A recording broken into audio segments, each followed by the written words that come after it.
Coach, it was reported that quarterback Polumbus was hanging out your quarterback. It wasn't reported. I stated it 3 days ago. Gosh, your own little internet shows are driving me crazy. Listen, Bo Nix, if you were here 2 days ago, you would have heard me say he spent some time with Breeze. So it was reported. Keep going. How's it make some different? No, just what I said 3 days ago. But we heard, obviously, that you spent a few days this offseason now with Drew in San Diego. What did that kind of look like? What was the idea there to go and spend some time with him? What did you talk through in your development? Yeah, it was fun. Anytime you can spend some time with a guy like that, with that experience and just that mind and the knowledge of the game and just his routine and what he was able to do, and more than anything, is just sitting down and talking to him. And a lot of guys are like that. Peyton and Eli are the same way. It's just anytime you can, pick those guys' brains and just kind of stand in their shoes and see what they went through, and just if you can pick up on any one thing, that's a win in the conversation. Yeah, of course there is. It's still football, but it's a different football. So you can watch receivers run routes. How do they get in and out? Nelly, let me tell you something right now. I'm so tired of your little internet show. I'm so tired of it. I mean, everybody has their own little internet stuff, and it's brutal. Absolutely brutal. I can't even describe to you guys. Gosh, your own little internet shows are driving me crazy. When I heard that, the howl that came out of my mouth laughing, because it's just like, yep, we're right back in the thick of things, aren't we? And look, part of me doesn't blame him because he's absolutely right. It's like, this wasn't a report. I said this a couple days ago. I know exactly where the guy's coming from. But all I'm telling you is the way that he responds to things like that, I think, are so hilarious. And when the team's good, it certainly helps too. And that's sort of the theme here. Is the team looks good. There's there's a spider on the. Hang on. It wasn't reported. I stated it. I just reported there's a bug on the table. Yeah, go after Jesse. Leave me alone. Don't flick it towards me, Jesse. Gosh, your little internet shows drive me nuts where you flick bugs at people. Gosh. And by the way, I have some intel that little giggle at the very end of the cut is our own DMac. This part right here. Just what I said 3 days ago. Yeah, of course. DMac's been on the wrong side of some of those from Sean Payton too. So I mean, I'm sure he's delighted at the idea that somebody else catches the wrath. But the theme of this whole thing is like when he does this and the team isn't winning, that's when you start to look at it a little differently. But when the team's good, it's fine. It's the same way like Mike Malone had a little bit of that brashness to him, but what were you going to say? When he says something like, take the L on the way out, or he says, put that in your pipe and smoke it, or, some of the stuff that he did during the championship run when they were playing against the Lakers, and he's like, why is all the info? Pipe and smoke it. Why is all the info or all of the talking heads about the Lakers and not about Nikola Jokic's great game? Like, all of that stems from this. There's a confidence bordering on arrogance about him. And Sean Payton possesses the same thing. And again, for me, this is coming from someplace real. The team is good. If there's any sort of bad news that you've gotten from the first couple of days of this, it's that a guy that I had high hopes for, and I know that they did too, and Drew Sanders seems to be dealing with another pretty significant injury. Now, the timetable on... How do you define this culture, this Broncos?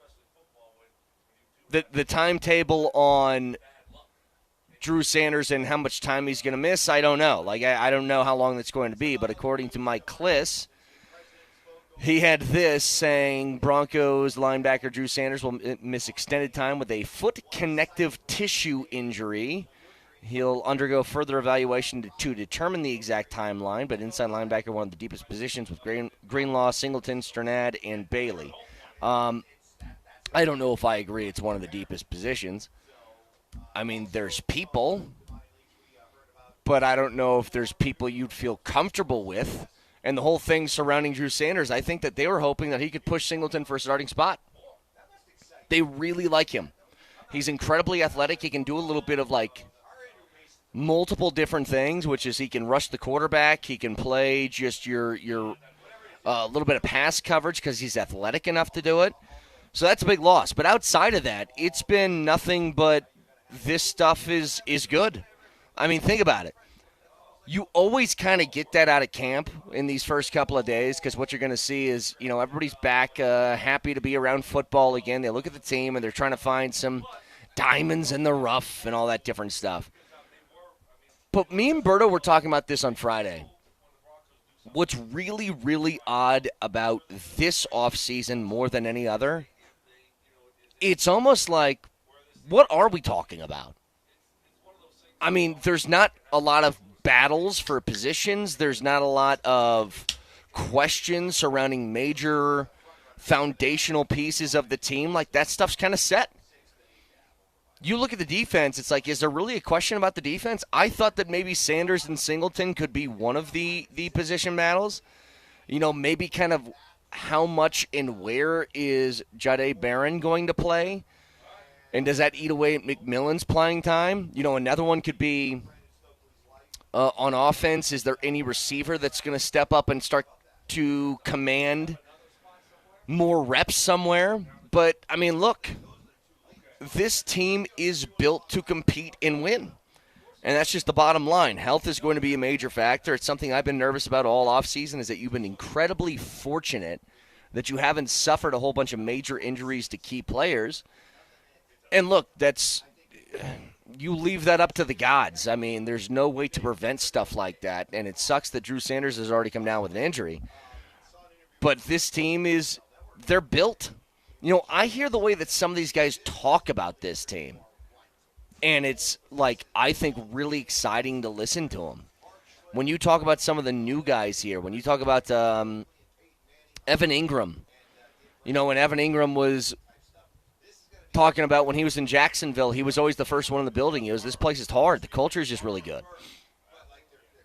Brandon Jones, I mean, sort of what a theme is of training camp so far, is guys talking trash about their old places. Brandon Jones, who I'm sure will be out here barefoot shuffling here soon, he's talking about he's always wanted to play with a quarterback who's got that dog in him. And that's Bo Nix. And I'm like, well, you were just in Miami for 4 years, so I guess Tua's not that guy. That's the translation. So it's a compliment to the highest order for what I can pay towards Sean Payton. This place was a mess when he took over. I mean, it just was. They didn't have direction from the top. They didn't have leadership in the ownership group at that time.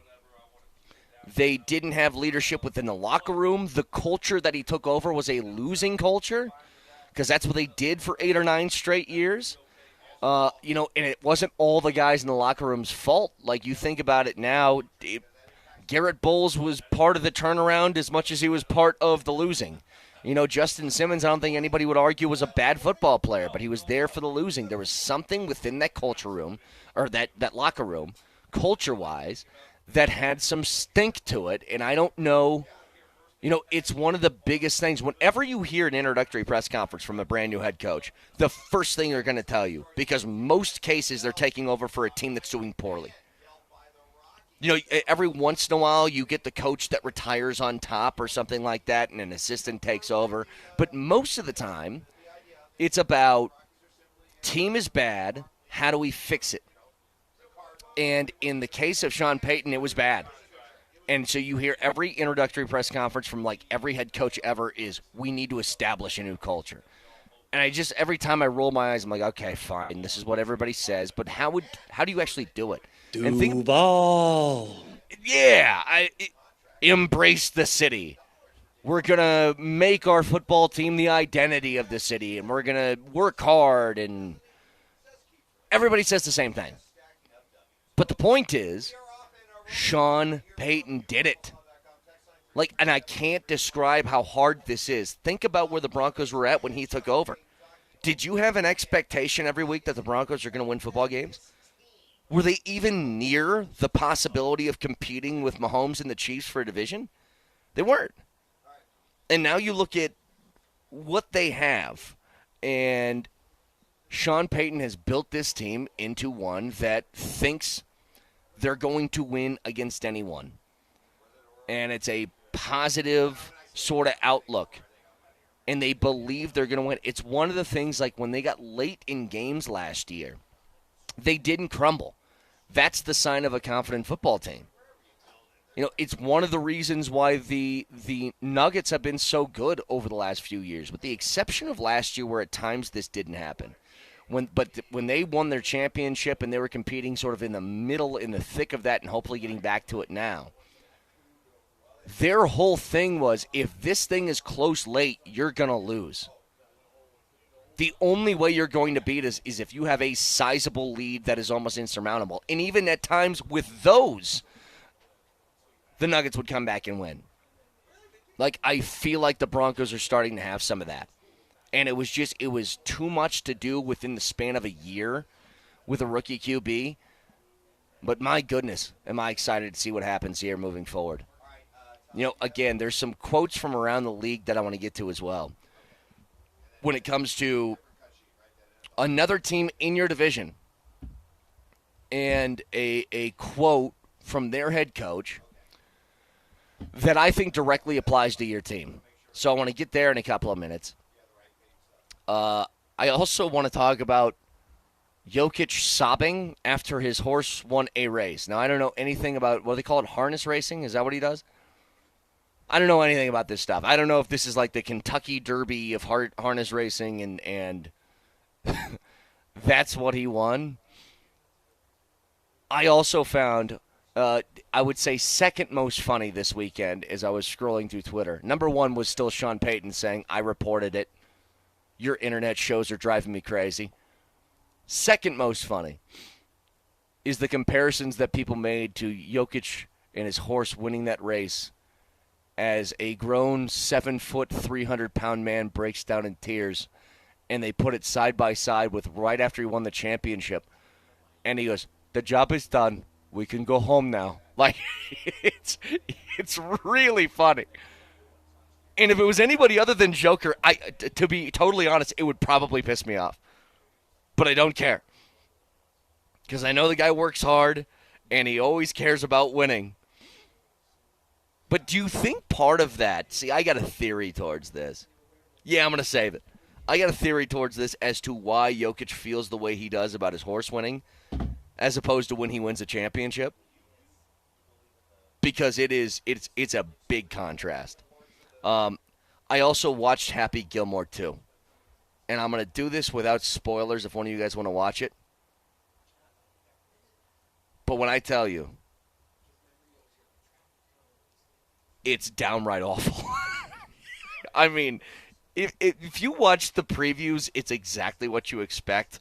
And maybe some people like the idea of throwing every famous person into a movie for 5 seconds just to have it. But we can talk about that. And especially because the Rockies got Happy Gilmore on Saturday. When I say literally they got Happy Gilmore, I'm not saying they lost 18-0 with 2 hits on Friday or on Saturday. I'm saying it was 17-0 in the bottom of the 8th, and an Orioles player shuffled his feet as if he was Happy Gilmore and dropped a bomb to dead center field, which I think is the most embarrassing thing that can happen to you on a baseball field.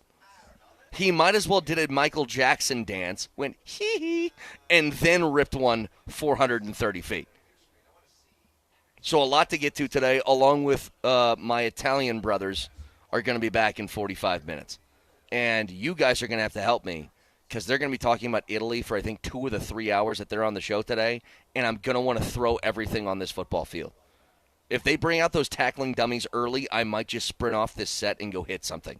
So that's going to happen later. But I want to get to Jokic and why I think he reacted the way he did after his horse won. And I also want to talk about a quote from another coach in the AFC West who he made a quote that I think directly applies to the Broncos, and we'll get to it next.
You know, I'm going to use. Yeah. I'm going to, next time I see DMac, I'm going to tell him I'm tired of his little internet shows that he does all the time. Always doing your internet shows. Your silly little internet show. We are out here at Broncos training camp, our second day broadcasting out here. And again, it's one of those things like I cannot wait. Cannot wait for this thing to really take off. Jesse, when do they leave? Is it next Wednesday? They leave for San Francisco to do a couple of joint practices and then get ready for that first preseason game. Gosh, your own little internet shows are driving me crazy. I know. It's not my fault. It's not my fault. I don't do an internet show. I have a show, but it's on the internet. It's different from an internet show. Would you agree? If I'm doing a radio show that is also simulcast on the internet, that is not me doing an internet show. I'm doing a radio show that happens to be on the internet. Your own little internet shows are driving me crazy. Training camp coverage on Altitude Sports Radio is powered by Ramos Law, the official injury law firm partner of Broncos country. So here's the couple things I wanted to get to. One of them is a quote from none other than Jim Harbaugh. But I think you can make this directly apply over towards what's happening here. And here's what happened. Me and Berto were discussing this on Friday.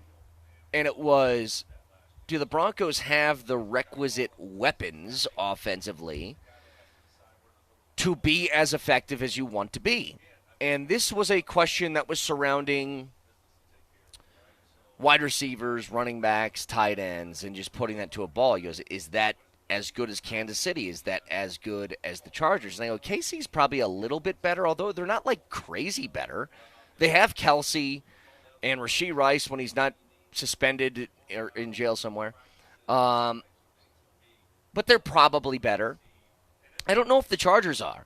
And so the Chargers are kind of facing the same questions. And what they did over the weekend was they signed their left tackle, Rashawn Slater, to a 4-year, $114 million extension that includes a record $92 million guaranteed.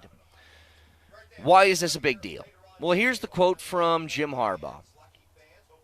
He said, I know the question is going to come up about weapons. We look at offensive linemen as weapons. Guess what? So does Sean Payton. It's the first thing he did here. Go back to year one of Sean Payton and think about that offseason. They went into free agency. They had Garrett Bowles. They drafted Quinn Miners. And then they said, we're going to spend a Brinks truck full of money for Mike McGlinchey and Ben Powers. And they really got that sort of dialed in. And why? Very easily, it's because if you don't have an offensive line, you can't pass protect or run the football. So it doesn't matter who your weapons are. You can have Justin Jefferson and Jamar Chase outside, but if you have 2 seconds to throw, it's not going to matter. They invested in the offensive line. They then went out and now this offseason found what we hope, fingers crossed, is going to be a decent running game behind R.J. Harvey and J.K. Dobbins. So with all of that, he thinks about it the same way. You know what's a really good weapon? And I think he's actually been quoted as saying this, is defense. Offensive line and defense are two of the best friends that a quarterback can have.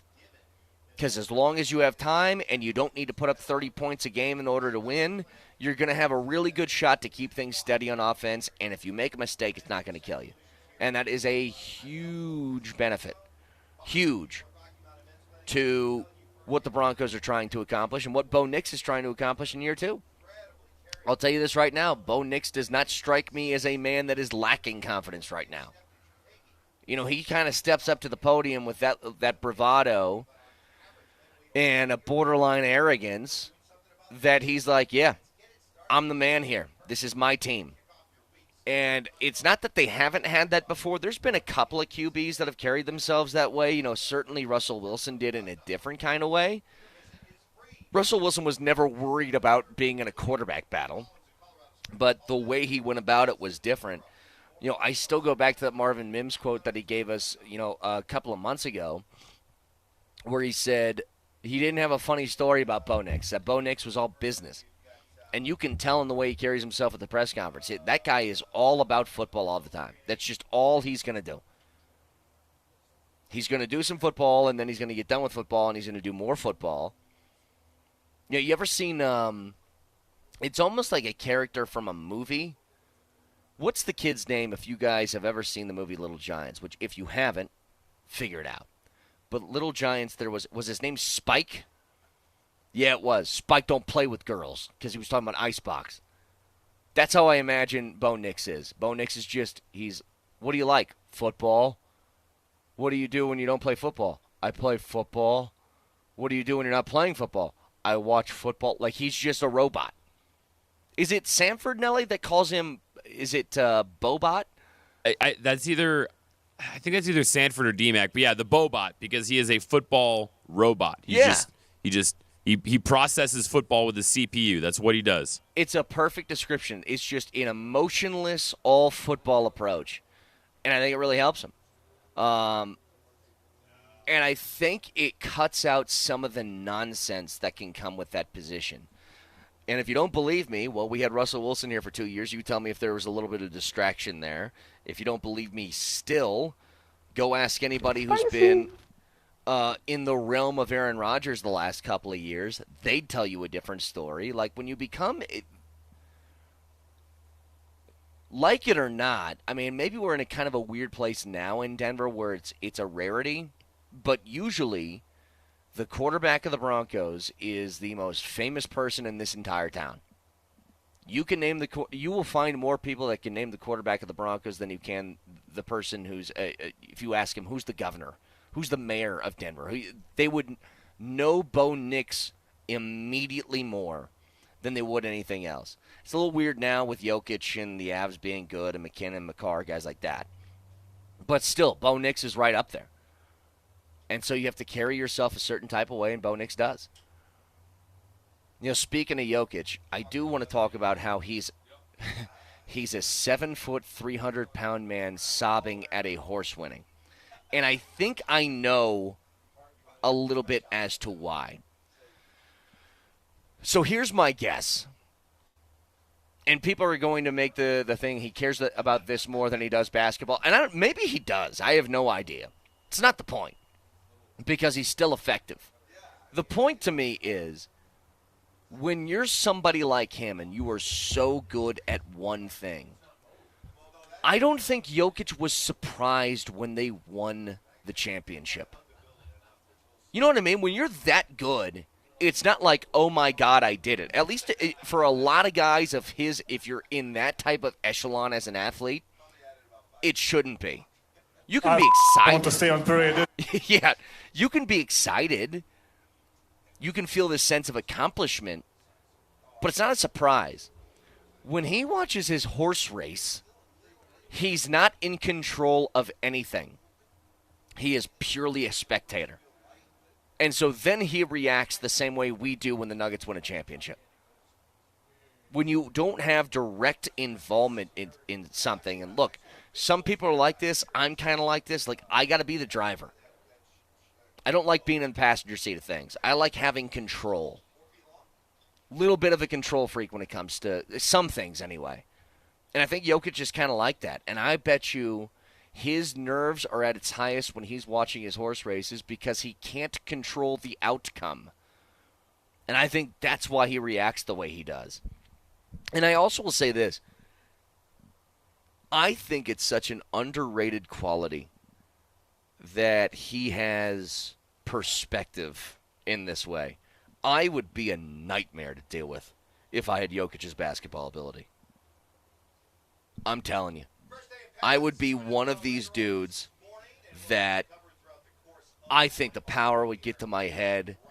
I would be... I was going to say, no, I'm not going to. There's a Diddy Party joke in there that I'm not going to make. But all I'm telling you is I would have an insane amount of power, okay? Jokic has perspective. I still remember when they won and I weaseled my way into the locker room. And I was in there for an hour and a half before Jokic even got there. Why? Because he was hanging out with his kid. I got a kid. I didn't play in the game. I didn't do that. But for someone like where he's able to turn his brain off of basketball for a few minutes, I think it is such a unique thing for somebody of his ability to have. And I'll tell you what's really crazy. I don't know what to think of this. So if you guys saw the picture from over the weekend, there was one that was surrounding Jokic's agent being on a yacht with LeBron James and Chris Paul. Or not Chris Paul, Rich Paul, his best friend and his agent. And Jokic's agent says the summer of 2025 is the perfect time to make big plans for the fall of 2026. And I'm trying to figure out what that means. Why is Jokic's agent on a yacht with LeBron and his buddy? And I'll tell you right now, I don't like. What is LeBron now? Is he going to be 42 this year? Like, I don't know how much longer this stuff can go with him. Maybe he really is just the biggest. Okay, he's going to be 41 this December. Maybe he is just like the biggest athletic freak that's ever existed where time just doesn't affect that guy. Maybe. And it's just basketball. But, dude, the idea that LeBron would – I know what the Lakers fans are thinking because now it's just fueling the fire of them thinking that Jokic is going to leave and go to L.A., which if you know anything about that man, he would have no interest of being there. None. That's why I'm not concerned, and I don't think anybody here is concerned. It's because we know Jokic is not Hollywood. Jokic is a cabin in the woods and leave me the hell alone guy, okay? He doesn't want to be bothered when he's trying to get something to eat. I'll never forget when I saw him at Cherry Creek Reservoir just hanging out. I go there. Look, I like taking my dog to the lake as much as anybody else. That's not where rich people hang, okay? I've never gone there and be like, I wonder if I'm going to see the Penners here. Not once. But Jokic was.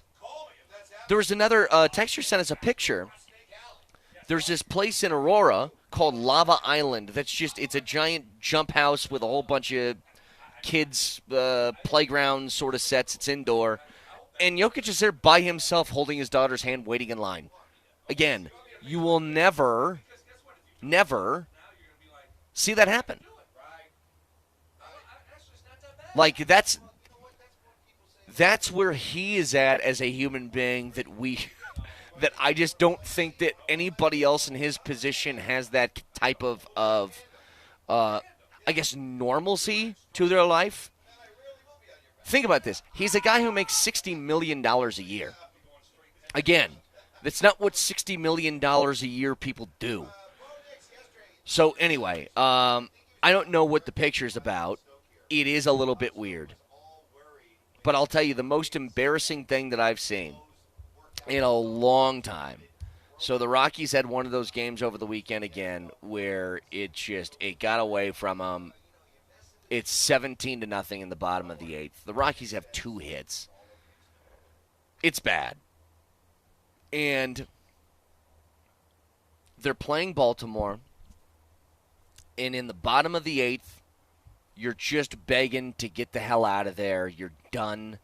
You're like, the game's over. It's been over for like 5 innings. I don't care. Let's leave. Well, the Rockies did that old thing where they're like, I'm not going to waste another arm. So they bring in Kyle Farmer to go close out the last inning. And he's throwing those little moonball pitches that are going 50 miles an hour. And homeboy on Baltimore, what's his name? Jackson. Is it Austin Jackson? Alex Jackson. He goes full Happy Gilmore with the swing. If you guys don't know what I'm talking about, go back and watch the replay. So it's like a slow pitch softball throw from Kyle Farmer. This guy takes a shot. Do you see what I'm talking about, Jesse? He takes a full Happy Gilmore shuffle into the ball and rips a home run to dead center field. And I'm going to tell you, it's the most disrespectful thing I've ever seen in a baseball game. Hidden ball tricks and all this different stuff, like, pales in comparison. Brett, to he was Happy out here Gilmore. playing banana ball against the Rockies. Seriously. That was some Savannah Bananas crap right there. I remember we played against a team that was way better than us when I was in high school. It was in Enid, Oklahoma. And the kid stepped out of the box, turned to his own dugout, and goes, "Gonna be a great day today, boys," after watching our pitcher warm up. And he was basically just saying, we are going to beat this team by 30 runs. And they did. And that is less disrespectful than taking a full Happy Gilmore shuffle into a baseball and throwing it out 430 feet to dead center field. Like, Jesse, you're looking at it right now. Insanely disrespectful. How dare you? But also probably deserved. When you're down 18-0 or 17-0, I mean, I guess there are no rules anymore. You know, I always said this. I love this about hockey. Hockey, you could be up 10-0, and if you fall asleep for a second, you're going to be down 11-0 because nobody cares. We're out here trying to rack up some stats now. It's exactly what this Jackson kid did on a pinch hit, by the way. So, anywho, there is something that's a little weird going on today. Deion Sanders is going to have a press conference, and it's an update on the medical stuff. And I was one of the guys that when he was missing camp for medical things, I think that there needs to be, you know, and he dismissed the questions at Big 12 media days surrounding his health. And I said, hey, if you're the highest paid state employee in the history of Colorado, I think that you at least, maybe you don't need to go into full detail on things, but you got to be like, here's just a little update, and I might miss time, but he didn't do any of that. Well, I guess that's what today is for. And there's a video that emerged over the weekend that at least, I mean, it gives you some concerns, and we'll get to it in a couple of minutes. Stick around.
All right, out here again at Broncos camp and training camp coverage, and Altitude Sports Radio is powered by Ramos Law, the official injury law firm partner of Broncos country. So Vic and Moj will be back, I assume, in about 15 minutes. I just realized something, Jesse. They're going to be an absolute drag today. I mean, they're going to be I think they got back yesterday, which means they're going to be hitting that like time change thing. They're going to be absolute luggage.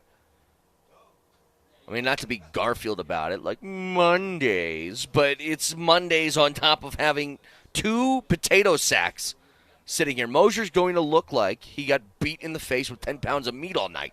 What do I do with that? But there is going to be a press conference today.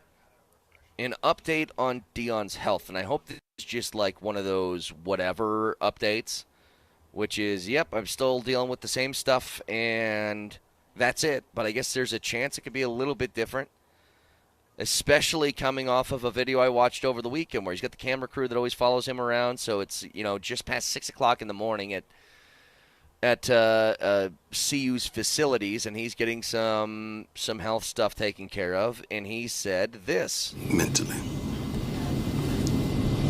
emotionally. Last night was tough. Yesterday was tough. Because I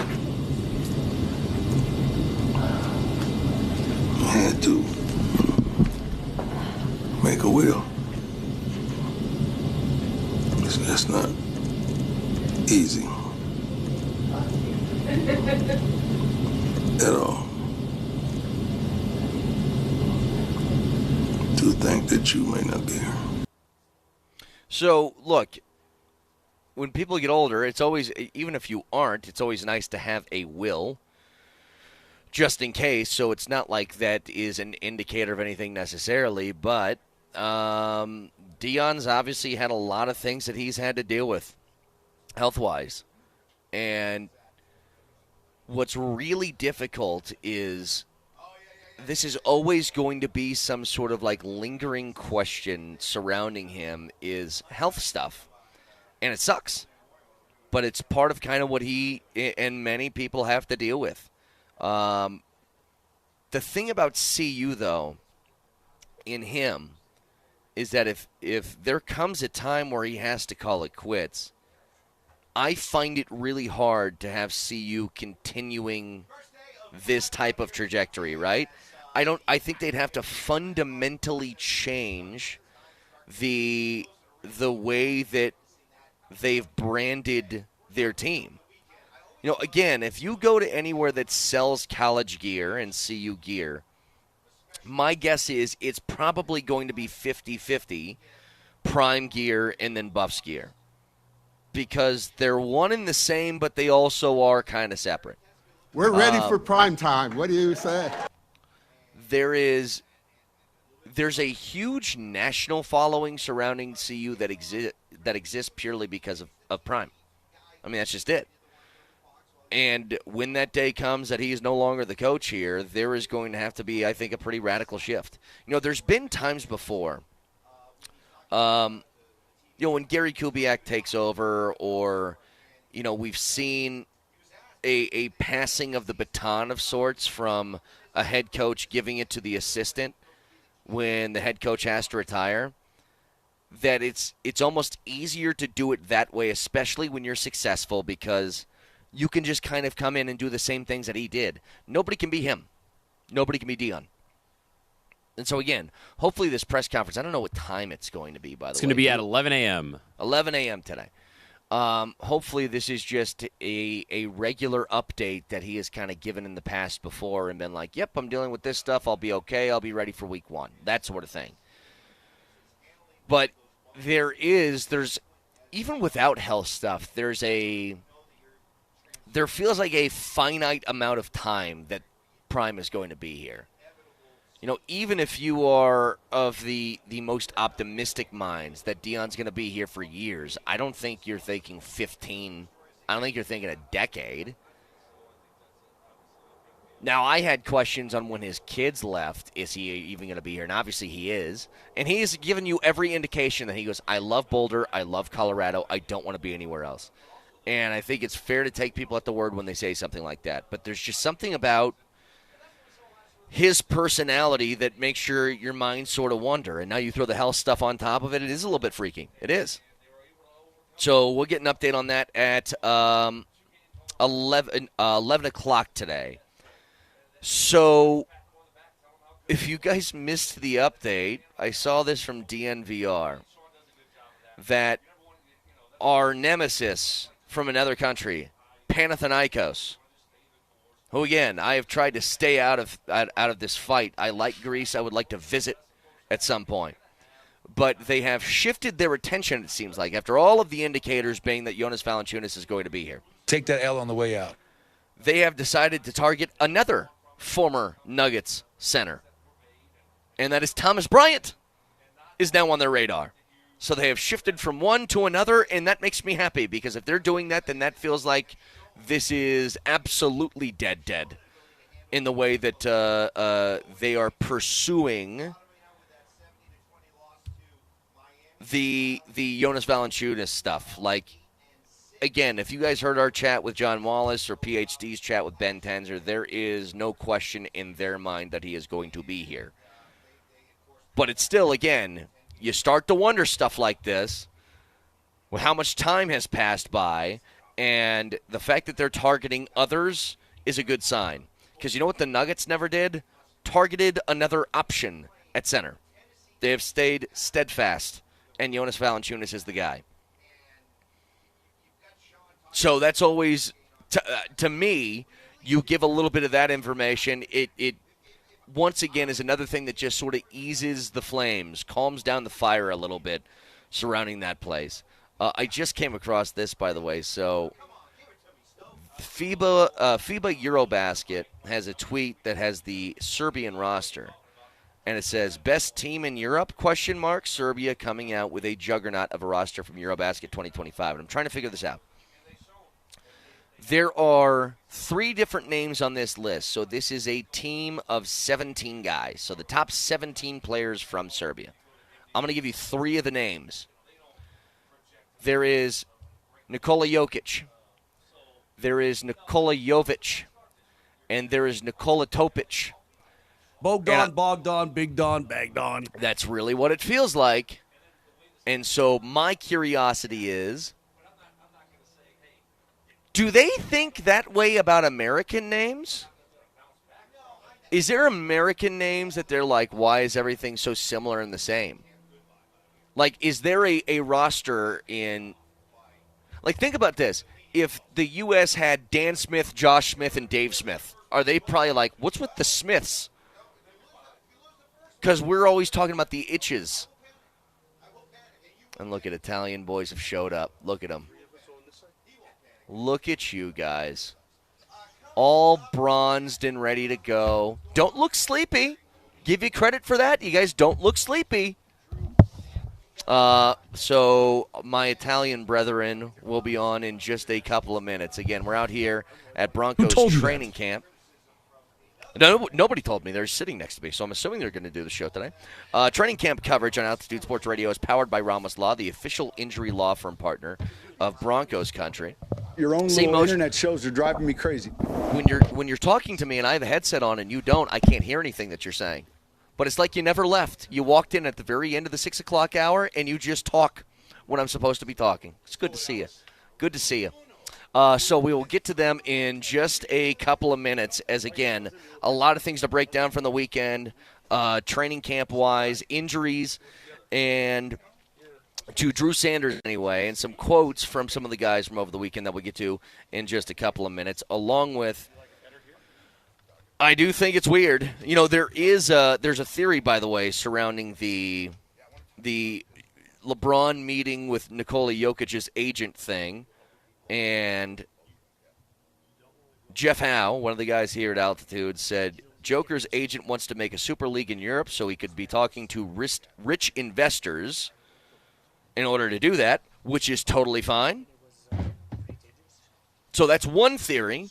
Again, maybe we'll have a better one because these guys were overseas. They were closer to the action than we were. On the ground, boots on the ground reporting.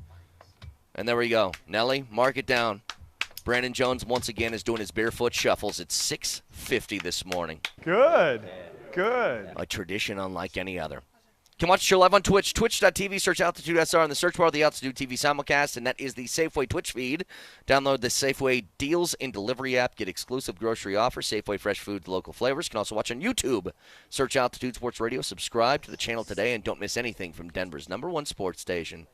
Altitude Sports Radio 92.5. Moser, Lombardi, and Kane starts next.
that quarterback Bo Nix was hanging out your quarterback. It wasn't reported. I stated it 3 days ago. Gosh, your own little internet shows are driving me crazy. Listen, Bo Nix, if you were here 2 days ago, you would have heard me say he spent some time with Breeze. So it was reported. Keep going. How's it makes it different? No, just what I said 3 days ago. But we heard obviously that you spent a few days this offseason now with Drew in San Diego. What did that kind of look like? What was the idea there to go and spend some time with him? What did you talk through in your development? Yeah, it was fun. Anytime you can spend some time with a guy like that, with that experience and just that mind and the knowledge of the game and just his routine and what he was able to do, and more than anything, is just sitting down and talking to him. And a lot of guys are like that. Peyton and Eli are the same way. It's just anytime you can, pick those guys' brains and just kind of stand in their shoes and see what they went through, and just if you can pick up on any one thing, that's a win in the conversation.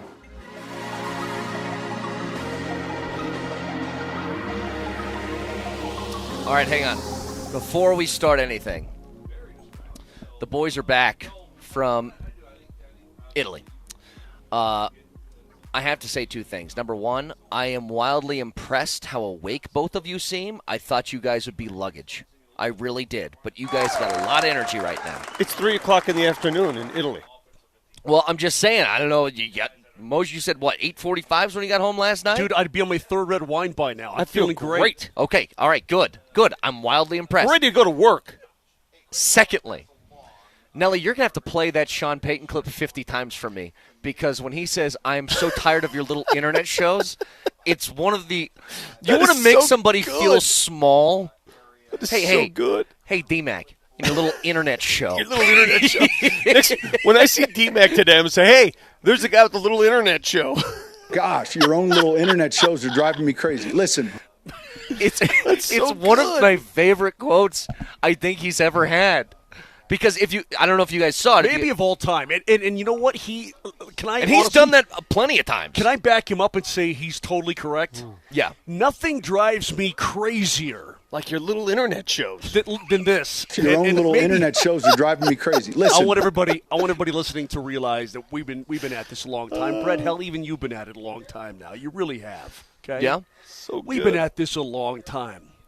But when you get to the point, and here we are, what day at training camp is this? 4? This is the 5. Hold on. It started Friday, Saturday, Monday. This is the third day. It started before Friday. What? It's our second day broadcasting. They reported Tuesday. Oh, they had that. What do they call that period? 2 or 3 days of acclimation period. Acclimation. Yeah, we need reacclimation. Yeah, you guys. We need a reacclimation. You want to know how I know you guys need it? Because, Moj, you guys are making fun of me the way I pronounce words, saying authentic Italians say English words better than I do. Well, if anybody hears Brett's ad where he says reservoir, who the hell does that? It's embarrassing to the English language. I drove my Jaguar to the reservoir. One thing. Dude, it's like I get home, I can't hide the embarrassment. Don't embarrass us. Hold on a second. Hold on. Pause. I'll eat that one. Fine. What I can do is read. And Moser can't because he got what he thought was a water, and it's a club soda. So he's drinking a club soda at training camp. He's been drinking exotic stuff all week. Dude, we got tanked the other night, bro. I'm sure you did. But I reached into the fridge. I'm like, I'm going to need a big water today. Moser, did you mix some vodka in that thing and then bring it here or what? I probably should. But I reached in. I'm like, I'm just going to grab the biggest water I can find. Okay, boom. I grabbed it, put it in my bag, and I got out here, and I'm like, that's a freaking club soda. What am I going to do with this anyway? We are here today to talk about the Denver football Broncos and training camp. That's our job. Let me get back to what I was saying. Mm-hmm. This is why Sean Payton is so correct, because we've been at this a long time. If somebody thinks it's a story, it's a big story. Hey, current pro quarterback talked to former Pro Bowl quarterback, Hall of Fame quarterback. Yes.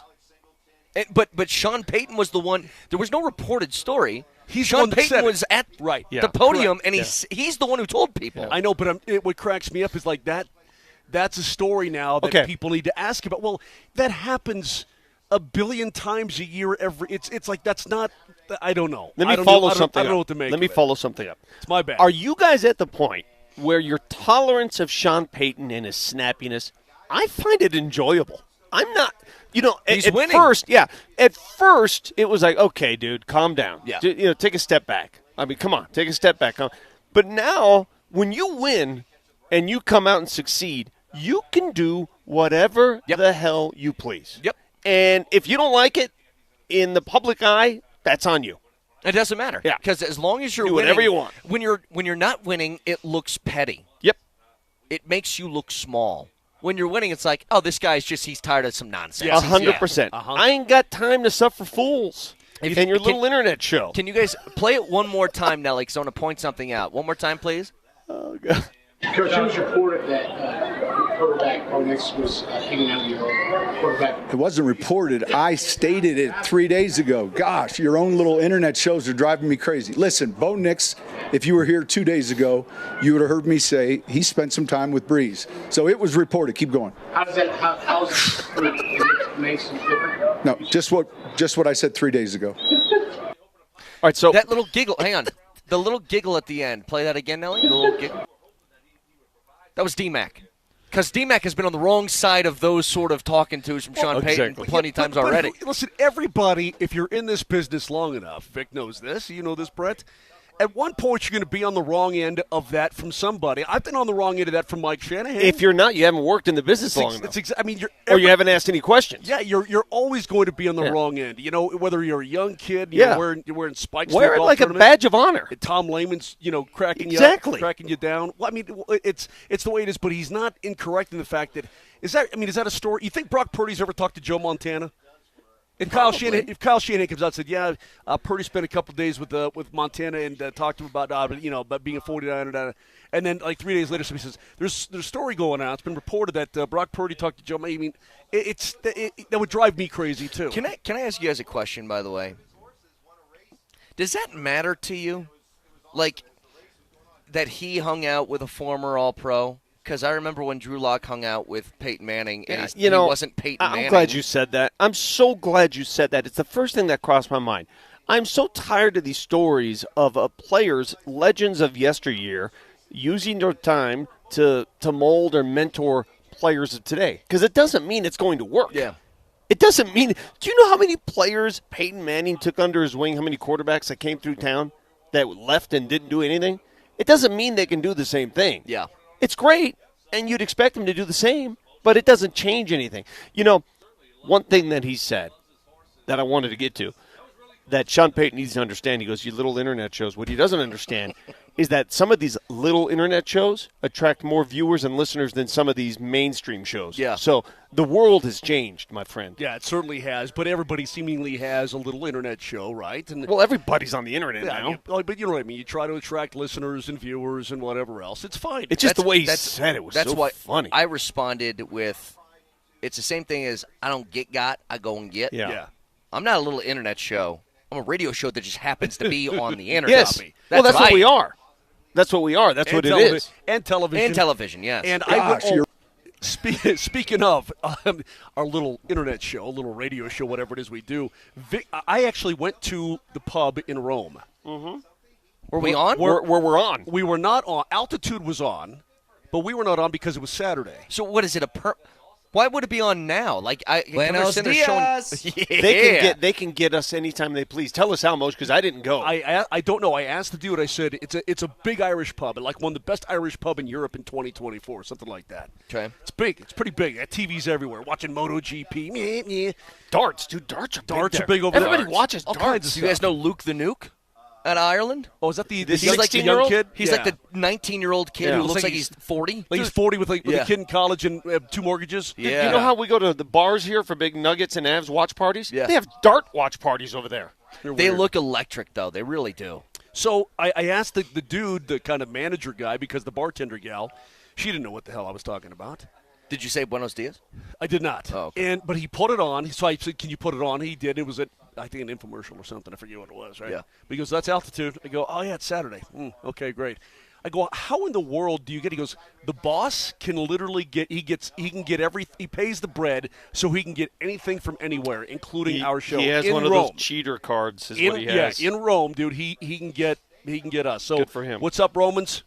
What's up? Buenos Dias. No, you say Buenos Aires. No, buenos dias. Okay. I don't think you know the language much. Buonasera. Anyway, so the deal is that I went there just to check it out because that show, as you can see now, Sean Payton, it can go anywhere all across the world. So what's happened? What did we miss in acclimation week and the first couple days? We saw Drew Sanders went down. That's the big thing as far as like injuries go, and it sucks because they were so excited, and they have been so excited about Drew Sanders for a couple of years, but he's always hurt. And I was talking to Berto on Friday. I said, he mentioned something that I think is interesting. It's this camp, you always go into training camps talking about what are the position battles, and there aren't really any. I mean, there's a couple, I guess. It's like, what's the running back sort of reps going to break out to? How about the who's fifth going to wide step out, up the at fifth wide wide out? that kind of thing, yeah. And I thought one to keep an eye on was, could Drew Sanders try and take Singleton's spot in the starting lineup? And now it's a foot ligament something that they said extended time. So I don't know what that means. It's reminiscent of what happened. Do you remember when Von Miller ripped the ligament on the last week of practice? No. What happened with Von is that the ligament. Was it a tendon? Yeah, the tendon, whatever on the it was. ankle. It flipped to the other side. Yeah. When it shouldn't have. It should be on one side of the foot, and it literally flipped to the other side of the foot. Well, this guy just foot can't stay connective healthy. Tissue injury is what they're calling it. That's too bad, man. If your first couple years in this league, it's tough enough to break in. Your first couple years, you can't get on the field. Yeah. It becomes an uphill climb like no other. Because he showed last year in that Buffalo game, in that playoff game. He shined, man. He made that big play. You remember that? He's super athletic. Yeah, and then, man, you just can't keep him healthy. So, I mean, that's one detail of it. The other guys, I'm just telling you, this starting defense is – I know that people don't go to camp, that we'll have 800 people in these bleachers behind us over here. What are those over there, VIPs? Those are family. Oh, it's That's family. where Okay, family copy. sits. Okay. I know people come here to watch the offense and big throws from Bo Nix downfield.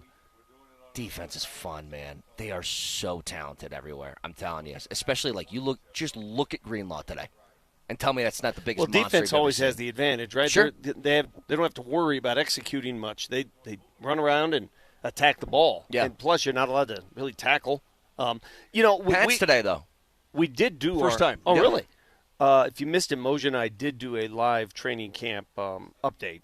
We did it 2 days ago. Yeah. So if you missed anything, go back and rewatch that. What and you I'm guys sure talk it's about? just like I heard you talking about offensive line. Yeah, we mentioned little Bo offensive Nix line. looks good. Uh-huh. Yeah. We did this. We talked about the defensive side of the football, especially the linebacking court. Yeah. And one of these wideouts, man, they look like, oh my God. One of these young wideouts, the They look, undrafted they're guys, better, watch out. Better than I thought they were Yeah. going to be. Watch this out. guy's got real potential to work his way up the charts. It's funny. I was talking to Parker Gabriel of the Denver Post on Friday. It is really funny when you look at the wideouts. I don't know if you guys have this. I had a type. I liked blonde chicks. It was just a type that I had. Sean Payton's got a type. Every wide receiver looks the same except for Marvin Mims. Marvin Mims is here. Yeah. Everybody else is 6'4" and 220 pounds. Well, Everyone else. Franklin's not that big. Franklin's big. He's pretty big. Oh, he's dude. not. He's I think slight. he's 6'2". He's slight. He might be thinner, but he's like 6'2". Right. Isn't he like 6'2"? Take a look today. Yeah, he's Help me. 6'2" or 6'3". Yeah. He's big. Big guy. He's got a little bit – I get what you're saying. He looks a little bit like Josh Reynolds-y. Yeah. Josh Reynolds looked to me like a spider. Yes. Well, we are excited to be here. I can't speak for Moser, but to be in a place, a normal climate where you're not perspiring to the point of full exhaustion. I mean, the weather in Denver, Colorado, I want everybody to hear this, all right? For those that maybe have never been abroad at this time of year or been to the South or been to, I don't know, any other part of the world, really. Do you understand how good we have it here? Do you understand how good the weather is here? Yeah. I mean, like right now, at this very moment, no perspiration. It's perfect outside. Vic, I spent a week in Nebraska 2 weeks ago. It was 95 with 90% humidity. Do you know how miserable that is? I mean, Well aware. Moser's wearing his fishing shirts. He doesn't have any concern in the world. Everything's fine. This is as good as it gets, people. And I know it's going to get warm later today. I get it. But for the most part, you don't beat a Denver summer. You just don't. I'm watching the Italians walk around in blue jeans, linen shirts, full suits. Full Wild suits decision. in the middle of the summer. I'm like, I don't know how you do it. When they wear the long sleeve shirts Yeah. and they're running around like it's nothing, I'm staring at these people going, "You are a mutant. I don't know how you do it either." What do you guys think of the construction, by the way? It's And how come along fast that's very come up? quickly. Dude, they must be like busy bees all the time because every time I come by, I'm like, whoa, it's a whole new wing put on. Yep. So this is coming down. This is all coming down. This will be the fan side, I think, from now on, right? I think Once so. it's all done. But they're going to put a big hill here. They're hauling major butt, dude. They're kicking butt. Yeah. Yes, they are. And no stone unturned and money spent. Clearly enough money to make this look right. This is going to be one of the envies of the NFL in terms of practice facilities. I could see it now. So they don't mess around. We'll get back to this in just a second. There's a lot that I want to talk about today with the Broncos. By the way, Jokic's agent is hanging out on yachts with LeBron. Saw that, and Jokic crying yesterday as if he. I got a lot to say about that. Listen, I got a lot to say. Guy I ran into in the old country goes up north to do those races. Oh, really? They see Jokic all No the kidding. time. So we'll get to that in a second. Deion's got a press conference at 11 addressing his health. I've got some intel on that. So a lot to get to. Stick around.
Going back to the Sean Payton clip that we played earlier where he's talking about your stupid little internet shows, Texture says, so if you win games, you can be a D? Yeah. Yeah. That's kind of how it goes. Yeah, name a coach that – I mean, think about it. He's from the Bill Parcells School of Coaching. Bill Parcells won a lot of games, and he could do whatever he wants. Bill Belichick won a lot of games, and he can do and say whatever he wants. But I'm not going to, so quit asking. Yeah, Nick Saban wasn't some sort of cuddly teddy bear. Greg Popovich won a lot of games. He can do and say whatever the hell he wanted. That's just the way life works. Some coaches were not like that, though. You take a look at some old-time guys. Yeah, Hackett wasn't like that. Well, he did. Yeah, for obvious reasons. Gosh, your own little internet shows are driving me crazy. Listen. Did you, by the way, see that he is now a defensive coach? Yeah. He is? A defensive analyst for the Packers. For the Packers. That's pretty crazy. Anyway, but like old guys like George Seifert, Bill Walsh, this kind of thing, they were kind of chill kind of all the time, right? Yeah. I mean, they weren't that way. But I think Sean Payton just doesn't have time to suffer fools, and that's fine. He can be a D sometimes. I mean, can we all be a D sometimes? Sure. I think we probably can, but I don't mind it at all. Look, everybody gets dressed down at some point. It's no big deal. It really isn't. But I think it's funny. And I think that the guy, he's not trying to hide anything. It's not like he's hiding behind some sort of mask. He's just being himself. Training camp coverage on Altitude Sports Radio is powered by Ramos Law, the official injury law firm partner of Broncos country. So I want to save the Deion stuff for just a second. I want to talk about how, I mean, it's the funniest thing from over the weekend was that quote from Sean Payton. The second funniest thing to me was Jokic sobbing as his horse won. I don't know if this is the Kentucky Derby of harness racing or what, but I mean, breakdown full cry mode after his horse won. And everybody's making the comparison between that and after the Nuggets won the championship when he said to Lisa Salters, the job is done. We can go home now. And you just look at and it is funny to see the difference. And I have a theory towards this, by the way. I have a theory as to why he reacts the way he does to the horse stuff and not basketball. And let me know if you guys think I'm right or wrong. It feels to me when it comes to the horses. First of all, he's got a passion for it. He loves it. He's got a passion for basketball, though, too. Mm-hmm.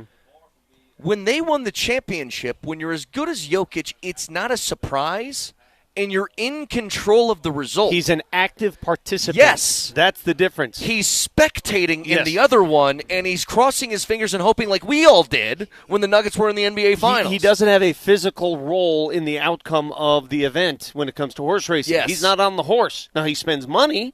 He organizes the team. But when the race occurs, there's nothing he can do to help.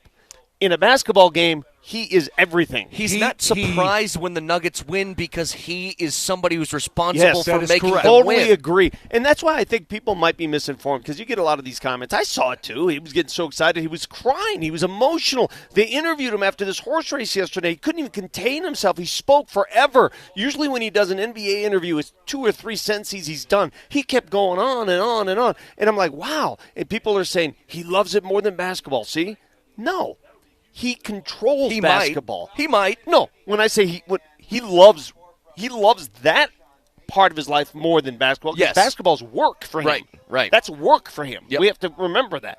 But he can control the outcome of work with his physical prowess, with his intelligence, he does it. In horse racing, he leaves it all up to the guys he hired. He has a direct responsibility with how he performs in the outcome of his basketball team. Okay, so win or lose or whatever it may be, he's in the mix. He is on the floor. He is making shots, missing shots, passing the ball, getting passes, whatever it may be. When you see him at the horse race, you know what his deal is? He's standing on like he's standing like Moser. He's panicked. Right? He's standing on the rail going, "Come on, mama. Come on, baby. Come on, flea biscuit." I mean, that's because he has no ultimate control of that other than you pay some bread and you turn it over. I mean, like kind of like Greg Penner. You pay the bread, hire the people, and then you hope to God your team wins. This is a perfect text, Vic. Texture Joe says, it's like watching your kid win versus you winning. Yes. 100%. The other thing, too, somebody mentioned on the Twitch feed here, and thanks for paying attention via Twitch, YouTube, and all that. I wanted to tune into the show in Italy, but I always lost track of time. I had no idea you guys were on at what time, whatever. Twitcher I tuned in a couple times. Did you? I was incredibly bored, so I turned it right off. Yeah, I was disappointed. Gotcha. Kane says he reacted this way during the Serbian basketball run as well. He just doesn't care about the NBA. No, he cares about the NBA. But I do agree with you. He showed much more emotion during Serbian's run because he's with his countrymen. He's with people he's familiar with. He's with people that speak his language, people that know his culture, people that live the way he lives. If I put you in a separate country and I sent you abroad and you're not from there and you work there and you have a team, you're going to react differently. You just are. Christian Pulisic would react if the U.S. won a World Cup way more than he would if one of his Premier League teams won. I mean, I don't know why people are so offended by that. Nikola Jokic is not from here. He's not going to live here when his days are done. He may have a home here in return. He may. Yeah. But he's going to choose to live in his home. I'm not offended by that. No. I'm not offended by that. That's his home country. And if his passions lie there, what are you going to do? Hey, what do you scold him? Why is his agent hanging with LeBron and Rich Paul on a yacht? I did not know that either. The more I think about that, I think basketball circles, I think they're smaller circles than you think. Absolutely. And that guy runs the show in Europe. That guy does, and a lot of that country. So Jeff Howe, who works for the same company we do, sure. He sent me a DM and he goes, "There's some rumors that they want a Super League to start in Europe, and they might be looking for investors too." 100%. They've tried that. That's not even a rumor. That's Rich happening. Paul's been seeking that out for a little while now. And I dig that. I get that. And I'm sure there's going to be a lot of money available there, too. Probably the second best league on the planet in comparison to the NBA. But I will say this. Vic is 100% correct. In the NBA, those circles... right there. I got a sunburn right there. Right there? Yeah. Thank you. All right, you got it. Those circles shrink. I know of particular NBA owners who have hung with LeBron on boats and swam and hung out, and that, I mean, it doesn't mean that there's any surreptitious thing going on behind the scenes. It means these people know each other. Yeah. These people interact with each other. And maybe they're not even like total friends, but they're acquaintances, right? They shoot the breeze about much more than just basketball. Sure. It's the way it is. You want to see what we saw in the Amalfi Coast? Speaking of big-name basketball, Michael Jordan's yacht was anchored right outside of Capri for a few days in the Amalfi region. And that sucker is look at this. Look at a picture of this yacht. I saw that yacht. We went right by that yacht. MJ was on the Isle of Capri when we were on the Isle of Capri. So you guys are basically MJ. Did I see him? The answer is no. I took one stroll through the rich portion with all the Gucci's and do you know how much money I would give you if you Pradas and all this? And I'm like, you see that toenail cover right there? It just covers like one lady's pinky toenail. Like, I can't afford that. Yeah. So to buy a shirt or a bag or a T-shirt, no. When push comes to shove, all the big players in the world assemble in the Amalfi region at this time of the world every year. Yeah. So, we're there with our yachts. Uh-huh. Did you see that one big black shiny yacht? The one that was like... Yes. It stood out over anyone in I saw the video entire of you area. in the Amalfi Coast, and it didn't look like you were on a yacht, but I did hear your mode of choice for transportation went scooter. Yeah, I did. Oh, don't make fun of this. The one I was on Yeah, you've seen my hog, right? Yeah. This makes my hog look like a little ant. The thing I was on was a hog, baby. That sucker was a monster. Just by comparison, it made your hog look smaller. I got you. Yeah. I'm always comping hogs. like being in the locker room with Patrick. Never mind. No, I was on. You should have seen Julio Franco's. I mean, that thing could motor. Hey, whoa, hey. All over the Amalfi Coast. Google Dave Parker hog. Ho. I was on a dinghy. Whoa. Were you? I did get on a rubber dinghy. Yeah, okay. That's great. That was pretty cool. It sounds like you guys had an awesome time. In Italy. That's great. It was I mean, how could you not, man? It was okay. Anyway, so the point is that Joker, in regards to all this, he doesn't care about the NBA. It's just different scenarios. I don't think – who is this person, by the way, so he doesn't care about the NBA? Let me try to explain something to you. The Serbian national basketball team winning a medal in the Olympic Games – it's one of the biggest sporting achievements in the history of Serbia. Yeah. You have to understand the context behind all of it to understand reactions. But the Twitcher makes a point, though, and this is where I'm going to defend people who say that. If given the choice, the option, if you gave Nikola Jokic the same amount of money he makes in the NBA and he had the choice to play at home, he'd play at home. He wouldn't be here. You can't make $60 million play at home. playing in Europe. He'd play at home. If you gave him $60 million a year to just do the horse thing, he would just do Exactly. the horse thing. So, I mean, listen, he's here because this is the greatest league in the world. He's here because this is where he makes his most money. He's here because this is his job. Let's not get that wrong. I mean, he's here because this is the NBA. If the NBA were located in China, he'd be in China. Yeah. By the way, did you see some of that video of him running around China? Yes. Whenever somebody says to you, and I want everybody, I'm going to look at everybody right in the face right now. Look at me. Oh, wait, there's the camera. Look at me right in the face. Look at me. Whenever you hear people criticize the National Basketball Association and say all the numbers are down, the ratings are down, nobody's paying attention, I want you to remember that the rest of the world watches this game almost with the same passion and loyalty that you do. There is not another sport outside of soccer that has the same universal reach as the sport of basketball. Remember that next time you hear people say that. I had an Uber driver who was a huge NBA fan. The guy who rented me my Vespa found out I was from Denver. I ended up giving him a Nuggets shirt, watches every Nuggets game. Just infatuated with Nikola and the Nuggets. This guy gave me the mouth. He was mouthy to me about it. I said, we got Joker. And he goes, yeah, but he's slow. In his worst Italian accent. It's a universal game. And you know what I said? Stop the effing car right now. Stop this effing car right middle of where we're at. I don't know where we stop this rig. So while the numbers may be skewed a bit here because there's so many different options, right? We're watching all these events worldwide, man. Sure. Yeah, there's a reason these dudes get paid what they get paid. There's a reason. Hey, what's Prime talking about today? I've got some intel that Coach Prime will, at his press conference today with his medical team, will reveal a medical issue that is more, well, I'm not going to tell you what it is, but it's more grave than people think. Okay. Is it affect his coaching status this year? It affects his life. Okay. It affects his life. Because I wondered this. And I don't know moving forward what it's going to do for him. I don't know what his status as a coach is. I don't know any of that. He will reveal all of that. All I know is that it's not a made-for-TV moment. This isn't like, hey, gotcha, watch our show. It's not one of those deals. This is real. Yeah. But this is real. This is you know what? I need to address this in front of the people as the head coach of the University of Colorado. I need to let people know what's going on to the best of my ability. HIPAA sucker. Yeah. But he's going to, I'm sure, explain what he's been dealing with. Remember what he did not talk about at Big 12 Media Day? That's what I was talking about earlier is, I was of the camp. What's up, Mower Dude? Mower Dude's here. What's up?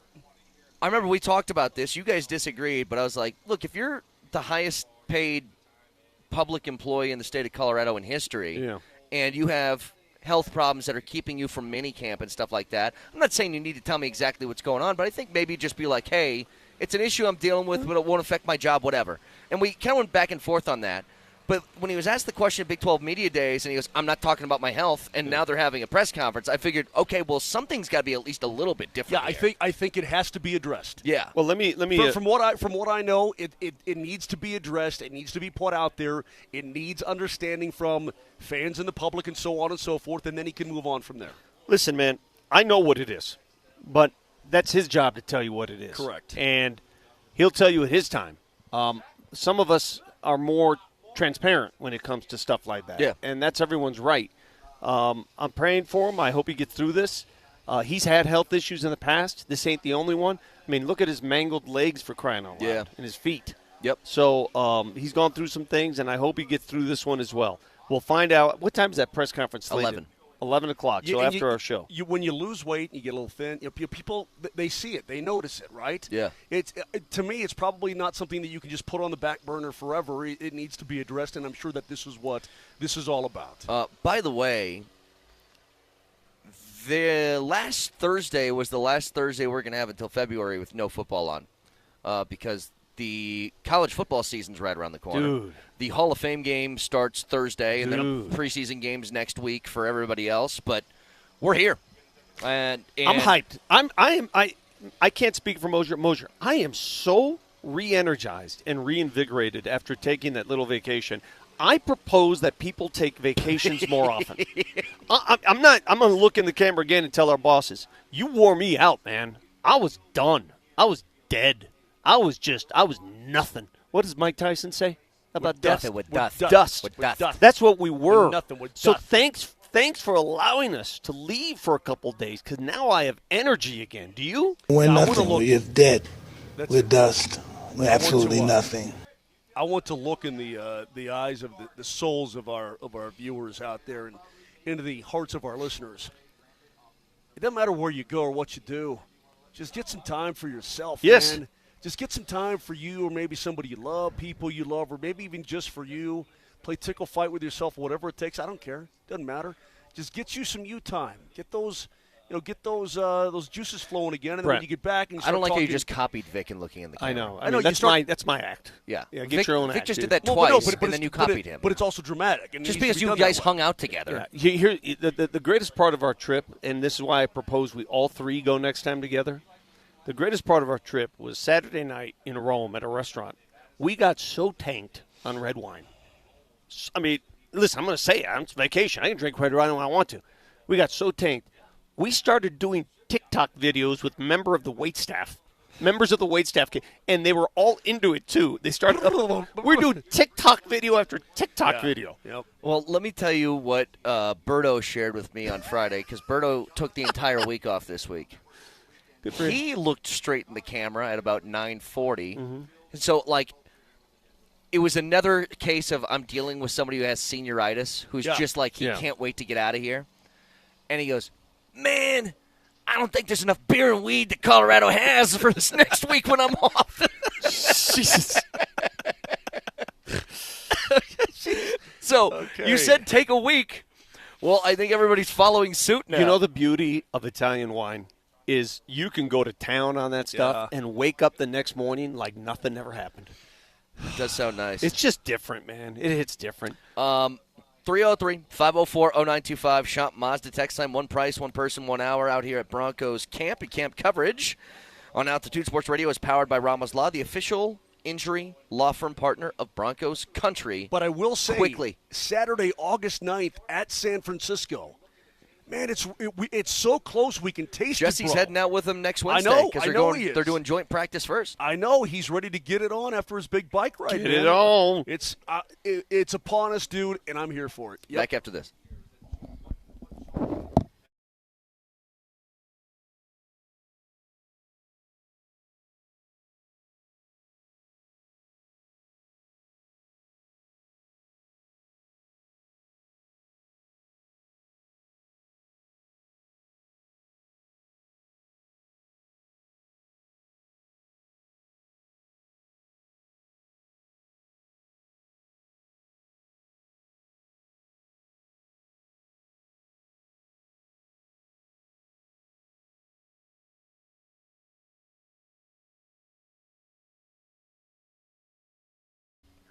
Hey, summer is here. Vacations, barbecues, beach days, vacation far away maybe with the people you love. It's the time to feel alive. But if your energy is down or your drive is off, you might be suffering from low testosterone, guys.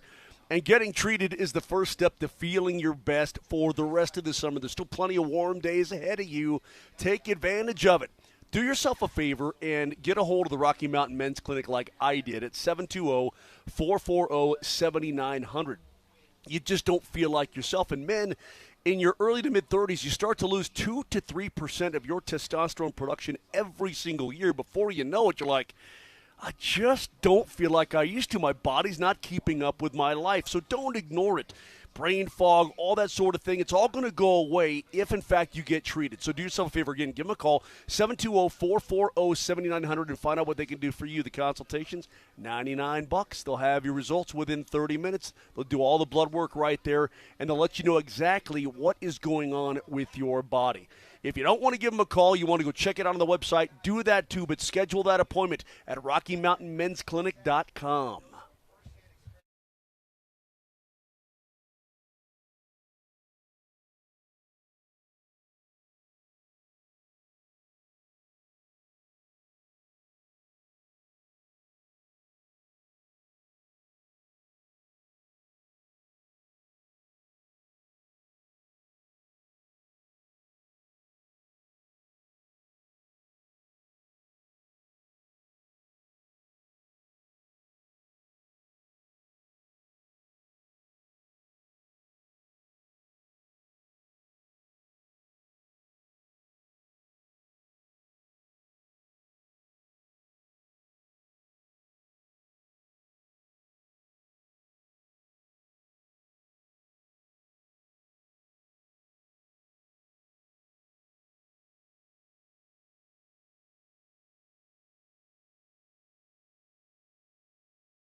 So you know how checked much out. beer I'm gonna.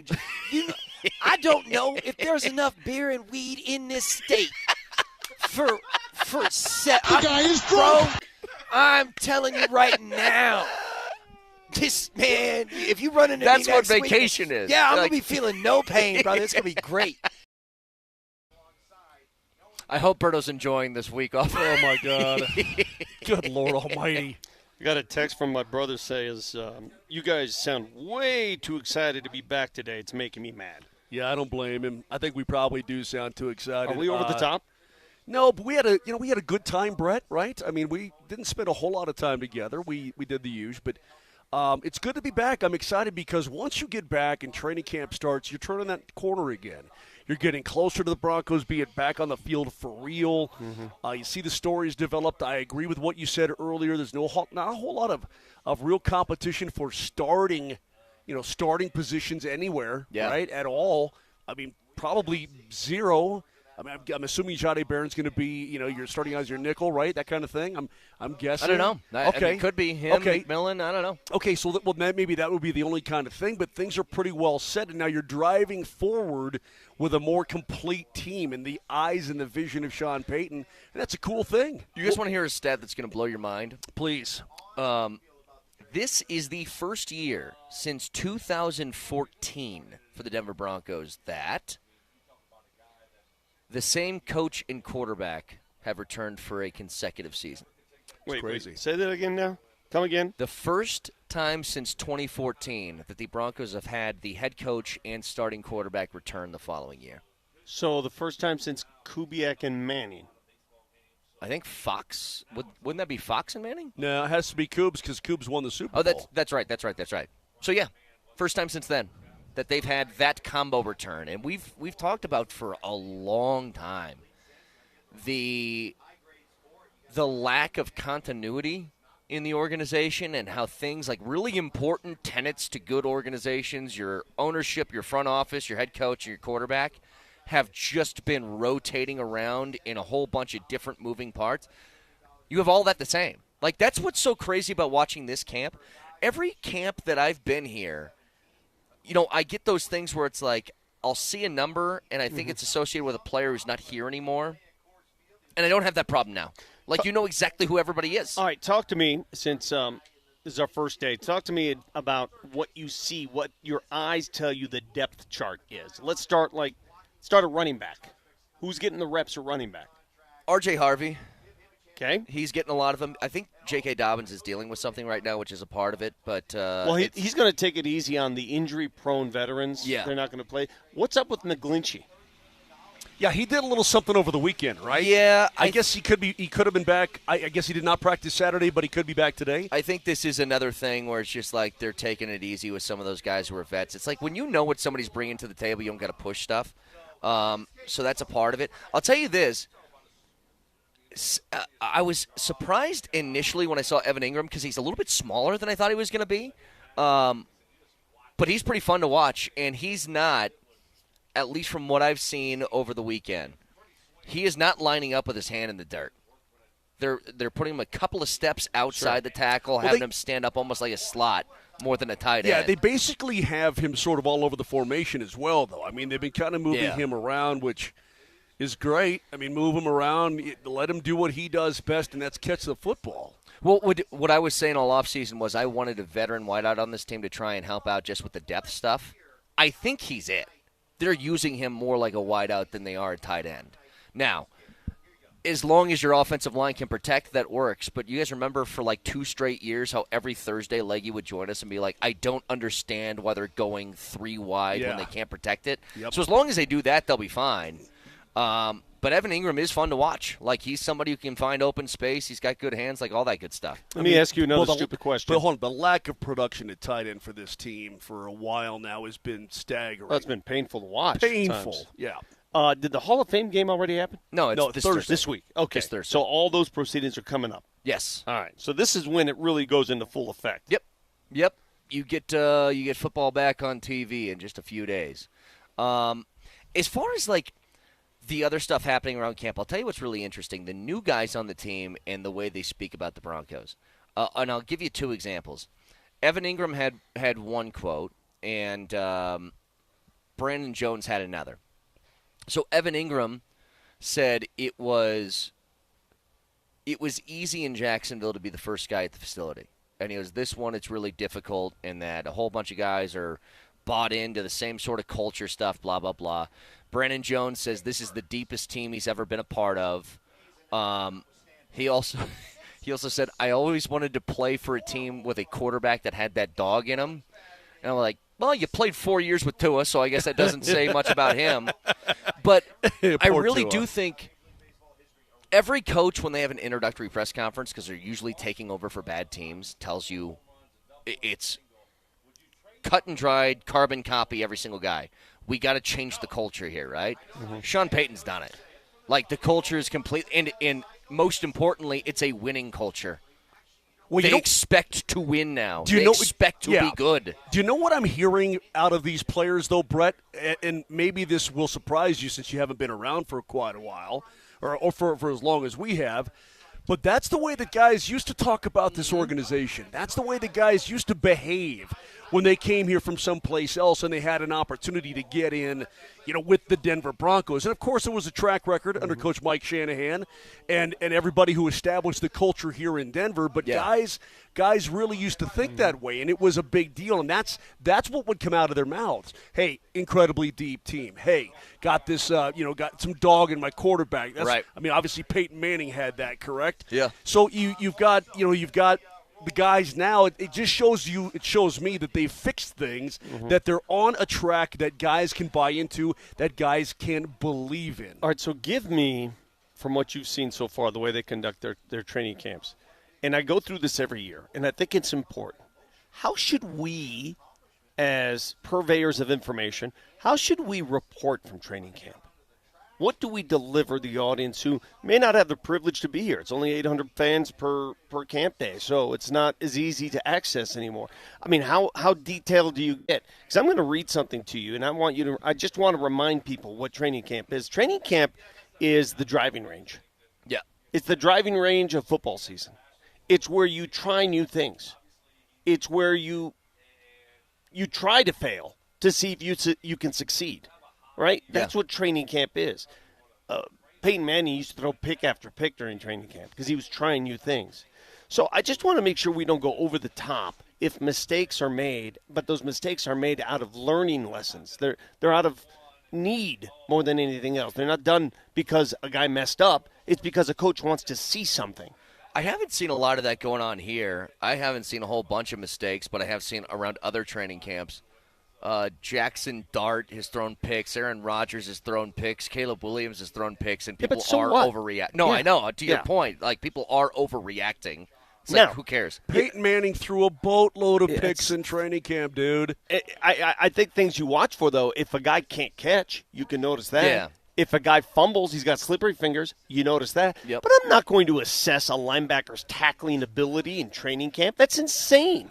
That's dumb. And they've been going mostly slow motion, so they'll do like 11 on 11, but they'll snap the ball, and everybody's going at about 50% speed. The other thing, watch this left tackle closely. Let's see how he handles that speed rusher. It's training camp. Yeah. Are you kidding me? We don't know anything yet at that position. I think things can get ramped up a little bit more today now that they're in pads. But, it's still like it's not going to be full bore. Now, I wonder if Peyton kind of changes that stuff up. Because if you guys remember when Nathaniel Hackett was here and they didn't hit at all the entire training? Like, they didn't take one guy to the ground. And you know what, Brett? When the regular season came around, they weren't ready to play football. Yeah, but for some teams that works. It worked for the Rams. It did not work here for the Denver Broncos. I can promise you that. Dude, I still remember. And I think that's – and I'm not saying that's the reason that Hackett and everybody why it was such a disaster. I'm saying I think it's part of it because that's all we talked – I mean, that's all I talked about. That. I'm like, nobody's touching anybody. Well, you know what the difference was? What's that? Do you guys remember when that first Hard Knocks episode premiered? And it was Lions? It was Dan Lions, Campbell. And they were killing each other. We're like, wait. I saw a running back get taken to the ground in that Hard Knocks, right? I forget who it was, but he got smoked and taken to the ground. I go, for God's sake, I just saw more hitting in this 15-second clip of the Detroit Lions than I have all training camp for the Denver Broncos. Now, that felt like an extreme on the opposite No, it side. did. But It felt like an Oklahoma drill, but I mean, but they were there to hit and they were there to play football. The Broncos didn't touch. Nobody touched anybody. Yeah. It was worse than an 8th grade dance. Again, we're out here at Broncos camp, and camp coverage on Altitude Sports Radio is powered by Ramos Law, the official injury law firm partner of Broncos country. So, yeah. Nelly, do you have that clip I just sent you? Because I think it kind of sums up what training camp. Maybe I've got a bit of a pessimistic view after all these years, right? Being out here, Vic. I know we're excited. I don't to be think here. it's pessimistic. I just think we all fall in. When I was young and I first started in this business, used to be on the I news. was training camp, and Yeah. and I would detail every little thing that happened, and then a couple months later I'd say, God, that didn't even matter, right? And you do this enough times, you just know it doesn't matter. What matters is health. That's number one. Health matters, number one. Number two, what matters is if a guy's not going to make the team, there are little things you look for. There's always a veteran that doesn't make the team. How many reps? That's why I asked you, who's getting the reps with the running backs? Is Audric Estime getting reps? He's getting reps. Yeah. Okay. He's cycling through. You got to look for those things. That's what matters. What they do, like between the tackles. Oh, did you see that guy run between the tackles? What are you talking about? They're not hitting yet. Yeah. I don't get excited about going against air. I never, ever get excited when your opponent is air. That's not true. You seem to like Jordan Love throwing the football last year. Yeah. Because he puts a lot of air under the football, and that looks friggin' pretty. I do enjoy the quarterback accuracy drills. Have they been doing those where they're throwing into the nets? You know the wall with the 3 little holes in it? Yeah. I haven't seen. I've seen them warm up with them, but not actually do it. Who are all the quarterbacks in camp right now? Ian Book's here too. Ian is he in camp? I don't. Do you have think an I saw updated Ian roster? Book. I know Ellinger. Ellinger's Ellinger, in camp? Stidham, and Nix. Okay, so there's only 3 quarterbacks in camp. From what? Unless I was missing something. Have you been to practice? I've been here. Anyway, we'll get back to this in just a second. Doesn't sound like you were in here. I was in Italy. Yeah, Actually, I was hanging out with Berto all week. Yeah, I'm sure. Weeding and drinking out. Oh, hey, God. I saw something that happened here that reminded me of a movie that I would like to get to when we come back.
We have breaking news at a training camp where, get this, every single player has reported to camp in the best shape of their lives, something we haven't seen since, well, last year. More breaking news coming in. That rookie that we had high hopes for just dropped a pass during a drill, so I think we can definitively say his career over. Oh, and this just in about all those players in the best shape of their lives. They're reporting in bigger and stronger and yet somehow lighter and faster at the same time. More breaking news coming in. That guy who dropped the pass, well, he just made an insane grab and it's exploding on TikTok right now.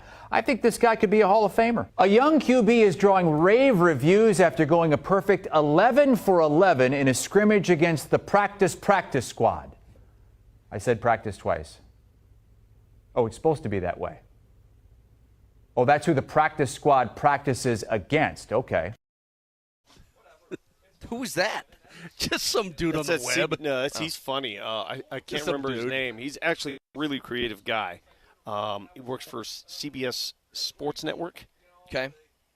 And I can't remember his name, but he does a lot of those videos. Really good. I won't do any spoilers, but I did watch Happy Gilmore too. Just awful. Is it? Yeah. I'll save it for the airplane ride. I expected it to be.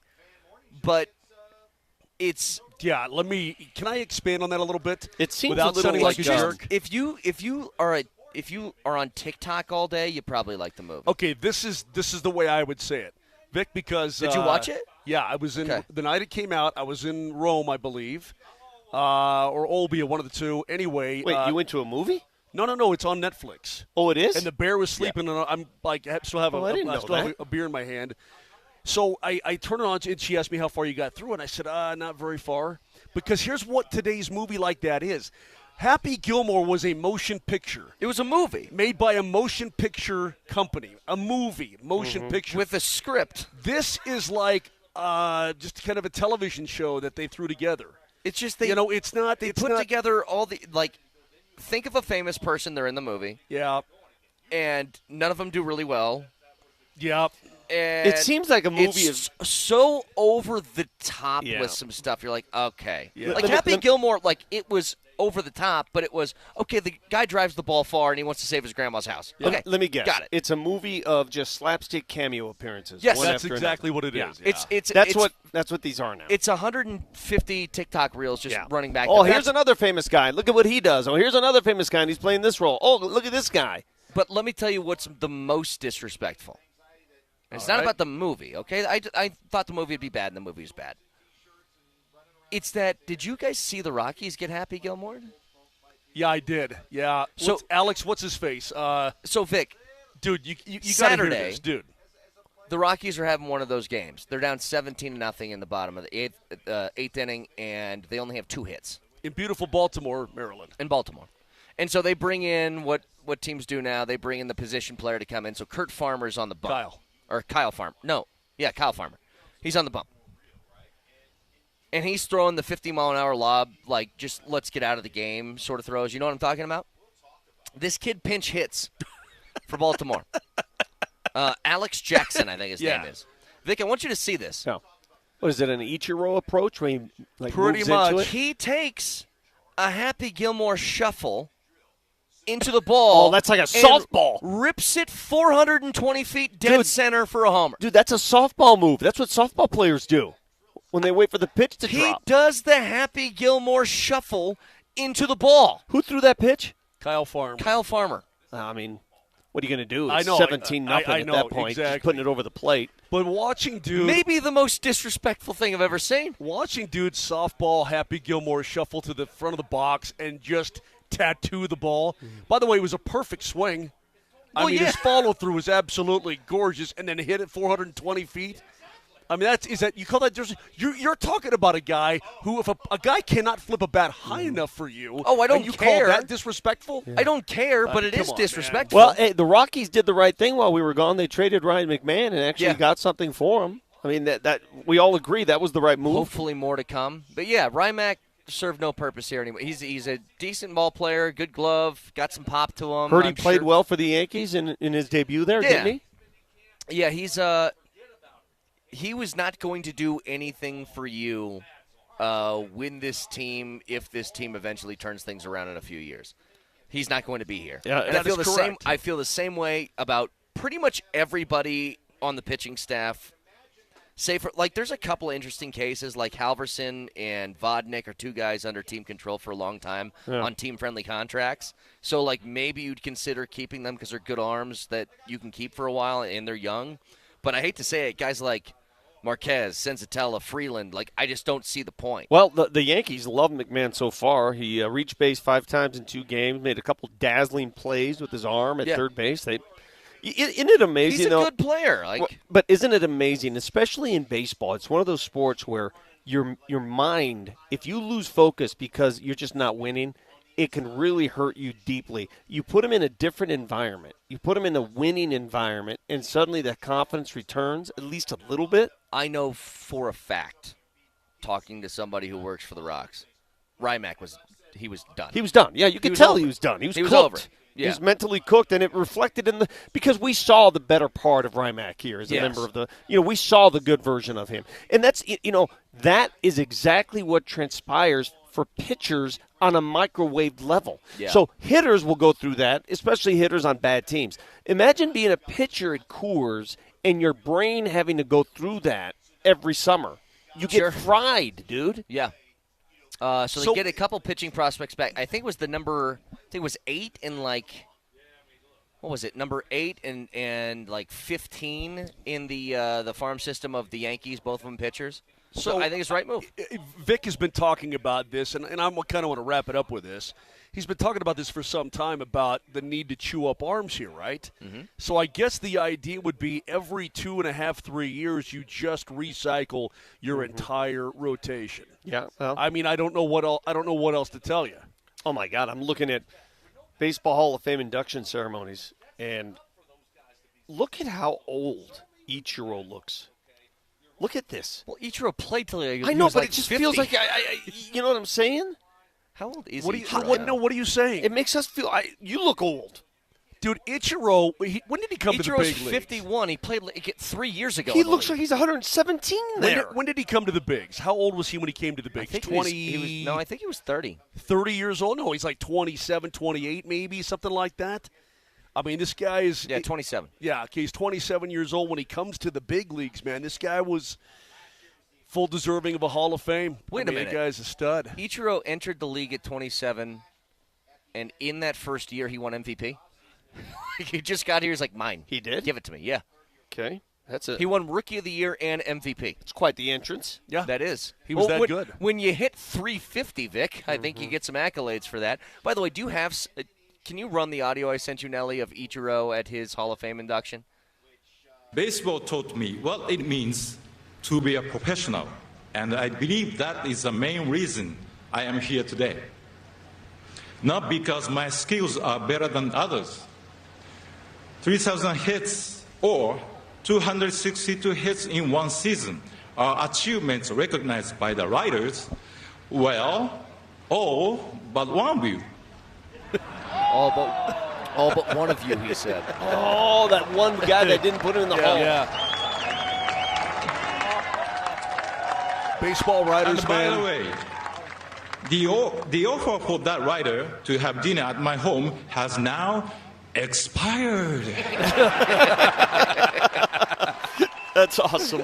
He's a funny dude, Ichiro's the man. I'll say this, and I don't want to blanket all baseball writers, but I feel like I'm gonna. Man, they historically have been the most miserable peeps on the planet. Exactly right. Amazing. Who doesn't love Ichiro? Have you guys heard some of the stories when he didn't speak English Funny at all? guy. Well, he feigned a lot of it. All he learned was insults at first, so he'd just say that to people. So Vic, by the way, he has got his Ben Franklin glasses on with a mustache he's trying to grow now, which is an odd thing. It's my training camp stash. I'm surprised that it took you this long to reference it. You know, I was staring at Moser's face for our vacation period, and I said, if this guy has the gall to grow whatever the hell that is under his chin, let me see if I can get something going. So you want to go upper lip. Something. So I'm going to go upper. Lower lip. There's nothing under my chin. It's under my bottom lip. Yeah, whatever the hell that is under your lip, that scar that you're trying to hide or whatever, I'm just going to go straight training camp stash. Kaner, don't act like your beard thing here is like anything more majestic than what I got going on. Yeah, but it's normal. But you look patchy as hell. You look like a dolphin. But it's normal. You look like if a dolphin tried to grow a beard. That's what you look like. Having So don't act You like can't even see my stash. Not yet, but you will. Having a beard is a normal thing that people do. Having a soul patch is somebody from Yeah, 1984. a soul patch, you know what it says? It screams, "Oh, help me, I'm drowning, emotionally, I'm not there, help me." That's what it screams. I'm being totally honest. So That's just my. What do you think? Is that your honest assessment? It's like, I just don't see the point. I'm confused. I don't know what to do with my life. I'm going to grow a soul patch. Here, come help me. You wake up every morning and you shave your face and you intentionally go just underneath here. Just leave. Just a little bit. Here. Again, it's you screaming for help. That's how I say it, and I'm here to help.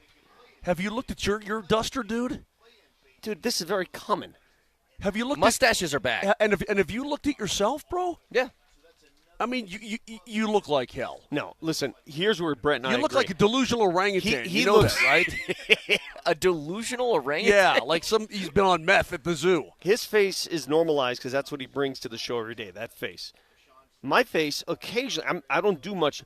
Your little patch of misery screams help, and that's just a fact. And we're here to help you. We'll get you through this. Don't worry, pal. I don't know how We'll get you through it. I don't know how psychoanalyzing me on this program is going to make it a better show. I don't.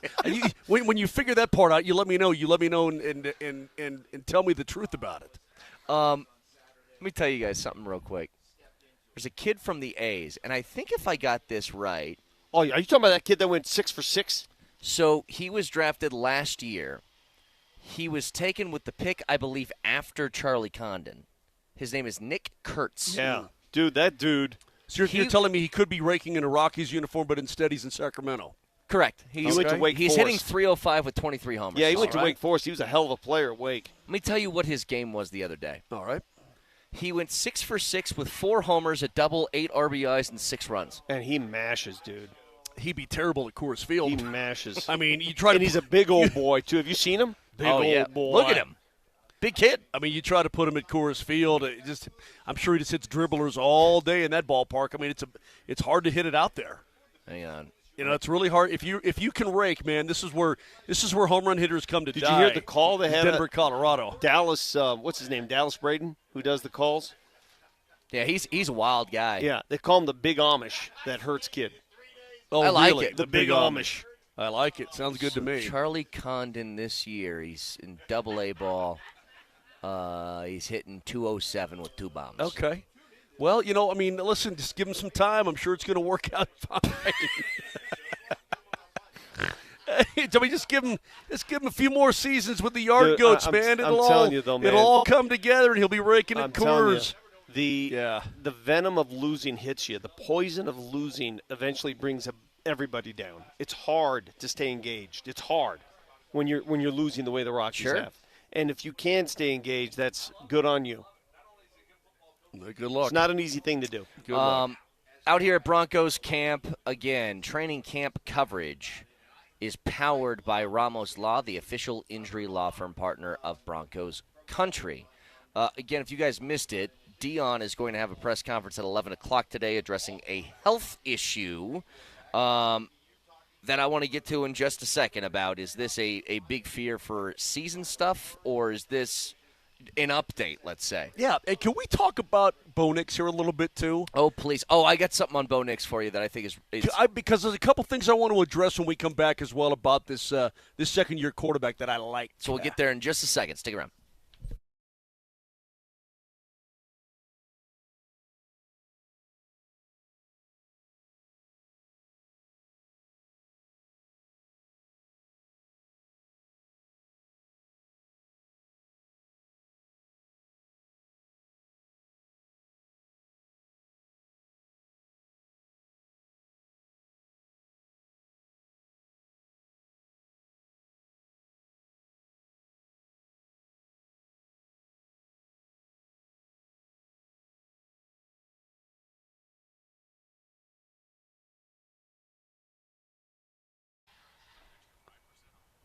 Let's say you don't like making a payment for 90 days. That feels pretty good, to be honest with you. Just keep your bread in your pocket.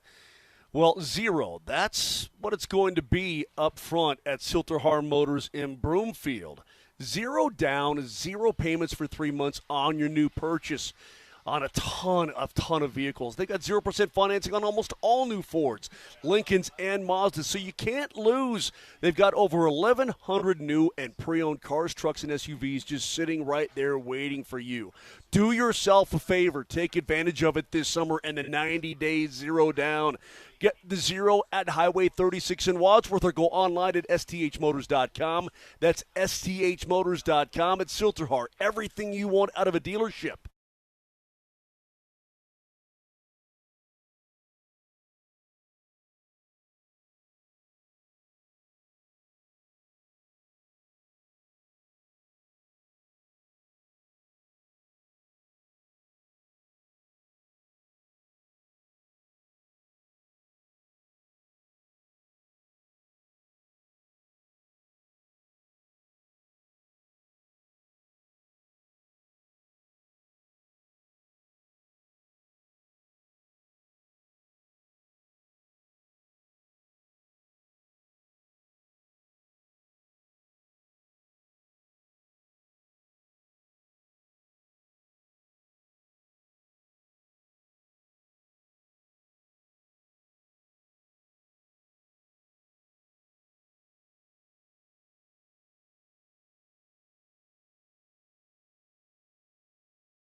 Well, one is we got, probably most in the NFL back.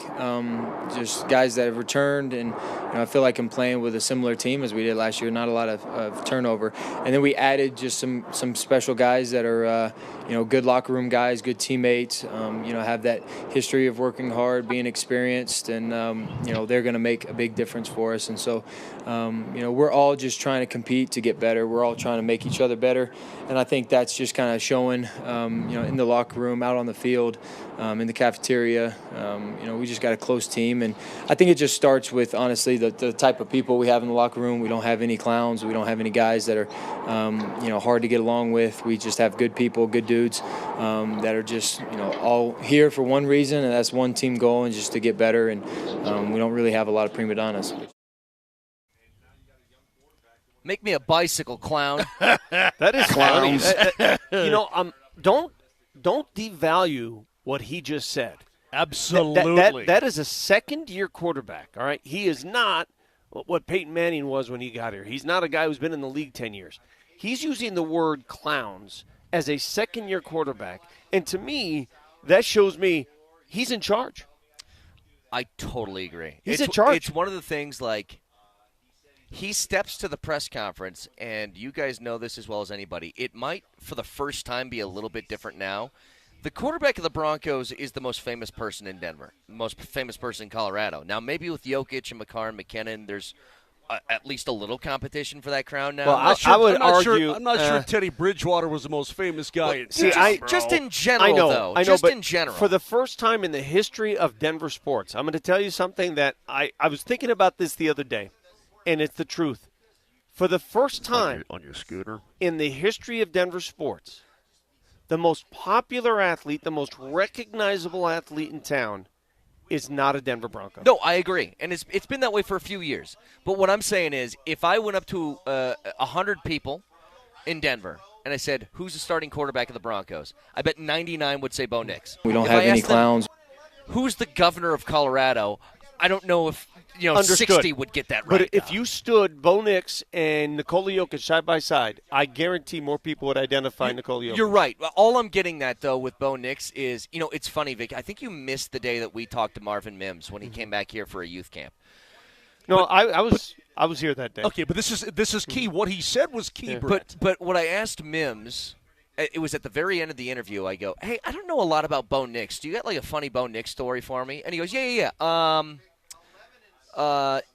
No, actually, he's just all football. Yeah. He's just all football. Don't have any. And literally, he's the kind of guy where I'm like, you would ask him, Bo, what do you like to do? Play football? Mm-hmm. What do you do when you're not playing football? I watch football. Mm-hmm. Like, he's just business. Either Sanford or DMac calls him Bobot on this show, and I think it's so true because he's just a football robot. He's just here to play. This is where the Broncos, and I want you fans to listen to this carefully. This is where the Broncos. Quit stealing my bit, dude. Right? That's my bit. You're looking into the camera. I'm not looking into the camera now. Brett, tell him to quit stealing my bit. Look behind Turn you. around when look you say behind you and make the point. Broncos fans, you got to listen to me clearly now.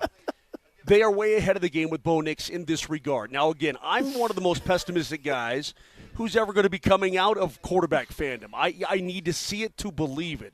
You have to prove it to me. I'm never going to give you the benefit of the doubt when it comes to quarterback play. And by the way, around these parts, I've been taught that pretty darn well by the group of guys that they've come through. All right, very well done. Why is Miles the mascot coming in on? Is that a scooter? What is that? It's electric surfboard. I think it's but here's the point. I think the kids call them skateboards, boys. Oh, whatever. Well, I don't know. All these wheels these days that you guys have come up with, I can't keep track. You call it an electric surfboard? Whatever.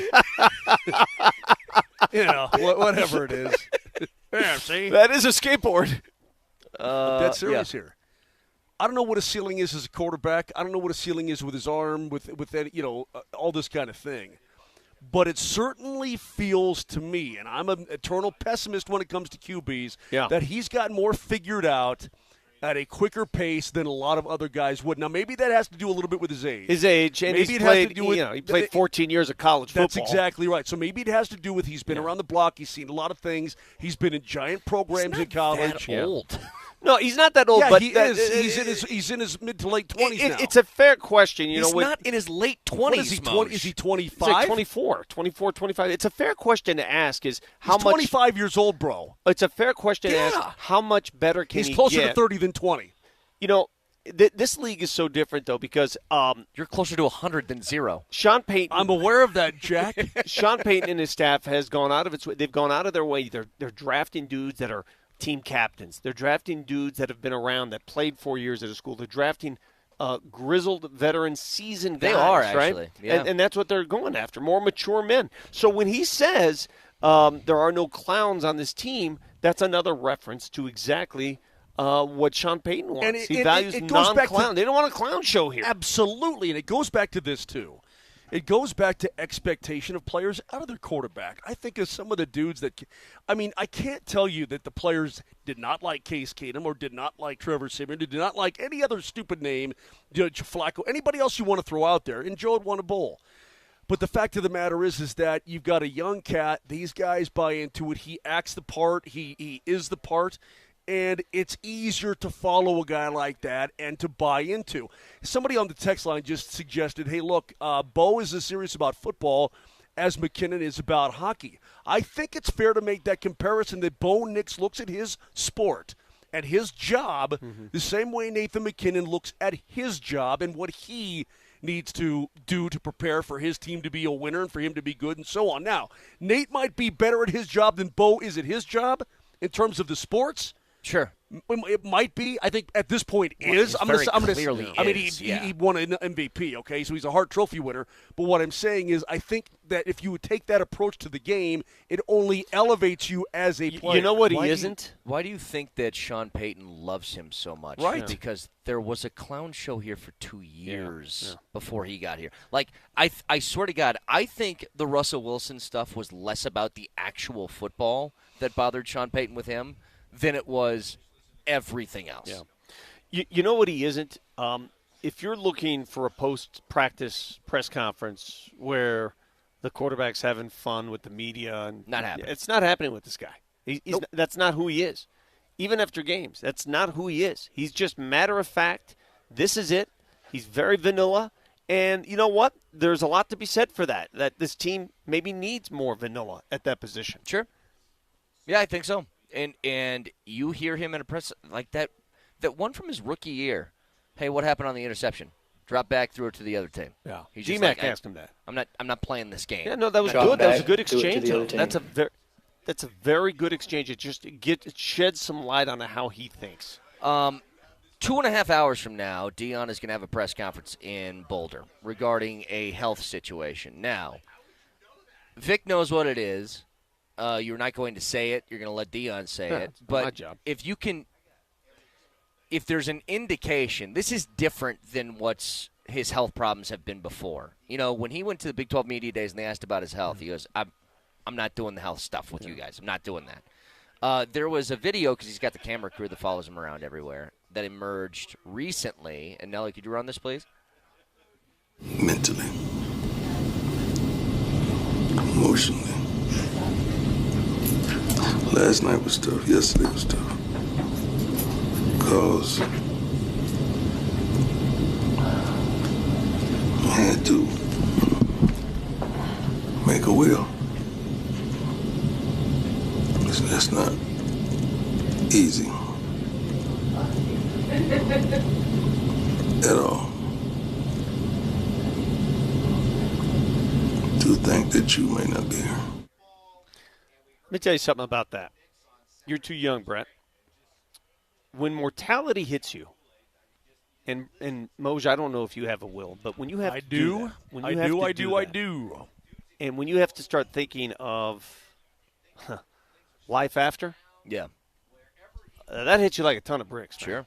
That might be the toughest day you can go through because you're now planning for life without you here. Mm-hmm. And him revealing that, again, when he announces what he's going through, that's up to him and his medical team to explain it all.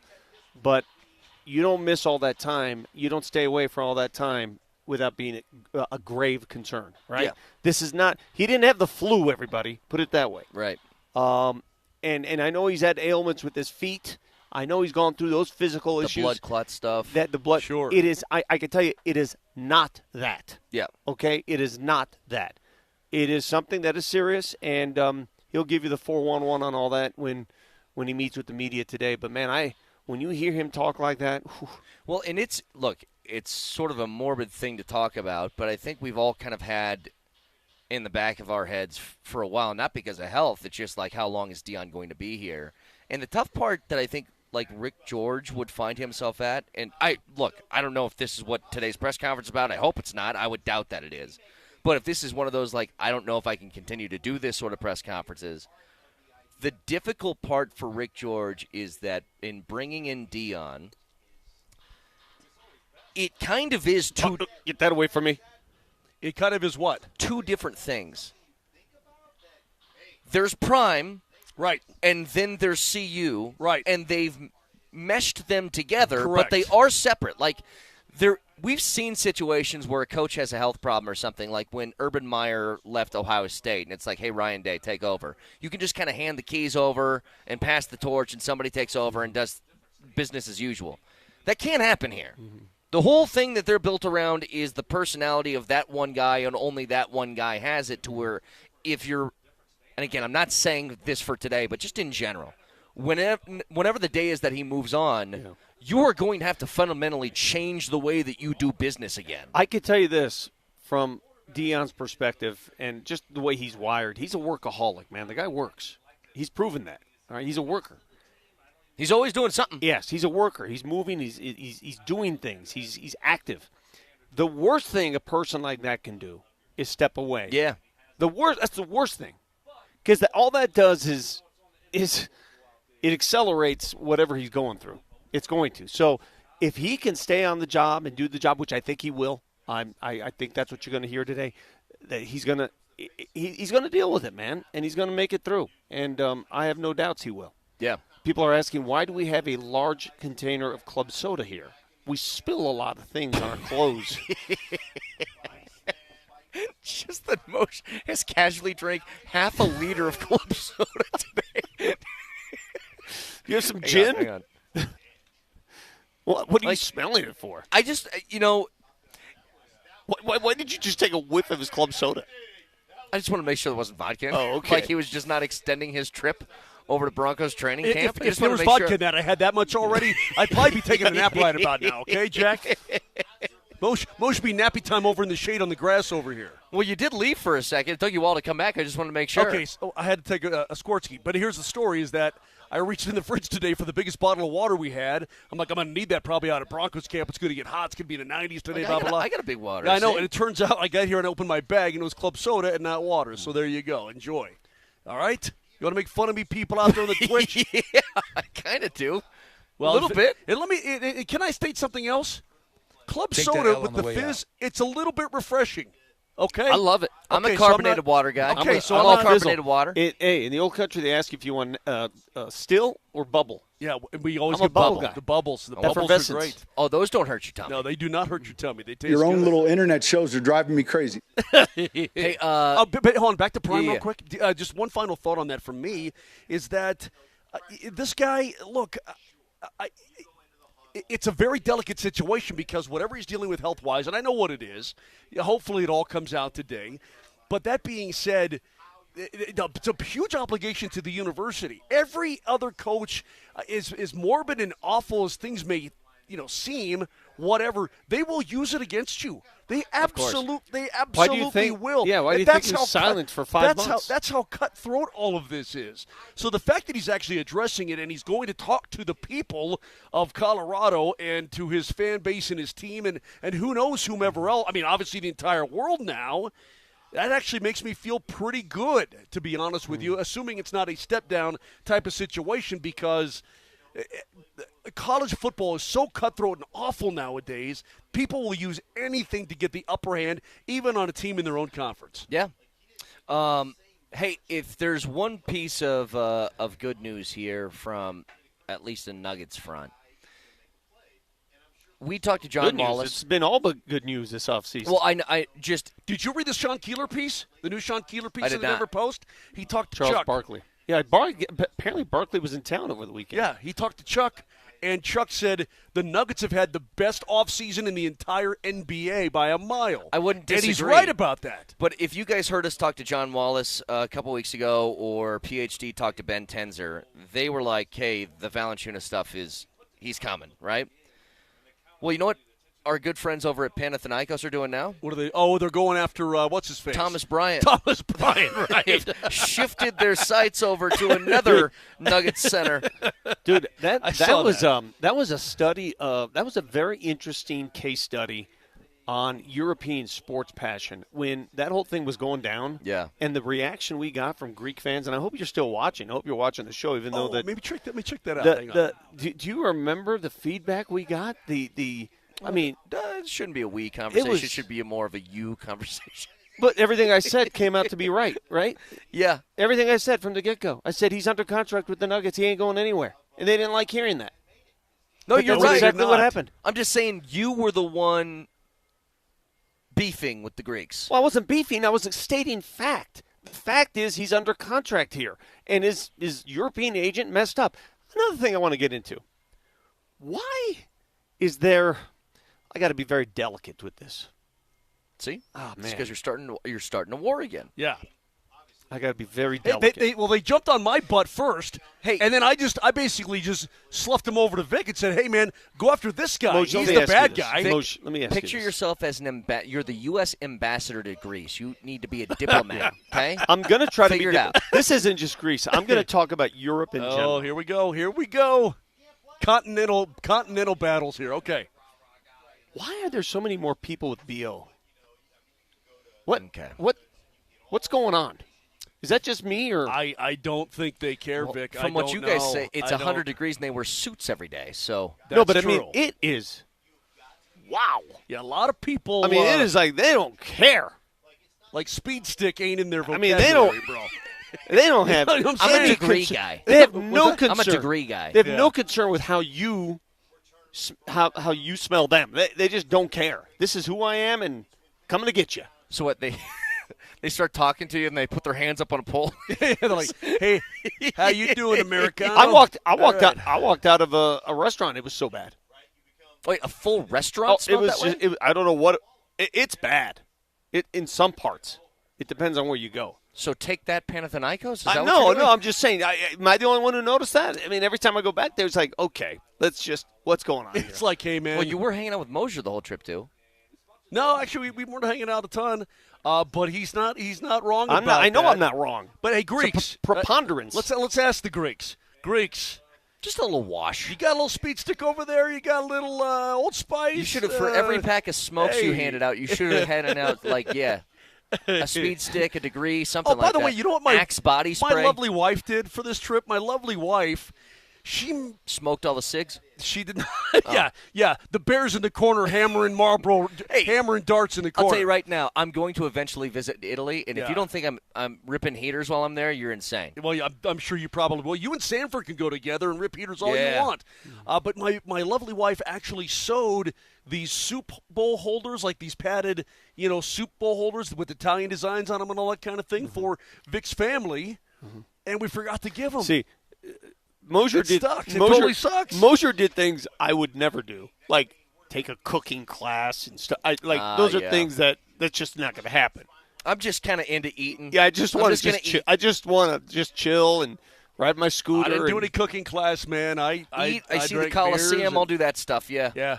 Pretty cool. Hey, dude, it's pretty cool. You'd like it. I'm sure I would. I'll tell you the story, though. When I took my 7-year-old there years ago, we walked 2 miles to the Coliseum, right? It's all walking. Yeah. We get there. She looks at the Coliseum. She goes, "We walked all this distance, and they're not even done with this building yet?" That's pretty good. I would be disappointed, too. If I was a 7-year-old, I was like, this? It's not even finished yet? What the hell are we doing? This decrepit old building? Looks like a mortar hit. All right, 303-504-0925. Back after this.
It's been a while since we heard Waffle House.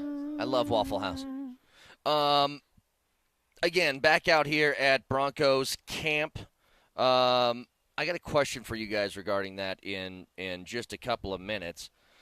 All training camp coverage that we have here on Altitude Sports Radio is brought to you by Ramos Law, the official injury law firm partner of Broncos Country. If you guys look behind us, a whole bunch of fans filing in now. Saw that, yeah. Awaiting camp. It is a weird sort of thing that there's only like 800 people. That's it.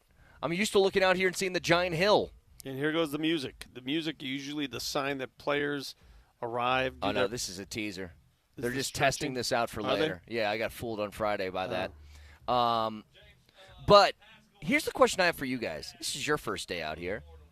If I said, what do you think the theme of camp is? There's always been something. It was is Bo Nix ready to play? Is who's going to win, Teddy Bridgewater or Drew Lock? There's always some sort of big question. What's the big question? See, to me, it's always health first, and you took a couple shots at that when Drew Sanders went down with the tendon. Was it tendon? Is that what it is? A tendon? Ankle tendon? A foot it's a tissue. Foot connective tissue situation. And he will miss all of camp, which means that he's going to miss probably the first month of the season because you don't miss all. You can't not go to camp and then come out and play the first. It's not going to happen. So he's going to miss considerable time again. Yeah. Those are the issues that coaches worry about. I feel awful for him. Of course you should. I mean the guy, he makes a cameo last year in Buffalo and plays well. Yeah. And I think about guys in the past here who have, I thought, been pretty good players, but you can't stay healthy, and so you can't play. Yeah. Shane Ray comes to mind for me. You remember the couple of games, sure, even more than that, but Shane Ray he was effective, but it was always something. It's the wrist, it's the tendon, it's the this, it's the that, and you're like, dude, you just can't stay healthy. So how can we be expected to rely upon you? And I don't want to and Jake Butt obviously his career never even got off the ground, but I don't want to put Drew Sanders in that category. But as Leggy will say on Thursday, and we've repeated it many times, you can't make the club in the tub. And eventually, no matter how good you are, you need every single roster spot in the National Football League is incredibly valuable. Very valuable. Jim Harbaugh said something because the Chargers made a move over the weekend. They have a left tackle, former first-round pick Rashawn Slater, that they signed to a big extension. It's 4 years, $114 million. It's a record $92 million of that for an offensive lineman is guaranteed. So that's a record. Yeah, he's also pretty dang good. He's really good. Yeah. But it's funny, I was talking to Berto last week, and he goes, do the Broncos have, as far as the contending teams in the West that you would think between the Chiefs and the Chargers, the least weapons offensively out of all those teams? And I think, look, the Chiefs, they don't have as many weapons as you'd think. I mean, Kelsey, Rashee Rice, when he's not being suspended or in jail or something, he's pretty dang good. But when you've got Mahomes and Kelsey, you're next level automatically. Yeah. So I was like, yeah, they're probably a step above you. What about the Chargers? The Chargers don't have the types of weapons that we've been accustomed to. Like, they had years of Mike Williams, Keenan Allen, Austin Eckler, all these different guys. Go look at their skill position talent. It's nothing that's insane. Their little receiver's a stud. Ladd McConkey's very good. He's a stud. There's a question for you. You want to answer a question, Brett? What? Who's the best receiver in the AFC West? That is a great question. Who is the best receiver? Because I would make an argument to you. It was Devontae Adams till he left. Yeah. It might be that. It might be that little guy in L.A. Could be Courtland Sutton. It could be. I mean, could it be Xavier Worthy in Kansas City? I don't think so. He hasn't done enough yet. Exactly. It could be this little guy in L.A. I mean, but it's not like the whole AFC West is loaded with superstar wide receivers or anything. That's the one position I think many more teams outside of this division have those guys than this division does. Yes. But at the same time, you've got Kelsey's in the latter part of his years. He looked like he lost a little something last year. You could still argue, from his resume alone, he is the best in the division at pass catching. He's the best. Brock Bowers will make a strong argument, and that's the next guy I was thinking of. Yeah. Brock Bowers is going to be the new Kelsey. He's the best tight end for sure. But here's what Harbaugh said. He said, I know the question is going to come up about weapons. We look at offensive linemen as weapons. And think about how the Broncos built this. The law firm of Payton & Payton over here have been very intentional in how they've built their team. And the first thing they invested in was O-line and D-line.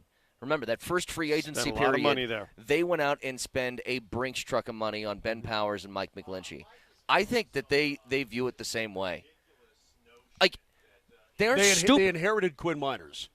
Yes, but they aren't stupid, okay? And Sean Payton knows something about offense. They made a conscious decision to not do anything at wideout this year. They did that intentionally. They got Pat Bryant in the third round, which I don't know how much he's even going to play, and Pat Bryant looks pretty good out here. But they didn't go out and do what they did in the running back room. They went out and they got Evan Ingram, and they're like, yeah, I think that's going to be enough. They still can. There's some guys still waiting for jobs. Sure. They still can if they see it as a necessary. Oh my God, we just don't have enough playmakers. They can still do that. I'm still liking Keenan Allen. He's still out there.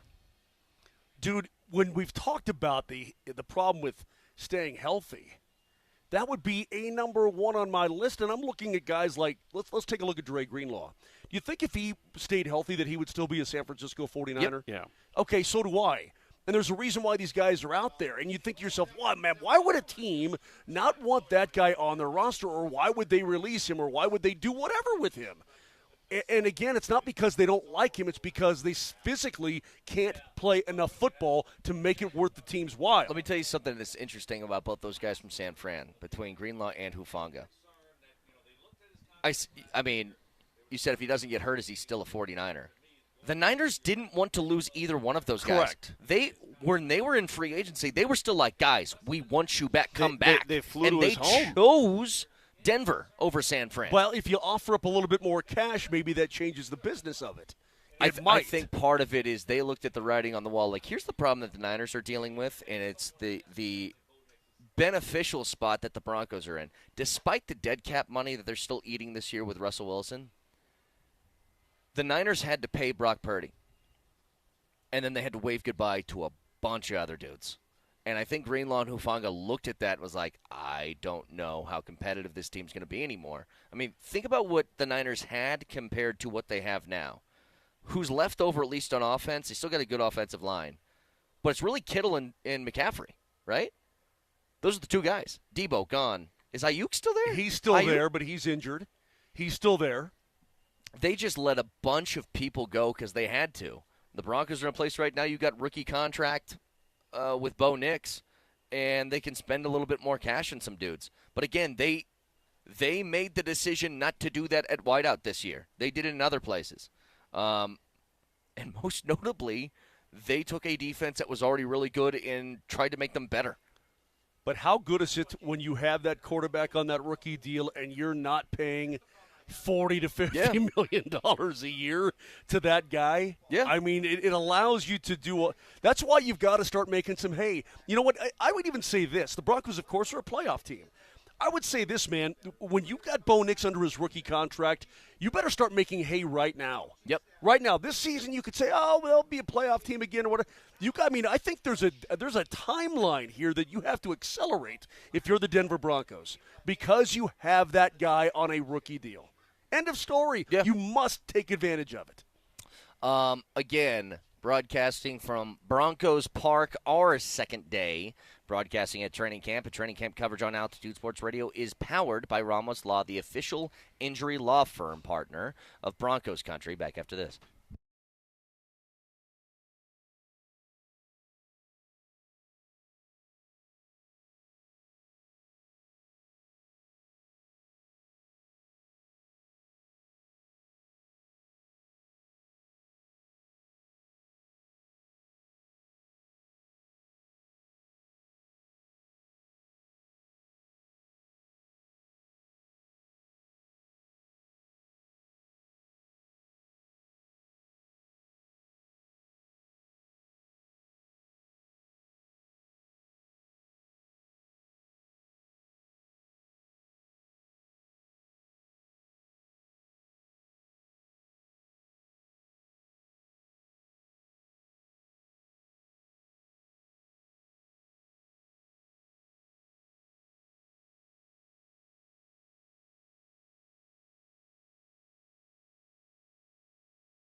Coach, it was reported that quarterback Onyx was hanging out with your quarterback. It wasn't reported. I stated it 3 days ago. Gosh, your own little internet shows are driving me crazy. Listen, Bo Nix, if you were here 2 days ago, you would have heard me say he spent some time with Breeze. So it was reported. Keep going. How's it makes it different? No, just what I said 3 days ago.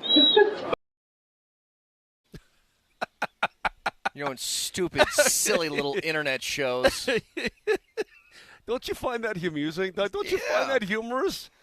I don't know, man. Part of me, Vic, just finds that so it's so appropriate.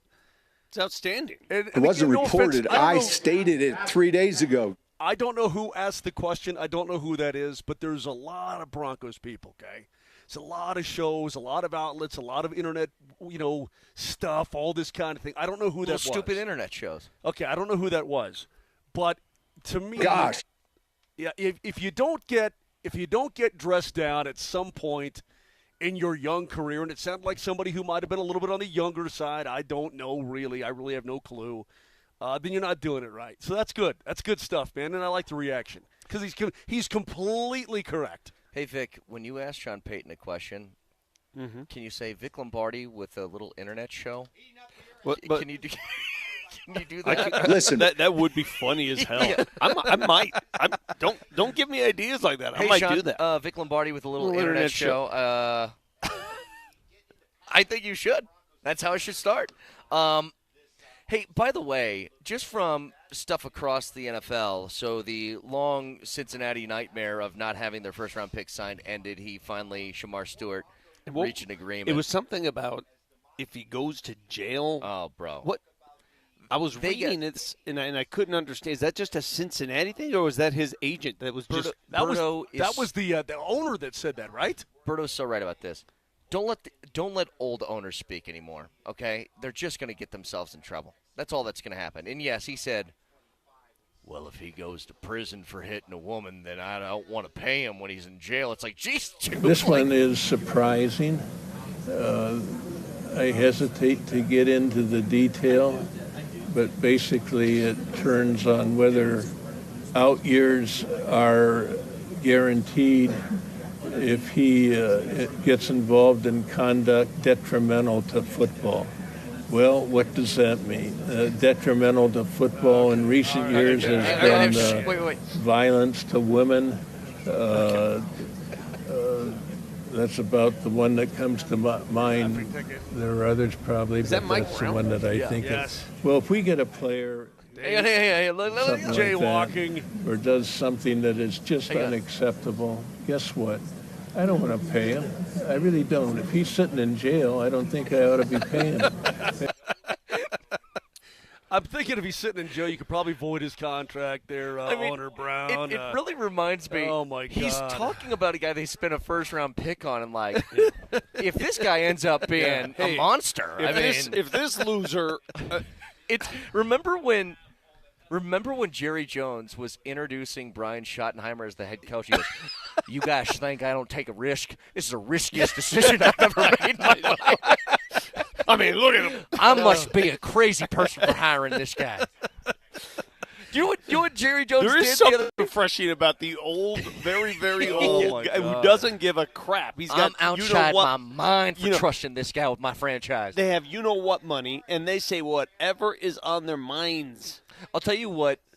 Can you pull up the Jerry Jones clip I sent you, Nelly, from earlier today? So, if you guys remember, Micah Parsons is pretty good at football, right? Correct. And Micah Parsons wants to be paid like he's pretty good at football. Correct. And they're in a battle right now for how much money he's going to get. That is correct. And I just thought this was funny. This is Jerry Jones the other day on Micah Parsons. Go ahead. Of all the players that I've ever negotiated with, Michael Parson is as savvy and knowledgeable and understanding of his financial business relative to football as any player I've ever been around. One of the best players in the league, and your franchise player. Did he call him Michael? He called him – no. His name is Micah Parsons. He called him Michael Parson. Michael Parson is as savvy. That's great. Dude, that just kills me, man. I mean, come on, man. Listen, Bob Nick is going to be a hell of a quarterback. Your own little internet shows are driving me crazy. You just got to take the mic away every once in a while. Although you can't do it with Jerry. Jerry's got a radio show. He's got a whole bunch of stuff. Micah Parsons is 26 years old. He's been in the Michael Parson. He's been in the league now. He's going on his 6th season. First-round pick, obviously, 12th overall. I think he's been a Pro Bowler every single damn year he's been in the National Football League. He's one of the best in the game. And you're screwing up his name, Jera. Dude. I mean, listen, Brown is – how old is Jerry Jones? Because Mike Brown's like mid-80s. Mike Brown's on the edge of Early 90. 80s? Mike Brown is right at 90, bro. He's there. He's very, very close to being there. I mean, come on, man. There's, you know what? I don't want to play it, Nelly. And no offense, by the way, did they ever let that old lady in Detroit ever talk? Did they ever let her talk? She did sometimes. Okay, all right. But they're kind of like, that's great, Sheila. Let's get you to bed. Let's get you to bed. Or no, Martha was her name. Martha was the old one. Yeah. Martha Ford. I think we can be good this year. That's great. Okay, All honey. right. Okay, honey. It's nap time. Can we get a chair for her, please? Michael Parson. I'll tell you what. I don't want to play it, Nelly. I don't think we can. We probably could. I don't want to, though. Just, did you guys hear Dave Aranda, the head coach of Baylor? I heard this. I heard the whole thing. I was like, what is he doing? What? It was the weirdest analogy I've ever heard in my life. First of all, I always get, like, when you're talking about little people, there's a word that starts with an M that I don't think you can say anymore. You can't say that today. And he said it like 10 times in one answer. I'm telling you, coaches live in a shelter. They don't know the outside world, most of them. They really don't. And sometimes they venture to places that are like, wait, what? I'm not allowed to say that? Give me a timeout. Okay, yeah. Go walk around the corner and go listen to it. I'm telling you, it's the weird – like he made a reference for I guess to give you guys context without playing this. He made a reference that his locker room – he didn't want it to be the scene from Wolf of Wall Street where they're throwing little people or something like that. They're throwing little people around. And I'm listening to him like – I thought it was AI at first. Yeah. I was like, there's no way somebody actually said that. I mean, look at Moser's face right now. Is it the wildest thing you've ever heard? But he didn't just say it once. He went on and for on like a minute and a half. Yeah. Made for throwing, he said. Yeah. I was like, okay, what happened from that? Did he get backlash from that? Or I'm sure. You can't. I don't think it's not like he's getting suspended. At least I wouldn't think so. But yeah, a little bit wild. Long story short, when you got a microphone in front of your face, people hear you. They can hear what you say. Anyway, they do. So, have you heard the show? I guess we don't have any clowns. So just a couple of things here. As we're here at Broncos camp again, it looks like guys are getting ready to hit the field and get stretching and all that good stuff. Yeah, crazy, right? Put your microphone on. Yeah, quickly. Put the mic on. That was one of the weirdest get-to-the-point get-arounds I've ever heard in my entire life. Reminds you of Moser a little bit, didn't it? No, not at all, dude. That was bizarre, dude. That was crazy. One of us. That was a really weird workaround. Please stop. Yes, please stop. Oh, my goodness. Again, with Broncos camp here, it's. I think the most interesting part of this camp is that there isn't a big positional battle, that there isn't something that you're like, who's going to win the job. The closest that you're going to get is probably running back, and it's just a question of, is R.J. Harvey going to be ready at the beginning of the year or not? I think the storyline on the offensive end is Audric Estime going to make this team? Yeah, I don't know. That's a very good question, Vic. I mean, I that inactive for the playoff game is really weird, and it still weirds me out to this day. Like, that's a really odd decision to make. Well, who was the guy here's the way I look at it. RJ looks pretty good, by the way. I will say you can never have enough running backs, okay? I always say that. But at the same time, if you thought this guy was a real player or you had no concerns about him whatsoever, why do you draft a Harvey in the second and bring in a Dobbins? Well, maybe the style of running back. Okay, well, then immediately you drafted him for crying out loud. He's immediately third on your depth chart like he was coming into last season. Some draft picks don't work out. Maybe he didn't work out. I understand that. I'm just saying that It could be as easy as this. It could be as easy as look, they I'm don't. not They don't stupid. trust him. That maybe the slippery fingers. They haven't gotten over that. It could be something like that. I'm not stupid. If they don't believe in Marvin Mims, you know what they don't do? And by the way, Pat Bryant, again, is a third-round pick. But what you don't do is you don't use a second-rounder and bring a guy in, right, and then immediately put him down the depth chart if you think that guy can be one of your guys. But just because you draft somebody at a particular position doesn't necessarily mean you've lost faith in the guy drafted the year before him. It doesn't. It just means you're drafting another guy. You have depth. That's I got to all. tell you something, by the way, Moj, because you and I've heard other people do this. Why is Audric Estime discussed like he was a first round? He's a fifth rounder. Fifth rounders get cut. They get cut every year by every team. Other Which is why positions, I'm we don't saying- even think twice about Yeah. it. But it's because it's a marquee position and it's a name. We knew his name. We knew who he was. We knew where he was from. Here's your question. Then answer this question: how many running backs do you keep on this roster? How many? Because you've got your fullback. You got Burton, who's going to take quote a spot, right? It's probably 3. And then if you it's practice squad three, guys. if it's 3, then he's the odd man out because Dobbins ain't going anywhere. Harvey ain't going anywhere, and McLaughlin is going to stick around because he's the most unique back of all of them. What He's does the that guy. mean? Well, he's a little speedy guy, a little bowling ball guy. They don't have a bowling ball guy. What's Bidet? What's Then he? he's then? what, 5th on your chart? Where's Can he? I hone in on Jaleel for a second? I like Jaleel. Jaleel was your best running back from last year, but your running backs weren't good last year. Correct. Everybody talks about how fast Jaleel McLaughlin is. If he's so fast, then why was his longest run 21 yards? I don't know. Why? If he's your home run hitter, why is his longest run 21 yards? You know Because you're why running, did he have one run over because 20 you're, yards you're last running year? a tiny guy between the tackles? I'll tell you exactly why they drafted R.J. Harvey. They drafted R.J. Harvey because he breaks tackles. He also catches the ball. And he breaks tackles. Look Yeah. at his film. Look at his film. He breaks tackles. He doesn't go down on first hits. And that's what we saw an awful lot of last year. How many times did we see a run game that just didn't get going because as soon as they're touched, they're down? Yeah. And it's not all fault of their own. A lot of times the offensive line wasn't blocking it right. They stacked the line of scrimmage. What did every team do against the Broncos? They stacked the line of scrimmage. You know what blew me away, and maybe this is a difference. Maybe the NFL is shifting back to a certain thing. For years, it was always like a committee tandem approach in the backfield. And so I went through the last few years. In 2021, there were 2 guys who had over 300 carries at their running back position. In 2022, there were 3. In 2023, there were none. And last year in 2024, 6 different running backs had over 300 carries. Derrick Henry. It's 1. Josh Jacobs. 2. Well, they split duties in Detroit, so I don't think that happened Nobody there. from Detroit. Yeah. Jameer Gibbs Philly. Saquon. Who the guy in Pittsburgh who's now a Charger? 3. No, Najee Harris. Najee Harris he's missed not? that. Okay. All right. It's Bijan, Jonathan Taylor, and Kyron Williams out of the Rams. Okay. I think teams are now getting back to, look, they still use multiple backs.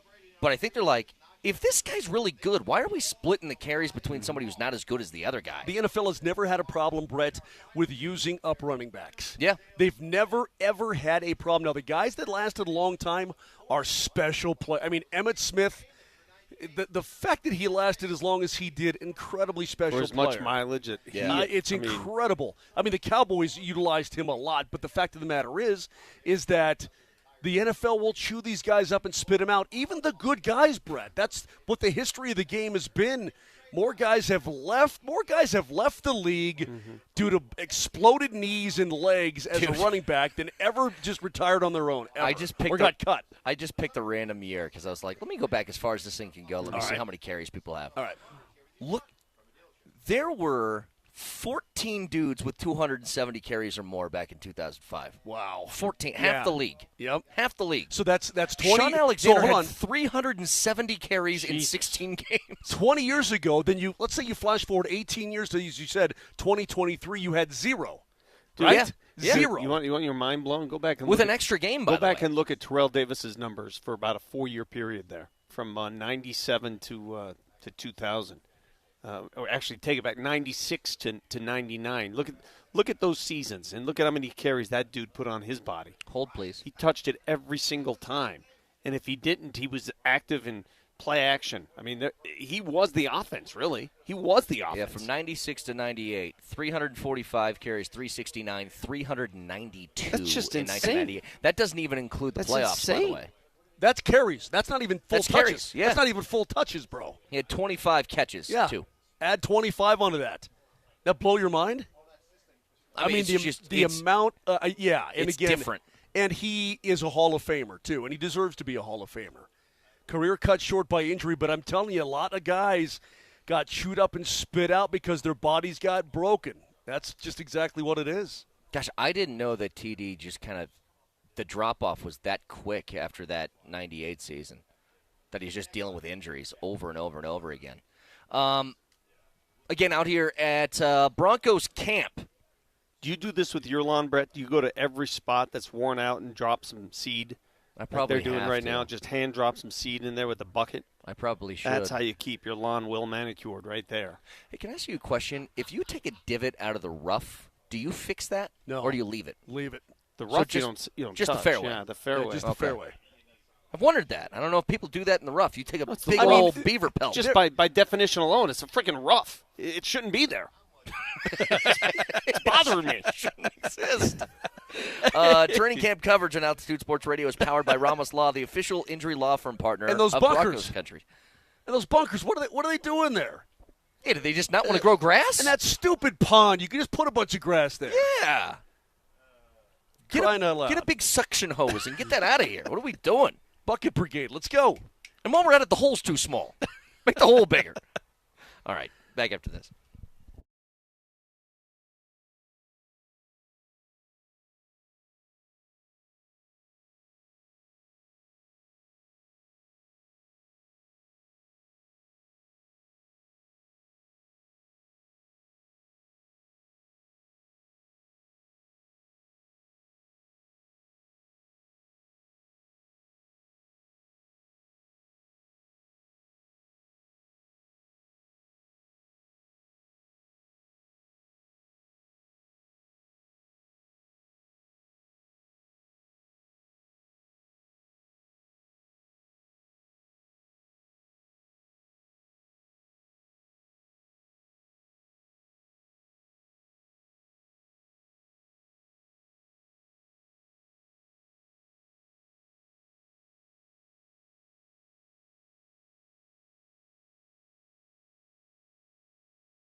Coach, with many of the key positions coming off injuries, how have you handled some of those schedules here early in camp? Say it again. Some of the guys, some of your key contributors coming off major injuries from last year. Who are those guys? Well, I mean, we have Greenlaw, Hufanga, we have, I'm trying to think, Evan Ingram, Yeah. I'm just trying I just wanted to make sure. Well, has been kind of cut back. How are you handling those guys' injuries? Or with them so they'll be healthy? Tell me when I can go. Can I go? All right. Good question.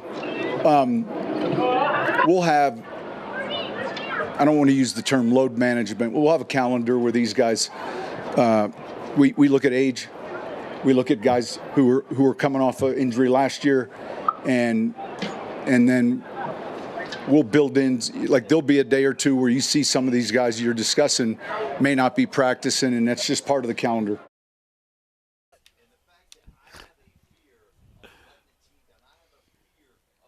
I kind of like it now. So good. I really do. Another Moser moment. Tell me when I can go, Moser. Tell me when you're done. Tell me when I can go. Tell me when I can go. Can I go? In that guy's defense, whoever that was, and I don't know who that is. Do you know who that is? No idea. Were you there? Nope. I don't know who that guy is, but Peyton asked him the question, which guys? So he named the guys and then said, well, tell me when I can go. Well, you asked him to name the guys and expand on what he was talking about. But the impatience is hilarious. Yeah. I'm telling you right now, we all got to take a shot at just getting verbally assaulted. Just getting one of those right back, one of those zingers back. In fact, I recommend Raj do it today. Raj, you're semi-new to this. I want you to ask Sean Payton a question that's going to lead to that kind of answer. Quick. Lead to him getting annoyed with you, and like he just wants to shut you up and get out of there. Chew you up. All right, cool. Yeah, he's going to be the guy today. You know what? Follow up and say, hey, I was reading a report. I was reading an internet report. I was reading an internet on report an internet about Bo Nix hanging out with Drew Brees, and I just wondered what your thoughts were on that. You know what I mean? Hey, a little internet show. I got a question for you. Your own little internet shows are driving me crazy. That gosh that he has to start that is like that's exasperated. He's just like, gosh. I have a question. Listen. So Serbia announced their roster for Eurobasket. And it's deep. That's the best team in Europe. Spain and Serbia are both just loaded. Both of those teams. Let me read you names. These are guys who are going to wear number 6, number 7, and number 8. Nikola Jokic will wear number 6. Nikola Jovic will wear number 7. Stefan Jovic will wear number 8. And wearing number 15 is Nikola Topic. Wow, so they gave Topic 15 and Jokic 4? I just have a question. When I get confused in seeing all of the names that are one letter off from each other, do they think that about Americans? Like, do they think we all look alike? Well, no. If our basketball roster for the U.S. was John Smith, Jake Smith, and Dave Smith, I'm sure. Yeah, but we don't have that. Well, I mean, no. I mean, look at Oklahoma City's Bogdan, roster. Big Don, Bag Don. There, 2 Jalen Williams. There is 2 Jalen Williams. Yeah, you're right. But that bothers me. I'm bothered by that. I've been bothered. Okay. There's just a lot of names that are like the same here, and I don't know how this works. Well, they've got 1, 2, 3. They've got 4 Nicolas on the team. 4. Okay. They've got a Jokic, 2 Jovic's or Jovic's. If it's Jokic, then how's it not Jovic? So can I go? And then Topic. Yeah. Tell me when you're done. You got a bug right on your shoulder. What is that? That's been following me around. I think it's your BO. You got a bunch of legs, man. Yeah. He likes that European It's BO. a beetle. It's a pine beetle of some sort. Tell me when I can go. Can I go? All right, so the guys, sorry to change topics, but a bunch of the guys are already out here, and Jaleel McLaughlin's out here. Jaleel looks thicker, by the way. Yeah, he does look a little bigger. We say that every year, though, don't we? Players. But he looks this year he's bigger and stronger. He's bigger and stronger than he ever has been. He's also lighter and faster. I've always been intrigued by the little things players do prior to practice to get them ready for practice. He does the leg swing here. Yeah. He does the leg swing. He does the leg swing along the wall. Did you see the thing that Bo Nix does every day when he walks up one of the lines of the practice field? He'll walk down the line, and he does this with his arms. I think it's a coordination thing. He does this. Look at me if you're watching on Twitch.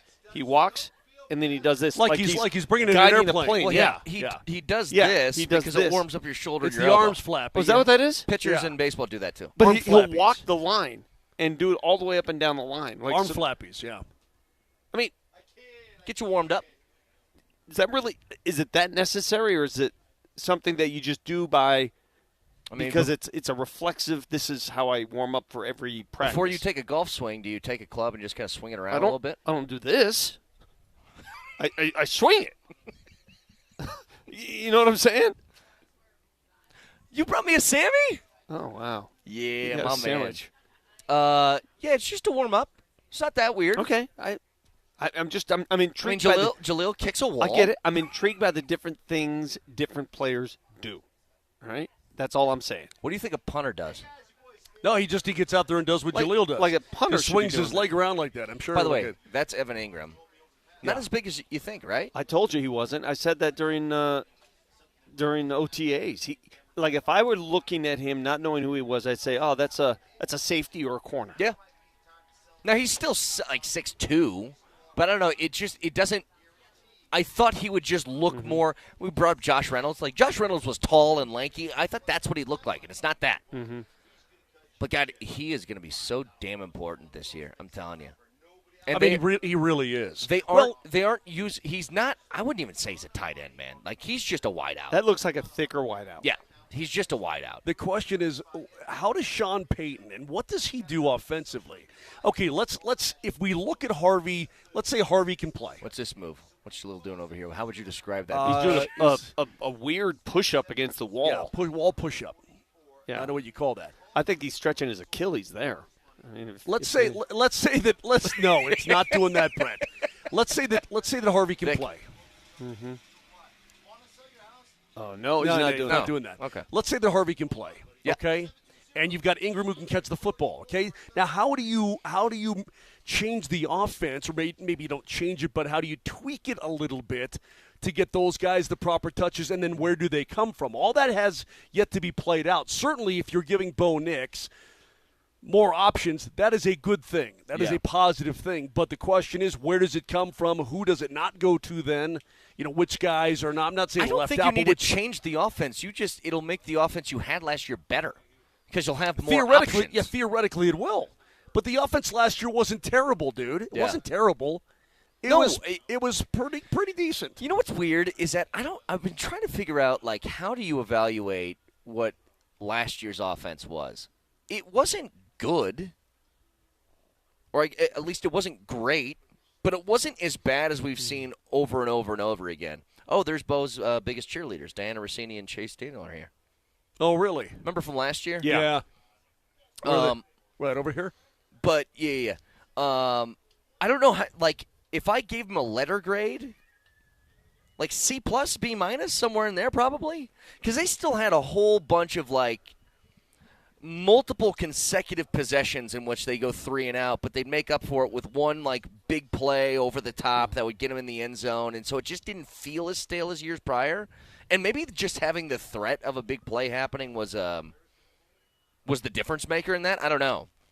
But you're saying, how do you change the offense? I don't think they have to. Well, essentially they were a middle-of-the-pack team offensively last year. Would you call them middle of the pack? Yeah, not terrible, but they were just kind of right there in the middle. Okay, let's say even maybe the bottom of the middle of the pack, somewhere right around in there. Well, with these additions, assuming that they're going to be players, where then do you start moving them up to? Do you move them up to middle of the pack, let's say 16, 15, 14, or do you put them close to the top 10? Because if you have a team that is a top 10 offense, total yards scoring, however you want to categorize it, and a team that is certainly top 5 defense, then, dude, you have a team that can win. Win. I'm not talking about getting to the playoffs win. I'm talking about AFC title win.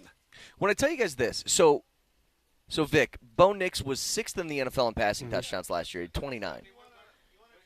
28 of them came in the final 13 games. He went the first month of the season with 1 touchdown pass. Well, the first few games were sort of, hey, I'm trying to figure this thing out. First few games were awful. Hell, the first game, Remember some of the passes? Yeah. So, I mean, that's to be expected. But I'm saying, when I tell you the last 13 games of the season, he averaged over 2 touchdown passes a game. Did it feel that way to you? No, I mean, it's hard to remark on a season that went by, and you look at the season as a whole. Did he get better as the season went by? Yeah, of course. We all saw that. He got better. Again, you can't say enough about he's doing your thing. He's doing that thing right now. He's shoulders up and down, kicking. DJ Jones out there is just a large man. Every time I see him, he's always the biggest guy on the field. Players warming up.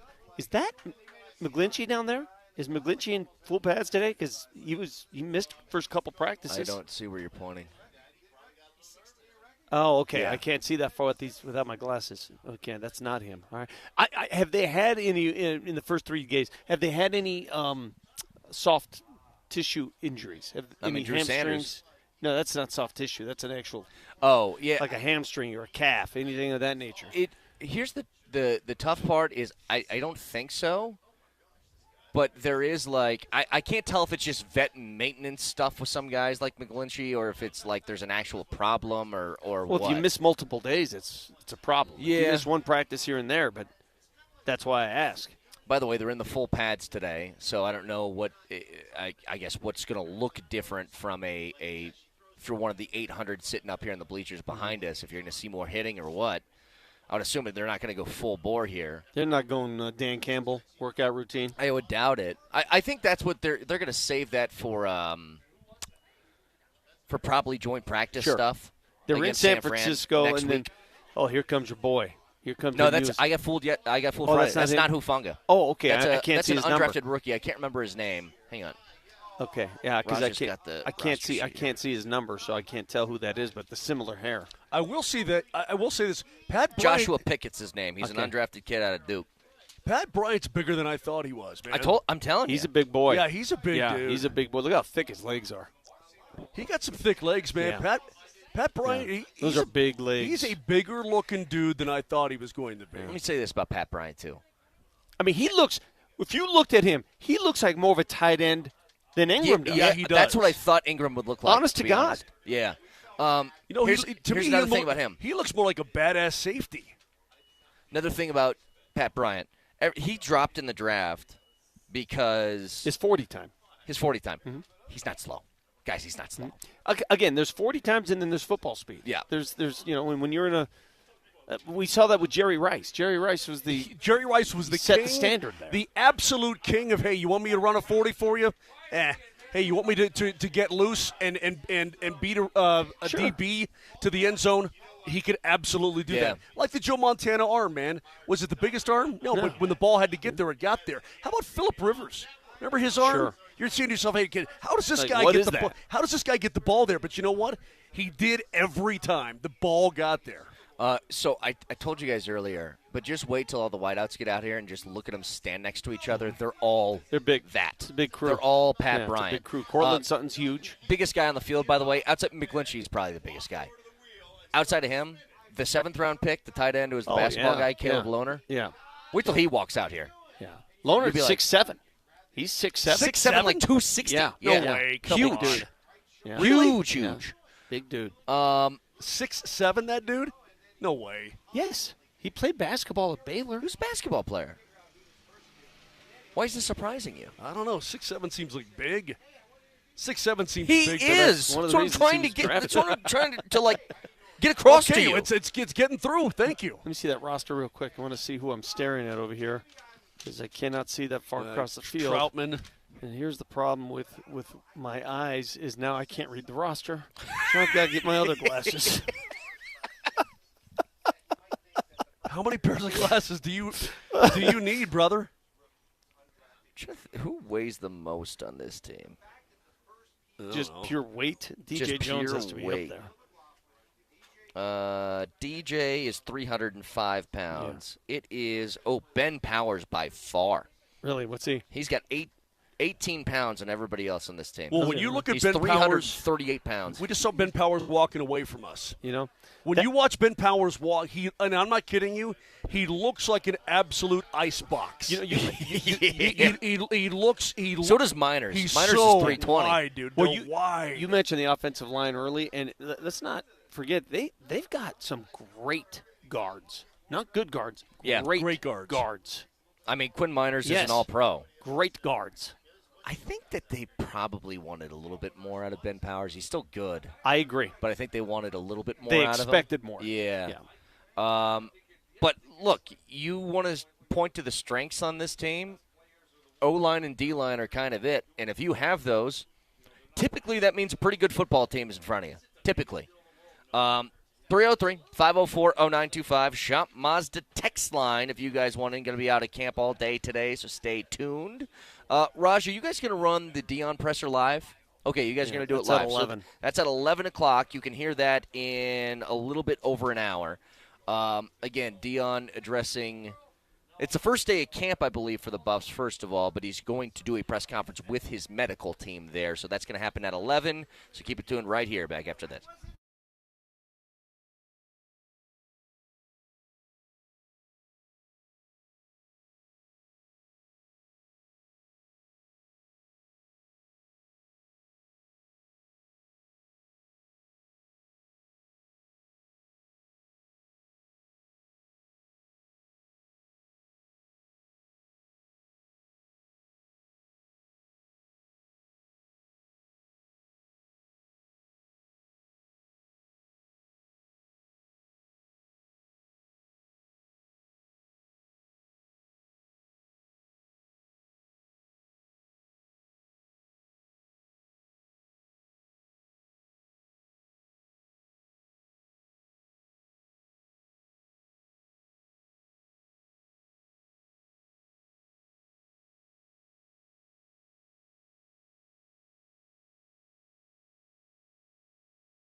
You're so right, Brett.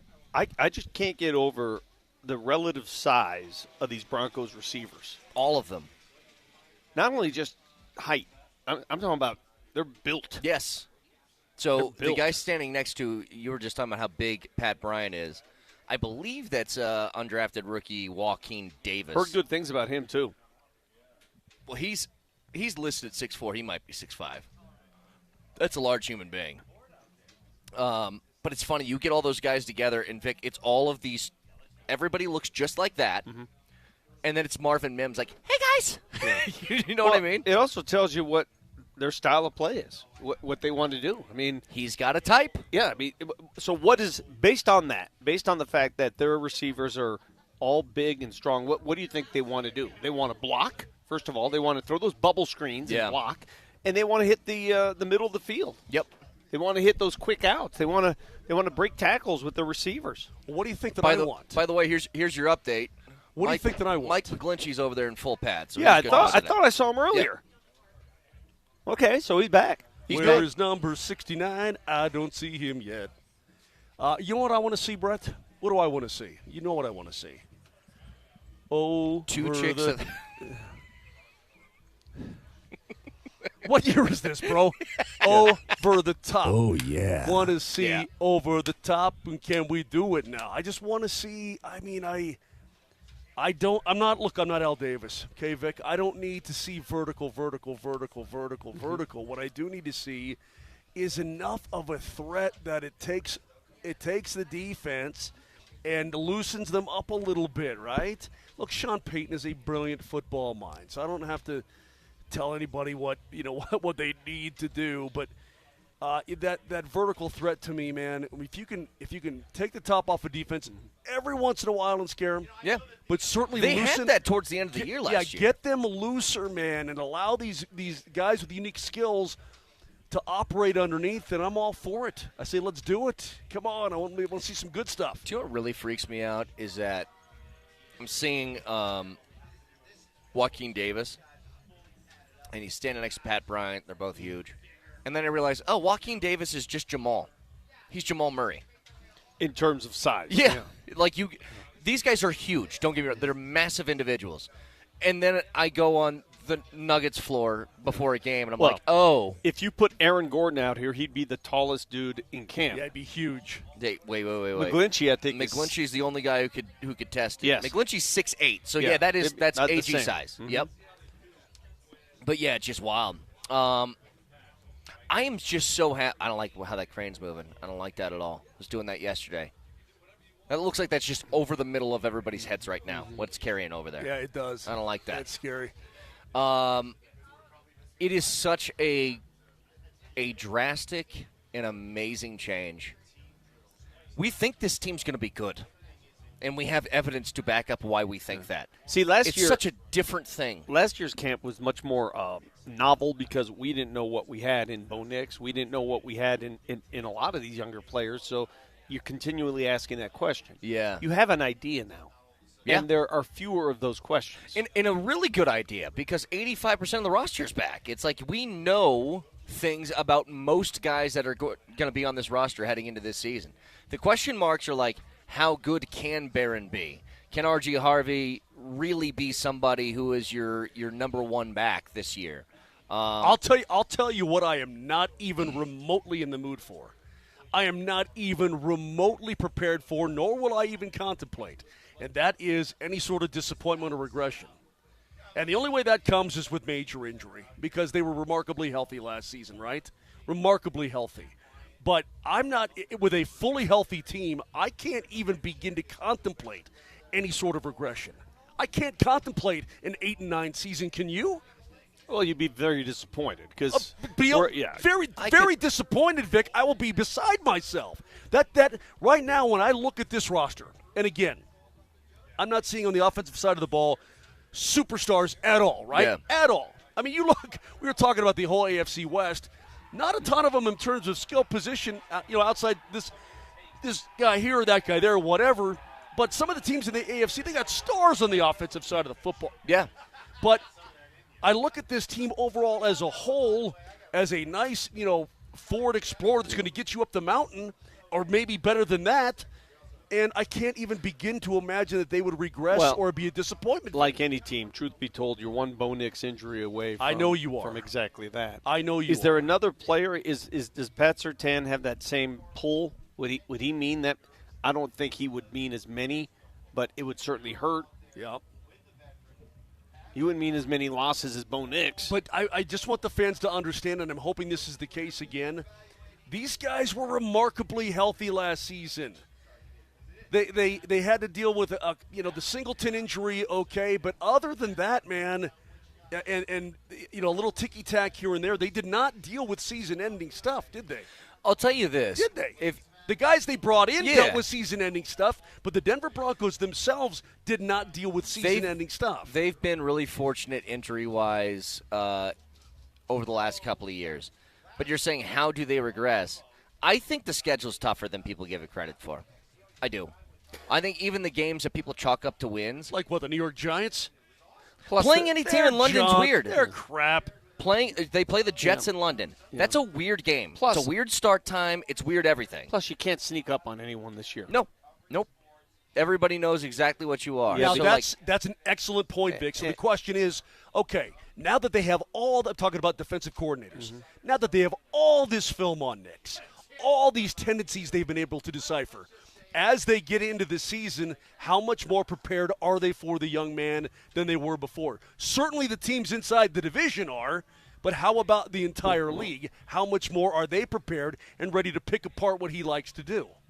I don't know the answer to that. We're going to find out come September. Vic's right about one thing, though.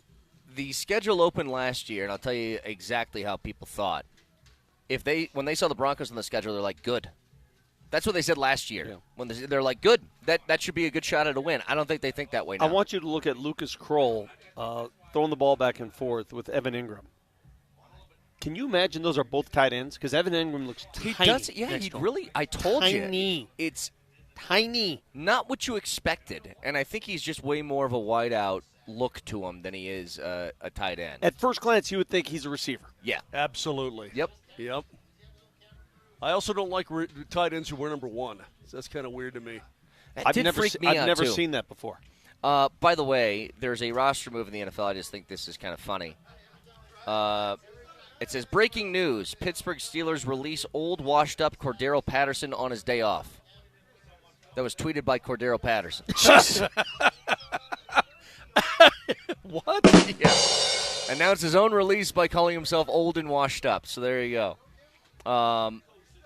I still get kind of blown away that, the NFL used to do it where, hey, after a couple of weeks, they'd release like 5 guys, and then a week after that, it'd be 10 guys. And then you get to that final cut day, and it's just, no. We're cutting 37 people today. Do you like that? I don't like it. I don't, actually. I don't like it only because to me, giving guys who are a bubble guy, giving them the opportunity to latch on with another team, I thought was always – remember that, Vic? Let's go back to T.J. Ward, right? Sure. They didn't do that with him, man. They couldn't do it. So give the guys an opportunity to go and grab on with somebody else. It turns into mass chaos. Yeah, with enough time left to go into a new team and learn a new team. It is chaotic because there are so many available players now on the board in the last week before the regular season, before the start of the season, that you just don't know who's going where. Right. That's got to be a nightmare for a scout that you're parsing through like 800 names in a day being like, are any of these guys worth it? But again, going to be out here all week this week from Broncos camp. They will leave next Wednesday to do a couple joint practices in San Fran before playing their first preseason game. But Hall of Fame game is Thursday. Football is back. And all training camp coverage on Altitude Sports Radio is powered by Ramos Law, the official injury law firm partner of Broncos Country. Nelly told me to give him some extra time for fact checkers. So go ahead, Nelly. Wow. Nelly monitors the mistakes in today's Fact Checker. Today's Fact Checker. Presented by Rock Plumbing, Heating, and Air Conditioning. Your local home comfort specialists. RockHeating.com. Rock, bringing comfort home and simplifying your life. Buenos dias, fellas. Good to have you back. Buenos dias. Welcome back. Gracias. So first of all, I wanted to say, Brett, earlier you gave that stat that you've been giving a lot, that this is the first time since 2014 Yep. that the Broncos are returning with the same coach and quarterback. Yeah, he butchered that. No, Brett I was right. Brett actually was correct. In 2014, it was John Fox and Peyton Manning. Then in 2015, it was Gary Kubiak and Peyton Manning for just 1 year because Manning retired and then Kubiak stepped down for medical reasons. So 2014 was actually the last time we had the Fox-Manning returning combo. I don't like Italians trying to correct my football Well, the knowledge problem over is you butchered it because you agreed. You said, "Oh, yeah." You went like that. You pulled them off. No, I said John Fox. Just eat it. And then Moser said, "No, Gary Kubiak." And I went, I thought for sure it had to be Coobs. Yeah, Coobs only got 1 year with Manning, didn't he? Is that it? Any other mistakes made today? I more have a question for Moj. So I'm sitting in my house at 11:05 a.m. Mountain Time on Saturday morning. Moser texts me and asks for the link to get to our Altitude Sports Radio Zoom meeting, and I texted it to him, and then he replies and said, "Oh, sorry, I'm having trouble getting in. I can't log in. Can you email it to me?" So I emailed it to him. And I said, "What are you trying to do? Are you just assuming that DMac is probably podcasting at this time, and you want to try and crash his podcast from Italy?" And Moser was like, "Maybe. I'll see if I can get in."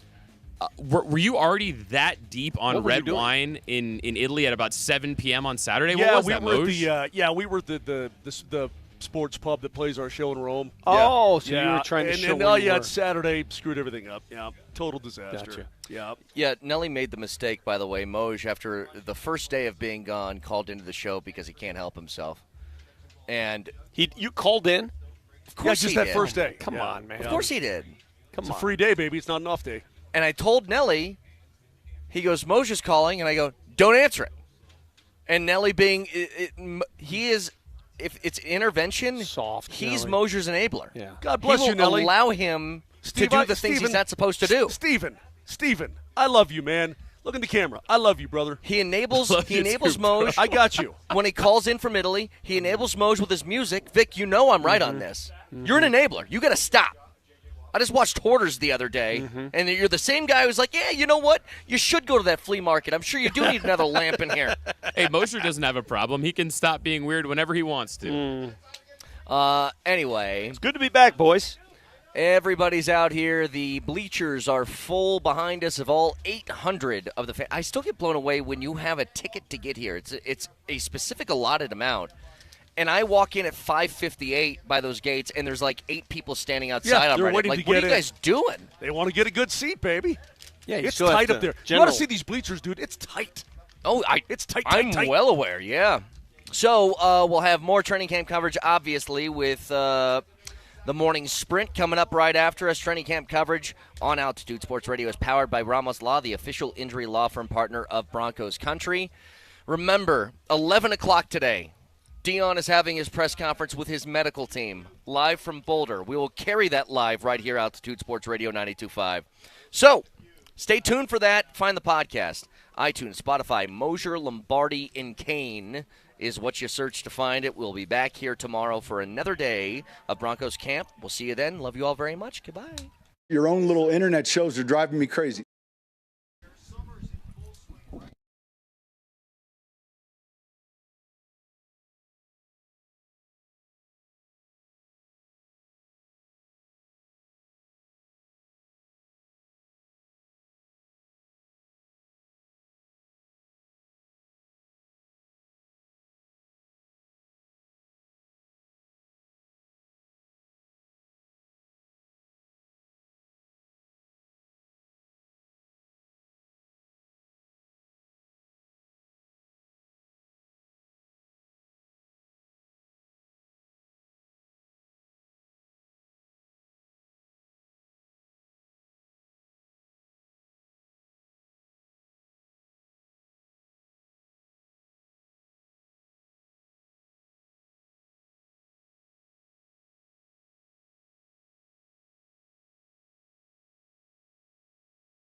Evan, you've been in a lot of cultures, a lot of locker rooms. How would you define this culture, this Broncos team, in that locker room?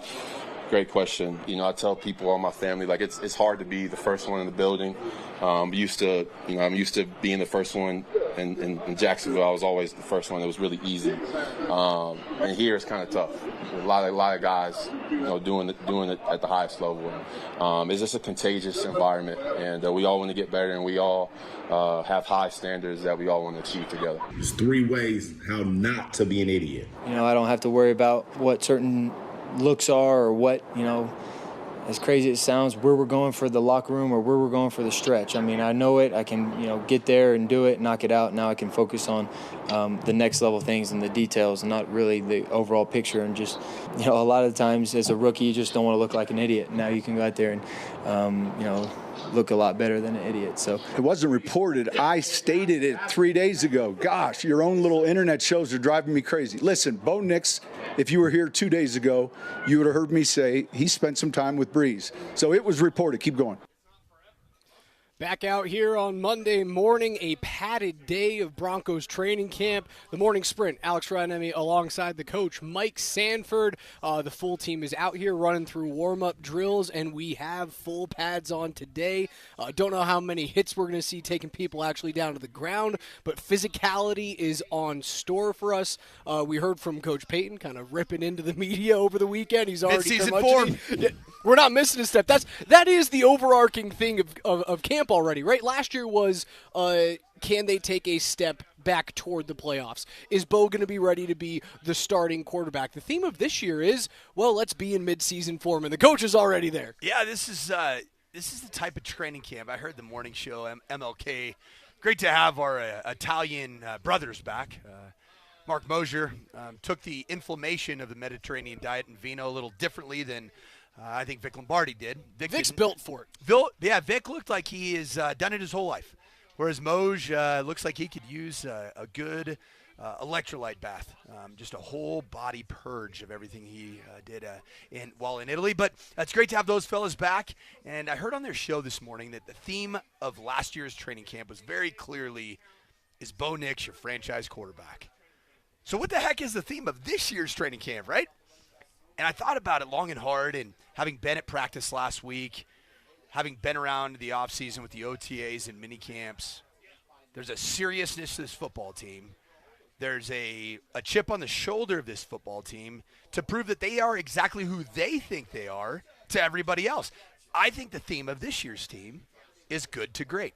And I know it's a bit of a coaching cliche, but they were a good football team that made a playoff game. A great football team, which I think this team has the ability to be, is a football team that has very minimal distractions. It's got depth. It can overcome a Drew Sanders injury, which happened on Saturday. And it does seem as though that the first reports in the I try not use the report word all that often today after what Sean was saying over the weekend. The first reports on that Drew Sanders injury feels like it was way better than it could have been. Yes. It could have been the Achilles pop, and you could have lost him for the year. It's still not great. It's still not great. Why? It's not like the dislocated toe that Justin Fields had. It's not as nice as that. You want to know why it's not great, Raj? How often has Drew Sanders really been available to grow in whatever position he's going to end up playing in the National Football League in his 3 years? No, it's been an oft-injured player. And so is he an outside linebacker, edge? I don't know, because we haven't ever seen him in a full training camp. Is he an inside linebacker? Well, he looked pretty good against, I think it was late down the stretch. He had a sack against the Bills, came on a pressure. He looked good there. So I don't think it's the fact that it's not a complete season-ending injury is great for the player, the human being, the Drew Sanders. It's good for the Broncos too. But in terms of his development and exactly what Drew Sanders is, missing the entirety of training camp yet again. It's not good. Yeah, he's not coming back, right? Like he was out all last year's training camp, was he not? And he came kind of back mid-season. You didn't really know what you had. You kind of have to work him in. Training camp's the opportunity to identify for a tweener-type player like Drew Sanders is. Edge player, inside linebacker. I don't know. We still don't know. And I don't know if Drew's ever going to get that answer. It's an unfortunate situation. Problem with injured players that get the stereotype of being oft injured is, guess what? They stay injured. And that's where Drew Sanders is at today. Now that opens up the door for, we were talking about 20 of 21 years the Broncos have had an undrafted college free agent make the team. Now that injury opens up the door for guys like J.B. Brown or Jordan Turner or Kareem Reed to maybe pop in and make this team. In a more immediate fill-in standpoint, you are now going to force a little bit more out of Sternad and Tillman, Lavelle Bailey, like that. Those are the guys that have to step up, because when you thought about your linebacking core in terms of who's going to play behind Dre Greenlaw, behind Alex Singleton, maybe even push those guys a little bit, maybe make it even a little bit easier for those two guys in Singleton and Greenlaw coming back from injury to not have to rush back to top form. Your guy was Drew Sanders. That was the dude. That was the safety valve for the inside linebacking core, and now it's gone. Is it? For a little bit. Is it? Because I think the safety valve for the inside linebacker core is number one, Lavelle Bailey. Okay. And he's a guy that he caught my eye in Thursday and especially in Friday's practice, having the interception, I believe it was of Jarrett Stidham, covering Lucas Kroll. Lavelle Bailey, who I'm looking at right now, he's got length, athleticism, unbelievably dependable special teams player. He came on last year as a linebacker that's got great instincts. I don't know if you know this about Lavelle Bailey. High school quarterback out of Southern California. It feels like all these dudes played quarterback at one point. And a very good high school quarterback. I talked to his inside linebacker coach, new coach here for the Denver Broncos, who he and I both were at Boise State as assistant coaches at different times. So I talked to him, and he told me, I tried to recruit him at Boise State, but Brian Harsin, the head coach at the time, who ended up being Bo Nix's head coach at Auburn in Bo Nix's last year at Auburn, he wouldn't sign off on him because he was just a high school quarterback, and he wanted to see him play positionally as a linebacker. So it's a kind of a fun full circle moment for that linebacker coach that I mentioned, a guy that I've known for about a decade and a really good I think new addition to this staff, and that's Jeff Schmedding, inside linebacker coach, who's now Lavelle Bailey's position coach. When we put full pads on out at practice, right? We were talking about the what you can and can't learn from, shells at 7-on-7 and even shells at 11-on-11. When you put full pads on, what are the immediate things that you are looking for as a head coach? I'm looking for first 2 snaps of the day. I'm looking for rookie players in their first opportunity to show what they can do when it feels more real and more genuine. Because a guy like Q Robinson had a really good start Friday and Saturday. Saturday in particular was the day that Q Robinson, the new edge rusher out of Alabama, number 51, if you come out to any of these Broncos training camps here at Broncos Park. Q Robinson's a guy that had a lot of production, but you don't know what he is as a pass rusher against NFL talent until you do it with pads on. He has the body type for it, man. He is a sure thick human being. Thick human being, but like long. He's got long arms, long levers. And you can see why you want to put him on the outside rather than go to the middle where, like, am I wrong? He was used in the middle of that LSU? So Q Robinson, Alabama. Well, he's the Alabama and kid. then Savion Jones. Savion Jones was is the the LSU one that was. Tiger. He was an edge player for LSU, and now the Broncos are moving him inside as an interior D lineman. So Savion Jones, think more of a Zach Allen light kind of, use somebody who has positional flexibility and has actually done it on the edge, move him inside. And then Q Robinson, he's a guy that played primarily on special teams and then played some inside linebacker. And he's one of those players that did the typical transformation of being like a safety to an inside linebacker to an edge guy. And you love those types of players because they're athletic. If they can play safety at some point in Division I football, like he did at Alabama when he was recruited there, and he just keeps on putting weight, on and keeps on with that plan, and he ends up in a position where he's now 6'4", 6'5", 241 pounds.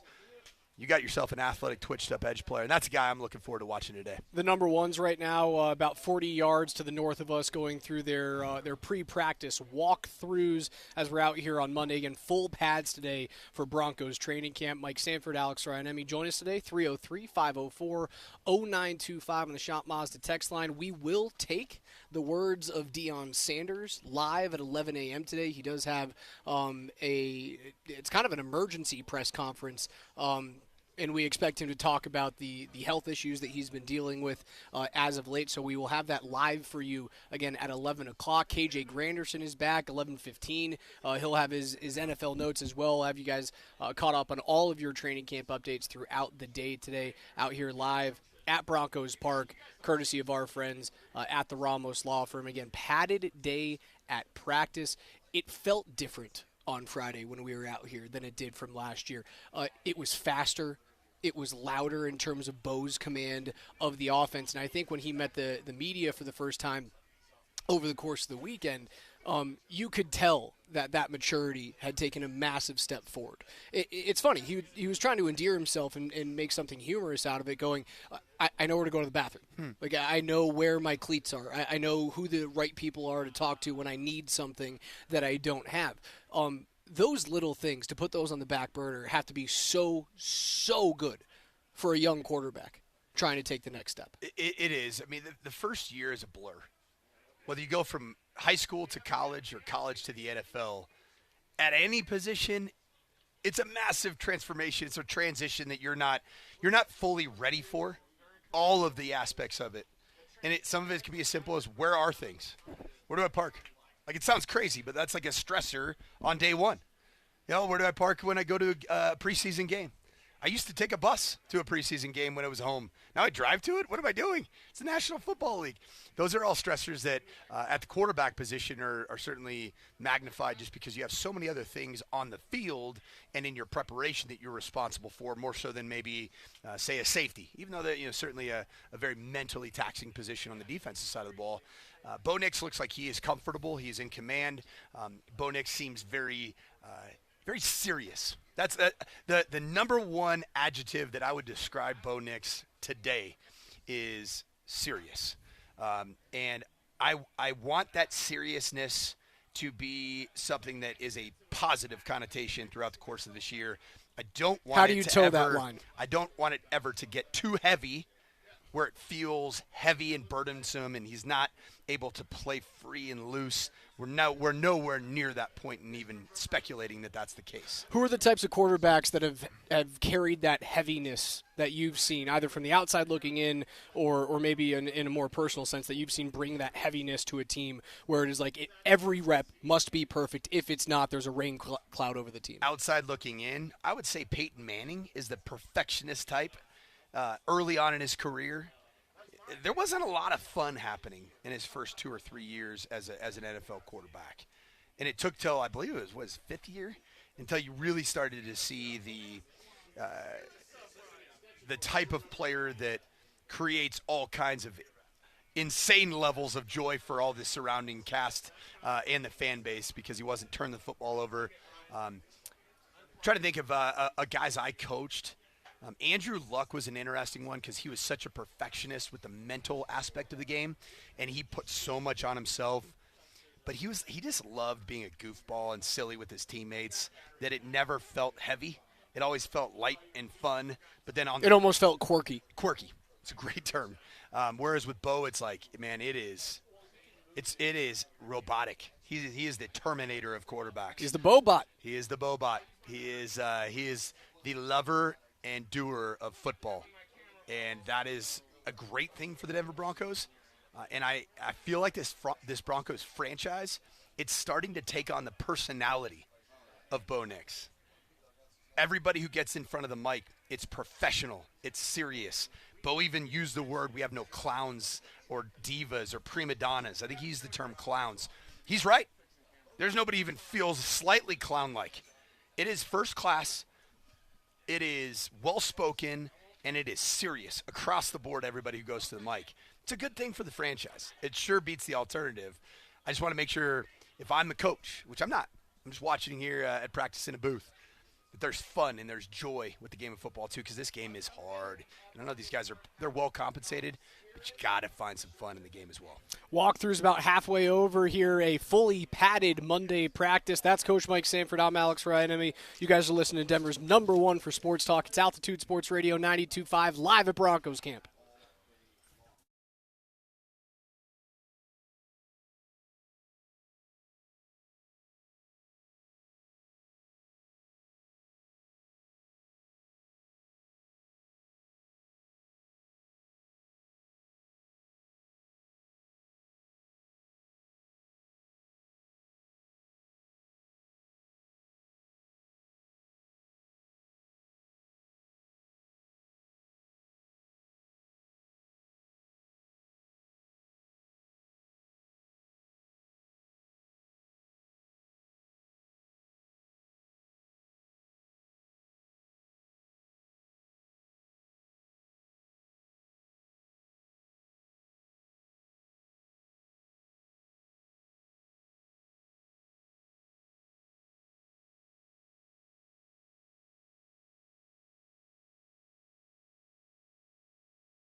we're all just trying to compete to get better. We're all trying to make each other better, and I think that's just kind of showing, in the locker room, out on the field, in the cafeteria.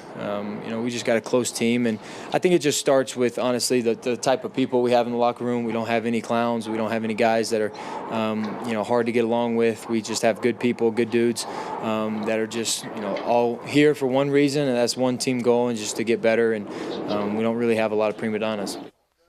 Broncos quarterback Bo Nix talking about the culture inside the locker room. If you guys were listening when we came into the show, we played the question that you asked Coach Mike Sanford of his new tight end target in Evan Ingram, the differences between the culture here with a Sean Payton outfit and where he came from in Jacksonville, where Ingram said it's difficult to be the first guy into the facility here in Denver. It was not difficult down there in Duval County.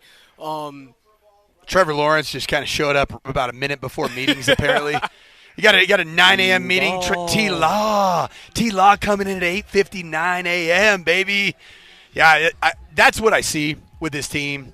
I see depth, but it's not just depth of talent. It's depth of professional football players, guys that have established themselves at the very least as special team stalwarts. Guys like I've already mentioned the name, Lavelle Bailey. That's a special team stalwart that you can count on, that you know what you have. You're now going to need to count on him with the Drew Sanders injury. Yeah, and Damari Mathis. That's a guy that has played special teams for this team and is a dependable seventh option at defensive back. Really, those are the good things that you have going on this football team without question. Is just the overall depth of, I'd say, bona fide, mature, accountable, dependable football players in the National Football League. Okay, speaking about depth, and if you guys can hear the music on in the background, that now means the team's going through their pre-practice stretch routines. Then we'll get into actual. And by music, you mean bass lines. Yes. Because that's really all it is That's anymore. largely all it is. It's just, you just hear bass. There's no lyrics. There's no treble. It's just bass. What do you want out here? I like bass. I'd like to hear some lyrics. Can you hear? Do you think we'll ever get, maybe mix in a little... Mix in a little Britney Spears for on a YQ on a 2K Tuesday tomorrow, huh? Oh, goodness. A little Backstreet Boys? All right, so stretches are going through right now. We're going to get into actual football here just momentarily. What you watched in the walkthrough just a couple of minutes ago in terms of the depth pieces, what did you see the defense doing with changes in personnel and package? The Joker word of the defense is starting to come to fruition, and we all have mentioned that. Yeah, the Joker is that I believe was drafted was Jahdae Barron, who I will say, and Raj, you can attest to this, does he look a little bit on the smaller side compared to Riley Moss and PS2? Yes. 5'11", 200 is the list height and weight for Jahdae Barron. Doesn't have the length those two players Looks do. athletic and slapped together. He looks like a football player. Yeah, it's funny. His body type reminds me of Travis Hunter. That's good. That's but not as lanky.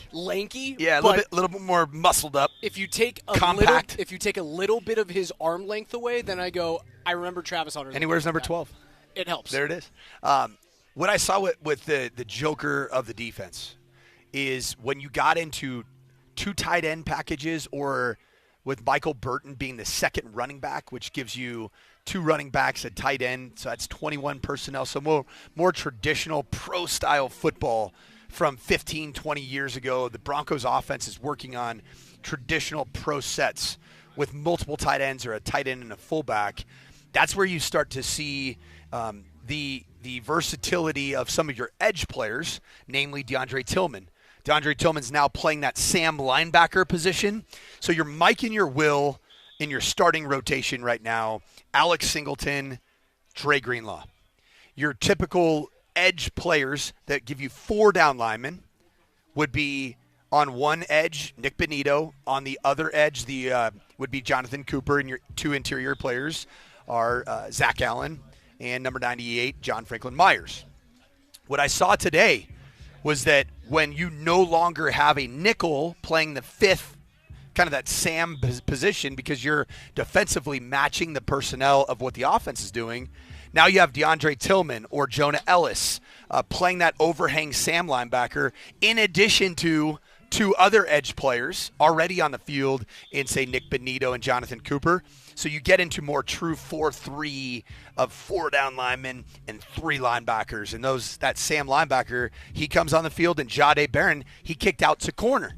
So now he's playing outside corner, and we saw Riley Moss playing the other outside corner, and I think it was just a rotational piece to give Pat Surtain the second a rest. Nothing to read into. Again, just walkthroughs. You have to give all these guys the literal playbook as to what they're about to go into minutes from right now. It's not just being on the outside looking in, step in, get a walkthrough, then get your reps in about 15 minutes. And so when we're talking about defensive packages, so I want to establish this for our very loyal listeners. We have so many of them. Is that when I talk about the overarching high percentage of what you're going to play against defensively in the National Football League, the nickel package is going to have Jahdae Barron or Jaquan McMillan as the nickel, that Sam linebacker. But you're a hybrid player because now there's 3 wide receivers, sometimes even 4 wide receivers on the field, right? Sometimes there's not a tight end. It's 1 running back, 4 wide receivers. That's your base these days in terms of what you're going to play the most. But defensively, people still call base personnel when you take out that nickel player and you replace him with a traditional big edge Sam linebacker. And so that's what defenses call base. And base defense then kicks players like Jahdae Barron, even potentially a player like last year I saw it with Jaquan McMillan. They now start playing outside at the cornerback position. Therefore, you're able to get that joker position. The one I'm interested in seeing is when you do see 4 and even 5 wide personnel groupings, are we going to see Pat Surtain the second, Riley Moss on the outside, and then 2 sub nickel and dime players in the form of Jahdae Barron and Jaquan McMillan? That would be a dime package, and I think that'd be a lot of fun to watch. A lot of speed, a lot of athleticism on the field at the same time. Now, how often are you going to have to play that in division? Look, I think about in division. There's not all that many wide receiver and you're 100% right. And deep threats in the division. Well, and think about nearly half of your schedule is you're not going to have to play dime all that much. No, and think about who the personalities of newly hired head coaches in the division in the last 2 years. Pete Jim Carroll, Harbaugh. What do the 2 of them want to do? Let's run the football. They want to get big. They want to run the rock, and they want to ball control and play great defense. Am I right? So you're right. There isn't going to be much opportunity. You could say maybe against the Chiefs, but, man, the problem with the Chiefs the last couple of years, they haven't really had the depth at the wide receiver position to justify taking number 87 off the field, taking Travis Kelce out the field, right? That wouldn't make any sense. Taking off who's the other? There's another tight end that they've used sparingly throughout the course of the last couple of years. Oh, I can see him, but I don't know the name. Does Watson sound right? I don't know the name off the top of my head. I know who you're talking about. I can see him, but I can't get the name. 83? Is he wearing 83? Is my guess. Yeah, I mean, Trey Watson. Okay, never mind. Yeah, Trey Watson is. Noah Gray. That's it. Noah That's Gray. the play. Yep, Noah Gray. Those 2 players have taken a bulk. And then I didn't even see this. Do you see who the Chiefs added in the offseason? Former Green Bay Packers stud tight end. Think Aaron Rodgers, tail end of his Packers career. Robert Tonyan is now a Kansas City Chief. So now you're saying they do have potentially 3 tight ends they could go deep. With that body type that we're actually now seeing for the second day, now first day in full pads from a public view, is the body type of Jahdae Barron allow him to play against the Robert Tonyans, the Travis Kelce's if you get forced into that position? Yes. And I think it's more because of his technique and football intelligence than it is purely his physical attributes, size-wise, just measurables. Because I think if you understand your deficiencies, which Jahdae Barron, mind you, 5'11", 200 pounds, it sounds a little bit small when you look at some of these behemoth tight ends that are 6'6 plus. But there's a lot of nickels and even corners in the National Football League that are 5'11", 200 pounds. He looks small because people forget Riley Moss is a 6'1" corner with long arms. Pat Surtain II is a 6'2" corner with even longer arms. So yes, Jahdae Barron does look a little bit more bite-sized, if you will, compared to those 2. And then let's not forget, why would Jahdae Barron look a little bit small on this playing surface against this offense? because there's a prototype receiver that Sean Payton loves to have. And that's Devon Bailey, who I walk by him. That dude's over 6'5". What's he listed at? 6'5", 210. He's a tall 6'5". Every single bit of 6'5". I walked by and I kind of did the. He was standing over there on the jugs you pumped machine. Your shoulders up. Oh yeah, I kind of stood tall and I'm like, yeah. And the top of his helmet was staring at the bald spot on the top of my head. I'll tell you that. It's not that bad of a bald spot. It's not yet, bad. Coach. It's not bad. It's You're not not great going to either. Turkey anytime soon. Yeah, I'll tell you what. But I think Jahdae Barron, his football intelligence, his understanding of leverage, and his coverage skills and ball skills. He's a guy that led the SEC in interceptions. His ball skills are going to allow him to cover whomever you need to cover. The one that would terrify me is the elite outside receiver with length and speed. Jamar Chase, T. Higgins. Leave those to a healthy Riley Moss. Wasn't healthy last year when he got torched. He got torched. So when you think about that And time Patsy package, Tan like the second. first team that you get nervous about having to play like a decent amount of dime with a lot of those, I'm not going to call them undersized, right? We just went through that the Broncos have a couple of longer and taller corners in Moss and Surtain being well north of 6 foot. When you bring in those guys who are 5'10", 5'11", to play on the inside of a dime package, you start looking at those teams like Cincinnati. That could scare the crap out of you. Maybe even Philadelphia could be one of those if you end up splitting out Saquon a little bit wide rather than having him behind Jalen Hurts. And obviously you have to worry about stacking the box against Philadelphia. But Cincy's the first team that you look at that go, that's the package that you're building for the Cincinnati Bengals. If you want to start off 4-0. Yep. And it's going to be really important because those could be some of the playoff matchups that you would see as well, right? I mean, if you look at what was the deficiency of the defense in games against really talented offenses, I would say they needed a little bit more playmaking ability at the linebacker position against teams like Buffalo, where you're stout against the run. You can get guys down to the ground. You can handle a guy like Josh Allen. You added Dre Greenlaw and Talanoa Hufanga, who are box players. That's a box-playing safety in Talanoa Hufanga. Speaking of Dre Greenlaw, Coach Payton had this to say about his new linebacking addition from the San Francisco 49ers. He's another one of those guys that's on a pitch count. We're being smart, but he's impressive when you put the tape on. And, Monday will come with the pads, and I think there are certain players that really express themselves in the full gear. He'll be one of them. Dre Greenlaw, from what I've heard, whisperings and whatnot, he's out here and physically present. He's definitely available. He looks great. He's not a huge player, but he's a very active, athletic player.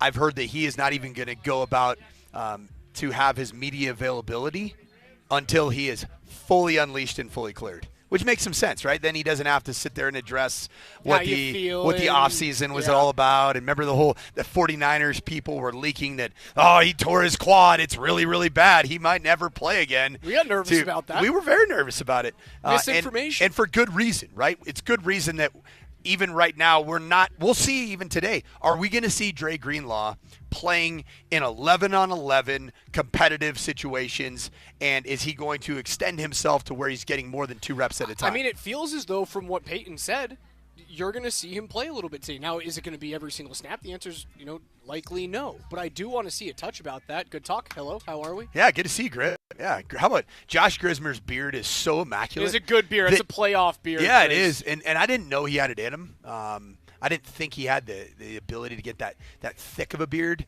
but very proud of him. But he walks right by because his beard's so good, he doesn't even acknowledge our very existence as we wave at him. So it's all good. It's good to have you back in mid-season 4, Josh Grismer. You mix 100 savant you. Before we get out of here and get ready for Rapids head coach Chris Armas following their 3-1 loss to Philadelphia just a couple of days ago, I do want to ask you about something that happened right as we got off air on Friday. We didn't have the chance to talk about it. The Rockies trade Ryan McMahon. Yes. And so add this to the growing list of jerseys that I purchased in my first year of living in Colorado for my children and myself. That no longer are Colorado Rockies. This is a good thing. Do you have someone that you want traded away from a Denver-based sports team right now? If so, Sanford, go buy the jersey. Like, I wanted Miles Wood traded away from the Avs for a while. I can take care of that for you. He's already gone. You don't have to do it now. But, like, that's the fix. I just have to have you go and buy a jersey, and we'll be perfectly fine. Was it Logan O'Connor that got engaged over the weekend? I think OC got married a couple of weeks ago. Ross Colton got engaged. OC got married. Ross in Colton Cabo got or engaged something over like the that. weekend. Are we like Ross Colton here? I like Ross Colton. You don't want because I can go out and buy a Ross Colton jersey if you want him traded. I mean, I'd like the $4 million to play Okay. around with, but like I also don't know whether or not I really feel like Parker Kelly got married as well or engaged. One of the two. I don't know. When I look out at this Denver Broncos team and I'm watching all the different individual positional periods happen at one time, there really isn't a player right now that I would say you should trade that player or you need to get rid of that player. I don't see that guy. Is there, name a player that right now you say, based off of where they were drafted, I don't see value in that player. And I see you point right now at number 23, Audric Estime. And I would tell you, after what I saw in the first half, game 2 against the Los Angeles Chargers, I want to see more before I make that decision. Sean Payton, for whatever reason, did not want to see more. After that first half against the Chargers, we didn't see Audric Estime have the opportunity to really tote the rock. In fact, he was in it. He was a healthy scratch and inactive in the playoff game against the Bills, which I still to this day do not understand. We'll put a pin in that for now. On the other side, Rapids head coach Chris Armas joins us for his weekly interview. Don't go anywhere. You guys are listening to Altitude Sports Radio 92.5.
Welcome back out here live at Broncos training camp. The morning sprint, Alex Ryanemi alongside the coach Mike Sanford. It's 10:45 on a Monday, and that means it's time for our weekly chat with Rapids head coach Chris Armas, coming off of a 3-1 loss against Philadelphia just a couple of days ago.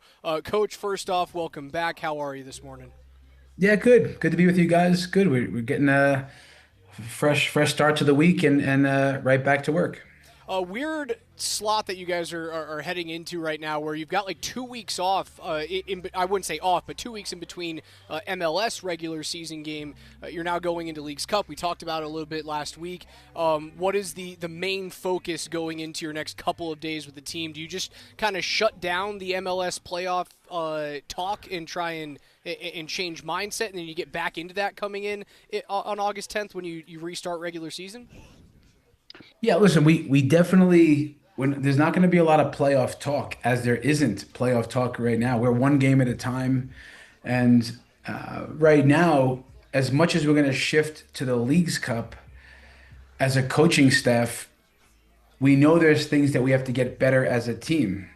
And we're going to use this 3-game period, hopefully more, just this Leagues Cup situation, one, to compete and get right into this playoff type of mentality, right? Every game is a playoff game now in this Leagues Cup because you got to win pretty much everything.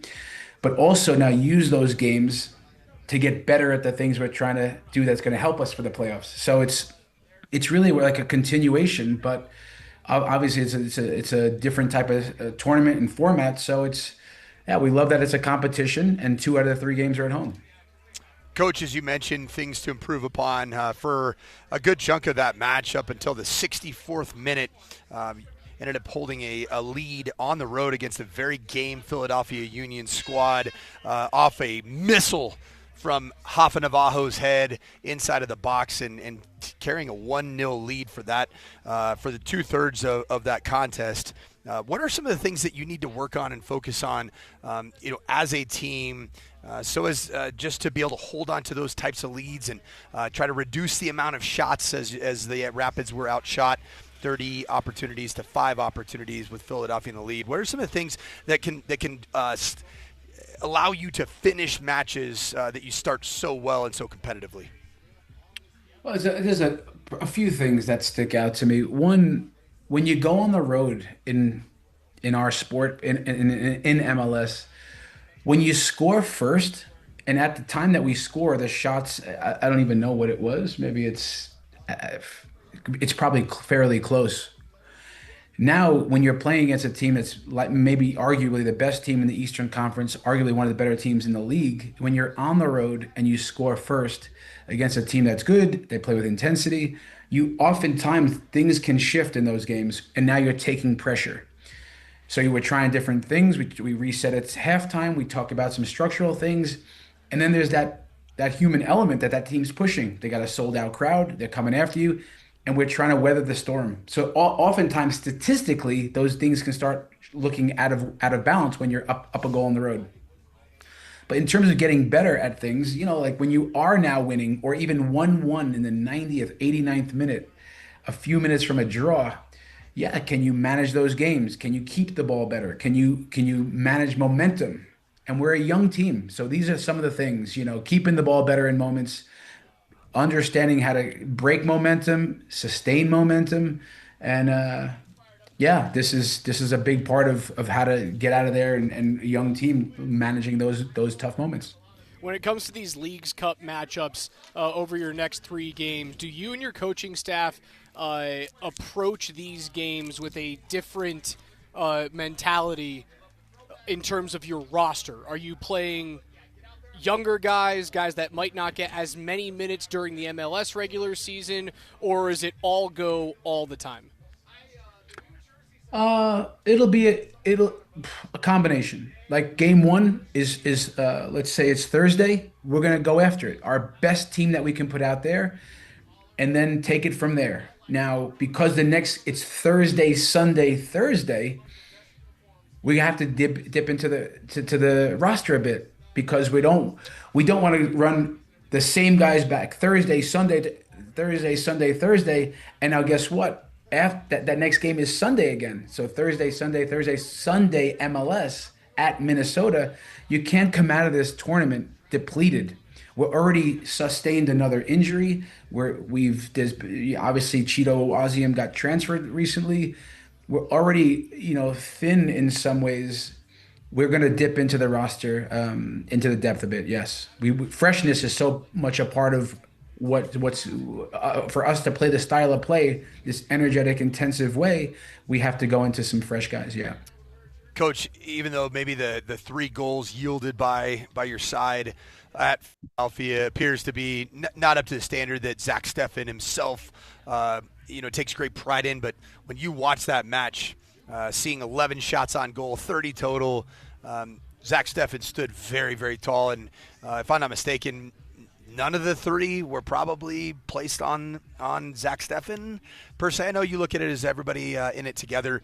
How would you rate Zach Steffen's performance, just his, I believe, second full performance back on the pitch?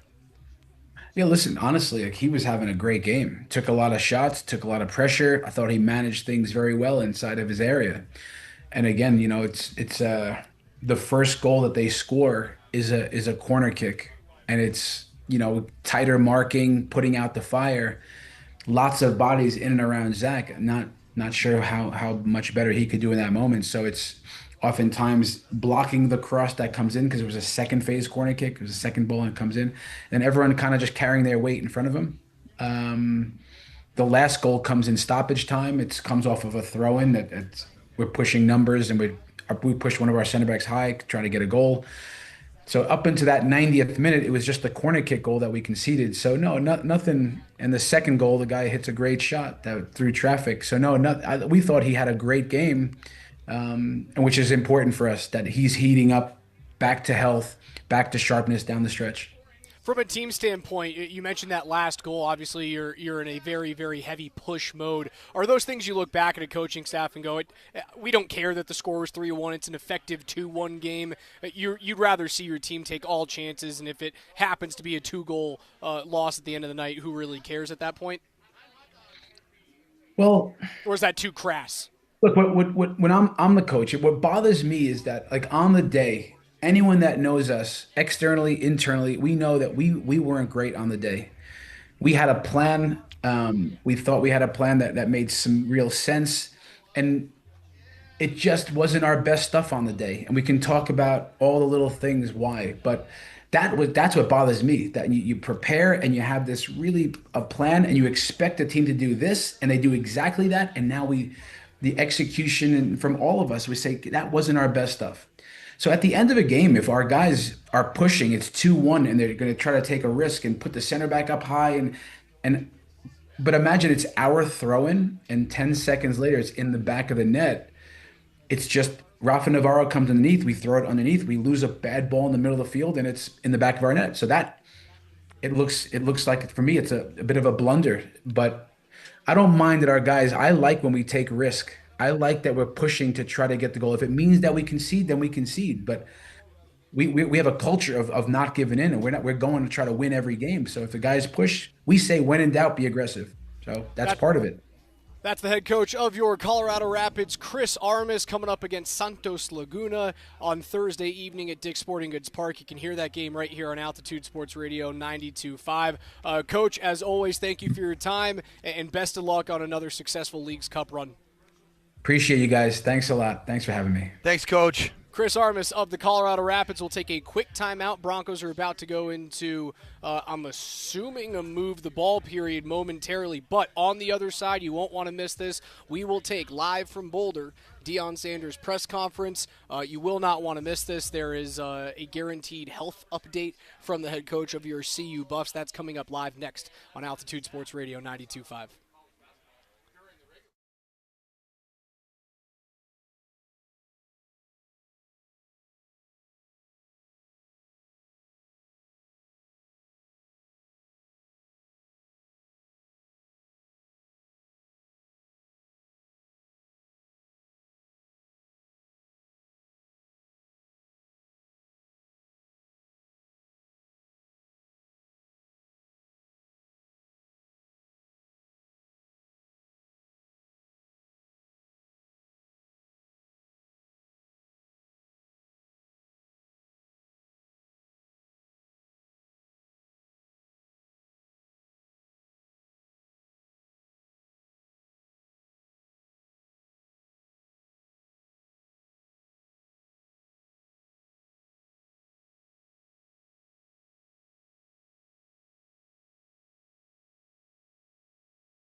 We're in pads and we're hitting each other on a Monday. Training Camp 2025, the morning sprint. Alex Ryan alongside the coach, Mike Sanford. Training camp coverage on Altitude Sports Radio 92.5 is powered by Ramos Law, the official injury law firm partner of Broncos country. Just a few minutes away from Deion Sanders taking the podium at CU with what we expect to be a health update from the Buffs head coach. But before we get to that, we're actually seeing guys hit each other in front of us. What are we watching today with full pads on, Coach? Well, I just got a chance to watch the first arriver from both Jacksonville Jaguars franchise and also here at the Denver Broncos, and that is Evan Ingram on a wheel route, a nice little play-action wheel route in 7-on-7, a wide-open touchdown to number 1 Evan Ingram.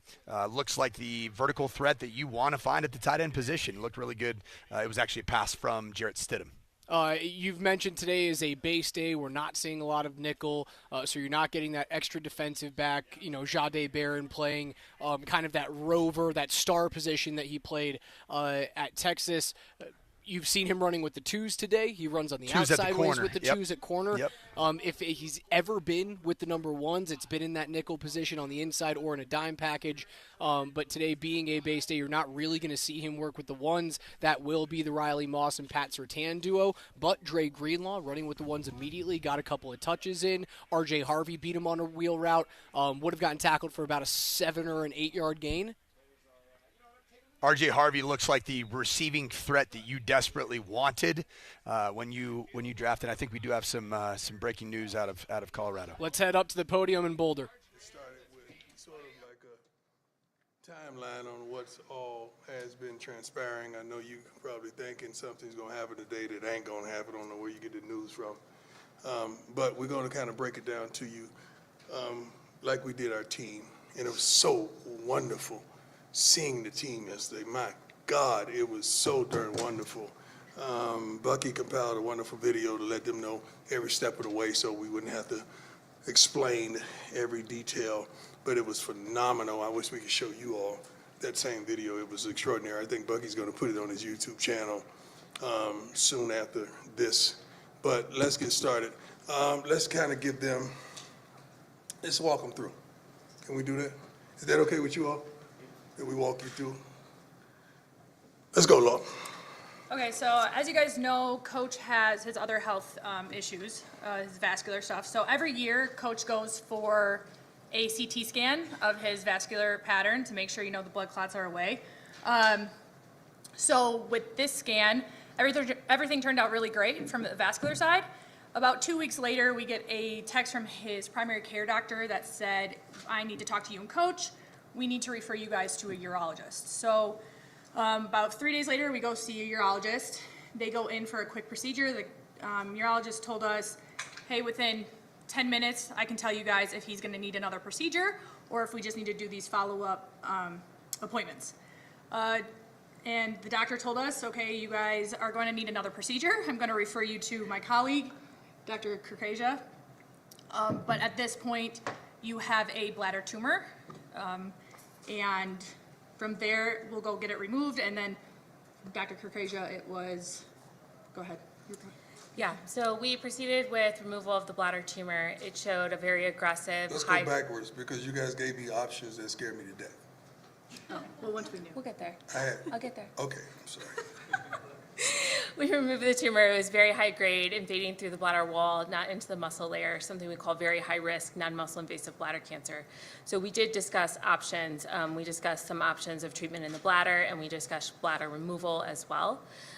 Given his commitments to his family and to the team, elected to undergo a bladder removal. We performed a full robot-assisted laparoscopic bladder removal and creation of a new bladder. And I am pleased to report that the results from the surgery are that he is cured from the cancer. You can clap, it's okay.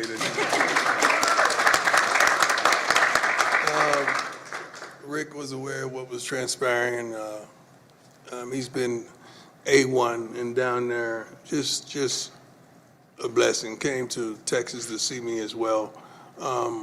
But this was not an easy task because it was a changing kind of a lifestyle. And with Lauren and I coming from Jackson, this is how many surgeries? As of from 2021, this is surgery number 14. Surgery number 14. I had more surgeries out of the game than I did in the game. Like, what is going on? So, but they were so wonderful. You were such a blessing, guiding me to, taking me through, verbalizing every darn detail so that I could make an educated decision, which some didn't want me to go that way. They wanted me to go the other way. But I trusted and believed in you 100%. And the process wasn't easy. Just like it was some scenes that you saw, all the bull junk that transpired on draft day. It wasn't just that. It was just I knew as well I had a surgery coming up. My sons to this day don't know what transpired. I just told them something with my foot, again, because I wanted them to focus on making the team and not focused on dad. So they really don't know. My daughters do, and this joker right here, much love to my son, Junior, who have not left my side since we found out what was taking place. Not one day. He's been with me here, been with me in Texas, been with me everywhere, every day, and I've seen his handsome face. And I love you to life, son, and I thank you for everything you bring to the table. But this wasn't easy. Men, everybody, get checked out.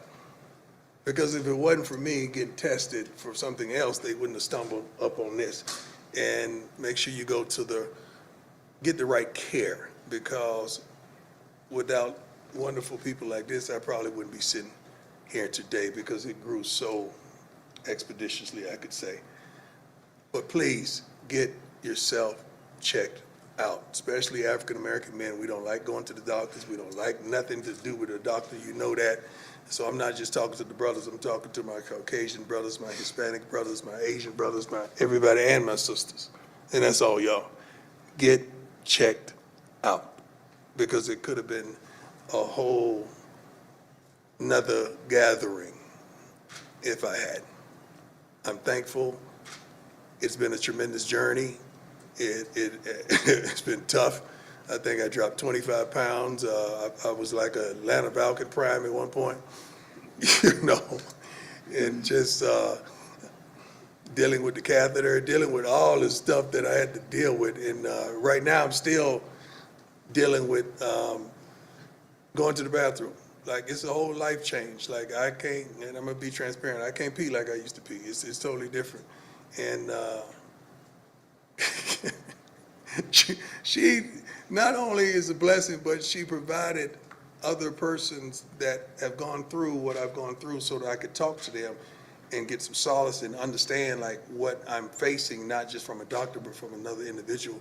And to have that been told, like, it's a totally different life. I mean, thank God. I depend on depend. You know, if you know what I mean. I truly depend on depend. Like, I cannot control my bladder. So I get up and go to the bathroom already 4 or 5 times a night, but then I'm sitting up there waking up, you know, like my grandson. We in the same thing, you know, we got the same problem right now. We going through the same trials and tribulations.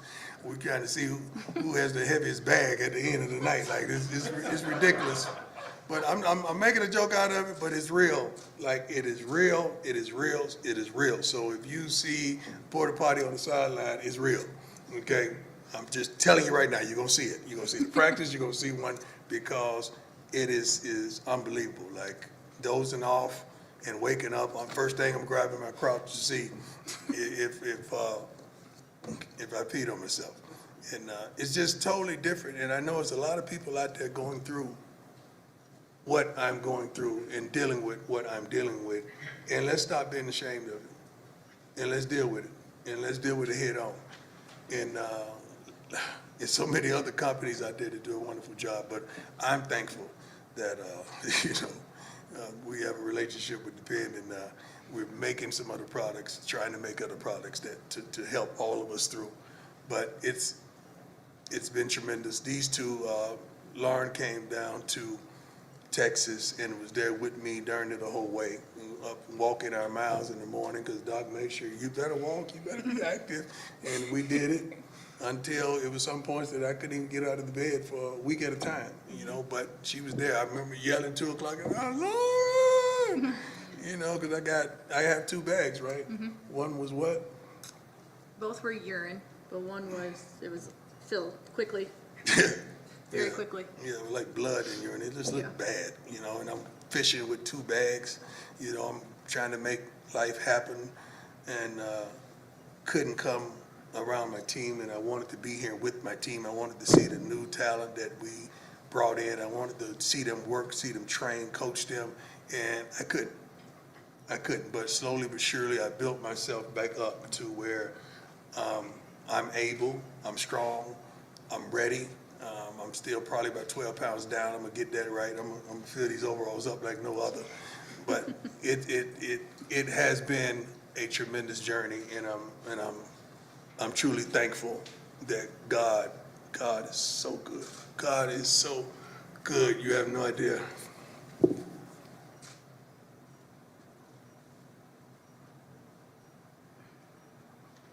You have no idea how good God has been to me. For me to be here. You have no idea.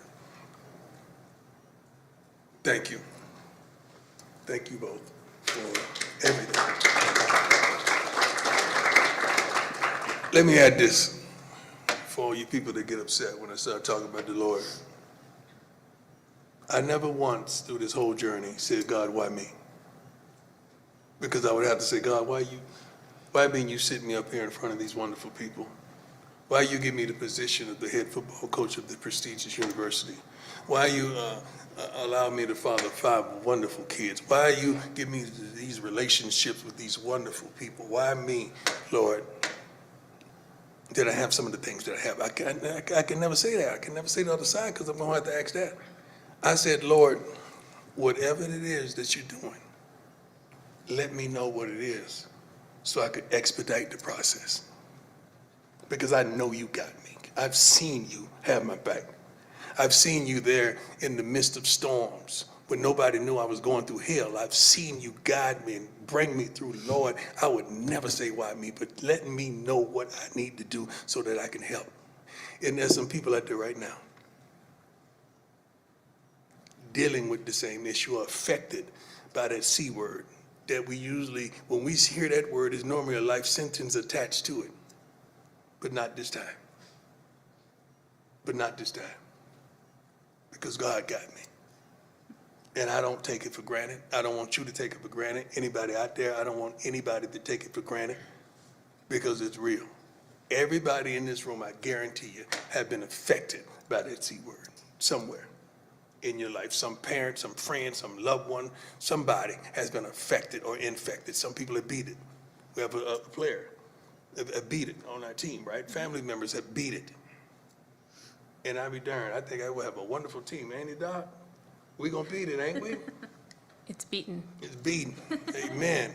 Constance, I thank you. I thank you. I thank you, Sarah. Thank you. I thank you, Sam. Everybody in my corner on my team. I thank you for this wonderful university, for backing me, just giving me time to heal and to come back, better than ever. Now, questions. Let's go. Start with Ronnie. Coach, wonderful to see you. Wonderful to see you too, Ronnie. Congratulations on the great news. I see you've been cheating on us with the Broncos. Well, but not today. I left that. I appreciate that. Always. A question for you, and also a question for Doc. For Doc, just curious, moving forward, what does this look like? Does anything change in regard to his day-to-day? And then, Coach, as you look through, you're talking about you never said one why at a me. time, Ronnie. I can't remember that kind of stuff. All right. Yeah, day to day, I think will, for most patients, becomes just a new way of life. But outlook, very good. We'll just keep them on routine surveillance scans. Other than that, nothing else. And help me with this pee problem. Coaches, you guys think I'm playing. Like, I'm too old for this. As you look back and you said you never ask why me, you've always been this very Right. positive person. When you look at the challenges outside of the physical challenges, kind of mentally, emotionally, what has been the biggest challenge for you in this process? Getting people to understand that it ain't about me. It's about y'all. Everything I deal with is like a tool to reach more, to affect more, to challenge more, to love more, to give more. That's what this is about. This ain't about me. Because for me to go through this, the devil had to ask God, have you considered my servant prayer? That's Bible if you don't know. Go ahead and try it. I know he gonna praise me. I know he gonna magnify me. I know he gonna glorify me. And that's what has transpired. So I don't mind going through the afflictions I go through because I know the result. And we helping some folks today. There's some folks right now calling the doctors, scheduling checkups. There's some wives out there saying, baby, I told you. It's some whosoever wills that ain't been to see a doctor in years, but they gonna go get a checkup. Because if it could happen to Prime, baby, it could happen to you. That's what they're saying. They may not have the speed. They may not have the ability to maneuver, but they got that will to make it. That's why. Miss you. Those are the words of CU Buffs head coach Deion Sanders live up there in Boulder as he lets the world know he's been dealing with non-invasive muscle bladder cancer. They discussed and then successfully underwent a bladder removal and then reconstruction. The surgery is successful. The cancer has been removed. We'll take a quick time out, unpack that on the other side, as well as the first 11-on-11 padded period that we've seen here on Monday. That's Coach Mike Sanford. I'm Alex Ryanemi. It's Altitude Sports Radio 92.5.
Back out live at Broncos Training Camp 2025. We'll let you guys know what we saw in the latest team period momentarily, but if you were listening in our last segment, Deion Sanders speaking with the media up in Boulder about his recent health issues, and what we learned is that Deion had a very aggressive bladder tumor, bladder cancer. They discussed bladder removal and then successfully underwent surgery to remove his bladder, created a new one, and according to his doctor, his surgeon who was there, the cancer has been, for the moment, removed, and he is looking to get back into the saddle up there in Boulder. And I did want to bring in our colleague in Vic Lombardi. Obviously, Vic, it's a different situation than... Am I the cancer specialist? than what you went through.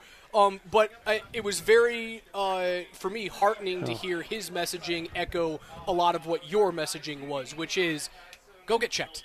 Well, we go to the same hospital, and I knew about Prime's situation before we went public with it, and I cannot tell you how important it is for him to go public with stuff like this, because you save lives by, men need to be scared into health.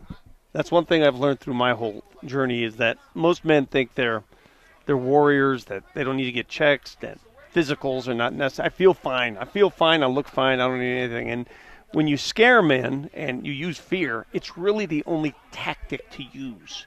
So you tell other men that this Hall of Fame football player, the epitome of an athlete, one of the greatest athletes ever, has to wear diapers.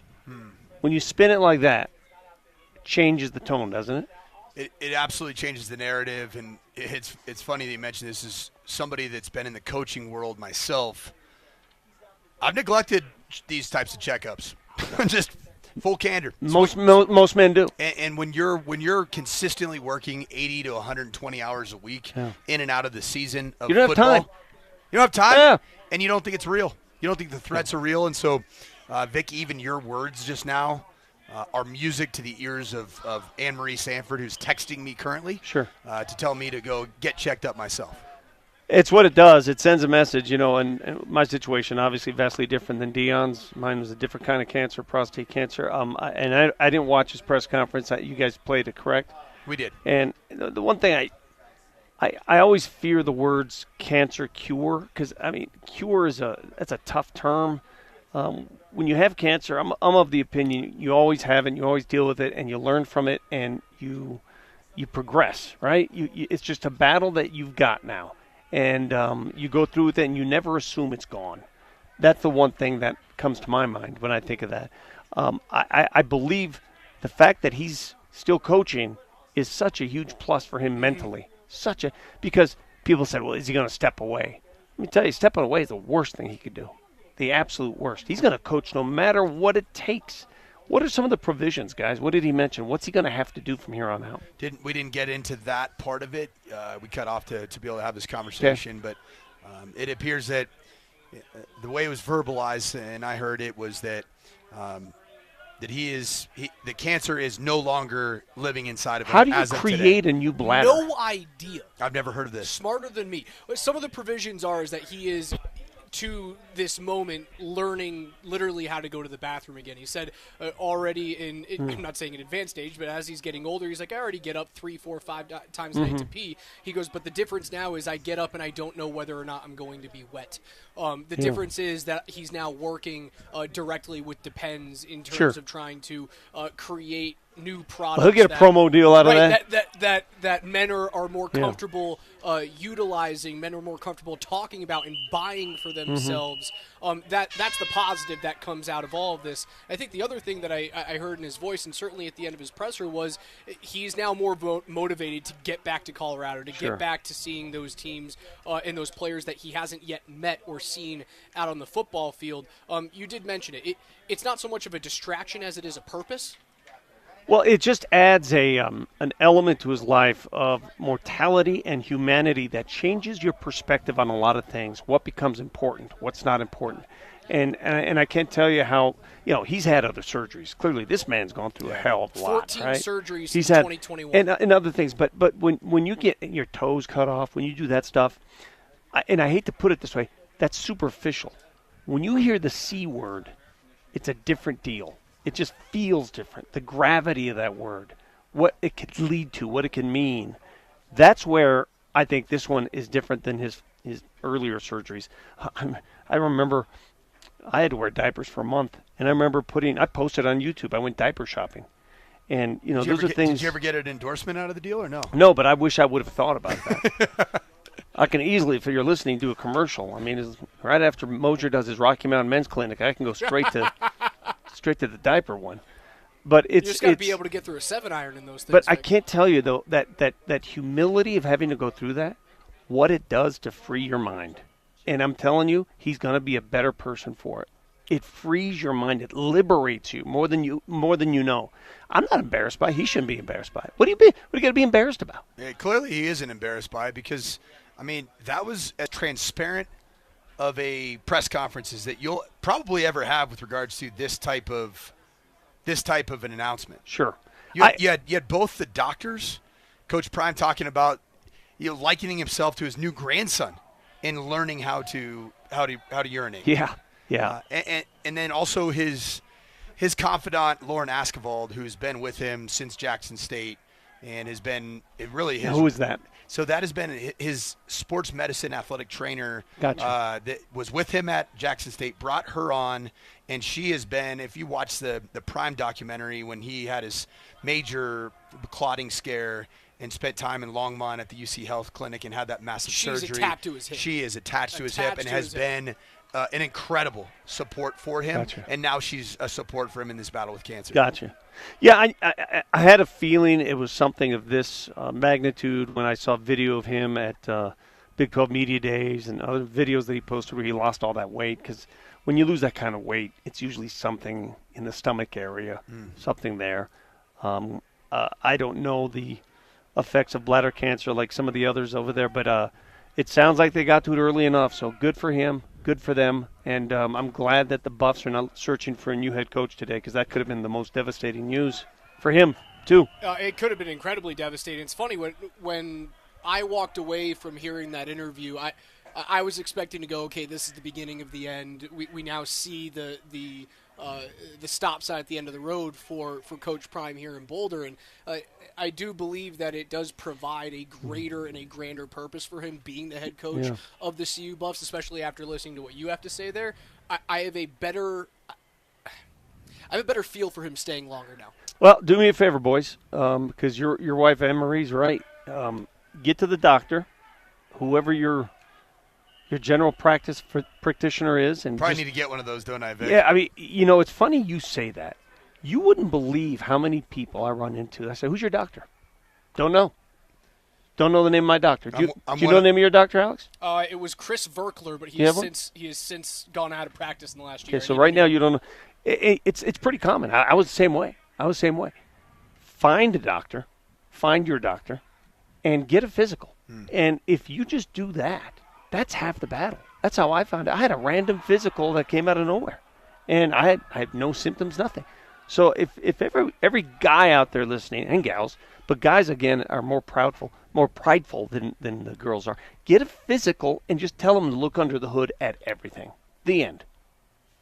Everything. I go back to this conversation about what is this news, the bombshell news of Coach Prime having essentially removed his bladder because of a cancerous tumor inside of his bladder and regenerating a bladder by way of medicine and modern medicine that's truly miraculous. Magic. It's magic.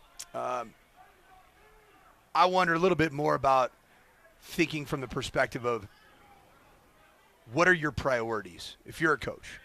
I've gone through this myself. I made a decision recently to move my family down closer to where I'm coaching. Sure. Because my priorities are, I got 3 years left with my daughter before she goes off to college. You want to see her. I want to see her play softball games. Does Coach Prime at some point in this battle, is he going to want to see his kids play pro football? Yeah. When you start facing mortality directly in the eyes, that's something that you have to evaluate. Here's the problem, and I think he's facing this too. If you just quit your job and now your focus is on just leisure activity and bouncing around the country watching your kids, you lose a sense of purpose. And when you lose a sense of purpose, Coach, it really hurts your fight, in my opinion. He's not built that way. He needs that sense of purpose, and that's what football is to him. So I think it helps him to stay on board as a coach. I do too. Vic, appreciate you hopping on with us, man. Go out there, go watch some 11-on-11 and some padded football practice today on a Monday. When does he talk? When do they They quit should this talk thing? in about 29 minutes. Okay, great. Is my expectation. All right. We're happy to have you back from Italy. Thanks, go watch boys. some football. Go play some golf. We'll see you in a ton. It's great to be back. Thanks, boys. That's Vic Lombardi of Moser, Lombardi, and Kane. You can listen to him weekdays, 7 a.m. to 10 a.m. right here on Altitude Sports Radio 92.5. Training camp coverage out here at Broncos Park on Altitude Sports Radio is powered by Ramos Law, the official injury law firm partner of Broncos Country. Coach Mike Sanford, Alex Ryanemi, the morning sprint, hanging out with you guys up until noon. PhD, noon to 3. They'll have live podiums from Sean Payton and players over those few hours, and then reaction to everything that we saw at camp today with Nate and Andy from 3 to 6 p.m. Coach, we'll get back into the prime stuff a little bit later. Again, if you're just joining us and you missed the live presser, Deion Sanders was up in Boulder letting people know the health issues that he's been going through and what that health issue is. They successfully removed an aggressive bladder tumor and fully removed his own bladder, recreated a new one. So as of right now, cancer-free, according to Deion Sanders and his doctors, but certainly an ongoing battle ahead for the CU Buffs head coach. Sanford, what do we watch in front of us today? We're watching a lot of base down and distance, 11-on-11. There was a period earlier that you could tell was clearly a team run and play action pass period, which means the offensive script doesn't include any pure drop back pass game. So everything has to come off the run game. So you're looking at 1st and 10, even potentially like a 1st and 5 situation after a penalty on the defense, and then 2nd and really I always look at it as inside of 6. Those are called control downs, run downs. And so that team run play action pass would coincide with more day one installation, which I've noticed a trend with Sean Payton. It looks like his installations kind of almost go in sets of 4. It's like there's 1st and 2nd down with more base offense, more 21 personnel with the fullback on the field, or 12 personnel with 2 tight ends on the field. And that's why defensively we're seeing more base defense with 3 linebackers on the field in lieu of a nickel and 2 linebackers. So seeing a pretty heavy intent on running the football. Of note, I've noticed that there's been an absence of Jaleel McLaughlin and Audric Estime being used predominantly in the run game, for whatever reason that might be. Could be just luck of the draw, could be some of the play calls and how they were scripted, but of the touches that I've seen with the ones, it's been a very heavy dose of J.K. Dobbins and R.J. Harvey, and then it's been a drop-off in the 2s and 3s. Most of the carries are being doled out to Tyler Bidet and Blake Watson. So interesting to see, is there something going on with Jaleel McLaughlin? I can't tell, but haven't seen a whole lot of carries from Jaleel McLaughlin or Audric Estime. We have talked a lot about who's going to be that extra back on the team. Is it McLaughlin? Is it the 5th rounder and Audric Estime? It's funny, but we talk about Audric Estime as though he's a higher draft pick than he actually was. I heard that this morning. I don't know why we do that. It's because I figured out why. I figured out why. Because we have a domer next to us? No, it's because Notre Dame football has an NBC contract. I was a beneficiary of it one time when I coached football there. You can call yourself a domer and so at some point. Audric Estime was a superstar in college football, and everybody knew him for his massive biceps. And so when he was a Denver Bronco, even if he's drafted as a 5th rounder, you look at him and say, God, that guy's a big-time superstar. Notre Dame starting running back. They toted the rock. But at the end of the day, man, when you're in the pro game, you're just who you are. It's just trying to make a roster. And that's where I think Audric Estime finds himself right now. I thought it was just going to be a battle between Estime and McLaughlin for that true 3rd spot. And as we watch the team do sideline sprints right now. Little half-gassers here. Oh, quarter. Looks like quarter gassers. Half gassers. That wasn't Well, half gassers are actually from the sideline to the other sideline, touch and return. That's a half gasser. So a full gasser's 2? A full gasser is 53 1/3 down, 53 1/3 back, and 2 full trips. So this would be a quarter gasser or just a sideline to sideline wind sprint. So this is kind of a down and back in the hockey terms. This isn't a wind sprint. This isn't a ladder. there is no ladder to this version, but for some reason this wasn't communicated very well because about 1/8 of all staffers and players thought it was a half gasser and were returning upon just one whistle. Who's doing core work in front of us and not running? Mike McGlinchey. Good to be an older guy, ain't it? Well, also Mike McGlinchey has not practiced yet, so he was in full pads today, but had his ball cap on, had his sideline new era. I'm still wondering if there might be something to maybe a minor offseason procedure that transpired post OTAs, post minicamp. It looks like he's going to be back to health here in the near future, but has not participated, Mike McGlinchey, in any team activities since training camp has begun. One more time, if you missed the Deion Sanders presser, if you haven't seen the news yet, Deion Sanders went in for a CT scan that he does regularly for his blood vessels to ensure blood clots are no longer present. The scans were great up until his personal care provider told him to go see a urologist. He had 2 surgeries when it came to his bladder. The second one successfully moved an aggressive tumor, as well as Deion Sanders' own bladder. They created a new one, and according to both Coach Sanders and his doctors, the bladder cancer is gone as of now. He is looking forward to returning and being the head coach of your CU Buffs, but a serious health scare, not only in the present, but ongoing for Deion Sanders. We'll take our final time out, wrap things up here on the other side. A cast of thousands. Tyler Polumbus, Andy Lindahl, Vic Lombardi, Jesse Trujillo. That's the Coach Mike Sanford. I'm Alex Ryanemi, live at Broncos Camp 2025.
Back out here live at Broncos Park. Training camp coverage on Altitude Sports Radio 92.5 is powered by Ramos Law, the official injury law firm partner of Broncos Country. Let's head on over to the podium where head coach Sean Payton is addressing the media.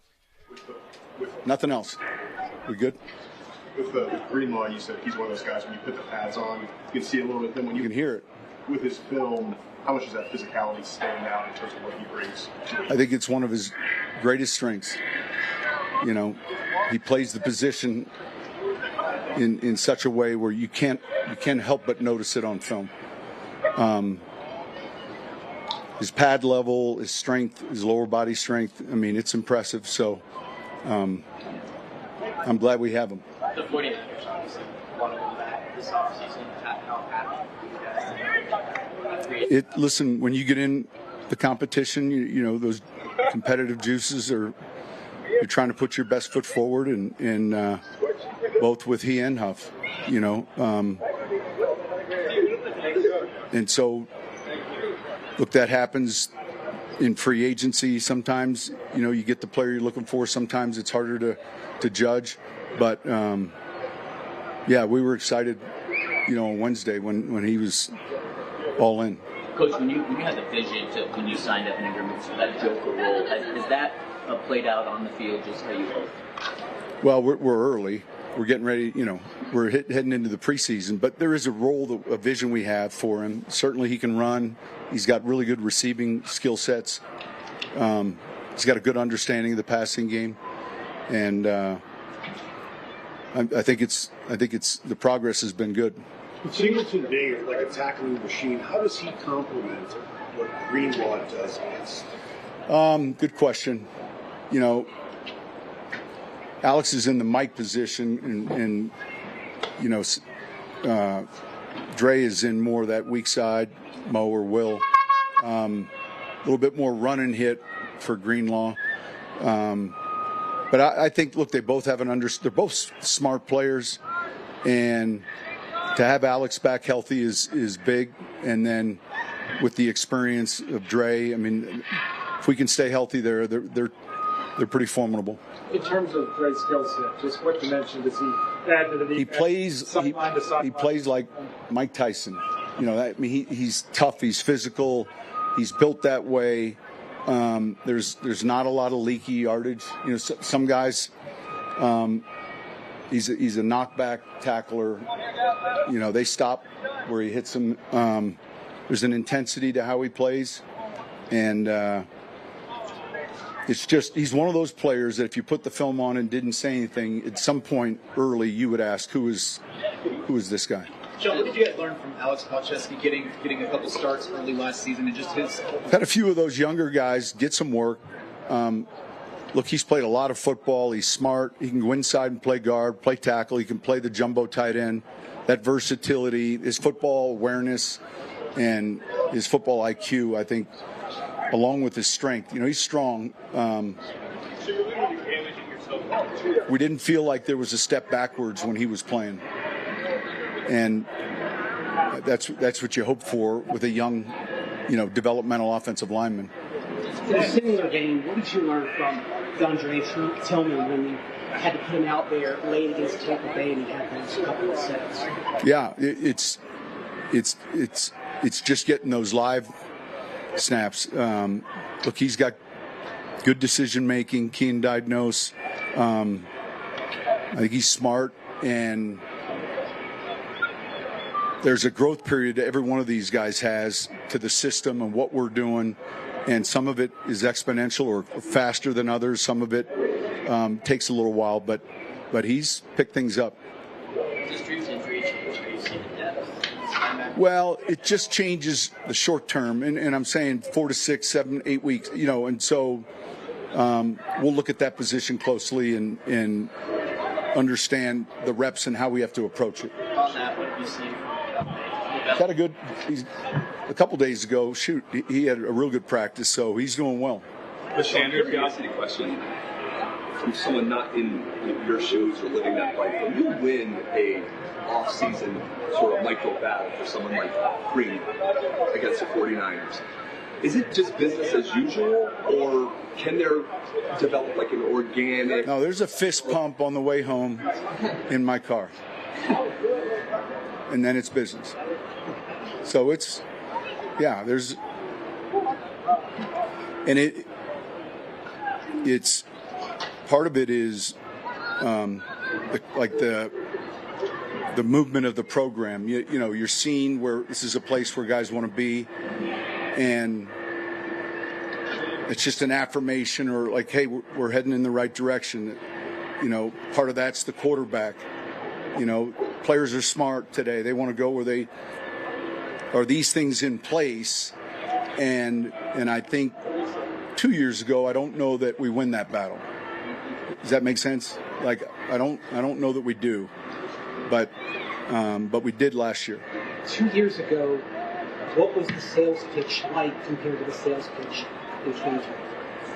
Well, you're selling a playoff team with a young, aspiring quarterback, and 2 years ago, you're selling a vision. And I can tell you what the new building's going to look like 2 years ago, but I can tell you what it's going to look like now, and it's an easier sell when you kind of see it a little bit. It's that simple. Sean, with the day off, how was the attempt? You said you're starting back over with the install. Yeah, so we're working on scripting. We're working on putting the video cut-ups together, practice planning this week, you know, all the way through basically Saturday again. And so today's install was a little bit of what they got last week, a lot of what they got. There seems to be like a serious nature about the team right now. Like, guys will come up and talk very serious out here at practice, even compared to years past. Do you feel that as a coach? That, like, this mature group? Yeah, I think so. I think it's interesting. You're always looking for that combination of experience and youth. You know, we're young, obviously, and yet we've got some guys that have played a lot of games in the postseason. A lot of the free agents we brought in have been in, not just the two from San Francisco, but others.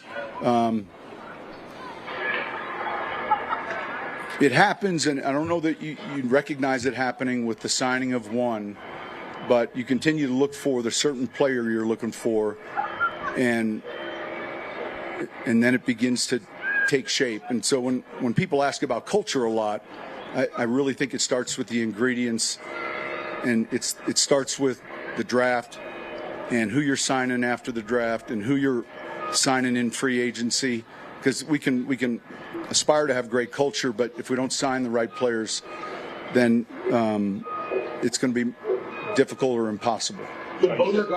That's Broncos head coach Sean Payton meeting the media here on Monday after a fully padded practice. And I won't steal too much away from our colleague in Tyler Polumbus, but he went, well, that was the softest day one of pads I've ever seen. It was quick. Hour and 28 minutes, first day in pads. I don't know if the practice was called off or if that was planned. We don't know. It did seem like it abruptly ended with some kind of post-practice conditioning. Didn't seem like it was punishment. It just seemed like it was, hey, we didn't necessarily get all the work physically that we wanted, and I'm wondering if it has anything to do with what you and I both saw, which is an accumulation of some injuries that add on to Drew Sanders' injury from Saturday, that add on to the fact that Mike McGlinchey, your starting right tackle, is yet to take a snap in training camp. And today we saw a very ginger, and I hate to say this, but this is our own reporting, this is our own eyes. I saw a very ginger Zach Allen figuring out, you know, where things were at physically as he walked and jogged a little bit as special teams periods were going on. And then we have also reported that Alex Singleton. This from Andy Lindahl. Andy Lindahl watched Alex Singleton be helped into the locker room. Not completely. He was being walked. He was to walked the locker into the room locker by room a doctor. by team docs and or team athletic sports medicine specialists. So if you lose Drew Sanders, Zach Allen, and Alex Singleton, just say that that's three players that right now are hampered with injuries. Sometimes a smarter coach is a better coach. And so I'm wondering if that's why practice was cut short today. do you think it's timid? I don't.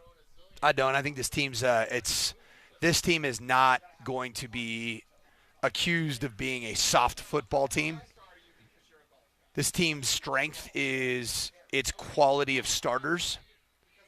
So you want to preserve that as much as humanly possible. Certainly good to see Dre Greenlaw out there today. It's a player that you haven't seen a ton of physical contact really over the course of his last 2 seasons because of the injury he sustained in the Super Bowl where he was running onto the field and Achilles grabs and he misses a chunk of last season. And you heard from Sean Payton. One of the first questions he was asked from the media was, what was the difference in seeing Dre Greenlaw on pads? And Sean's immediate answer, he actually cut the question off, was you can hear it. Mm-hmm. You can hear the difference in Dre Greenlaw in terms of how physical and how forceful he is when he meets the ball I carrier. heard a at the term. point. You think as a football coach, when you've been the son of a coach and you've been in a lot of different staff meetings myself, like over the last really 43 years, I heard a term that Sean Payton used about Dre Greenlaw I really liked. He says he doesn't give up leaky yards. So it's when he makes contact with a player, that's it. He's not getting pushed back for any extra yards. Yeah, that's your forward momentum point. I like there. that. He is not a leaky yard giver. That's good stuff. All right, it's going to do it for us today. For Coach Mike Sanford, for Jesse Trujillo, Josh Grismer was out here as well. Welcome back, KJ Granderson. I haven't seen you. I can see you through a screen right now. I missed you, buddy. Welcome back. Appreciate you, my friend. Let me turn on my camera. Hello, everybody. My guy. We'll be back tomorrow at 10 a.m. Don't go anywhere. We'll have more podiums coming up next with PhD. DMac, Tyler, and Scotty are next. My summary of today, a little bit of an injury-plagued day. Let's get healthy, and let's see a healthy Broncos week to finish out the next 5 practices. And the final thing from Coach Deion Sanders, go get checked up. Take care of yourself. Go see your doctor. Macho Man Randy Savage doesn't care if you think you're healthy. We'll see Go you guys, see a doc. See you guys tomorrow at 10. PhD's next.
Well, welcome to PhD. Unexpectedly, to a little degree, practice wrapped up really early today, first day in pads.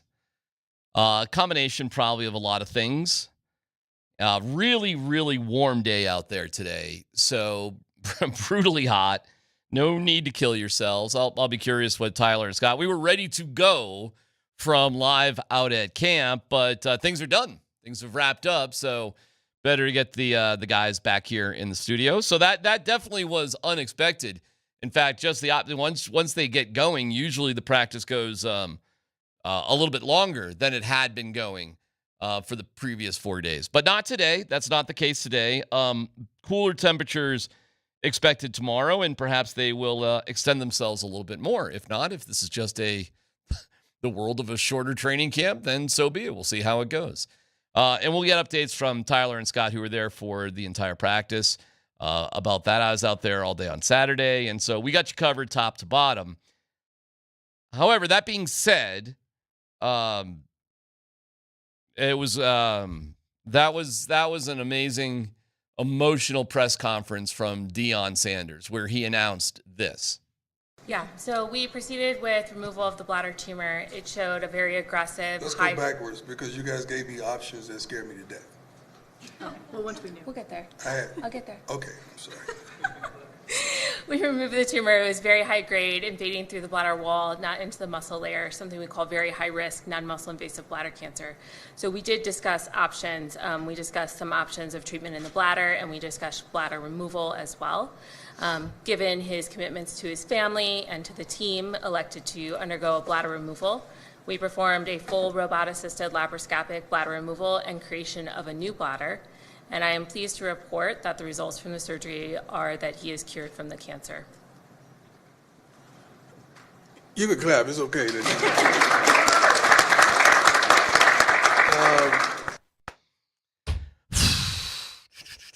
Wow. Hey, man. Prime, dude, boy, are we behind you, man. And, you could tell there was something that wasn't right. Now, what was amazing, there's some kind of incredible facts that came from this. One, he didn't tell anybody, including his own sons, what was going on because he didn't want to disrupt the things they have going on. And when I say sons, I mean at least Shiloh and Shadur. Bucky, I think, knew because he was filming everything top to bottom, but he kept a lid on it too. He could have, listening to more of the press conference, elected to go with a set of procedures that wouldn't have been as dramatic as taking out his bladder, but it would have caused him over the course of years to periodically go and get treatment to try to treat it without the guarantee, 50-50, according to the doctors, that would do the trick. So instead, he chose to just have the bladder completely removed and replaced. And when it comes to peeing, according to Prime, it has changed the game. And he was very open about having to wear Depends and what his urination life is like, which is just life-altering and could be embarrassing, but shouldn't be, as he pointed out. And boy, do I have so much respect for him being honest about what could be an embarrassing situation to sort of put a face on it, because so many men don't get checked out or in a situation that, it could be embarrassing. And I'm glad that he was able to normalize that situation and just be very honest about it. I thought he was remarkable today. He made a few jokes about certain things, and he did admit that he lost more than 25 pounds. And although he's put on some more healthy weight, he still feels like he's 12 pounds under where he really should be. So that does explain, practically everything.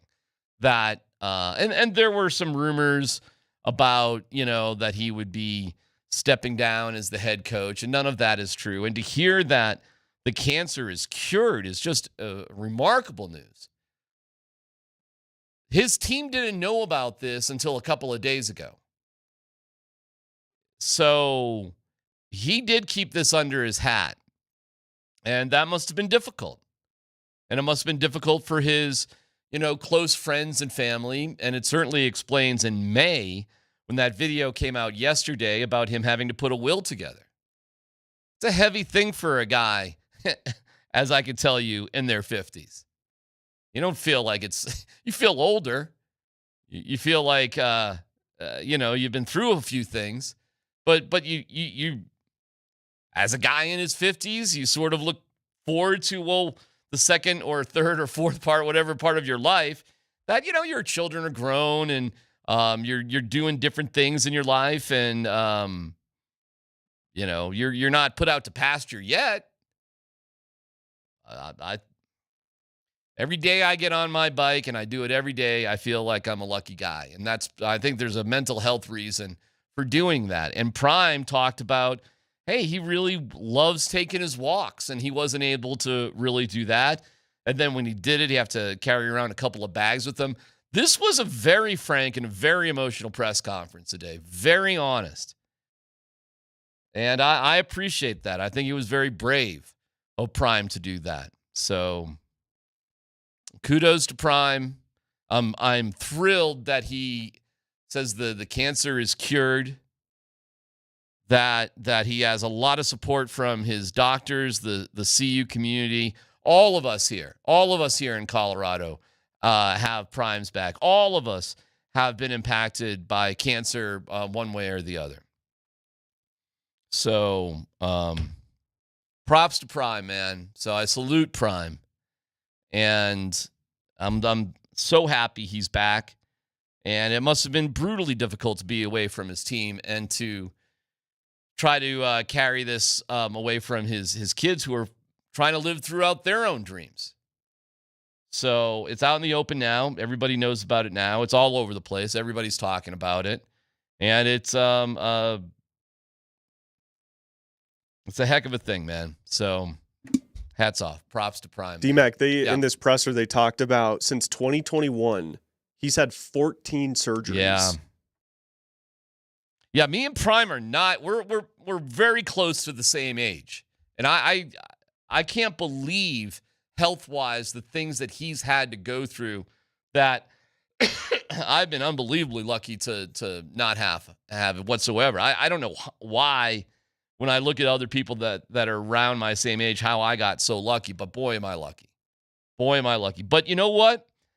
He was very grateful and thankful and sees the silver lining through dark times. So, hey, man, what an attitude.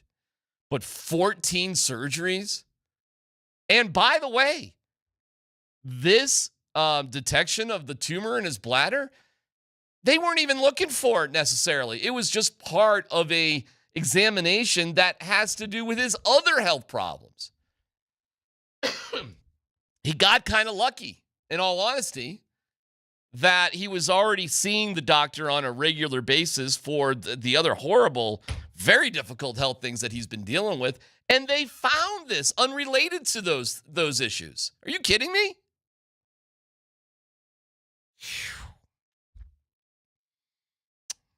Crazy. So what a moment up there in Boulder, and a moment from Prime, and we'll take your reactions to it, and we'll talk about it more as the time goes on. But that's the latest with Prime. In terms of training camp with the Broncos, training camp coverage on Altitude Sports Radio is powered by Ramos Law, the official injury law firm partner of Broncos country. So yeah, short practice today.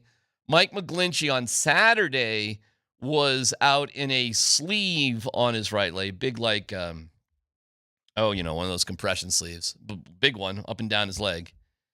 And today he was in pads, but from all the reporting, wasn't participating in the drills. Again, we'll get more details from Tyler and Scott here in a second when they get back to the ranch. So there's that. Andy Lindahl is reporting that Alex Singleton was guided by trainers to the Broncos locker room. On Saturday, I was out there when Drew Sanders had to be carted off and had to have assistance to get back into the building. So, and I'm curious to find out how much Courtland Sutton participated in anything today, as he was in attendance, but wasn't really participating in 7-on-7 or in team drills on Saturday. So we'll find out exactly what was going on with Courtland today. I think this is a very, I wouldn't even call it a protest. I think it's just being cautious, as I believe the Broncos are probably working towards some sort of extension, some sort of thing with Courtland. I think they're doing the same thing with Nick Benito. They're just going through that process. Another great day for R.J. Harvey. R.J. Harvey quickly becoming a star out at training camp very quickly within the first week. And Sean Payton said, well, you'll know the running back situation when they put pads on. Nothing to disappoint with R.J. Harvey so far. Might be the steal of the draft. A lot of indications R.J. Harvey may be the steal of the draft. Which, boy, that the feather in the Broncos' caps in terms of the draft, if that's the case, would be next level. That's a big feather. It's a huge feather. Other than that, the leadership styles of Bo Nix stand out. The effectiveness and efficiency for a guy with just 1 year under his belt looks like he's been a pro for 10 years. Has a calm, cool sort of attitude, effectiveness on the field. There's just no doubts about the situation whatsoever. No doubts about the situation, which is a nice change of pace from over the years. So another stellar day for Bo Nix. More great things to report than bad things. But on a very, very hot day, the first day in pads, you could see sort of things creeping up a little bit to the degree where, you know what, we're good with this practice today. We'll be back out there tomorrow. In fact, they're scheduled to practice 6 days in a row. So no reason to go crazy. Andy Lindahl, we got him on the phone. All right, hold on a second, my man. Andy Lindahl from training camp. Am I striking these chords the right way, my friend? Yeah, I mean, it was. So you asked about Sutton, did some of the warm-up drills and stuff. He did not participate in team again. And that's why Sean said at the end of the practice, I believe it was his first comment, they think they're to a contract with Sutton. Okay. As far as the Singleton thing, he walked off under his own power.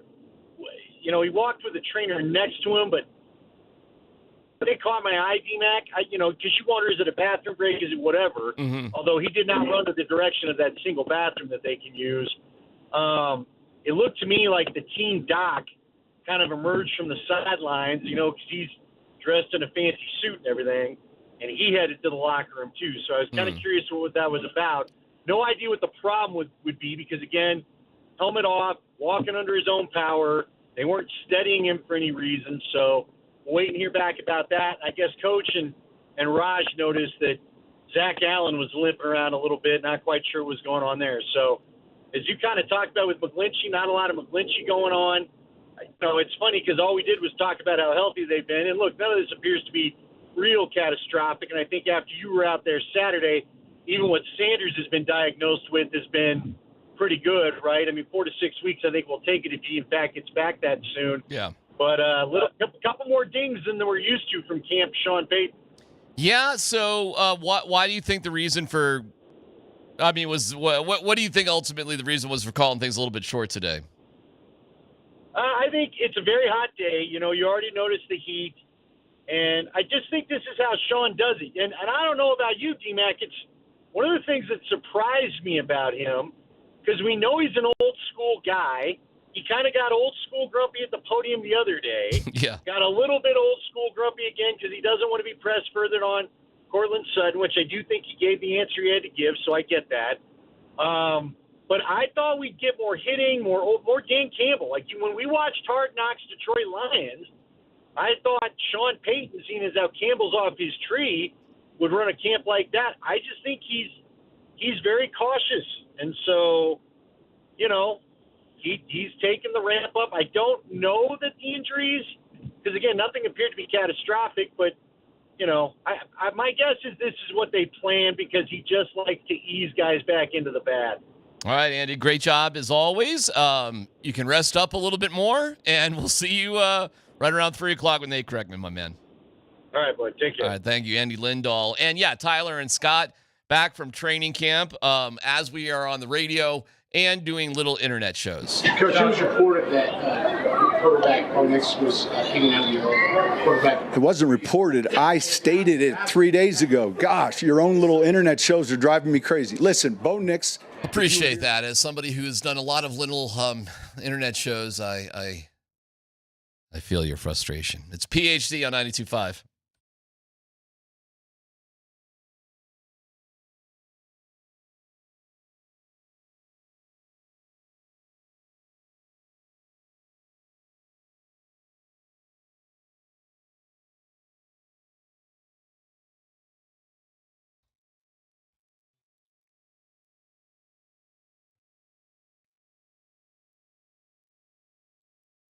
Hey, it's DMac for the Rocky Mountain Men's Clinic. When dealing with the issue of erectile dysfunction, you want the right treatment for your specific medical situation, and every case is different. Finding the right treatment can mean the difference between just an okay experience and an amazing one. It's almost a given that better medical practice leads to better outcomes for patients, and if you suffer with ED, you certainly want a good outcome. Rocky Mountain Men's Clinic practices better medicine. They're the leader in treating men's sexual health issues in Colorado. So do yourself a favor. Go get it checked out. They have treatments with success rates well over 90%. Some treatments can have you last an hour or more. Serving the Front Range of Colorado for nearly a decade, the Rocky Mountain Men's Clinic has successfully treated tens of thousands of men. Schedule a consult. The visit's $99. You get a T and a PSA test. If advised, a test dose. If it doesn't work in the office, your visit is free. But the expert staff, like a lot of men, you could be having sex the day after your appointment. 720-440-7900, RockyMountainMen'sClinic.com.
Why isn't Courtland participating in 7-on-7s? Well, he's gotten reps. He's gotten limited reps, and I think we're close. I'm not going to speak ahead of it, but we're real close on a contract. And, I think our goal when he and I met, George, all along was this coming Monday. So I think there'll be something fairly soon there. Well, that's hey, if Sean Payton is talking like that about Courtland Sutton, I can't help but think if we'll hear any moment about a new contract with Courtland Sutton, and it doesn't feel like he's protesting things, but that he's just being a little bit careful till a new deal gets done. So, I would expect that any second. Welcome back. Thank you. Good to be back. Got a nice little week off there, and now the grind begins. Yeah, here we go. Today was a grind. No, it was not. Well, today was the opposite of a grind, Scott. Now, for you and I, maybe. For you and I, it was a grind. For the players, even talking with Sanford and Tyler here, they said, God, that's it? That was the softest first day of pads I've ever seen in my life. Right. I mean, hour and maybe 25-minute practice, and I'm telling you, I was talking to a former teammate of mine who was out there. It's like, man, so they call it thud, right, when you're not actually tackling the guys to the ground. But when we thudded, we used to thud, you used to bang up a little bit. These guys, they just two-hand touch. They're playing flag football out there. You know how you know that's true? Because usually when you get thudded a little too vehemently, there's a little heat. Exactly. And a little edge between the two guys, the guy that got thudded, the thud and the thudder. Yeah. And there was none of that. No. I mean, it was a crisp practice. It was crisp. Things looked pretty good. So you think of the sprint at the end, I almost think that they were punishing them. I said, they're stopping the middle of practice, having them on sprints across the field. Maybe they did something to start back over. Oh, no, that was just conditioning after practice. I was like, what? Well, if they're not going to practice for another half hour, you get a couple of conditioning things in, maybe just call it a day, I guess. That's what they did. I mean, it's catching me by surprise. All of us a little bit by surprise. Usually once they put the pads on and they get to this point after a day off, they go a little bit longer. Every practice tends to go a little bit longer. Well, you had McGlinchey back, but then Singleton kind of walked off was he with back? the trainer. I mean, he was there, but was he participating in things, McGlinchey? Oh, he's full go. Yeah, he was there. Okay. Yeah, he's full go. He was doing everything out there. I'm not overly concerned about Alex Singleton. He did walk off late in practice with the trainer, and the doctor followed him in. Walked off on his own accord, no limp or anything. But you got to remember, he missed all last year with the ACL. Was ACL last year? Yeah, but I thought they were looking at his hand. That's what it looked like to me. Well, so, that's good. Yeah, just a hand. Just a hand. Well, they can club up them hands. We've seen them club up the hands. Yeah. Okay. Somebody else got limped off. Zach Allen got a little bit banged up there at the end. Again, didn't look overly serious, but two starters that got nicked up. Yeah, and Drew Sanders on Saturday carted off. So I guess the news. Did we hear the final thing on that? Some foot sort of thing, 4 to 6 weeks. There you go. In all honesty, based on what it possibly could have been, I suppose that's probably not the worst news in the world. But, boy, this guy is just having the worst time, Tyler, just staying healthy, period. Feel bad for him. Yeah, man. Football's 100% injury guaranteed sport. So I always struggle labeling guys as injury prone because I do think a lot of it is just stuff happens, But he's certainly got that label on him, and he's going to have that the rest of his career if he's fortunate to have it. And until he survives and plays 8-9 games in a row, whatever it might be. Otherwise, I wrote you guys on the thing. I said Jake Butts, right? Every training camp is, he's going to be healthy this year. We're going to have a legit tight end. Couldn't do it. And then never could stay healthy. Never could. His body just wasn't, I guess, meant for it. But he tried. Great guy. And I wonder if Sanders is going down that sort of path. So, other impressions from you guys from today? Anything else stand out to you? Evan Ingram is a big wide receiver.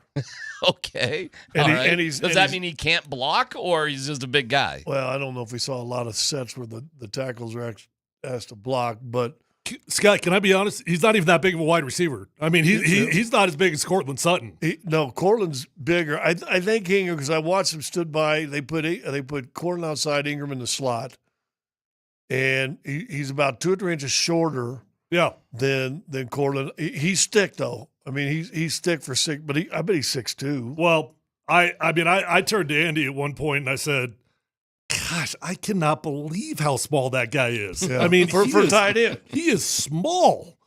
Catch today belonged to But he caught a lot of passes. Yeah. He probably caught 5 or 6 passes. He can today. get open.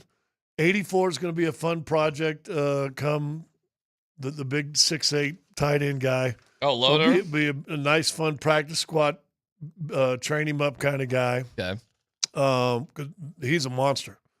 And Vele had the catch of the day, a little overthrown by Bo, and he one-handed his thing right in front of the crowd, and the crowd went nuts. I mean, it was back shoulder kind of catch, boom, bring it around, stay in bounds. It was a hell of a catch. Bo looked pretty good today overall. Yeah, he looks like a quarterback. He looks like the starting quarterback. Yeah.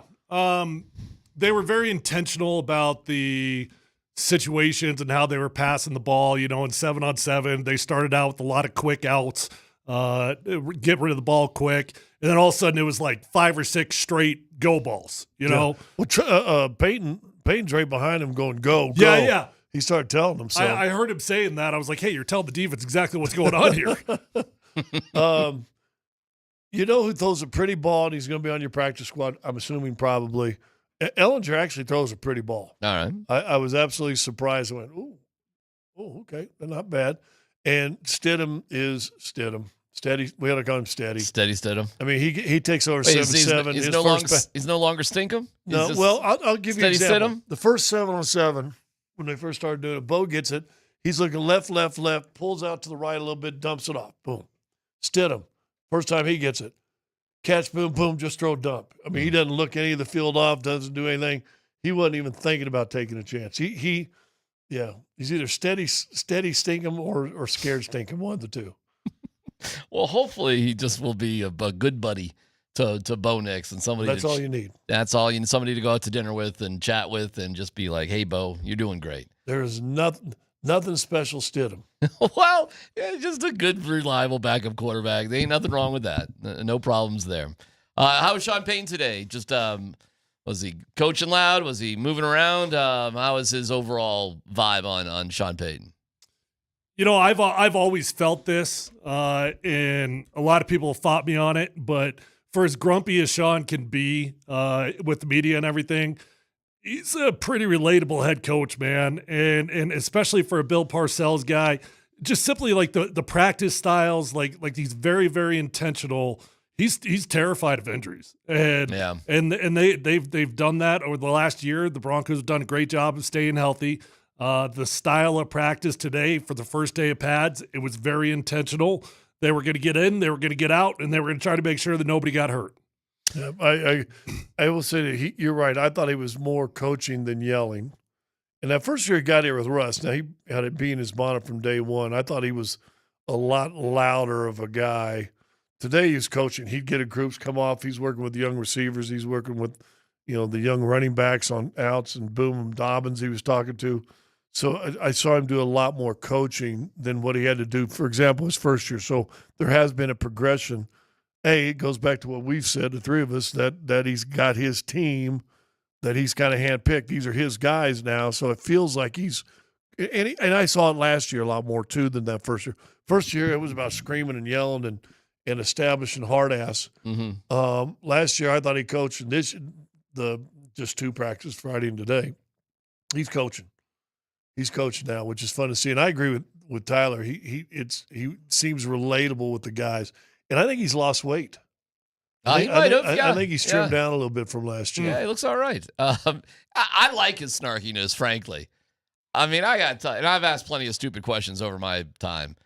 But when a reporter on Saturday says it was reported that Bo Nix hung out with Drew Brees, I really can't get upset with them for being, I said that. Yeah, exactly. Yeah, it was reported. I said it. For your little internet shows, which was hysterical. Do you know who it was? I do not. I actually do not know. I do not know whose little internet show asked that particular question. So it's there's first of all, there's so many little internet shows. You ain't wrong about that. No. Everybody and their brother and sister are out there. So just look up Darren McKee. Yeah, sure. We've all been part of it, but for him to clown on the guy for asking that dumb of a question was fine by me. I thought it was funny, actually. So you deserved it. It was, I reported it. Yeah, I said it. And then he did the old, this is as good as I once played, but he goes, if you'd have been here, I said it. Yes, whoa, okay. He is a little bit sensitive about that. Like, hey, if you're not showing up every day, don't think you're part of this crew. Oh, well, here is the con. Coach, it was reported that quarterback Bo Nix was hanging out with your quarterback. It wasn't reported. I stated it 3 days ago. Gosh, your own little internet shows are driving me crazy. Listen, Bo Nix, if you were here 2 days ago, you would have heard me say he spent some time with Breeze. So it was reported. Keep going. How does that? How is it makes it different? No, just what I said 3 days ago. And that's your laugh. That was me. I can't believe I was the only one that laughed. And I did not know I laughed and snarked that hard. That was quite a very high-pitched, snarky It laugh. was, because it just caught me as funny. And you don't know who asked that question? I do not know How who do you asked laugh that. at the guy then? I was laughing at what Sean said. I didn't mean, well, there it is. I didn't mean to be mean. And I really thought it was a funny line. I thought that there would be more, I think the media, the Muggles, are scared. So were you giving him a courtesy laugh? And No, didn't, I didn't really realize thought, that no one else? that was definitely not a courtesy laugh. That was definitely I found that funny. Because the king of getting courtesy laughs was Peyton Manning. You never got to hear it because you were still playing. No doubt. But Peyton Manning would say, and then the sky turned red.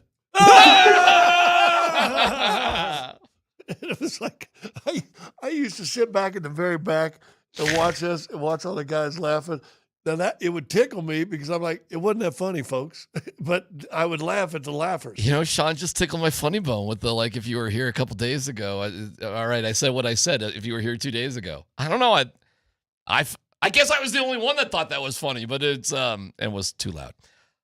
On a more serious note here, tough transition, but the press conference with Prime, I already had my chance to react to it.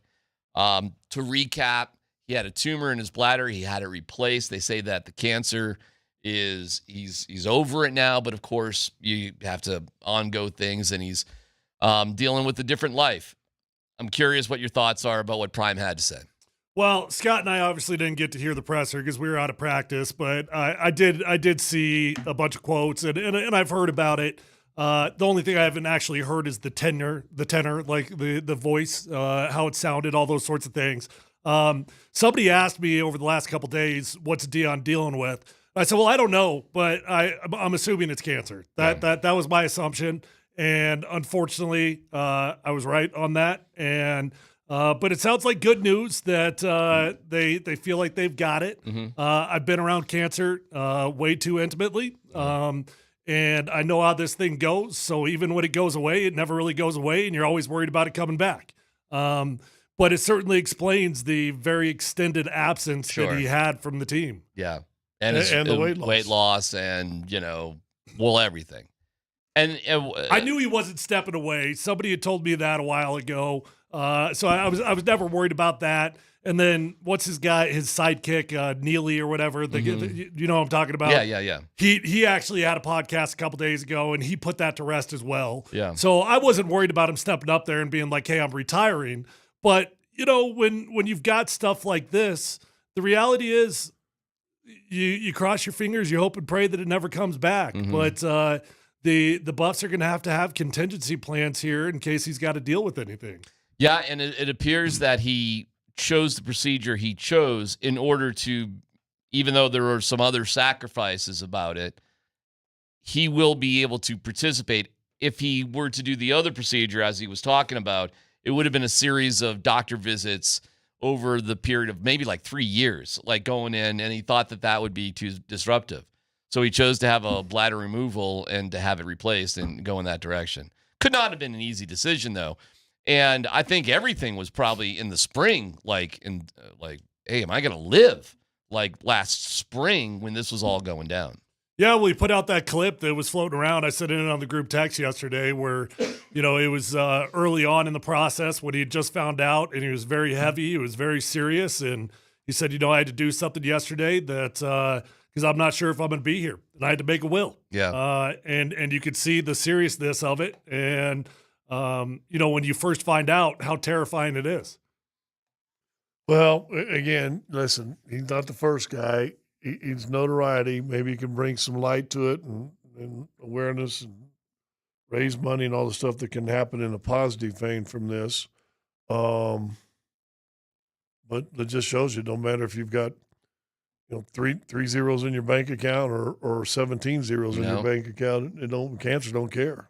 They don't care. 14 surgeries he's had to deal with health issues over the past few years. 14. Yeah, he's had a lot, man. And how about the fact that this From the blood clots to almost having his foot amputated to whatever. He's dealt with just about everything you can get. In the press conference, they said the discovery of the bladder, the tumor in the bladder, was unrelated to everything else he was there. It was just kind of just part of his checkup, meaning they weren't trying to find it. It appeared. It wasn't part of what he was going in there for in the first place. To a degree, that's incredibly lucky, right? That you would find it so early. Now, not dismissing the personal side of this at all, because it's extremely serious, and I hope I don't sound like I'm dismissing it. But he's had a long time away from the program. Yeah. And I've got my concerns about where the team's at right now. Yeah. Like they've been operating without a head coach for, I don't know how long it's been, but it feels like it's been 4 or 5 months. Oh, I think you're right about that. Yeah. I mean, he said that he said today he didn't recognize some of the guys, and part of it was like, they're, getting yoked up and that sort of thing. But I think part of it is he just hasn't seen any of these guys, or not a lot of them, so they are new. Oh, he said there was guys on the team that he's never met. Wild. And then they begin their training this week, and we wish him the best. To me, it was a hell of a get-up he had on, by the way. Prime? Yeah. He had overalls, a shirt under, and the cowboy hat with the glasses, of course. Yeah, I mean, he was looking like prime time. I think he loves CU, man. I think he loves the community. I think they support him. I think without football in his life and coaching, his life wouldn't be the same. I understand how much he loves his kids and coaching his kids, but I think the CU community means a lot. So I'm sure it'll be a time that everybody will step up for him. I was emotionally really touched by what I heard today and what he went through. And he did get choked up a couple times dealing with it because, I can't even imagine dealing with what you deal with when you get that original prognosis and you have, I don't know how you sleep at night. I don't know how you deal with it. Well, you got to believe that ain't very comfortable either. And there probably have to be some pain from pre-surgery to post-surgery. So well, and he has to go through, he was very open. He has to wear Depends. He has to, he urinates in a completely different way now. He has to, his life is different. Kreckman told me today out at practice that he got a Depends sponsorship out of it or something. I was wondering about that. I'm not exactly clear on that. It sounds like he was talking to them. I wasn't exactly clear. There was you might as well capitalize if you got to wear it. Sure. And I praise him for being honest about it and outspoken about it. And hopefully it will help other men, get checked out. And guys, we don't want to get checked out. We don't want to do that sort of stuff. So I found it pretty inspirational today. And clearly we wish him the best. If there's more developments, we'll let you know as time goes on. We'll get back into the Broncos training camp. It's PhD on 92.5.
Yeah, it was fun. Anytime you can spend some time with a guy like that, with that experience and just that mind and the knowledge of the game and just his routine and what he was able to do, and more than anything, is just sitting down and talking to him. And a lot of guys are like that. Peyton and Eli are the same way. It's just anytime you can, pick those guys' brains and just kind of stand in their shoes and see what they went through, and just if you can pick up on any one thing, that's a win in the conversation. We're live from the Backus and Shanker studios. Their passion is justice. That is Bo Nix over the weekend talking about meeting up with Drew Brees. It wasn't as much about the X's and O's as it was about leadership and situations and how do you deal with certain things. And I'm going to guess a certain amount of it was just, how do you deal with Sean Payton? Well, it's what you and I said. After he said that, when you're like, yeah, we're right. Yeah. Hey, Sean gets a little mad about this. What did you do about it? yeah, I think he was talking about the situations of being a quarterback rather than, like what Nick said is things just change too much on the football field with X's and O's. Mm-hmm. What are we really going to talk about here? But you can always talk about how to handle situations. That's for sure, right? Oh, there you go. You said you were expecting it any second. It has happened. There you go. Tom Pelissero, Courtland Sutton, and the Broncos have agreed on terms to a 4-year, $92 million extension entering the final year of his contract. Sutton reported on time to camp, entered a new deal.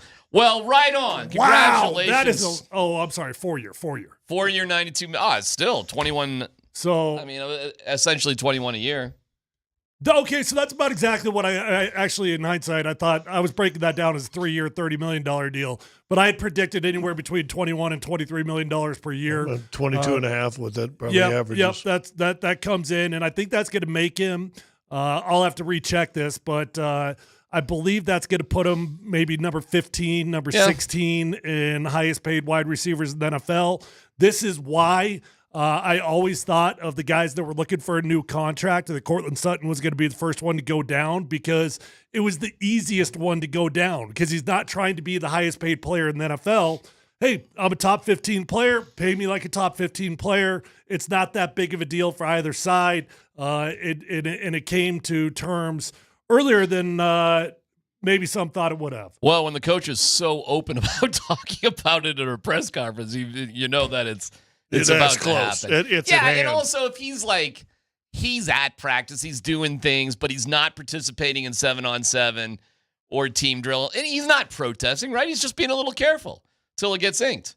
Yeah, that's it. Well, and them too. They might be being a little careful. That's a good point. And somebody pointed out when Zach Allen went down today, I shouldn't say went down.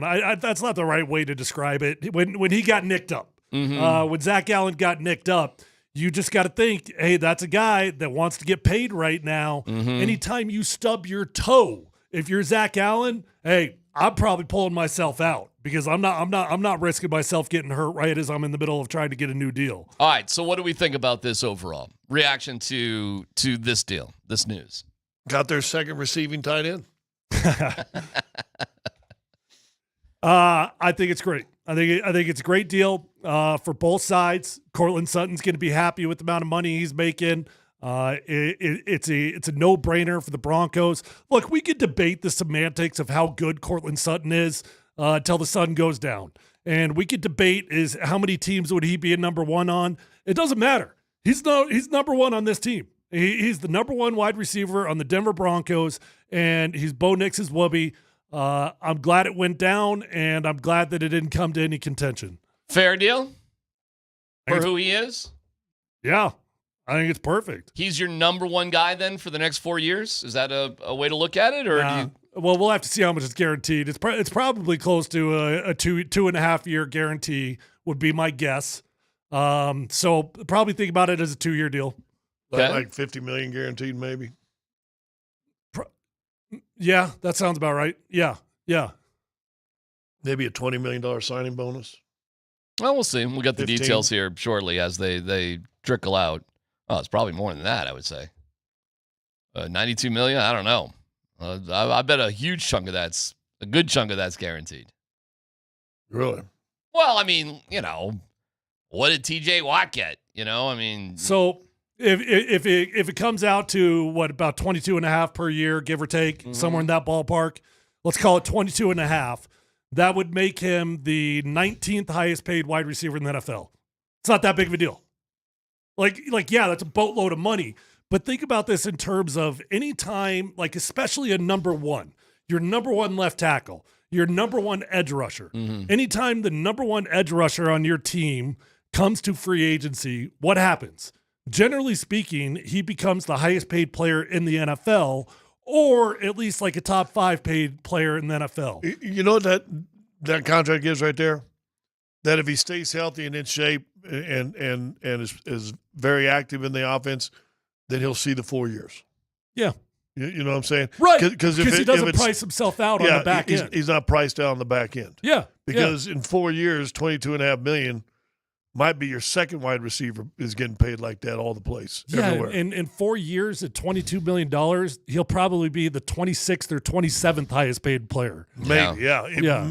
Might even not even be in the top 30. You're right. Yeah. Yeah, when you look at the top guys, this is a bargain, especially if he can stay productive with Bo Nix, and I don't know why he wouldn't. Right. Hey, Courtland's an awesome dude. You got to chill with him just for a little bit, right? And Bo and Sean Payton. Yeah, best friends. Yeah, best buddies. Best buddies. Everybody says the same thing when they come face-to-face with Courtland Sutton.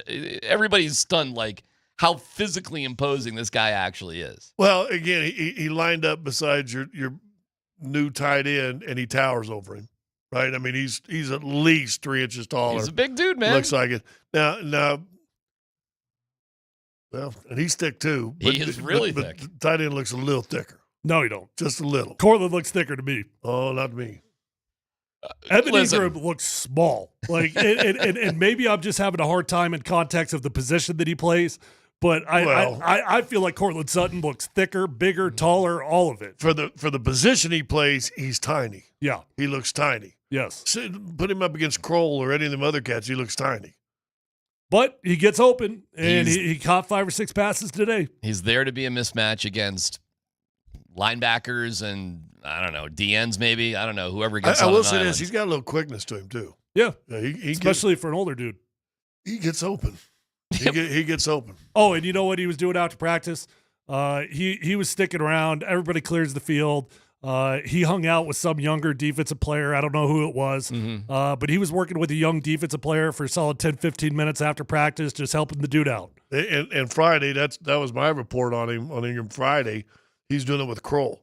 He was showing him different things, how to step up in the slide. It looked like he was almost a post player. Hit the DB, kind of hold him there, and then come to the ball with 2 hands. And they were going over different things. And that was my report Friday. Well, there you go. With another tight end. So leadership, we're talking about you've paid for a little bit with the new tight end. This was your first time out there. What'd you think about the construction and the double-decker VIP family area and how they have the regular fan set up? Yeah, well, it's pretty schmancy family area, that's for sure. Don't you think? They had couches over there. Yeah, they did that up right. It's crazy, right? Pretty cool deal for the families. Yeah. Elevated seating so they could see everything. Yeah. No dumb question. Would have Sienna sat over there?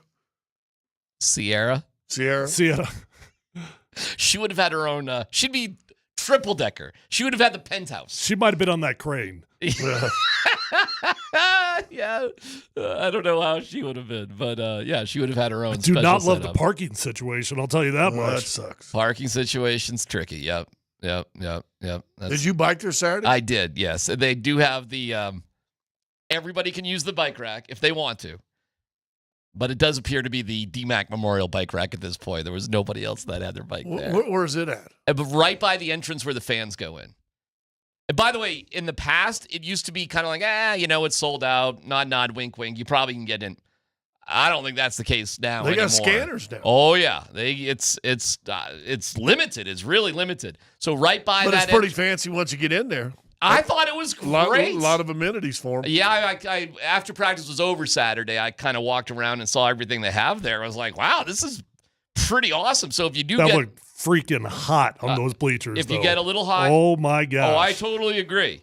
And those metal bleachers, dude. No doubt about it. And today must have been brutal. I'm sure fans were kind of – but you can just walk out. There's bathrooms. They have like food trucks. They have like places that you can get a little bit of a break. Waters, the whole thing. So, like I thought it's pretty extraordinary. And all things considered, with the construction, they did a great job with it. Yeah, I agree. So yeah, I was the only bike there, so I locked it up. And you had to go in the back way where all the rest of us monkeys have to go all the way around. Well, no. I had to still go back around. So I had to park it there, and then, Well, you just walk right there. I know. Trust me. I was like, well, that is the entrance right there. Right there. It is right there. But I did not even go up and pull the, do you know who, what do you think? I didn't do that. I just said, oh, it's all right. Just walked around.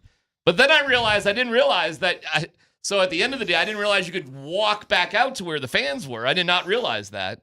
So I walked like an idiot through the parking lot again to get out. So you don't need to do that. No, I walked. Yeah, we walked this other way. We did nothing. You get steps in, up the hill, down the hill. That's a new study says it's not the 10,000. 7,000. It's only 7,000. That's all you need? Yeah. We read the same news.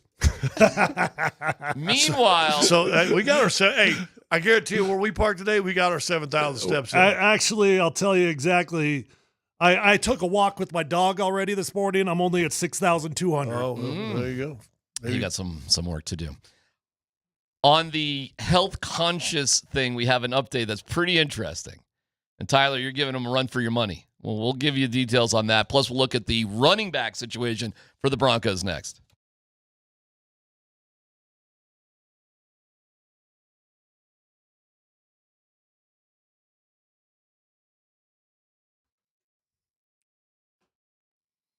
All right, guys and gals, hey, if you're struggling with hair loss, do yourself a favor. Call my friends over at Advanced Hair Restoration. They're going to get you fixed up. They're going to do it right. They're going to do it once, and they guarantee it for life.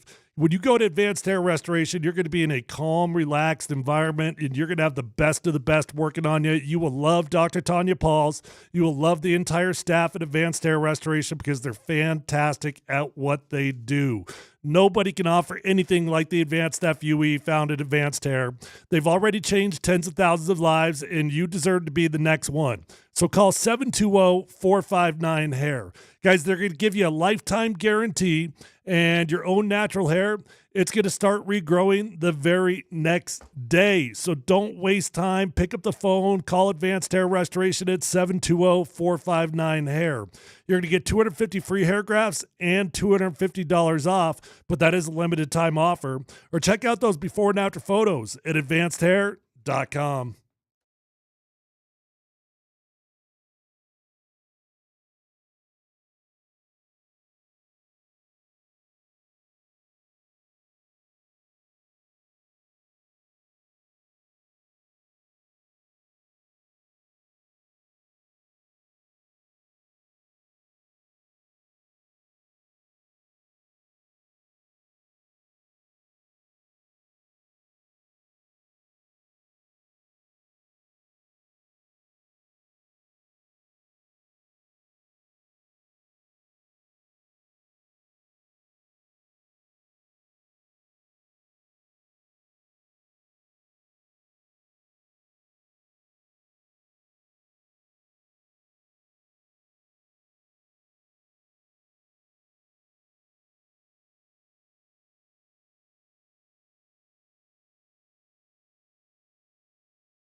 I mean, just, obviously the organization and, the people that's in the organization, Sean, Penners, and then just, the guys, like, they've had, one of the best defenses for quite some time now. I know last year they, really took that notch, and I just wanted to be a part of that. I wanted to be where I was accepted, where I was wanted, and this was the right place for me. That is Dre Greenlaw, who went on to say, I was a foster kid growing up. Not a lot of people wanted me. The Broncos, wanted me. So going back to the psychology of how he grew up, being a kid, and hearing that is awesome, because I think he had a lot of choices, Dre Greenlaw. Dude, he's not a tall guy, but he's built. Oh, that dude thick now. and you know what? He's not nearly as tall as I thought. No. But he thick. He thick. Well, inside linebacker is going to be interesting. I think they have enough depth. I think they have a lot of good choices. Coach Sanford was telling me Lavelle Bailey was standing out. I don't know how deep it is. Everybody keeps talking about how deep the inside linebacker group is. I mean, you've got two starters who've got serious injury issues. Dre Greenlaw and Alex Singleton both got significant injury issues. You're down Drew Sanders. You got Justin Sturdot, who played good football last year, but he's limited in what he can do. I was really proud of the effort he put out there, but he's limited. And then you're done. I mean, Lavelle Bailey. I know, but you're done. Okay. I mean, so you only got one real backup right now that has got experience playing. Well, yeah, and from what I understand, too, Greenlaw is not even going at 100% right now. They're being cautious with him. But I think Sean's trying to be cautious with everybody.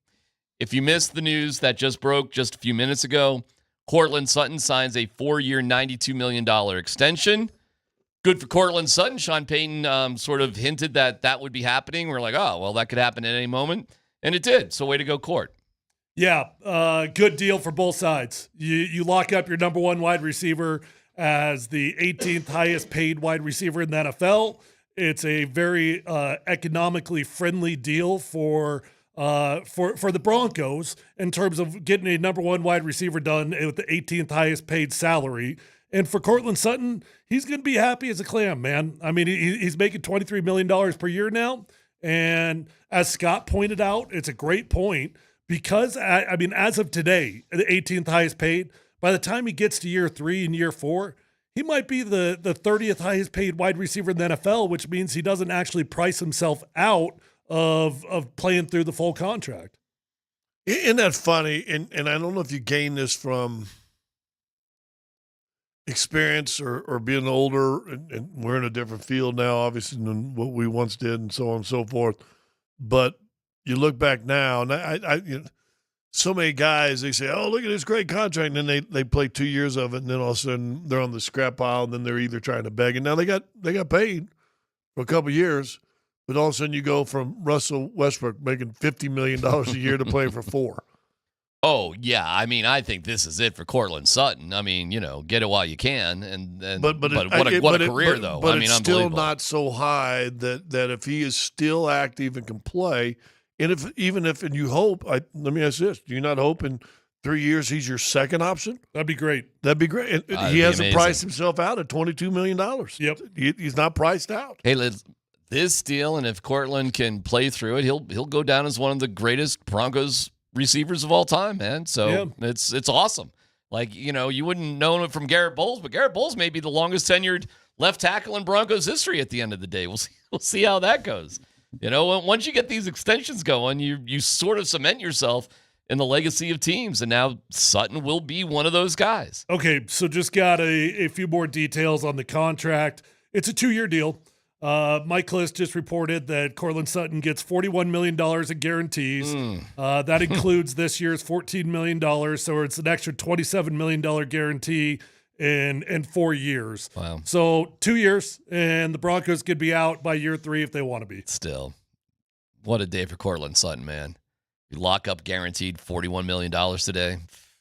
That's awesome. That is one heck of a day right there. Good for him, man. Good for him. That's awesome. He deserves it. Yeah, no doubt about it. And I thought he might have been traded last year, and it was sort of headed in that direction. Talking about buyouts and cuts and trades and everything last year. Yep. Imagine him go home today and say, hey, wife says, "Hey, how'd your day go?" That was okay. It was okay. Hey, you know that vacation next summer in Italy? Yeah. Book it. Why don't we make that a month? Let's book it. You want to go to the Maltese? Yeah, $41 million guaranteed, man. Screw that. We're going to Monaco. Oof. Eyes on RJ Harvey. And hey, listen, by the way, we'll spend more time about Deion Sanders here in about 12 minutes. So we'll get there in terms of what was announced. So hang on for that. RJ Harvey. I saw him on Saturday. He looked great. Not sure what your impressions were today, but to stand out like he did was pretty impressive. Listen, I really came into my own. I mean, I was talking with somebody today. I saw Dan Reeves run training camps. I've seen what's our guy Campbell? Not Campbell. What's the one guy we loved that did the coach in between Shanahan and Dan Reeves? Wade. Thank you. I've seen Wade training camps, but I've seen and then Shanahan. Shanahan sticks out to me. Because I was there for basically all of his career. I saw as a head coach here. I got used to, and you were probably on that system. Players catch the ball, even if you get bumped to the ground, you get up and what? Finish out the play. Yeah, right. You finish out the play. So I'm watching. Most guys still doing that. RJ Harvey catches on the sideline, taps his foot in, takes a step, and then just turns around, and walks. And I went, ooh, but you don't want to put a little extra, that little 10 extra yards around. I'm like, ooh. So then they go live. About 5 minutes later, he makes a cut. Cuts back inside, and I guarantee it was 7 yards for anybody even put a hand on him, and I'm not sure he was going to go down in that 7 yards. I went, oh, okay. Hey, go ahead. You don't want to run them little pass routes, and you don't want to run them out? Okay, if you give me that. He may be the steal of the draft. This may be the biggest I told you so moment that Sean Payton and George Payton could ever dream of. I thought he looked pretty good for a dude that was in the first week of his training camp. He didn't stand out at all to me. I wasn't here last week, so I didn't see everything you guys saw. But he had a couple moments today that I thought, you know what, you look sharp. Yeah. You look pretty good. Didn't do anything special. Was trying to bounce the ball every single play. He's got to stop doing that. You got to run between the tackles. You can't bounce the ball. One of the defenders yelled at him about that right there. Oh, did he? Yeah, one of right in front. Can't keep going outside. You can't keep going outside. Yeah, I mean that's his go-to. And then he did. He planted that left foot and cut back inside on one. I went, oh, okay. Sean Payton said it's easy to tell the quality of running backs once they put on pads. That's what Sean said on Saturday. Like everybody will be able to tell like what the deal is. True? Yeah, my only hesitation with it is, and we talked about this a little bit at the beginning of the show. I know this is a little bit of get off my lawn moment here, but they're in what they call thud today, right? And when I'm playing, thud is we're gonna bang. We're going shoulder pad to shoulder pad. I'm hitting you, but I'm not gonna wrap up and I'm not gonna tackle you to the ground. In today's NFL, thud is literally two-hand touch. So I don't know that I would necessarily agree with that in today's NFL. I mean, he's not getting hit. He's not getting thudded. I mean, the guys are literally tapping their hands on his shoulders, and then the play is more or less done. So I don't agree with that, at least not for today. Today was a really, like, what I would consider a really soft first day of pads. Really soft. Soft in a bad way or in a, hey, that's a smart... Well, it was a really controlled way, I guess. I mean, it was very intentional. So I'm not calling the players soft. Mm-hmm. That's not what I'm doing. But it was very, very intentional that we're going to try to get out of this practice healthy. Yeah, there wasn't a lot of beat him up. I will say this, and I only saw him on one play, too, that I thought was fantastic, too. But I said this Friday, and... I think Estime looks in better shape right now than he did last year. I think those two guys look identical. Like body type, all of it, they're like identical. But didn't you think Estime was a little big by the end of the year? I didn't see that great running back that he was supposed to be in Notre Dame. He had another play today too. I'm telling you, don't sleep on him. Don't sleep on Estime this year. All right. Hey, Bob, happy to hear it. I didn't really notice, and maybe I just wasn't paying attention. Did you notice anything from Dobbins? One pass when they were going 7-on-0, I guess it would be, right? And he curled one and just a nice little dime drop by Bo. Perfect stride, caught. I mean, I know it's nothing. It's NFL guys, and there's no one guarding them. But I still say when the ball's coming in your air 25 yards and you're catching your hands and it's soft in your hands and you're putting it away and going. For running backs, for me, that's pretty good. But that's the only thing I saw was a nice reception, if you will. We'll get into Prime's presser, and it was an amazing press conference. Also, Vic Lombardi will have a unique perspective. He'll join us around 1:30. That being said, Tyler, as you look more buff than ever, I don't care. Whatever weight you put on must have been a muscle. I don't know what the hell you're talking about. You look unbelievable. I gained a solid 5-6 pounds over my Colorado Springs weekend trip over the weekend. Yeah, well, stop slacking off. Eating out 3 meals a day. They catch up to you. But you need to go into a competition in terms of the men's health photos with Luka Doncic. Oh, I saw that. Goodness. Wow. What a transformation that he's had in the offseason. I want to say Tyler's is better. However, Luka, as fat as he was at the end of the year. He was just fat. Yeah. I think he's got muscle now. Yeah. Well, he's heard the noise. That's clear. Oh, I guarantee you, right? No doubt about it. And he's making some admissions, too, basically, that, yeah, I was fat. He looks good now. Oh, he looks unbelievable. I mean, that looks skinny. He's hardly recognizable. If you didn't know it was him off bat, you might not know it's him. And there's some other photos inside of the article where he looks great. And it's, shocker. Diet, exercise, doing the right thing, a little bit more motivated. Did he turn down, did I read that somewhere? They turned down LA's offer to extend him earlier this summer? Oh, I do not know that. I'm not sure about that. I think there's a way that he could become a Nugget next year as a free agent. Yeah. Right now, as it stands. So we'll see if he wants to even be there or not. Does this make him a better basketball player? We'll see. Listen, there's been a lot of guys lost weight. Craig Stadler lost a bunch of weight and couldn't play golf again to save his life. So we'll see. I mean, he became one of the best basketball players in the world being a fat slug. Yeah. I mean, he already did that. Well, he mentioned in that article, I don't know if you went and read the article. I did not read the article, no. He said, listen, but people don't understand. He named Nicola, and he named 2 or 3 other guys. Yeah. He said there's a whole lot of body types that are great players. You just got to find what works for you. But obviously, he is conceding he could have been better if he was in better shape. He looks fantastic. He looks skinny. Yeah. He almost looks too thin. We'll see if he's a better basketball player because of it.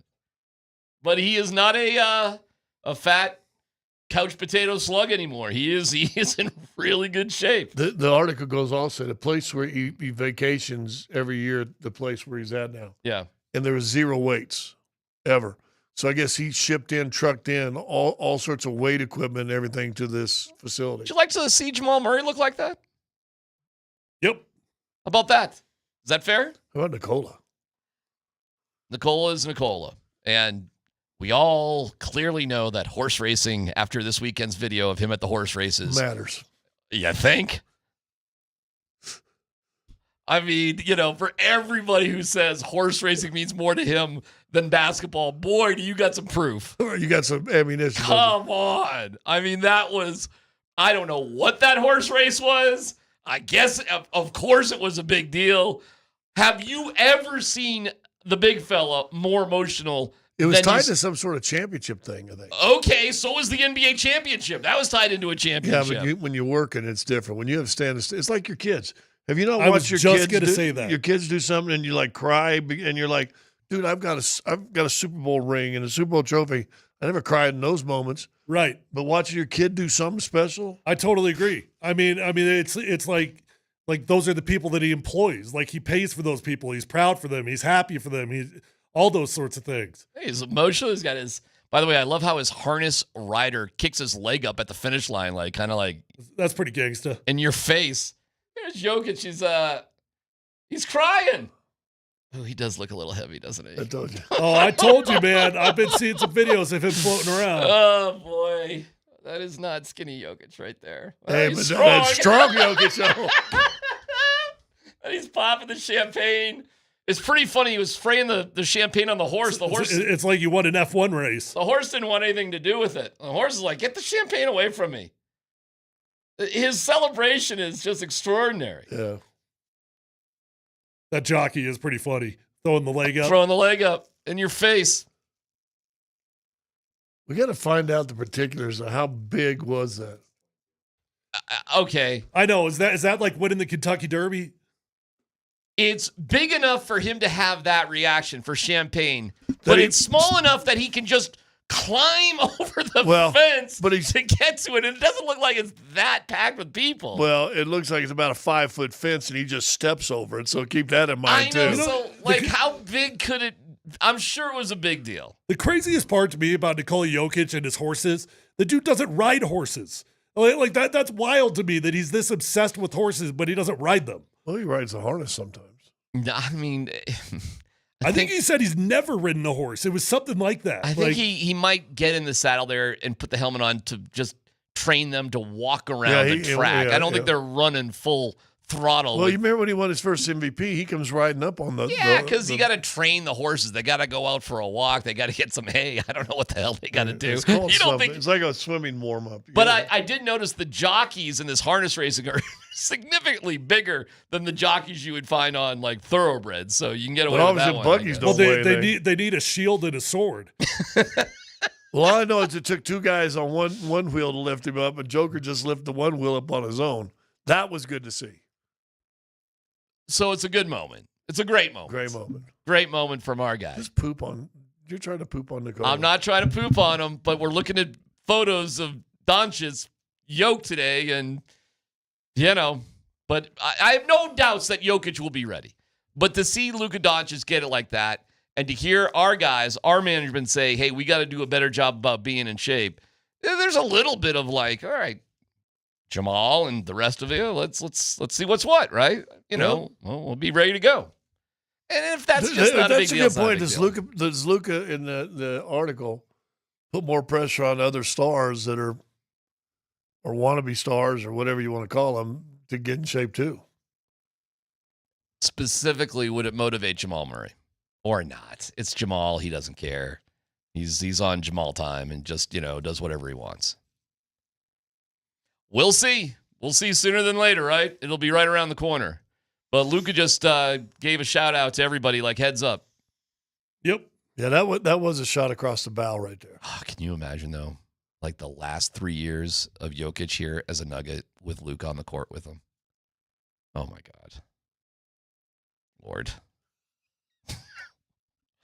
how good would that be? It'd be kind of I fun. don't know. Didn't Scott? I feel like we've had this conversation and you weren't interested in it. Well, that was fat Luka.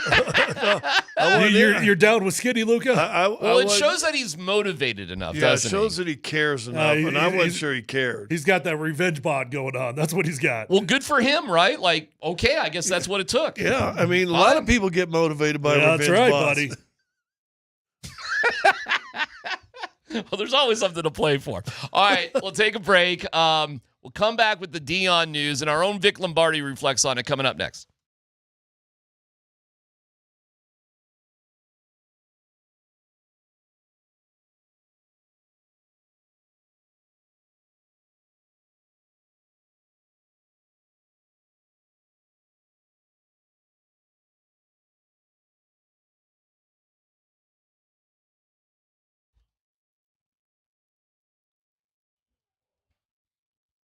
Hey, it's DMac for the Rocky Mountain Men's Clinic. I just want you to go to RockyMountainMen'sClinic.com and take the low T quiz on their website. It's just 10 questions, yes or no. It just takes 2 minutes, and you'll see where you're at. If you're just not feeling great, unproductive workouts, the energy isn't the same, brain fog, all that sort of stuff, the Rocky Mountain Men's Clinic are experts in treating low T and other men's sexual health conditions. They've treated so many men for low T and have seen amazing differences that those treatments can make in their life. Listen, this could be the result for you with the Rocky Mountain Men's Clinic. They'll draw your blood and have your results within 30 minutes. A licensed medical provider will review your results with you, discuss your options, and you make the decision together with their medical team. Cost of the appointment's only $99. You get a T and a PSA test if you sign up for testosterone treatment. The day of your appointment, the visit's free. Just call 720-440-7900. Take that quiz at RockyMountainMen'sClinic.com.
Yeah, so we proceeded with removal of the bladder tumor. It showed a very aggressive, Let's go backwards because you guys gave me options that scared me to death. Oh, well, once we knew. We'll get there. I'll get there. Okay, I'm sorry. We removed the tumor. It was very high grade, invading through the bladder wall, not into the muscle layer, something we call very high risk, non-muscle invasive bladder cancer. So we did discuss options. We discussed some options of treatment in the bladder, and we discussed bladder removal as well. Given his commitments to his family and to the team, elected to undergo a bladder removal. We performed a full robot-assisted laparoscopic bladder removal and creation of a new bladder. And I am pleased to report that the results from the surgery are that he is cured from the cancer. You can clap. It's okay. Yeah, of course. My gosh.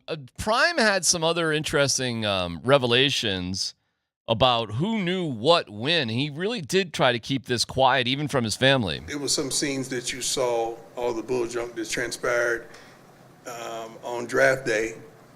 It wasn't just that. It was just I knew as well I had a surgery coming up. My sons to this day don't know what transpired. I just told them something with my foot, again, because I wanted them to focus on making the team and not focused on dad. So they really don't know. My daughters do, and this joker right here, much love to my son, Junior, who have not left my side since. Vic Lombardi will join us in a little bit, as Vic has very publicly undergone his own battles with cancer, and one of the messages was to get checked out and that sort of thing. What do you think about him? And he's well within his rights to do whatever he wants, but to keep that from Shiloh and Shadur so they could focus on the things they were doing. I don't know. I don't know if that's how I'd handle it or not. You can certainly respect it as a dad trying to let these guys go out there and live their life. They've got a really important deal going on. Mm-hmm. Don't worry about me. Yeah, I guess who am I to judge whatever he wants to do? Yeah, damn. I played in a game 4 of the NBA championship, and Joe Dumar's father passed away early in the morning of game 4. And Joe's mom called Isaiah and Chuck Daly, head coach, and said his wishes was if he were to go while they're playing, not to tell him. So, and it's really miraculous. I dare him to go find game 4 on YouTube and watch that game. Joe Dumar's was spectacular and threw up shots. You're like, how did that go in type shots? I just think it's a heavy thing to be dealing with. I was feeling for him. I was getting emotional listening to it earlier today. The things that he has gone through physically with these surgeries is amazing. And certainly explains everything that, we had been hearing. He's away from campus, he's lost weight, and he admitted all that stuff. He just couldn't move. Well, he was also very upfront with the physical challenges that he has, with some things that might be a little bit embarrassing, and what he has to deal with, and his life will never be the same. Vic Lombardi joins us. Vic, I can't imagine. Well, why don't you tell us? What were you thinking when you were hearing this? And you've been very public about the things that you've gone through. So is this what you guys do? You guys just go to the nearest guy who has cancer and get the updated report? Kind of, I suppose. I mean, there's not a lot of people. There's not a lot of people that can identify with this. Oh yeah, Vic's got it. Let's go to him. Yeah. Let's find out what's going on. No, it's I've known about this for a little bit. We're obviously at the same hospital, and you hear things, and you hope the best. And I could tell he was going through something just by the weight that he lost over the last few months. It's a different body part than what I went through, but it's the same message, and the message is easy. And let me start this by asking a question. All right, I'm talking to 3 men who I admire, 3 men who I've known for a long time. Can any of you name your primary care physicians? I could name them. I couldn't name the last time I saw him. It starts with a C. I think it's Caldwell, and I saw him October 3rd for my annual physical last year, and I'm getting the physical scheduled because you usually got to do it about a month out. So no, I mean, I am literally the definition of the problem child with this stuff. I mean, I will not go to a doctor until it's like I have no choice. Like that's the way I've always lived my life. And I have a good friend of mine who is not only like you, but even after what I went through and everything he saw me go through, he still hasn't learned his lesson. And sometimes you get to that point where it's too late, and fear is the only thing that works with men, guys. Fear. If DMac, I didn't hear your answer. Do you know your? Well, I'm embarrassed to say I do know my primary care doctor, but several years ago, my insurance changed. And because my insurance changed, he no longer could take the insurance that I had, and I have not replaced him. And that's dumb on my part. I really liked him too. I was really disappointed because I did have a good relationship, and I was in a good pattern. But now it's been several years, so I'm embarrassed to say I do not have a primary care doctor. That's an embarrassing admission. I don't. I'm not trying to obviously put you in the shade here, but the bottom line is most men, including myself, are like that. I did not go see my doctor for a few years. I didn't even know who my doctor was, and I found my diagnosis by accident because I switched doctors, and my new doctor wanted to find some other stuff out because she didn't know me, and that's how I stumbled upon my diagnosis. Now, a guy like Deion Sanders, he's gone through some health issues. I'm sure he has plenty of physicals that he has to go through on a procedural basis, and they found it, and they found it in time. Otherwise, what he said today is correct. Otherwise, we'd be having a funeral today, not a press conference about what he went through. And that's the message. I think it's so important for Deion to do what he did today, and I want to just sort of trumpet that off his back. The message should be to men. I'm speaking to men, and mostly men listen to our radio station. I cannot express to you enough how stupid we are at times and how stubborn we are. Go see a doctor if you haven't seen one in a while and get a physical. It's not hard. Figure it out. Make room in your schedule, get a physical, and have them look under the hood at everything. That's all it takes. And I can't tell you how much good that'll do for you and how much easier you will sleep at night after you do that. Mine was Carlson, not Caldwell, but I knew it started with C. Let me ask you this, if I'm talking out of hat at school, I apologize, but you and I talked a couple weeks ago, and you went very public with the stuff you went through with your prostate.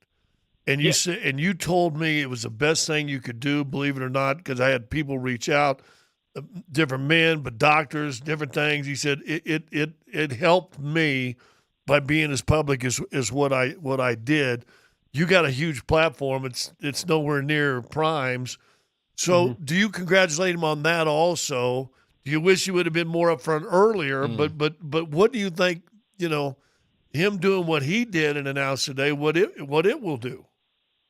Well, I understand why he didn't make any announcement until now. I get it. Number one, the first thing that coursed through his veins, I guarantee it, is fear. He's had other ailments. He's dealt with his feet, his toes, but you hear the C word and it's a different story. And when that word comes across your plate, you're like, okay, this is a life and death, right? So first he was scared. Secondly, if you're going through that kind of stuff and you aspire to come back and work your job, he's in the college football recruiting business. He's in the transfer portal business. Yep. You don't think other teams are going to use that against him? Like if 4 or 5 months ago that news came out that he's in dire straits and he's undergoing surgery for bladder cancer, that would have – who knows what that could have done to his recruiting class. So I understand why he wasn't public. He's public now because he got through it. He had a successful surgery. He got the damn tumor out of there, and now he can talk about it. So completely different thing. But, Scotty, on your original point, I cannot tell you how liberating it is to talk about it. I can't imagine going home at night and not being able to discuss your ailments with people. It's therapeutic. It's very therapeutic because so many more people out there have, especially men, with prostate cancer. Prostate cancer is 1 out of 8 men have prostate cancer. You're going to talk to a guy today somewhere somehow that has it, doesn't even know he has it. So his cancer is different. It's in the bladder, but it's right above the prostate. So it's all in that same urologic area where, I had to buy diapers. I had to wear diapers for the first month. Scotty, you and I went out one night. Remember in San Antonio? San Antonio. And I had a scotch for the first time in months after my surgery. And what did I do that night? Yeah, you wet the bed. What did I do? You wet the bed. I wet the bed in my hotel. Yes. I wet the bed. And that's just part of the process, man. And, those are things that Deion's probably going to go through. and he's already gone through. Yeah. And I'm not afraid to talk about it. I'm glad he isn't either. That's cool. I mean, Marlon was happy you told him because he said, "Oh, I'm not alone." Exactly. Okay. For different reasons. Yeah, well, that's true. Chris, I'm just joking. He listens. All right. Hey, Vic, you're the best, and it's a good, strong message to have. I found myself pretty emotional listening to it because, sometimes in life you take things for granted. We all should. We should be very grateful for the things that we have. So You're right. Thanks to Deion because his message hits home. And I want all men listening, call a doctor. You're not above it. Call a damn doctor and go get your physical. All right. Welcome back from Italy, by the way. How did it feel to actually work again? I'm a zombie right now, dude. This jet lag, I can't figure it out. Should I sleep? What's the process now? When I didn't sleep last night, should I sleep now or wait until like? What day did you get home? No, you got to wait it out. Home? Don't do it. You got to wait it out. Yeah. Well, Tyler, I got home last night at 8 and I slept like an hour. That's all I could sleep, and I was so energized this morning. And now I am completely out of gas. I know, but if you could just make it to 7:30 tonight, think about how well you're going to sleep. Hey, wait till the fifth inning of the Rockies game today. They'll put you right to sleep. It'll be fine. All right, boys. Good to be back. Good to talk to you again. Thank you, Vic. Yeah. Take things for granted sometimes. Listen, I had my little squammy cell thing cut off a year ago. And, that's if you're going to get it, that's what you got to have. That's the easy one. And what they do is they scrape and then they send away biopsy. Okay, you're going to have to get it cut out. Then they go in, you cut it out. Then if they hopefully get it all, then they bandage it up, boom, boom, boom, send you. If not, well, the edges aren't clean, then they got to go back in again. Mm-hmm. So the fourth time they went in on mine, so I was pretty good. But then all of a sudden they went in that second time. I went, ooh, okay, well, okay, second. That's. He said. She said very rarely you're going to have to usually have two. Then after the third one, so yeah, we probably need to do it. And then all of a sudden, and listen, this is what it was. It does get you a little nervous. Start thinking. Sure. Get you a little nervous. No Get doubt. you a little nervous. All right. Well, listen, we're all thinking, and we all support Prime, and we'll see how things go for him. But we certainly wish him the best, and we're glad to hear more good news. Although he went through a really, really difficult time and is still dealing with things today. So now we know. Now it's out there. Okay. No dumb questions. 303-504-0925. That's coming up next.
Polumbus, Hastings, and DMac present No Dumb Questions. This is your safe space. No dumb question. Who wins more games next year, CU or Broncos? That's a great damn question. You're a smart guy. Send us your not dumb question now. Hey, a no dumb question for DMac. Tweet it, text it, or Twitch it. It's No Dumb Questions on Altitude Sports Radio 92.5. Just a quick update. Courtland Sutton has signed a 4-year, $92 million extension, but the big money is in the guaranteed coin, and that's 42 million, something like that.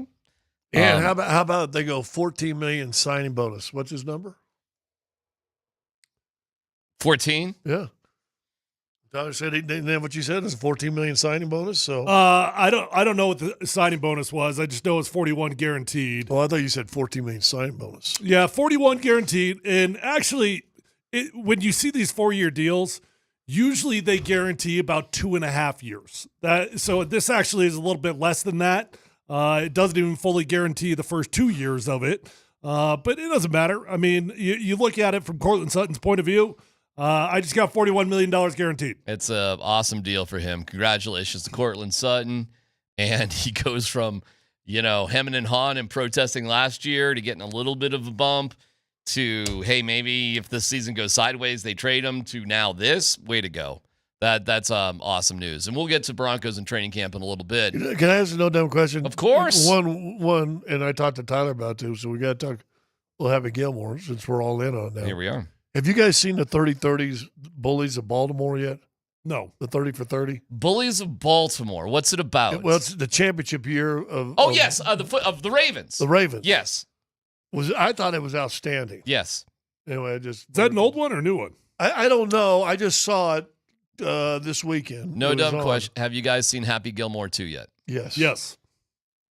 I saw it. I didn't even know. I was staying in a hotel this weekend, and I happened to turn on the Netflix on the TV on a Friday, and I was like, oh, Happy Gilmore's out. All right. So watching it in a hotel. So we won't give out spoilers, but even talking about the movie at all sometimes upsets people. So just people are losing their minds over it, saying it was the worst movie of all time. If you've watched any Adam Sandler movie of the last 10 years, it's exactly what you thought you were going to get. Yeah. All his movies are going straight to streaming these days, and they're all a little bit cheesy. It was exactly what I thought it was going to be. Subtle jokes that I even told Tyler about. He goes, I missed that. There's little subtle joke. I thought, listen, if that would have been the first one, you might not have had a number 2. But did I waste my time? No, it was fun. It was good, fun humor. And I'll say this: here's a spoiler alert. Go la la la la la real loud. Okay. I thought John Daly stole the show. John was great. I thought John Daly. Scotty Scheffler was the best. Scotty Scheffler Scotty was had great the best cameo, but John Daly was he wasn't a cameo. He was he was in it. Yeah, he was just a part of the movie. Yeah, I thought he was fantastic.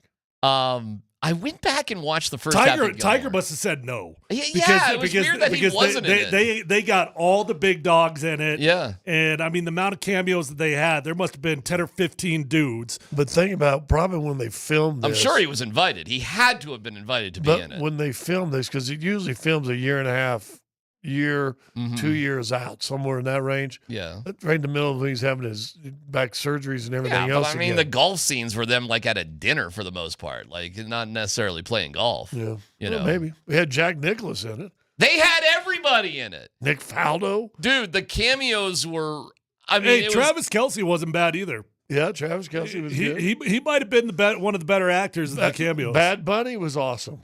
Bad Bunny the cat, he was good. It was awesome. Eminem came in with a cameo. He did Jackass Son. Spoilers, I guess, here, but hopefully we're not spoiling it too bad for you. My only beef was I went back and watched the first Happy Gilmore. Boy, that was good. Really? I've seen it maybe a dozen times. Yeah, I went back and watched the first after watching the second. I did too. Yeah. I did the same thing, and I was like, oh my God, it was really good, the first one. FX was running the first one back to back to back to back. Oh, okay. All right. Something like that. Anyway, I saw it on FX too. So it was about 20 minutes too long, this one, in my opinion. And the stuff at the end was just okay, let's just I could have done without any of that stuff. Right. because you do have to have a little bit of a story going on. Yeah, but Scott pointed out a few that I missed that was taking shot, because the whole Maxi League was obviously representing Live. But you've got Live golfers taking shots at Live. Yeah, the little things like the Live golfers that Scott pointed out were wearing pants. The PGA guys were wearing shorts. Oh, wow. That's a nice little pickup. I did not even pick that up. When you go into That's a good one right there. They're in a meeting. That's a good one McElroy right there. and Scheffler are both wearing shorts. And Koepka and DeChambeau were both wearing pants. Oh, that's and I funny. went, and Julia didn't get. I didn't pick up on that. Oh, that's pretty. That's a good one. That's a subtle joke. That's a good subtle joke, but that's a good subtle joke. All right, there you go. And did you catch at the end of his speech? Listen, we got to win this tournament so that golf can live. All right. I mean, okay. I liked it. I got you. Is it going to win an Academy Award? No. But you know what? I bet he made a lot of money on it. No dumb question. Do you guys ever check out the score of the Rockies game during or after the game these days? I don't ever check the score ever. I didn't even know they were still playing. It was 2.0, by the way, this weekend. Oh, back? Friday, nice win. They traded Ryan McMahon, and they called up a bunch of new guys. I won't even bore you with everybody they brought up, but it was kind of ridiculous. They lost 18-0, guys, on Saturday. In fact, Kyle Farmer, a position player, pitched, and there was a batter, and I'm sorry I forget his name, but he Happy Gilmore his swing in a baseball game to hit a home run, meaning he saw the pitch come in, and he shuffled up to hit it like softball or something. Yeah, it looked just like a softball swing. Yes, you can look it up. And it was cranked it. Happy Gilmore baseball swing for a home run off Kyle Farmer. They lost yesterday 5-1 in just a game that they bad approaches, no heart, didn't really come close to competing in the game. In 18 innings, they were outscored 23-1 by the Orioles, who are 10, 11 games under 500. They're not even a 500 team. So, unfortunately, it was a bit of a slide back for the Rockies over the weekend. But I know, but you didn't even look at it. They're still winning their 3 out of 10. Oh, you want to see it? Here you go. Yeah, so I don't know who the batter is. Shuffle feet, home run. Jeez. You can, if they do a side view on the replay, you can really see how far. Oh, here we go. Happy Gilmore baseball swing. That's embarrassing, right? Well, he's still in batting practice. The pitch came in at 47 miles per hour. The pitch came in at 47 miles an hour. And he Happy Gilmore'd it out of the park. Yeah, that's a Happy Gilmore baseball swing. There you go. What the heck was that? Yeah. What was that pitch? Yeah. Well, that's Kyle Farmer when you're down 17-0, making sure that it's 18-0. Position player playing because you got your ass kicked. Baltimore is 47-58, but that means they also have 20 more wins than the Rockies. Well, I mean, we can keep going there. It's going to be really interesting. They have 27 wins now, 15 more. I think it's going to be. I think they get it. I think they get it too, but you could tell they lost a little bit of heart as a team after dealing Ryan McMahon. The key is, I think they get to their 42, but do they get to 50? 42 is the number. I have no idea if they get to 50. 42 would be remarkable. And that's just to be not the worst team ever. Wait, are there people rooting for them to not be the worst team ever? Oh, I am. Why? Oh, because I got the walk. Because I got the walk, and I Okay, outside of the walk, which I understand that you don't want to do, why would we not be rooting for them to be the worst team ever? Because I love them too much as an organization, as a team. They're my team. The Rockies are my team. I'm just so proud of them. I just love the way things are. I mean, I don't love the way things are. I just want things to keep going. I don't want the team that I pull for, that's my team, to be the worst of all time. I just don't. And I'm unconvinced that being the worst team of all time. You know what happened after the White Sox were the worst team of all time? Well, they're selling the team. Yeah. Yeah, well. Yeah. That ain't happening, though. All right. Do you guys think they'll be changed like that? Do you I don't know. honestly believe they'll be changed like that if they win 40 games, not 42? If there would ever be a chance, it would be because you're the worst team of all time and you could not get the salary cap that you wanted. So if baseball does not get a salary cap, and they're the worst team of all time, maybe there's a chance. Listen, they still got Chris Bryant on the hook for 2 more years after this year. At 27, what's he played? 3 games this year? Come on, man. Listen, Russell Wilson is going, thank you, Chris, because that is no longer the worst contract in Denver sports history. There you go. Would you agree with that? Yep. It's not good. It's not great. There's your Rockies update. Tadej Pogacar won the Tour de France. There's your Tour de France update. Well, you told us he was going to win at 13 legs to go. I guess I was right about that one. And it's over. That's over too. So that's enough bike racing talk. And you know what I say talk. we do between now and when it's all football? What's that? We got to have one other side. I think we start getting into F1. Scotty, we're already into all football, pal. Well, it's already here. We just had a Rockies update. Yeah, well, that is DMac's fault. And there's no reason why we should have done that. I think in 3 hours, we got to have a 2-minute window for another sport. Hey, can I give you something? And I say F1. Can I tell you something that has gone on for years? And I'm as a sports guy, I should have known it, and I didn't know it was a thing. Bubba Wallace won a NASCAR race. And to salute as a competitor, I did not know this was a thing. But as a celebration, if your opponents are proud of you or want to give you a heads up, they rub their wheels on the side of your car or bump you. They give you a little bit of a love tap when you're doing a lap after the victory. Did you guys know that was a thing? Oh, that's cool. Yeah. So Bubba Wallace won, and you should see the highlights of it. First of all, it looks like people are trying to wreck him. They're not. That is a NASCAR props, way to go. It's like a high five. It's like a NASCAR high five to put your wheels up against the side and put a little tire mark on Meanwhile, you. the body guy's back in the shop going, really? Really? Well, who knew that was a thing? All right, big story Now, of the day. here's a no dumb question where we go. Are those skins on those race cars, or is that paint? Don't know. I'm going to go with skins. Yeah, I have no clue. I think they rebuild the cars every week, though, don't they? Yes. You don't just strip the paint every week. No, I think they do. Seriously. Well, I don't think it's not even the same car, right? They kind of build new cars, kind of, don't they? I don't know. I mean, how many cars can you have? Well, I think the frames, they don't build like it from scratch, but I mean, I think they kind of... The body that you sit on top of. Yeah, I think they kind of... That's a new thing every week, I think. And that is the extent of my NASCAR. Even that is shaky. That's just a guesstimate. No kidding. Big story of the day is next.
I'm talking about some. I guess there were some funny moments from Happy Gilmore if we're talking about So it. my Nancy Lopez we're story. talking about She was a cameo. I didn't even recognize her.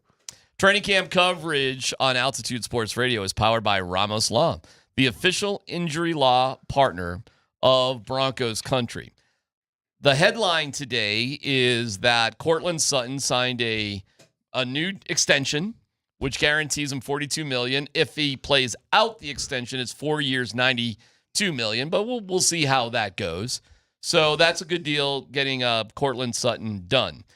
Dude, he goes all pro in the next 2 years. They could put something more on and give him a little more guarantee. Yep. In terms of training camp today, it was short. So why don't we just go over training camp for everybody who missed it? Your impressions of training camp today. Well, first day of pads, and I was excited to get out there and see the first day of pads. It was not what I had anticipated or really hoped for. It was a really controlled practice, an abbreviated practice. I swear it was like an hour and 25 minutes, maybe an hour 30 max. Coach Sanford says an hour 28. Hour 28. They got in, they got out, and for the first day of pads, what I'm accustomed to is adrenaline, testosterone, a fighter 10, a brawler 3 from like the whole O-line, D-line. None of that. I mean, it was controlled. It was a thud practice.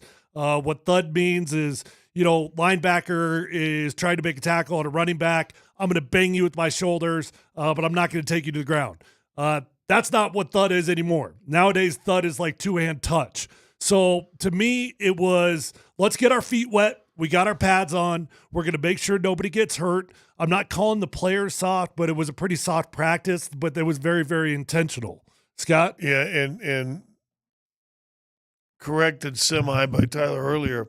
I thought it was a grind, but it was because of what Tyler said. It was kind of a simple practice. You're like, dude, we're standing out here in 96 degree heat, just standing here, trying to make sure your back doesn't hurt too bad, right? Yeah. Just stand here going, do something. Can we see something? There were only 2 or 3 team periods. I mean, there was hardly anything. A lot of drills. I mean, it didn't look much different than Friday, except they had pads on. Okay. Do you think one of the reasons, aside from how hot it was that this is the first of 6 straight practices that are scheduled, and they're just amping up to it? And they are concerned about injury based on even a couple of the bumps and bruises they've had. Oh, yeah. No, it was very obvious that today's tempo was designed. In my opinion, I don't think practice got cut short. I don't think it was like some reward or anything like that. They ended it. They started doing sprints at the end, and some people are like, are they in trouble? I was like, no, practice is over. They're just getting a little conditioning in because it wasn't a very tough day. So Sean Payton, for a dude that's got a reputation of being a Bill Parcells background guy, if you've really paid attention over the last couple of years, he's about as progressive as it gets in terms of injury protection. Okay, McGlinchey was in a sleeve on Saturday, practicing today. Full go. No issues with McGlinchey. Not that I saw, Scott. He looked full go to you, right? Yeah, I was watching him do drills. They were doing some stuff where you kind of jump up and then squat on one leg and do the squat on their leg. So I was trying No to problem. I saw him get his ass beat by Jonathan Cooper one time. Yeah. Your reaction to Drew Sanders being carted off on Saturday, that was Saturday, and 4 to 6 weeks he's out minimum. Yeah, bummer for him, I guess, would be my biggest thought on it. You guys know my thoughts on Drew Sanders. I just feel like when a guy gets bounced around as much as he has over the early going of his career, that's not a good sign. It generally means that you haven't found a home. But I was reading the reports from last week, and everybody said he was flying around, that he looked great, and he had a fighting chance to get into the rotation inside linebacker. My biggest concern, and I saw Mike Kliss say inside linebacker is this really deep room, and I see other people talking about it. I'm like, what world is this deep? What world is it deep? I mean, you've lost Drew Sanders. Now you've got Alex Singleton, who, by the way, walked off practice early today because he banged up his hand. You've got who's coming off a season-ending injury. Mm-hmm. You've got Dre Greenlaw, who's coming off a season-ending injury. Those are your 2 starters. Mm-hmm. And then all you got is Justin Strnad, who did play good football for a guy that got thrust into the starting lineup last year. But that's it. Another guy, though, that he played linebacker, safety, linebacker, and kind of moved him around, too. Are you talking about Bailey? Strnad. Oh, Strnad. Strnad's there, too, yep. Any concerns about, oh my gosh, how's my brain? Not good. Defensive lineman. Lord. Bill. No. Position. D-line. What's he play? Oh my God. Inside, Zach outside. Allen. Zach Allen. Sorry. Holy cow. Seriously. Zach Allen Andy was reporting was kind of limping a little bit. Yeah, I had moved over to our position because we thought we were going to jump on, and then that's when Andy came over. He's a good guy to have around. He's a little nervous Nelly guy to have around. He's a good reporter. Andy? Oh, yeah, he sees everything. Well, we can have Andy talk about it a little bit later. Yeah, it doesn't seem like it's something overly Well, I haven't heard severe. anything come out yet that No. said that he's really banged up or anything. But he might be another guy that knew Courtland's going to get paid. And he was like, wait a minute. Oh, ooh. Well, that's right. You think? And I absolutely think. Really? And I'm not saying Really? I'm not saying he's faking anything. Not like that. What I am saying is that he knows he's on the verge of a major payday. If I stub my toe and I'm him, I'm being very careful. Very. Well, and on that same vein, I noticed Benito Friday. I didn't notice him today. Okay. Okay. So, not that means anything, but I did notice him on Friday, but I did not notice him out there today. So All right. you get the Courtland Sutton deal done, which I always thought was going to be the first deal to go down because it was easy. Meaning Courtland Sutton is the 18th highest paid wide receiver in the NFL now. You didn't have to break the bank. You didn't have to make him top 5 paid wide receiver. It was easy to get done for both sides. Both sides were going to be happy. I always thought that would be the first deal to go down. And then you've got Zach Allen, you got Nick Benito, and you got Jonathan Franklin-Myers, who, by the way, is tweeting about being underpaid. How about that? About that? We knew that he was wanting a new contract. Yeah, he was obvious. the one that was yelling at the rookie, but you ain't always going to go outside. You can't. Oh, is that right? Yeah, it was Frank, because I remember looking up the number. Franklin Myers was the one that was yelling. So my thoughts on how it's going to go down, and I felt this way for a long time, Courtland Sutton would happen very early. Zach Allen, my opinion, will be the next one to go down. Even though everybody's talking about Nick Benito, I think Zach Allen's going to be the next one to get a contract. Okay. And then Nick Benito, unfortunately, you look at what he's done. He's got one splash year. Mm-hmm. If I'm the team, I think I kind of want to see him prove it a little bit more, and you might have to get into the season. And then Jonathan Franklin-Myers, sorry, dude, you've been phenomenal. He plays the 4-eye position. He got 50-plus pressures last year. Yeah. He's been tremendous. I value him, but you can't get them all done. No. And I'd be shocked if Jonathan Franklin-Myers gets a new deal. I will too. And the Jets didn't want to do it. I don't think the Broncos are going to do it either. I think they got him on the cheap relatively. I think you're right. And he's a grumpy Gus about it. And he's posting things online, on Twitter, being very open about it. So should keep our eyes on that one, like how grumpy and dissatisfied he's actually going to be. Because I agree with you. I think on the priority list, as good of a player as he is, he ain't that high. Nick Benito's a fascinating one, too. If you can roll the dice and have an amazing year, you're going to make yourself a lot more money than getting a deal done today. And you kind of roll the dice if you're the Broncos, too, because you see where things are going with edge rushers. The money is just out of control. But Nick Benito will make more if he has a great year, and it goes longer, that's for sure. And speaking of that, why isn't Micah Parsons signed? Oh, that is a fun-ass story in Dallas. You see what's going on with him and Jerry Jones? Oh, Jerry Jones keeps firing stuff out there. I mean, the crowd, the Cowboys practices is like, mocking Jerry Jones about it. I mean, like. What did you see Jerry's response to it? Said, yeah, they weren't as loud as when they were chanting for a CD to get paid. There you go. It is this wild back and forth going on out there. I don't know how anything happens there effectively in Dallas, but it doesn't seem like a great situation. It is super weird. How often has the owner of the team, who's also the GM, but the owner of the team is ripping on a guy that he has to negotiate with? When was the last time we saw something like that? Especially a dude like Micah Parsons. We'll save the Christian Wilkins story, Dan, for Let's Football Go, because now we actually know some details. You got to stick around for this one. You want to talk about Bizarro, and again, I'm tempted to talk about it now, but we'll wait for a few minutes for Let's Football Go, but we'll get to that as well. Meanwhile, we should say quickly, if you're just tuning in, Deion Sanders did have a press conference where it was revealed he had a tumor in his bladder. He had his bladder replaced. They say he is cancer-free now. But that does explain, Tyler, everything that's been going on with CU. Yeah, it's been a very extended absence from the team. And I'm not sure that anybody really knows the real timeline, but it feels like it's been 4 or 5 months to me that he's been away. I had a very sneaky suspicion that it was cancer. I didn't know that for a fact. I found out about 3 days ago that was the case, but I didn't know before that. And, it's always a scary deal. Now, fortunately, it sounds like as of today, they feel like they've gotten rid of the cancer. I've been around cancer very intimately, and it doesn't matter. When it goes away, you're always terrified of it coming back. Mm-hmm. So a lot of times they don't even say you're cancer-free. They just say you're in remission because they expect it to come back sometimes. I'm not saying that's the case with this. I don't know anything about it. I'm just saying that you're always terrified of it returning, and it explains the weight loss and all of it. No, and we had Vic on a while ago who went through his own stuff with his prostate. Mm-hmm.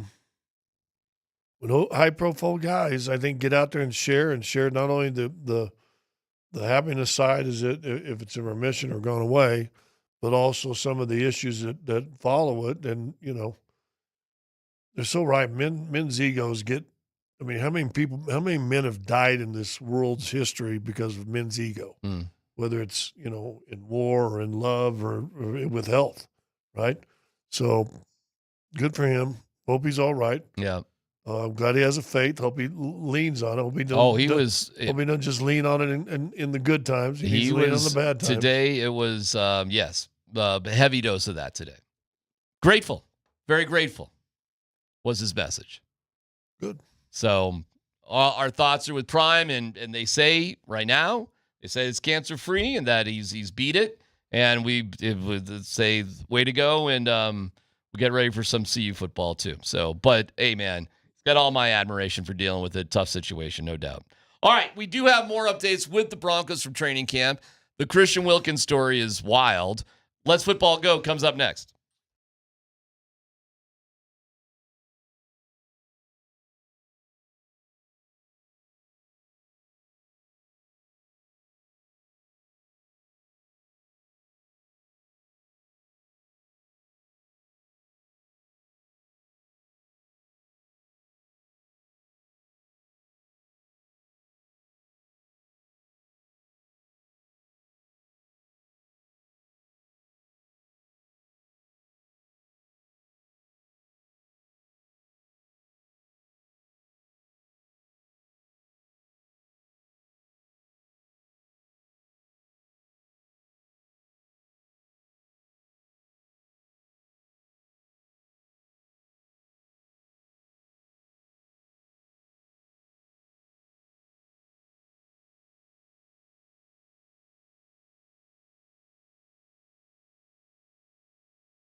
Gosh, your own little internet shows are driving me crazy. Thank you to Mountain High Appliance. Find them at mountainhighappliance.com. A reminder, training camp coverage on Altitude Sports Radio is powered by Ramos Law, the official injury law firm partner of Broncos country. Dan, Bud, Squints, Tanner, let's football go. Yes, Courtland Sutton gets paid today. 4-year deal, $92 million extension. There's $41 million in guarantees, including this year's $14 million. So an extra $27 million guaranteed in the 4-year, $92 million extension. At $23 million per year, Courtland Sutton is now tied with Calvin Ridley as the 18th highest paid wide receiver in the NFL. Does that 18 number feel right to you guys? Is that right around where he should be? Feels great to me. You got your number one wide receiver locked down, and you can debate the semantics of how good Courtland Sutton is. Doesn't matter. He's the Broncos' number one, and you got him locked up at the 18th highest paid player in an era in which when you hit free agency, generally speaking, you become the highest or top 5 payest. Don't give up. I'm going to try that one more time. Never give up. Top 5 highest paid player at your position. Nailed it. Nailed it. I think that it was good for both guys. I think, Tyler, you said it earlier, that I think he's happy today. You got $41 million guaranteed coming in, right? Yep. But I also think he's smart, and I don't think it blows him up in 3 years. So he said, well, we got to give it to Sutton because he's making $29 million this year, and he's about a $17 million player. Well, if you're making 21, well, let's see, maybe we negotiate, cut it back down, give you $5 more million guaranteed. And I think he's just got a fair contract for both squads. Yeah, I read a little bit more about it. He had 14 guaranteed still to come, and he got now 27 more, so it adds up to the $41 million. So, but whatever. I mean, it's a lot of money. It's a lot more money than he had yesterday. If he were to play it out, take a guess how much money he would have made over his last 2 deals. The last one was 60, so I'll just do some logic here. So we're talking about or maybe it's his lifetime as a Bronco. Oh, wow. 180 million? 160. 160? Okay, yeah. $160 million, dude. Oh, it's awesome. Jeez, $160 million as a second-round draft. $160 million, Tyler. Gosh, that's just, Making the playoffs one time. And I think he's only been a Pro Bowler once. Right, he's going to be paid, believe it or not, like the 16th best receiver, which is about right. So he's not a big Pro Bowl player. They haven't had a lot of success with him. And his career earnings, he has had a lot of success. The team has not. Well, correct. But only, what'd you say, 1 Pro Bowl? That's it? Yeah. All right, he hasn't been an all-pro, right? I don't think so. Second team? Third team? I mean, hey, I love Courtland Sutton, but in the comparison of, what has he done, it's kind of like, what's he done? I mean, look, the numbers sound astronomical, and they are, but they're really not. That's right. You have to put it into context of what other players are making at his position. Is he a Hall of Fame player right now? No, definitely not. But you know what he is? He's not yet, but I think he's on the fringe. I think he's on the fringe of a Ring of Fame player. If he plays out this contract, he'll clearly, and especially if they do a little damage in the playoffs, yeah. But I mean, all right, let's just play this game. Who would you rather have, Courtland Sutton or Ed McCaffrey? Ooh, that's not that easy. You asked that question like that was an easy question. I don't think that's easy. If it's Courtland Sutton, just say it. I might take Courtland. Okay. Well, in his day, Ed was kind of the 2 receiver. I gotcha. Would you rather have Rod Smith or Courtland Sutton? It was okay. Ed's number is not the reason I brought up Ed. Ed's number is not in the Ring of Fame. Yeah. Ed's not in the Ring of Fame. So if we're talking stuff like that, Courtland would have to be better, slam dunk than Ed. So as it stands today in Broncos franchise history, Courtland Sutton has got the 11th most receiving yards in franchise history. He's got some which puts him well behind Ed. Yeah, he's got some work to do. He's almost 900 yards behind. What Courtland is lucky is that he is coming along at the right time for wide receivers because their value is like it's never, ever been in the NFL. He's going to make money. Listen, Ed only got, 5 or 6 years here, right? think Ed was here 6 years, wasn't he? Because he got 1 with the Giants, 2 with San Francisco, something like that. I thought he was here 6 years. I don't know. So 6 years. Courtland, how many years Courtland been here already? About 6. Yikes. It's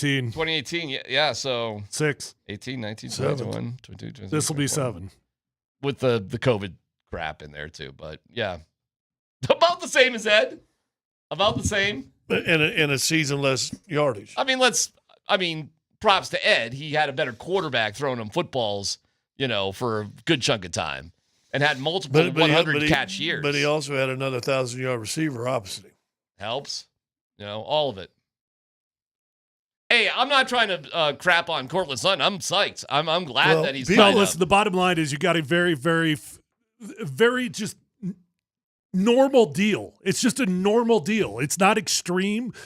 a normal deal that puts him right in the middle of the pack, And it's which just is probably more where he is. Yeah, but it also says we love you. Here's 27 million guaranteed. And in fairness, the running back position was so much more highly valued during Ed's time than Courtland's time. The running backs now, it's And like, yet he still put up numbers. yeah. Next story, Dan. Ed should be in the Ring of Fame, by the way. Of course. I totally agree with you. All right, we got to hear from new Broncos linebacker Dre Greenlaw today. Here he is on if he can tell already how good this Broncos defense is. Yeah, I mean, it's kind of hard to tell. I mean, you don't want to. I mean, of course, that's the expectation is to be the best. I think that's what's on everybody's mind is. I think anything less than that, I mean, we're not really holding ourselves up to the standard. So the standard is to go out there and be the best version of ourselves. And if we do that collectively, then I think we'll be one of the best defenses. So, does it concern you guys at all just how much hype the Broncos defense is getting, or do you feel it's warranted? Oh, I'm pumped about it. I'm excited for it.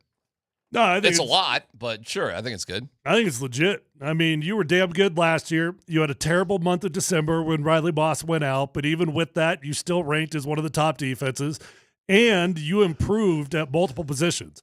You got a better safety. You got a better linebacker. If healthy. That's it. and you added another really, really talented corner. Who looks to be just your straight-up nickel right now. Yeah, Riley Moss is your starting outside corner today. Yeah, and that's how it's been. So I'm not really expecting that to change. You drafted as a first-round pick a nickel corner. But how much are you a nickel? A lot. So there you go.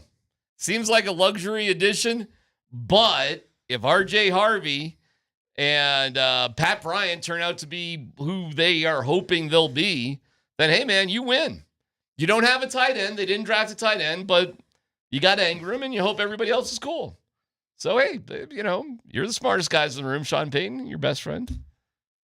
Well, he is right now, isn't he? So far, so good. No issues right now.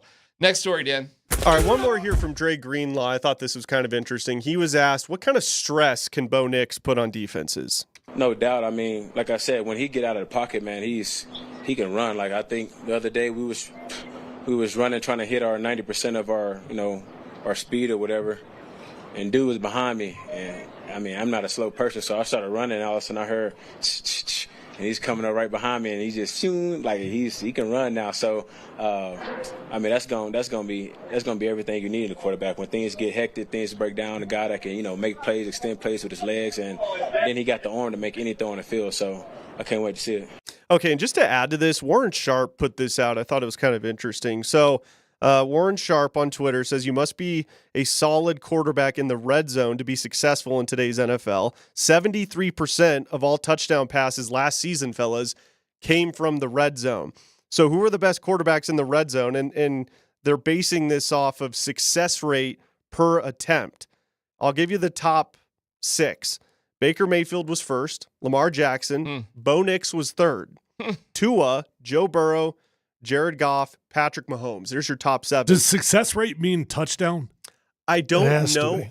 Either that or completion, I would assume. assume. I mean, it could be points. It could be field goal. I don't know what success rate means. Right. I'll have to when they look do into percentage that. of scoring, they usually relate the touchdowns, right? Like they're 50% in the red zone. That's always touchdowns. But here's the bottom 6. Dak Prescott, Jameis Winston, Justin Herbert, Gardner Minshew, Daniel Jones, C.J. Stroud.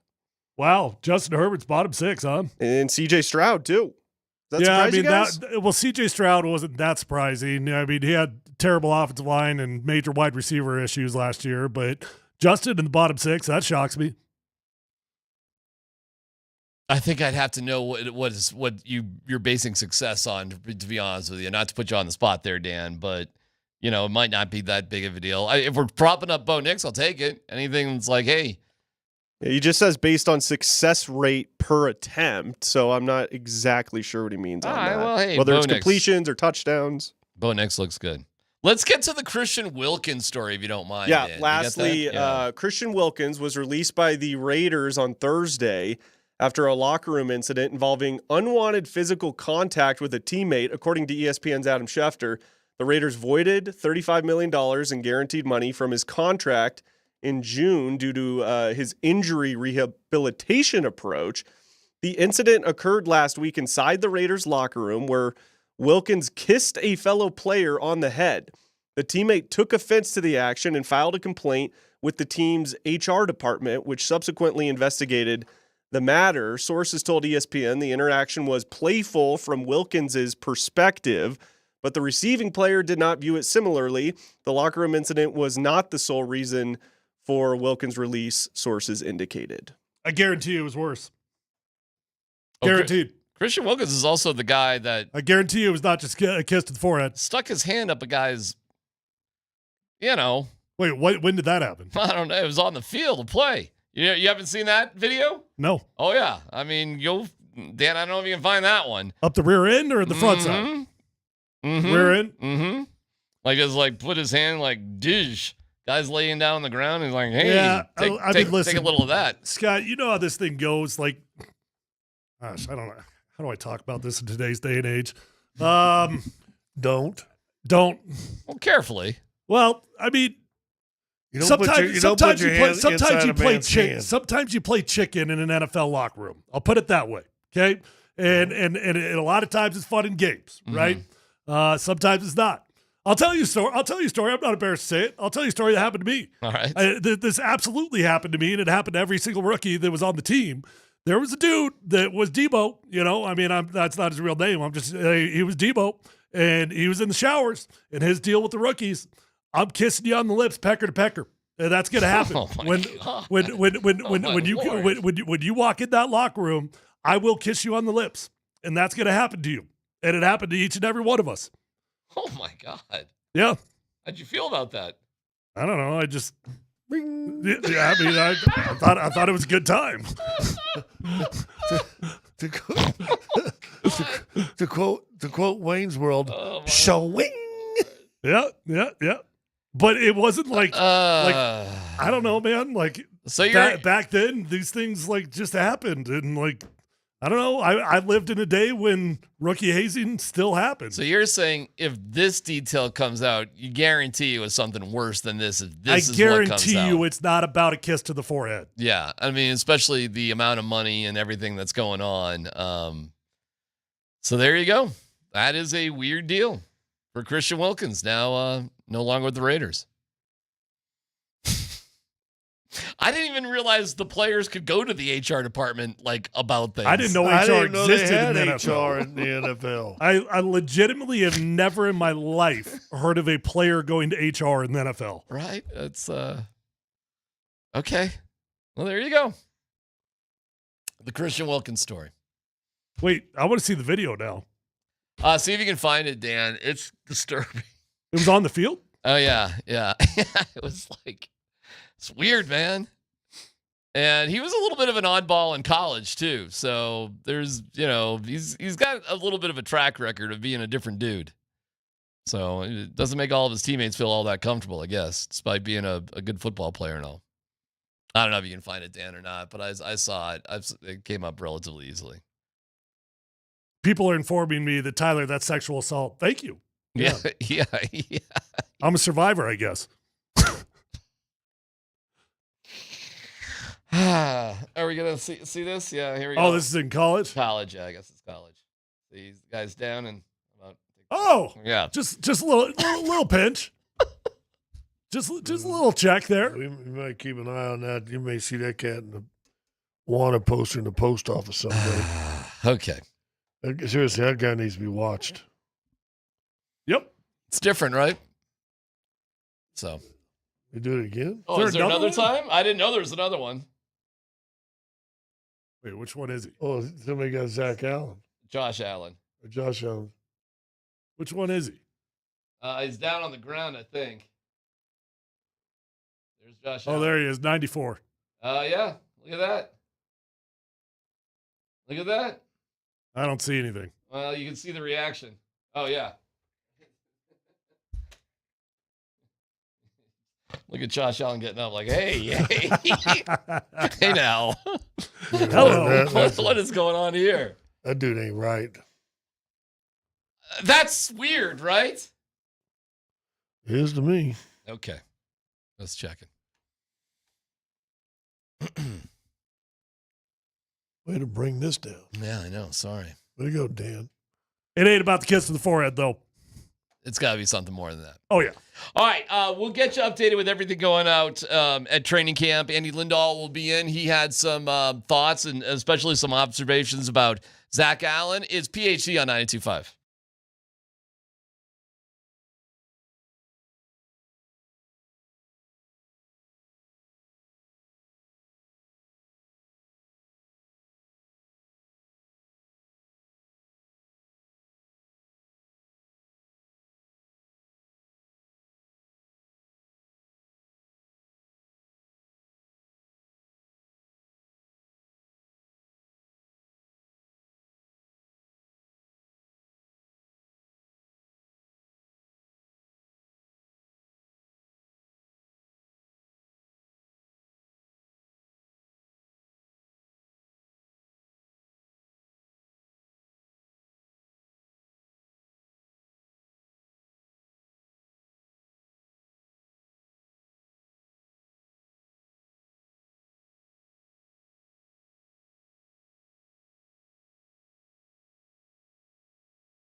Well, we're early. We're getting ready, we're heading into the preseason, but there is a a vision we have for him. Certainly he can run. He's got really good receiving skill sets. He's got a good understanding of the passing game. And I think it's the progress has been good. That is Sean Payton talking about Evan Engram as the Joker role. Evan Engram seems to be a little confused about it too, by the way. He's having some fun with it, but it's like, I don't know. Because everybody's calling him the Joker and the whole thing, and I think he's just thinking to himself, well, I'm just a tight end. But I'm just a receiver that plays tight end. Yeah. I mean, it wasn't his idea to call himself like the Joker or a Joker position. He embraced it the second he signed here. Do you remember his tweets? He's tweeting out all the Joker gifts and everything. He embraced it the second he got here. Yeah, it's just, it's not, he's trying to just have fun with something that he's got nothing to do with, but, whatever. We still don't really know what the hell Sean Payton's even talking about. Do we? We have any idea? Yeah. We do? Yeah, I mean, it's just a utility knife. It's just a guy that you can put in different positions to stress the defense. That's it. Is that Evan Engram? Yeah. Okay. Well, I don't know if he'll do end rounds. Let's hope not. I would say this. He's going to be if you've got threats, if Vele or Mims and Courtland's having years, and then you put this guy, who are you going to put a linebacker on him? He's going to get over from a linebacker. Yep, the biggest mismatch in the NFL, and it's maybe not so much anymore because teams have realized it, but for about a decade, the biggest mismatch in the NFL were these receivers like Evan Engram that were playing the tight end position because they're getting matched up on linebackers when they really should be matched up on corners and safeties. All right, well, impressions of Evan Engram so far. Getting open today? Yeah, he caught, 5-6 passes. I mean, he had a lot of, I think by far had the most targets of anybody that was on the field. I can't get over how small he looks. I'm having a hard time with it. But it doesn't matter. He gets paid to catch the football. He gets paid to be a wide receiver that plays the tight end position. Yeah, I think he's, 6'2", maybe? He's not tall. He's not thick. He's not any of it. What makes him a tight end? Played that in high school. Probably the same size he was in high school, and he's probably he'd be a beast of a high school tight end. Quite frankly, Courtland Sutton would look like a more traditional tight end. If Courtland Sutton lined up on the end of the line, he would look like a more traditional tight end than Evan Engram does. All right, so when they roll out there, it'll be Sutton, Mims, Engram. Today they had Harvey, Sutton and Engram. Sutton out wide, Engram in the slot. On the near side where we were, they had Mims over on the other side. Franklin played in Vele, I think, is how they kind of spread it out. They had 4 guys in the I'm not sure how much Bryant will be involved with things, to be honest with you. We'll see. Who looked pretty nice out there to me? Trent Sherfield, the guy that you signed from Minnesota. Right. He was signed as a special teams guy mainly, but he fits the role of just about every receiver that we've got on the team. Physical dude, looks like he can block really well in the running game, and looks more productive in the passing game than what I was expecting. All right, that's cool. I mean, he's going to be on the team. They can do whatever they want with him, right? Like, there's not a lot of drama here. You got 6 wide receivers. It's pretty clear. I mean, I guess is there anybody else? You don't have any Justin Jefferson types, but you're going to have 6, I think, reliable guys. Yeah, it looks like Troy Franklin is sort of, getting with the program a little bit better. He had a pretty good first week overall. Coach Sanford said he got chewed out a little bit. No, it wasn't Coach Sanford. It was somebody else over the weekend. I didn't even notice it, and I was there on Saturday, but apparently got chewed a little bit, but nothing like before. And it's Troy Franklin. It's Marvin Mims. It's Courtland Sutton. It's Vele, it's Brian, and now it's Sherfield. I mean, that's it. Yeah, I guess. I think the most fascinating storyline in the wide receiver this year is going to be Marvin Mims. Just seeing, can he take that next evolution in his game? Because he's gone from a frustrating player to a productive player, not a great player, but a productive player. Now, can he go from productive to great? That's going to be the next storyline to me. I'll give you a quirk. Because he's the only dude, by the way. Well, I guess Troy Franklin as well. but he's the only dude that doesn't really fit the mold of every other wide receiver on this team, which is the tall, physical, box-out, lanky wide receiver. Yep, it's him and Franklin, two speedsters. I'll give you an interesting guy. What are they? First of all, what did you think of Jahdae Barron? What do you think when you see him? I was trying really hard to pay attention to him. Nothing popped. Okay. I thought Moss popped the 2 days I've been in practice more than him. Okay, I agree with you. And on Saturday, it looked the same too. Because Moss, like we talked about, Moss has length. Like he's long. Yeah. And he's able to use that length pretty effectively. And he's quicker than you realize too. Listen, I think the best of Barron will probably come out when they start playing real football, from what I can tell. But I think he's just going to be your nickelback for the most part. I don't know what else it's really going to be. What are they going to do with Chris Abrams-Drain, who really makes a lot of good plays out there? What do you do with him?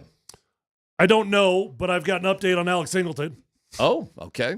Coming from Mike Kliss, Broncos inside linebacker Alex Singleton suffered a broken thumb in practice today. Oh, man. Not a big deal. Should only miss 7 or 8 days. They'll club it up. He'll get back out there. He's a linebacker. Shoot, you can break anything in your hand and your arm. You can still play football.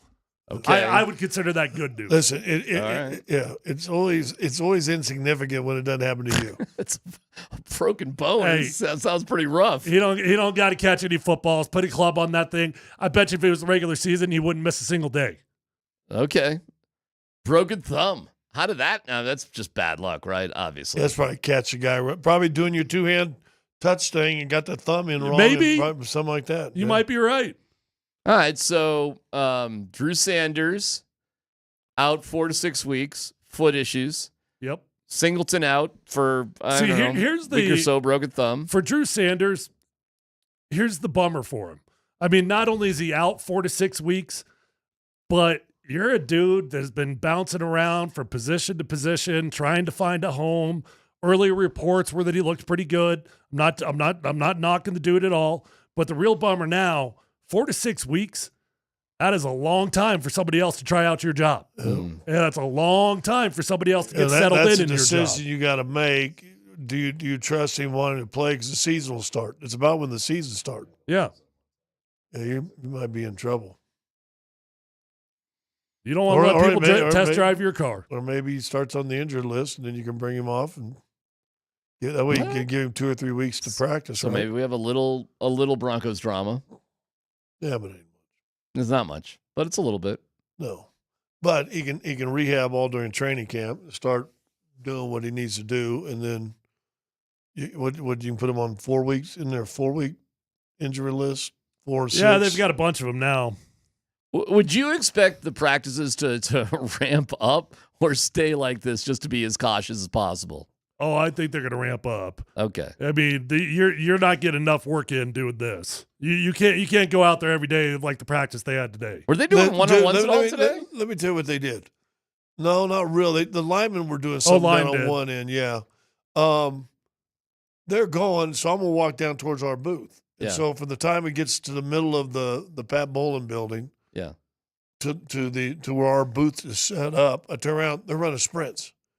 And I'm like, dude, all of a sudden they just really, spit the bit. Did they really let the rope go or something? Mm-hmm. Is this trouble? No, they were done. They were just running extra conditioning. And I thought they must, and I'm asking you, is this over? They go, yeah. I go, well, should we stay? It's like 1:25. It was early. Or it was like 11:25, and we're like, yeah, that's like way earlier than last week when you were out there. Oh yeah, last week when you're out there, things are going on at noon. Last week I got over there at about 11:50, and they were just starting to wrap up, and you had guys on the floor. Yeah, on the field. So it was considerably because he didn't speak till almost noon. I mean, talking about Sean Payton, and today he spoke, and Roger and him carried it live. Yeah. Just about every team I've ever been on, the first day of pads, it's like a 2.5 hour practice. It's like we're grinding, boys. Here it goes. It's time. Testosterone's brewing. Let's go. Yeah, one of our texters said that the Chiefs' first padded practice was just like that. Here we go. Well, there you go.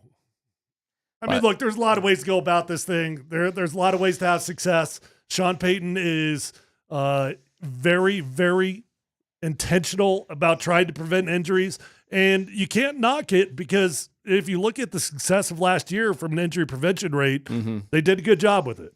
All right, a couple of other small notes. There was a weird situation. Like, Travis Kelce is in Happy Gilmore, too. Yeah. So he held a screening. He was pretty good, by the way. He held a screening for his teammates. And he passed out, like, candy and stuff and, like, let's sit in a, and it wasn't the whole team, but it looked like about 20, 30 guys. Kind of got to laugh along, even if it's not that funny if you're one of his teammates, right? When Travis is hosting something. Like, hey, here's my boy. He's, like, in a movie. Yeah, but he actually was good. Well, okay. But there's a little pressure to, like, I'm going to like this. There's Did Travis. you think he was good? I thought he was good. Yeah, he was a good DIC. Yeah. Yeah, I mean, because he was kind of a turd. He was I thought turd. I thought his role was perfect. And it wasn't Freddie Couples and Nicholas them beating him up at the end or something. Other notes, sports notes, and Andy and Nate will be in here in a second. Parker Kelly of the Avalanche got married over the weekend, and Ross Colton got engaged. So congratulations to those guys. Love is in there. There you go. Ichiro Suzuki was elected into the enshrinement was over this weekend. Ichiro hardly ever spoke English in interviews. For like 18 years, he played in the majors. And yet he speaks perfect English. I wouldn't say it's perfect English. But you could hear him. But he did give his acceptance speech in English at Cooperstown, and it included like a bunch of jokes. So it was kind of funny to hear Ichiro trying to be funny. So we have cobbled together an assortment of Ichiro jokes. Now, I got to, just to set this up, he was almost the second unanimous voted-in person of all time. One writer did not vote for him. One. That's stupid. To just give it context of how remarkable he was, he already had like 800 or so hits in the Japanese league. He was a rookie at 27 and had more than 3,000 hits as a major leaguer, even though he didn't start until he was 27, including a season where he had like 262 hits. I didn't know that. Yeah, it was like this he's insane. phenomenal. And he got his 3,000th hit right here in Colorado at Coors Field. So, I mean, he has over 4,000 hits as a professional baseball player. And there was one jackass reporter who did not vote for him first ballot. It's don't you got to ridiculous. find out who that guy is? Oh, no doubt about it. Anyways, I want to just set all that up because here's a collection of Ichiro jokes at Cooperstown. Today, I am feeling something I thought I would never know again. For the third time, I am a rookie. First, in 1992, after the Oryx Blue Wave drafted me out of high school. Then, in 2001, I became a rookie again at 27 when the Seattle Mariners signed me.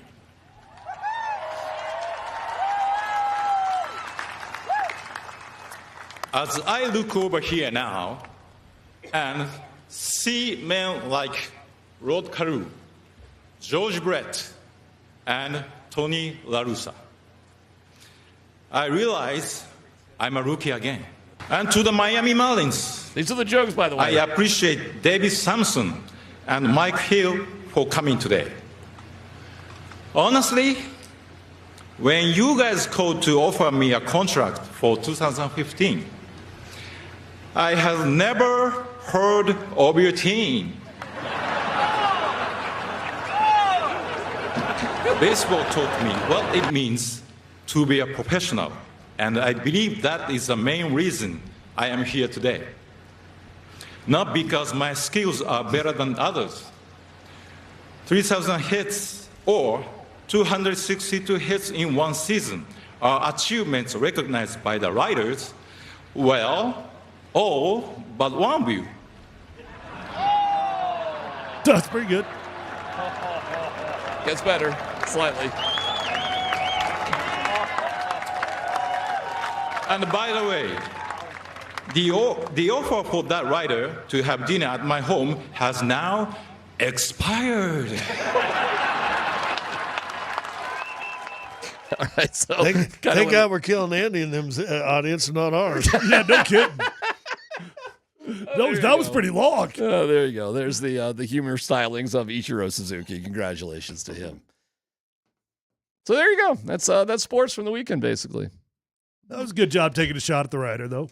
Yeah. Do you know the thing about Ichiro that I thought was the most entertaining about the guy was apparently every year before the All-Star game, whoever was the American League manager, they would let Ichiro do like the pump-up speech, and Ichiro would stand at the front of the room, and apparently, according to the players that were in the room, would give like the most F-bomb laden, we're going to kill those bleepers. It's probably because it was like the only word he knew. Right. Yeah. It's probably hysterical. Kill those bleepers in the National League. And all these guys were sitting there listening to him and going like, when did he learn English? Like he knew it the whole time. Yeah. He just didn't really do it. Yeah. But he knew every cuss word, and that was like his whole bag every year. I love that. And it's also funny, it was the All-Star game of all times to be like, we're going to go kill those bleeping dudes, which goes to show you how seriously these guys take the All-Star game. Heck yeah. Yeah, that's pretty funny. KKSE FM HD1 Broomfield, Denver, Boulder. Nate, welcome back. Thanks, guys. What are your impressions there of the old Broncos and training camp and this, that, the other thing? Number one, Bo Nix likes Evan Engram more than you like Bo Nix. Oh, wow. I've come to figure that out. It's difficult. He likes him a lot. Yes. Hey, you know what? It's been a long time since we've had a tight end. So anybody to throw the ball to that is reliable. Also, I like this Courtland Sutton contract. Not to sound like John Gruden, but I like this contract. What is he, 18? Tied for 18th amongst receivers? Yep. Perfect. Yeah, good. I think a good team-friendly deal. Isn't that the neighborhood he should be in right now? It's perfect. In a day and age when you hit free agency, you become a top 5 or the highest paid player in the NFL. To find a common sense middle ground deal with a really good wide receiver, not the best wide receiver in the NFL, but our number one. You guaranteed less than 2 years of the deal, so you could be done in 2 years. And Scott had a good point that I hadn't even thought about. The cool part about this deal, more times than not, you price yourself out of the league by year 3 or 4 because you're making too much money. I thought that's what was going to happen to Bulls, and then he ended up finishing that contract. That's true. Yeah. But this deal, by the time he gets to that, he might be the 30th highest paid player in the NFL. Yeah, probably. Yeah, and may not be one of those things where like, oh, we got because every year they have that dump the veteran salary right period. There's one of those every year. Now I might be, well, dude, he still had 75 catches last year and 820 yards. Well, it's a savvy move by him too to like actually think about what the long term in it all is. I think because he'll turn 30 in October. 32 is generally the cliff, right? Like guys. Yeah. Like, I think how old's Devontae? About that age. 32. Yeah, he's falling off the cliff. Yeah, pretty much. Like, Thielen in Carolina is kind of like, if you look at it over the last couple of years, he's like the only, like, sort of like 30s dude that is still being good and productive, at least, sort of comparable to his value. So, yeah, for the Broncos, like, it makes sense. They'll pay him up until the cliff is there. And then if Courtland somehow is the exception and not the rule, well, then you have him on an affordable deal for another season. And the contract's not killing you. Yeah. And quite frankly, at that point, if you're paying your number 2 wide receiver $23 million per year, cool. That's actually going to be good. That's actually a very affordable deal. Yeah, it's probably a nice spot for him to be. So, yeah, I think this is a great deal. Yeah, I do too. It makes all the sense in the world. Good job by the Broncos to get that done. Tyler, what did you think of, and honestly, I could ask both you guys, because you guys both have been covering the NFL forever.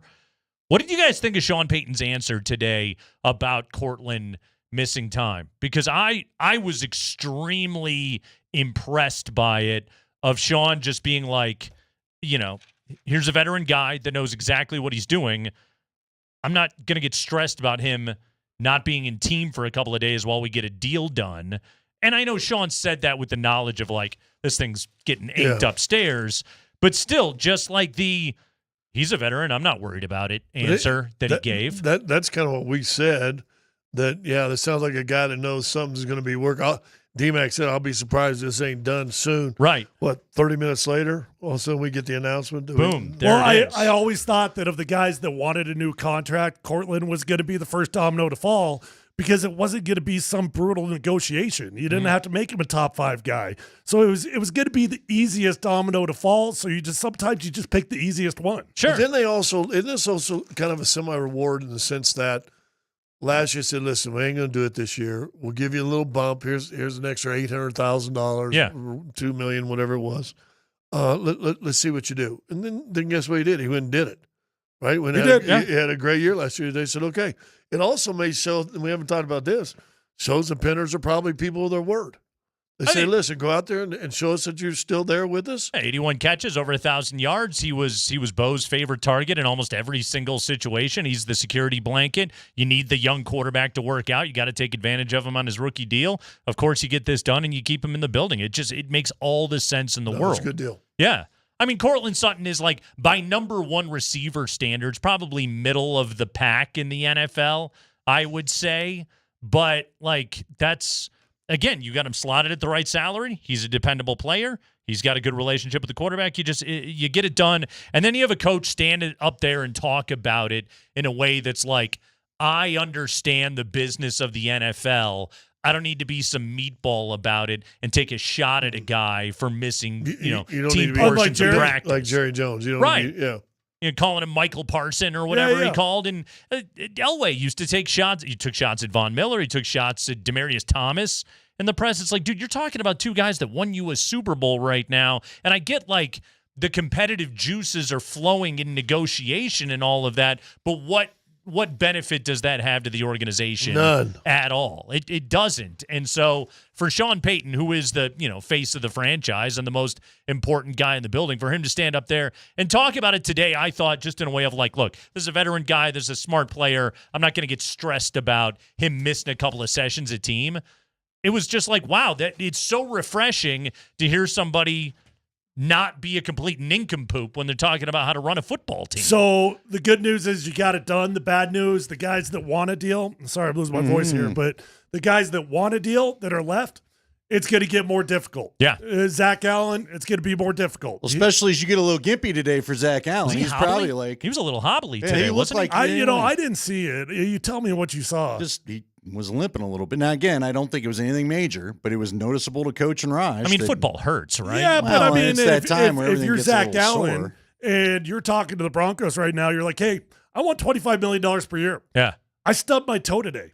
That toe hurts a little bit more. It's so funny you talk about that, and yet they're freaking out about Justin Fields' middle toes. Well, there you go. You know That's what true. I mean? That's It's true. not a turf toe. Yeah. Do you want to break down turf toe for everybody? Turf toe to me is the pitching blister of football. Right. Dude, right. it's everyone's like, it's your toe. But the guys I've talked to, it's no, life's debilitating. impossible without it. It's literally debilitating. It is so tough. And you once you get it, it does not go away. What does it feel like? It's just a permanently, if you've ever jammed your thumb really, really bad, it's just a permanently jammed thumb. And it messes with your balance, doesn't it? Yeah, for sure it does. Yeah. And you can't push off of it. Every time you cut, it's just awkward. Well, that's already the pitching blister where you think, well, it's a blister. It's a so blister, what? right. No, I can't dig into the seam with said blister. I need this digit to work my magic. It's kind of a precise art throwing a baseball. If you don't mind, if it's off, I'm going to be a little screwed up right now. It's exactly the same. Basketball players, it's probably, what is it with basketball players? It's the anytime they roll their ankle. Yeah.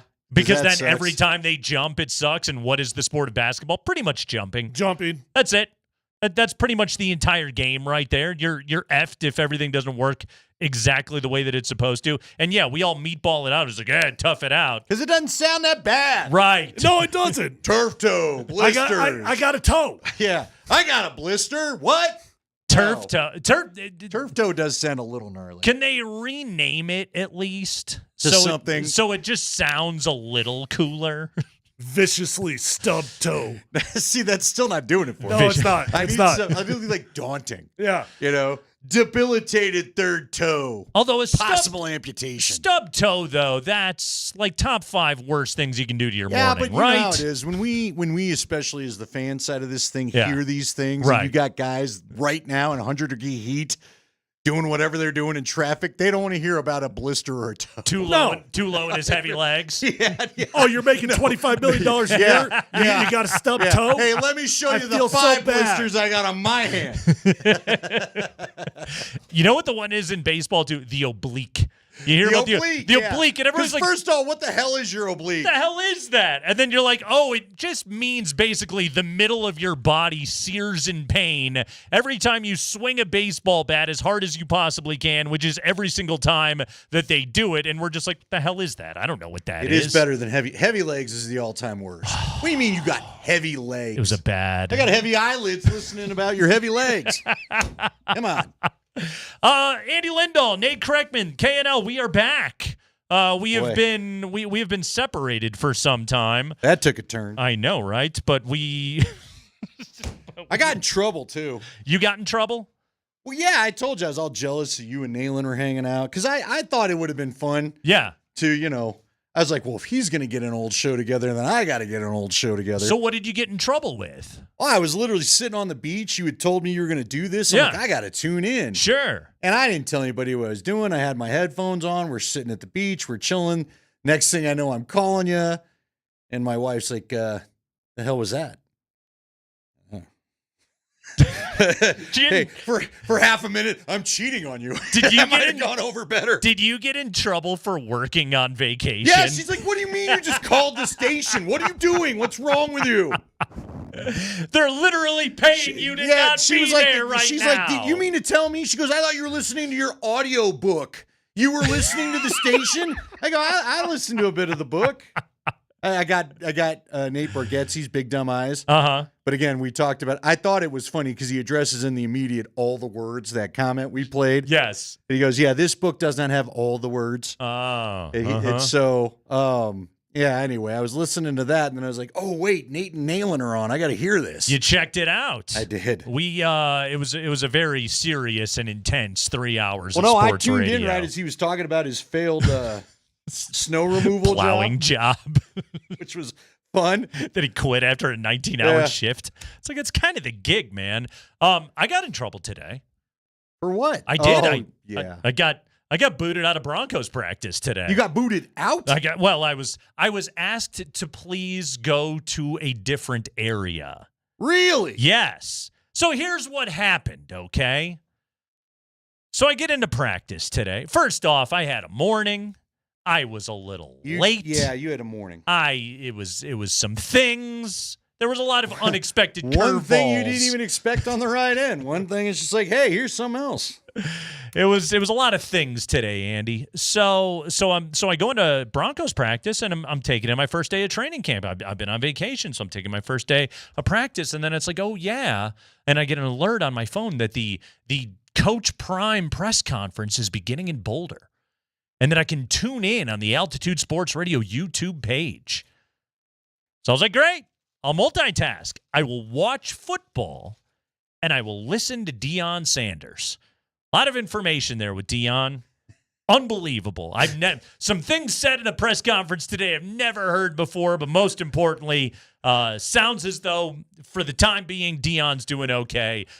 So nothing but great news. We'll dive further into it. But I'm sitting there at football practice, and so I'm tuned in on the Altitude Sports Radio YouTube page. Well, I don't get a shot of the press conference. I have a shot of Sandman and Raj playing the press conference audio. So all I have is the audio. So I don't care. I don't need to look at these two. They're lovely and all, but I don't need to look at them. See, I went right to the app. I had the app on while we were watching practice. Nice job. Not sure I was supposed to do that. Well, I was on the did. YouTube page. Yeah. Yeah, well, you weren't supposed to be. So I'm sitting on the bench, and I'm still taking my football notes. I got my football notes going, and I'm literally in a notebook. You're not kidding. I'm taking my Deion notes. And because I don't need to be looking at these two yahoos, and because I don't want to be loud and disruptive to anybody else because I don't have my AirPods and I'm listening to the press conference, I held the phone up to my ear. Okay? And I'm just listening to Deion, and I'm taking my notes. When a nice member of the Broncos public relations staff approached me and said, it's team policy that you are not to be on your phone during practice. You may escort yourself to one of our available areas outside of the site of practice. I was like, really? All right. But in the moment, I wasn't like, it's just Deion. Yeah. In the moment, I was just like, all right, whatever. Hey, you want to know what's going on? So wait, did it not occur to you to just go to our tent? It did not occur to me.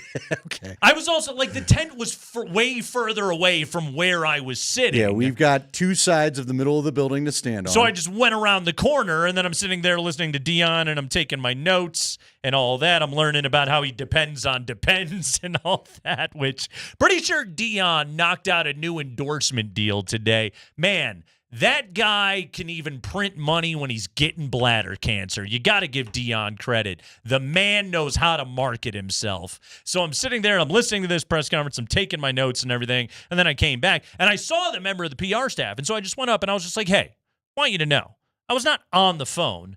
I was listening to the Deion Sanders press conference. I'm all for compliance and everything, but I want you to know I wasn't taking a call during practice. Again, when she first came up to me and told me this, I was kind of just like, all right, I'll go over here. I didn't have the wherewithal to explain everything. Also, I didn't want her to be like, get off your phone. Because, I'm trying to listen to this. I kind of need to know this stuff for my job. So, yeah, I got kicked out of practice today. Once I explained it to them, they were very nice about it. But still, I got the boot today. Well, we're just the problem child show of this really station are. because last week we had 2 acclimation days, which I did not realize meant training camp. Yeah. I just thought it was camp because here we are. Yeah. But no, I tweeted some things, and poor Tyler. You got busted? Tyler, it was so funny because Tyler comes up and he goes, Andy. You talking formations? It's not really. No, it was literally guys warming up. It was the most mundane things. One of the tweets literally was, because, we are the way we are. Yeah. One of the tweets literally was photographic proof we're underway, and it was the linemen starting to stretch out and do their kicks. It wasn't even an interesting photo. We're the problem, Andy. And Tyler was so funny because he goes, could you just take it down? And he's exasperated. I was like, yes, I will. Thank you, Tyler. Yes. So anyway, we don't know the rules. We're a problem. We are the Kreckman and Lindahl show, and we have so much to do on this radio program today. We got Drew Sanders updates. We got Deion Sanders updates. We got Courtland Sutton updates. It's all happening. Kreckman and Lindahl back together Monday afternoon. Altitude Sports Radio 92.5.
the Avalanche have a third period lead. It's Nate Kreckman and Andy Lindahl on Altitude Sports Radio 92.5. Wow. Is this a thing? That thing's done. I think this song's been retired officially. They don't do it anymore? Can't say I remember it a lot. I feel as though it was broken out a few times last year. It might have been. I trust DJ Triple T knows when to do it. Am I scraping my memory hole Well, correct? you got to remember that dominant. I mean, when we go back in the annals of time, say it right. Annals. Two N's. Annals. We will look back at that Avs team, I think, as one of the most dominant of this period. I mean, what a team, top to bottom. 16-4. Well, not only that, on the way to the cup. I mean, you know how you're Pretty able good. to get that kind of thing going as a tradition. Now You're dominating teams late in the game, and you feel safe doing it. You had a lot of 3-goal third period leads. You had a bunch of we aren't losing this game in 3 minutes, so let's sing a song. Mm-hmm. Let's do the thing. I don't think DJ Triple T has had the same opportunities to go, I'm comfortable, this will be a win, let's have a sing-along. He's not wrapped up in that blowout blanket the way that that maybe a different team had. Maybe we get back to that place. Yeah, you know what? Maybe we get there. I wish you could have been there Friday. I had said it. I talked to Leggy about it, which made me feel better. Yeah. They had their best first day of training camp that I've seen since Manning was there. Today was a little sleepy, I thought. I was going to say, how do you evaluate a first day of training camp? Just good. You know what? You saw it today. Crisp. Yeah. Crisp. There was energy. Like all the guys, there was just a different juice Friday after the old acclimation period. You know, you saw they've got the fans in the stands. We covered that last week. You could tell the guys were feeding off that energy for sure. So I didn't get a chance to ask any of the fans on my way out either, by the way. I'm curious, on a 96-degree day, what temperature does the metal on those bleachers then reach? Not good. Is everybody basically not good ironing their butt cheeks pretty much while they're sitting there? You know what? I tip my cap to you because you really want to be there. You do. Because there are some cooler days. Well, I mean, what are you going to do? You got the tickets today. You got the tickets, right? It's not like you can just go show up a different day. I was going to say there's cooler days this week, but if you don't have tickets, you can't go. You go to football practice. You know what? And you burn all the hair off of the backs of your thighs. I will tell you, and I got no reason, like it doesn't get me anywhere to do this. I do kind of tip my cap to the Penners. They really figured out a pretty good system. It's half your building is under construction, but from the parking, for those that haven't been, the parking up top in the soccer area is clear. They've marked the walk path all the way to the Broncos. They've got a fun area out there in the parking lot. Heck, if I'd be curious, other than the heat that you're talking about, I would dare say those stands might provide you better vision and more comfort than what the Hill did. You got your water, you got your sunscreen, they got you the got food that trucks fancy out golf there. tournament bathroom back there. It's nice, right? It's not just some. There's also, I saw today, there's a double-decker family zone. Yeah, yeah. How about good. that? That's a pretty sweet double grandstand down there. That's not bad. You got seriously like one of the things I appreciate very much about this ownership group is they are the wealthiest ownership group in North American professional sports, and they act like it. They act like, oh, we want being a fan of the Broncos to be a first-class experience in whatever way we can give it to people, and I appreciate that. I'll tell you what. Do you want to play a little sound? I do. Can we do this on the fly? I got to see where the cut is. Because by the way, we have today Mark Springer on vacation. We have Jesse Trujillo, America's premier radio, remote, and broadcast engineer, working the boards today. We are in awe of the man on the boards, the great Jesse Trujillo. Making is my working premiere with us with today. your guys' show. It's an honor, though. Figured that out today also, Andy. I saw Jesse at camp, and he was just like, hey, I've never run the board on your show before. And I didn't realize that, and I probably should know who runs the board on my shows most days. Yeah, it's funny because also I built him up. He better find this audio. He's like, well, I got to make sure he can find the audio first. Quite honestly, I'm looking through this cut sheet. I'm not quite sure, so we'll try to work it out together. Okay. But I told him, he was like, what do I need to know? I go, it's me and Nate. You don't need to know much.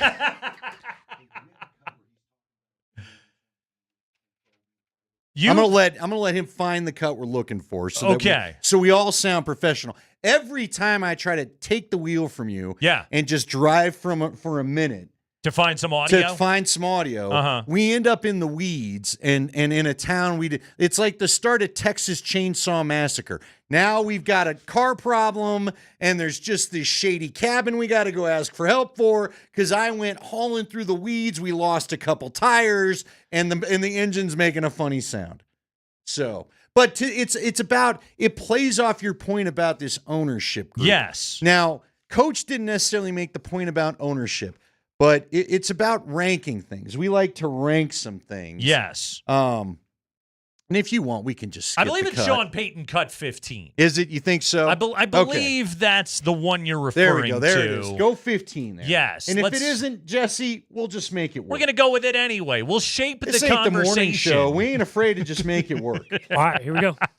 Well, you're selling a playoff team with a young, aspiring quarterback, and 2 years ago, you're selling a vision. And I can tell you what the new building is going to look like 2 years ago, but I can tell you what it's going to look like now, and it's an easier sell when you kind of see it a little bit. It's that simple.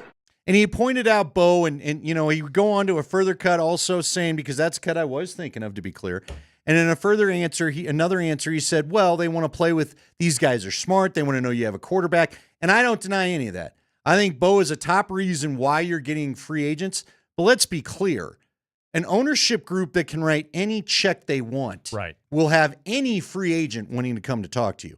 If they want to, they can say, you know what? The hell with escrow. Here's your whole amount right here. So here's the entire big cash bonanza we promised you. I was reading through last night the transcript of the Damani Leach press conference from the other day. Okay, yeah, talking about the stadium. Anything he had to say on the stadium, but something that he did say to me that caught my eye was when he talked about the new facility and he discussed efficiency of player movement in the building, which is like, okay, I know it's the most football-y thing to be like, no wasted seconds.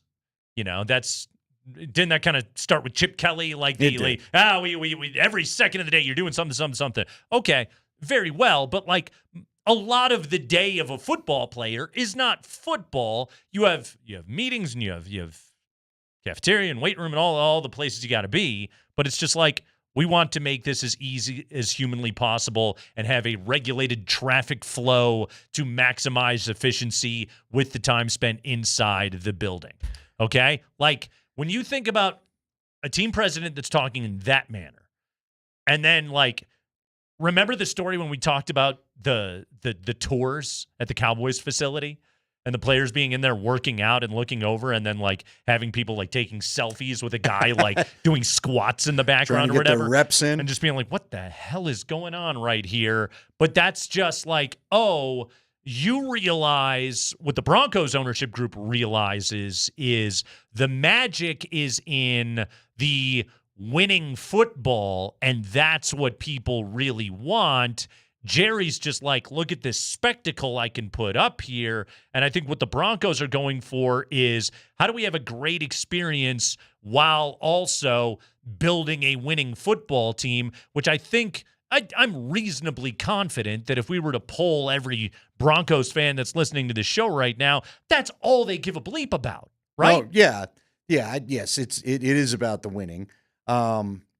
Look, I think it's funny you talk about the efficiency of the player movement because I know it drove them nuts forever that they'd have to cross from one side of the grounds to the other when it was a cold day and you got players walking. Now, again, highly unlikely anything happens, but you don't want someone trying to head up that hill and slip and twist an ankle as they're trying to get into the field house for an indoor practice. Or it's just like, hey, it's a waste of time. It is because that's a good 5-minute walk. Hey, I got to walk across the parking lot to go to the weight room. Like, we're not the West Sacramento A's around here, you know?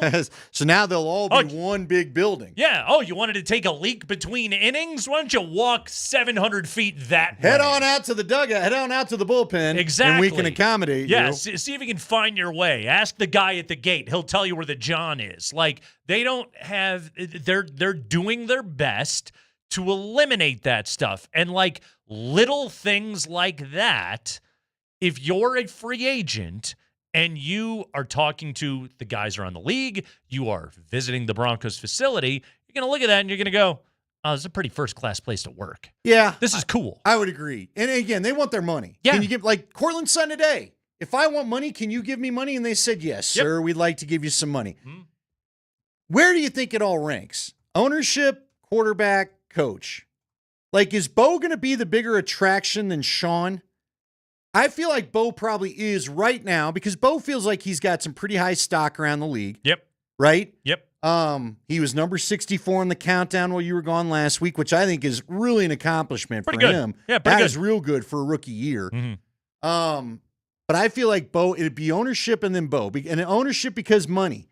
Whether you want to just call it money or ownership. I can give you any cash check I want to. Yep. I can give you your whole bonus now. I would agree. I would hear, look. Ownership number one. You listen about bowling in the past. Sometimes they'd have to stagger some of these payments. They'd have to wait for certain monies to come in from the league. The Penners aren't waiting for anything to come in. They've got it. Let me ask you this. Joe Burrow. Yeah. Oh, yeah. A unquestioned top 3 player in the NFL, or top 5 at the lowest, okay? Most important, winning quarterback, star player. Does that make anybody die to play for the Bengals? Well. Like Jamar Chase got $40 million. He did. T. Higgins got, what did T get? A lot. 29, 28, 29? Yeah. For a number 2 receiver? Still ahead of Sutton. Pretty sick, right? Yeah, well ahead of Courtland, whose average annual is going to be $23 million. Like they're fighting with Trey Hendrickson still. They finally got Shamar Stewart in the building. After some really weird comments from the owner last week. Absolutely. Suggesting things the guy I don't think he's ever been suspected of. So I don't know why that even came up. So you're the Bengals, and you've got one of the best quarterbacks in the league. I don't think that makes them all that much more attractive. I think people are looking at it and going, it's the freaking Bengals. Yeah, to your point, look, I think if offers are even. Yeah. All right. Who am I playing with? Right. Right. Oh, I can go like a place like Denver. Yeah. With a extremely wealthy, fully committed ownership group that's not cutting corners, that's listening to feedback and then reacting to it. I think that's attractive to people that play professional football, because ultimately, like, a football player, yes, winning is massive. There is no doubt about it, okay? Like, that's what they do it for, the competition. But I think the motivation and the dangled carrot of you will work for a first-class organization with the most first-class facilities that will take the best care of you, your body, your family, and those things. Ultimately, a football player's goal is, how do I prolong this career, squeeze every bit of football out of my body, and make every red cent that I possibly can, because this doesn't last forever, and you've got to make that attractive to people. And I think, like, I'm not saying that it's one versus the other. I think the winning then goes along with that, because that's just the culture that you're putting in place. Look, there are the guys that are at in a place to make the top of the market. They're not cutting anybody discounts. No. And proof would be the 2 receivers you just mentioned. Right. Even though they get to play with Joe Burrow and it's good for their career, Jamar Chase wanted to make sure he got every dollar he could. Sure. If they were going to make him the top paid receiver, I don't think he's hanging around just because of Joe Burrow. Number 1 by a lot, by the way. It's funny. I'm trying to remember, like, I think Peyton Manning, and I do think this was one of the problems that John Elway had to remember. Like, John Elway, as a player, had guys giving hometown discounts to play with him. Yeah. But the money was still good. Shanahan was still offering great opportunities. Peyton Manning. I don't know that DeMarcus Ware doesn't call anybody else, as the story goes, as he gets cut from the Cowboys, other than to come play with Peyton Manning. So that got you guys. You still had to pay him pretty good, though. Yeah. The discount thing, to your point, yeah, it's nice to play the quarterback if my numbers are going to get bigger. But if I'm around to set the market, I want to set the market. Mm-hmm. And tell me where I can do that, period. So Courtland Sutton agrees to a 4-year extension today. His average annual value at $23 million, which ties him, I'm just looking at Spot Track right now, ties him with Calvin Ridley from Tennessee at 16th Andy, I would sit here and I would tell you, and I think this is a credit to both the Broncos and to Courtland Sutton. That's exactly where Courtland Sutton should be slotted. I would agree. That's exactly like perfect. It's not a number that makes you to expect more than what he is. Right. And look, he's a really good receiver. Really I hate good saying receiver. that. He's a really, really good receiver. Yeah. But in all fairness to Courtland, you're not Justin Jefferson. You're not Jamar Chase. Right. As I said to Tyler, I think he's a middle of the pack number 1 receiver. Phenomenal. Or the best number 2 in the league. Take your pick. Maybe that's what he is, but here in Denver, we know what his role is. Also, the Broncos could look at it and they could say, we could hardball you. You turned 30 this year. Yeah. We want you to be down below 20 or something like that. And then this hold-in would become this entire thing. And also, to what end does that serve? You can look at so many metrics and especially like the safety blanket numbers of Bo Nix under pressure, Bo Nix on third down, the amount of targets that get distributed to Courtland Sutton, like there's a reason why he fits so well in this organization. And then if you're Sutton, you can simply look at it and say, oh, I could have, dragged my feet and said, pay me what Devontae Smith gets. Pay me what DJ Moore gets. I want another $3 million a year or whatever it may be. But then it's like, how does that behoove you? How does that help you? You have a perfect role on this team here. And oh, by the way, again, this is where that ownership culture thing comes in. You get to play for the Denver Broncos. Did Bo Nix just get his first guy paid? I think so. If Bo doesn't love Courtland, do they do this deal? Because look, there's no denying you don't go going 4 years for receivers at age 30 too often. Right. And it's, again. But Bo loves him, and they've got great chemistry. He'll mostly get paid, on the first 2 years of the deal. But, if he gets to year 3 and he's, okay, so that would be his age 32 turning 33 season. Wide receivers are generally done by then. That is when they plummet off the cliff.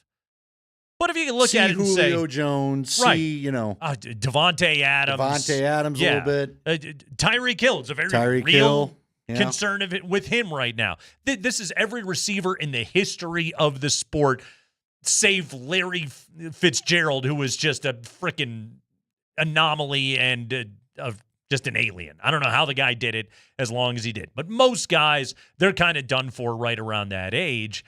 But if you can look at it, Sutton, and say, you're still good for 65, 70 catches, and you're a good culture guy, and you're a good tough third down catch guy, and we're looking at $23 million, we can stomach that. Yeah. Yeah. It's a really good, it's a great deal for him. It's a great deal for them. I just think, I looked at that deal today, and there's a lot of contracts that you look at in sports, and you're just like, what the heck is this? Yeah, this won't be good at the end. Not on this one. This was a really, really good deal. Courtland Sutton locked up on an extension today, and I thought Sean Payton was really, really smart about it. It's the Kreckman and Lindahl Show. Coming up at 4:20, we'll check in with Mark Johnson, voice of the Buffs. Get the latest on Deion after the press conference today. Just amazing stuff.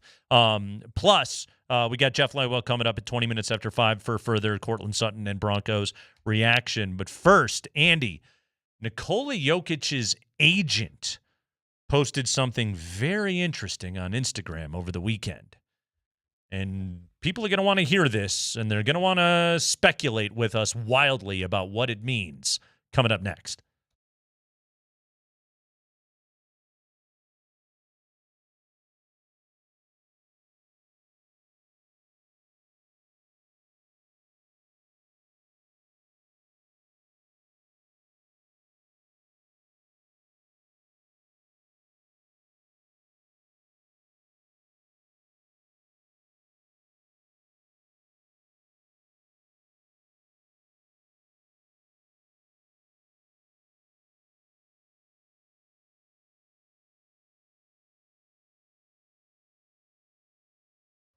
Guys, Andy Lindahl here for the Rocky Mountain Men's Clinic. It is summer, and that means longer days. You've probably noticed it. Warm nights, plenty warm today.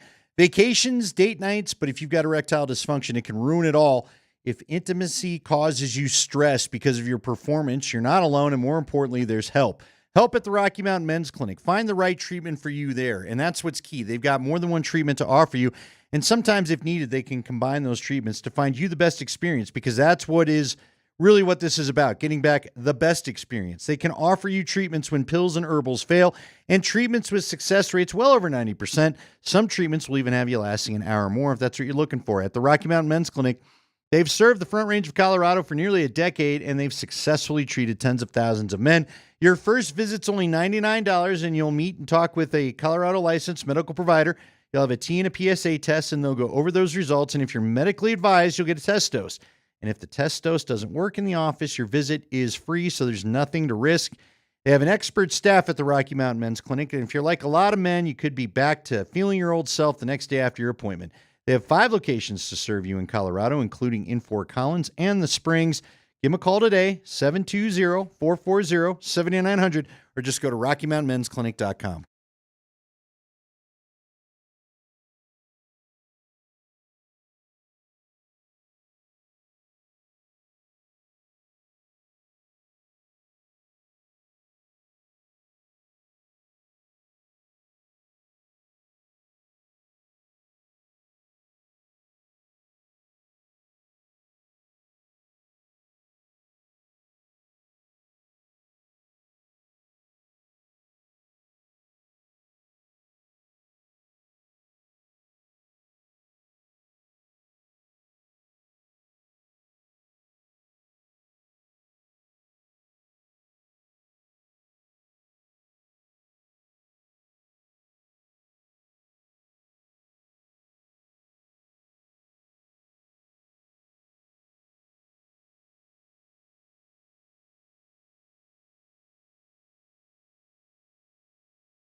Smoothest show in the biz, the Kreckman and Lindahl show on Altitude Sports Radio 92.5. Goes through you like something through a goose. By the way, real quick Santana note. I only recently learned a great piece of rock and roll lore. Are you a fan of the band Ween at all? I mean, I'm familiar with some of the work. Yes, they're and they recently broke up. Rock and roll legends, one of the most rock and roll bands in the world. But apparently, and I did not know this, Dean Ween, the guitarist. Hold on, that's his name? Well, okay. He has a different name, Good but for enough. the sake of being in Ween, his name is Dean Ween. Gotcha. So anyway, he's the guitarist. He's incredible. And when he recorded the solo for one of their songs, Transdermal Celebration, apparently he got a tip from, I think, through one of his either his roadies or his guitar techs, that Carlos Santana, this was in the early 2000s, Santana was doing an appearance on Good Morning America, probably right around the time when Smooth was a big hit with Rob Thomas, and Santana kind of had a late career resurgence, and Santana's gear was being stored at this warehouse, and the guitar tech and Dean Ween broke in, set up Santana's rig, and played the solo on the song Transdermal Celebration on Santana's guitar, like through Santana's amp.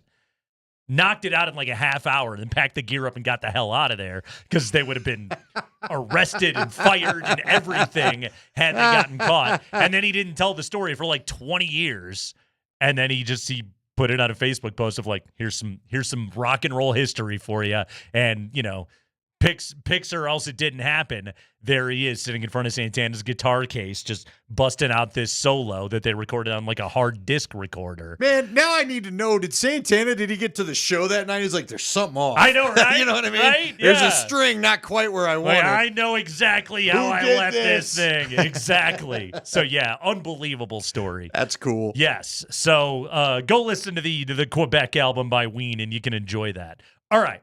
We teased Nikola Jokic. This is interesting. I had not seen this. Yeah, because I know everybody's worked up about he loves his horses. Yeah. He's passionate about his horses. And he's in Serbia, and it's the off season, and he's rested, and he's happy, and he just wants to pick up his jockey or rider or whatever you call the guy and throw him around and dump champagne all over his head. I felt such joy in my heart watching Jokic on that. We don't have to turn it into, why didn't he get that happy about basketball? Shut up.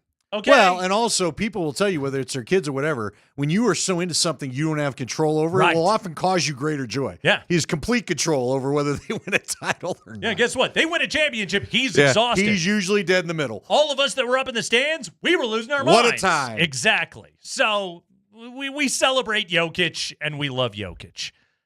But this is something else. Yeah, this is extremely interesting. So, Andy, as you know, Nikola Jokic, as we have covered in the last couple of weeks here, Jonas Valanciunas kind of enlightened us to all of this. Nikola Jokic has two agents, okay? One of them is American, and the other one is his longtime agent, Misko Raznanovich. Misko, who I believe, if I'm remembering this correctly, was one of the owners of Mega Basket. Okay, so Misko Raznanovich takes to Instagram over the weekend, okay? Andy, you and I were just on vacation. We went to some lovely locales, but we were not able to tag Saint-Tropez, France on Instagram the way that Misko was from a yacht on the Mediterranean. Looks lovely. It does look like quite the view. It seems nice. So in the picture, Misko is well adorned in I would call it a fuchsia shirt and white shorts. And he is flanked by gentlemen on either side of him. One of them is Maverick Carter, the agent for LeBron James. The other is LeBron James. Yeah, with Misko. Yes. So Nikola Jokic's agent is sitting on a boat in the Mediterranean with LeBron James and Maverick Carter. Again, seems nice. Now, the picture alone, you would look at it and just say, oh, well, basketball royalty hanging out. These guys running these kind of circles all makes sense. Who doesn't love a boat in the Mediterranean? But Misko has a caption here, Andy. And I want to read this caption and then speculate wildly. Have fun, 303-504-0925. What does it all mean? The caption reads, and I quote from the Instagram account of Misko Raznatovich, agent for Nikola Jokic, sitting between LeBron James and Maverick Carter. Here's the caption. The summer of 2025 is the perfect time to make big plans for the fall of 2026. The summer of 2025, that's right now. Yeah, sailing the Mediterranean. Is the perfect time to make big plans for the fall of 2026. Well, what plans could they be crafting? What's LeBron James going to be up to in the fall of 2026? Free agency. Unrestricted free agency. Yeah, I mean, that'll come before the fall. But that means there will be no restrictions. Yeah, he can chat with whoever he'd like. He can go wherever he would like to go. LeBron James, if I'm not mistaken, is in the ring-chasing portion of his basketball life. We assume, yes. I sure would think that would be, again, the guy's just hanging out on a yacht in the Mediterranean. Seems lovely. I think he's set. Last time I checked that net worth, he's doing okay for himself, okay? So the fall of 2026, LeBron James can do whatever he wants. Like maybe, I don't know. Take $10 million from Denver if a certain Euro center decides he really just wants to make this a one-year thing. If a certain client of Misko Raznatovich was just like, hey, you know what? I wouldn't mind bringing that guy off the bench. That's those non-Jokic minutes sure would look a lot better with LeBron James on the floor, even at the age of 42. I'll take him. Second-team All-NBA last year. Huh. Okay. What are these big plans for the fall of 2026 that we are making? And by the way, Nikola Jokic will still be under contract in the fall of 2026 with Denver. So let's not turn this into Jokic to the Lakers. Well, you know that's what this will become. ESPN, I think, has already got it running right now. Yes. It wouldn't surprise me in the least. But, Misko is talking. He's making things happen. Talking to LeBron. He's going viral. And it's not just like, hey, beluga caviar's the best, right? Although I'm sure that was probably served. But also they're making plans for the fall of 2026. Now, again, it could mean anything. I don't know. Maybe LeBron wants to buy a team in the Adriatic League. I have no idea. Someone says he's going to Mega Basket. Maybe. I mean, maybe.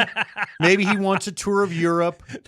You know what I mean? Paid. I tell you what, LeBron James wants to spend his golden basketball years getting batteries thrown at him in a smoke-filled gym Serbia. in Belgrade.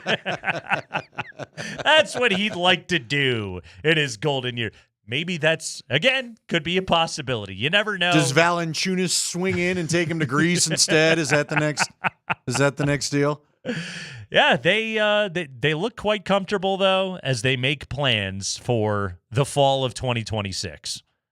Who wouldn't be comfortable on that yacht in that setting? It did look nice. You got to try real hard not to be comfortable. I got to say, too, whoever the photographer was, man, like even with the shadows above them from the boat, still cast a beautiful light.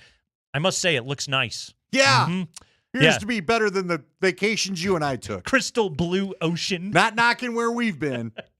But I was not in the Mediterranean on a yacht. No. Have you ever been on a yacht?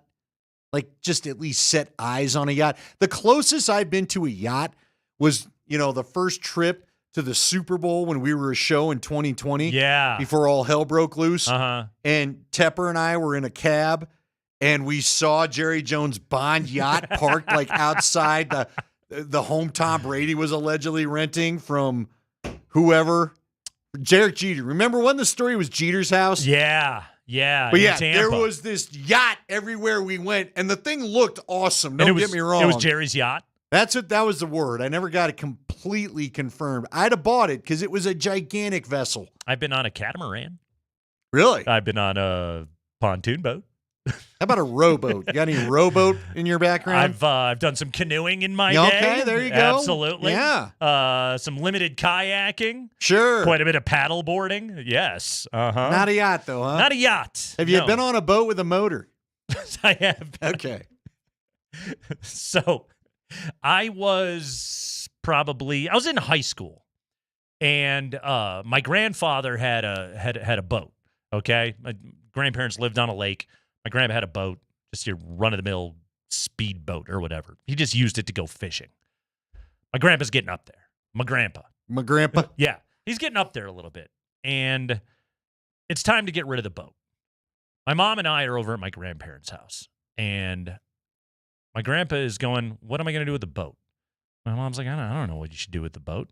And my grandpa says this, and I quote, because it's burned in my memory. Why can't I give it to Nate?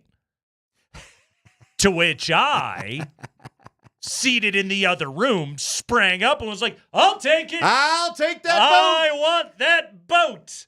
And my mom was just like, you're not taking that boat. You and your friends will just use it to get drunk in it.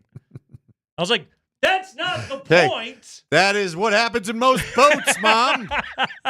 Don't act like that makes that boat unique. I could be a 17-year-old with a boat. I should have the thing. Anyway, she squished the idea, and I never got to have that boat. Yeah. Mm-hmm. And I still hold it against my mom to this day. I hope she's streaming the show right now. Mom, I remember this, and I discussed this with my therapist.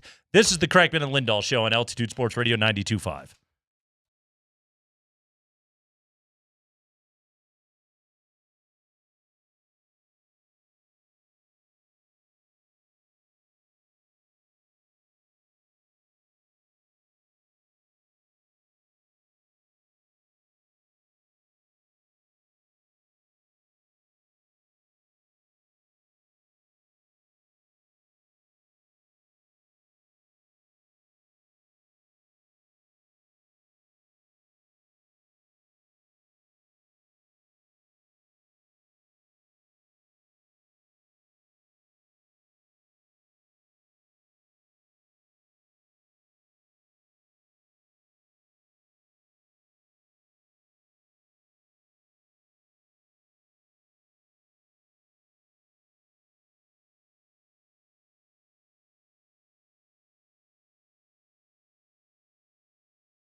Kreckman, Lindahl, Altitude Sports Radio 92.5. Training camp coverage on Altitude Sports Radio, powered by Ramos Law, the official injury law firm partner of Broncos Country. The big Broncos Country news today, Courtland Sutton, a 4-year, $92 million contract extension. It is done. Sutton had been, what was the phrase you used, Andy? Holding in? They call it a hold in. This has become the new popular thing where guys go to camp and then don't do anything. A number of players are doing this because they don't want to get fined the $50,000 a day. So you show up, but you don't do anything. You do the stretch, you do the individual work, and then when it's team stuff, I'm out. I'll watch. I'm not risking injury or anything else like that. Interesting answer today that we got from Sean Payton, because he talked about why isn't Sutton practicing, and to which he said, hey, new deal is coming soon, right? Literally at the presser, and I think it was an hour later he had his deal. Yeah, it wasn't like the J.K. Dobbins thing where you were able to see it on your watch and then yell a question at Sean Payton. And he had to go, all right, coach. But an interesting answer from Sean today about kind of what it's like moving forward with Courtland Sutton and dealing with the hold-in that they had the first couple of days. I want to play this audio, Andy, specifically because I was really impressed by this answer from Sean Payton. It showed to me maturity. Good word, yeah. And just a recognition of what he actually does for a living. Yeah. Yeah. Which isn't just sitting and screaming at guys in a film session or banging on a whiteboard or designing the perfect play or anything else like that. Like, oh, I have a room full of human beings that I need to try and elevate and get the best out of. Here was Payton reacting to a question about dealing with the Courtland Sutton contract thing, which has since been done. No, not at all. I mean, not with a veteran who's like Courtland is real smart. I mean, here's the deal. He's been participating in all the individual, all the one-on-one. He's gotten 7-on-7 work. He's gotten team reps. He's just being smart. And so it'd be different if you felt like he was missing improvement or not being out here or just being out here riding the bike or something. So I kind of know that player well enough to feel real good about where he's at in his mindset, both mentally and physically. Hey, Courtland Sutton is a good professional, and I'm going to talk about him like he's a good professional.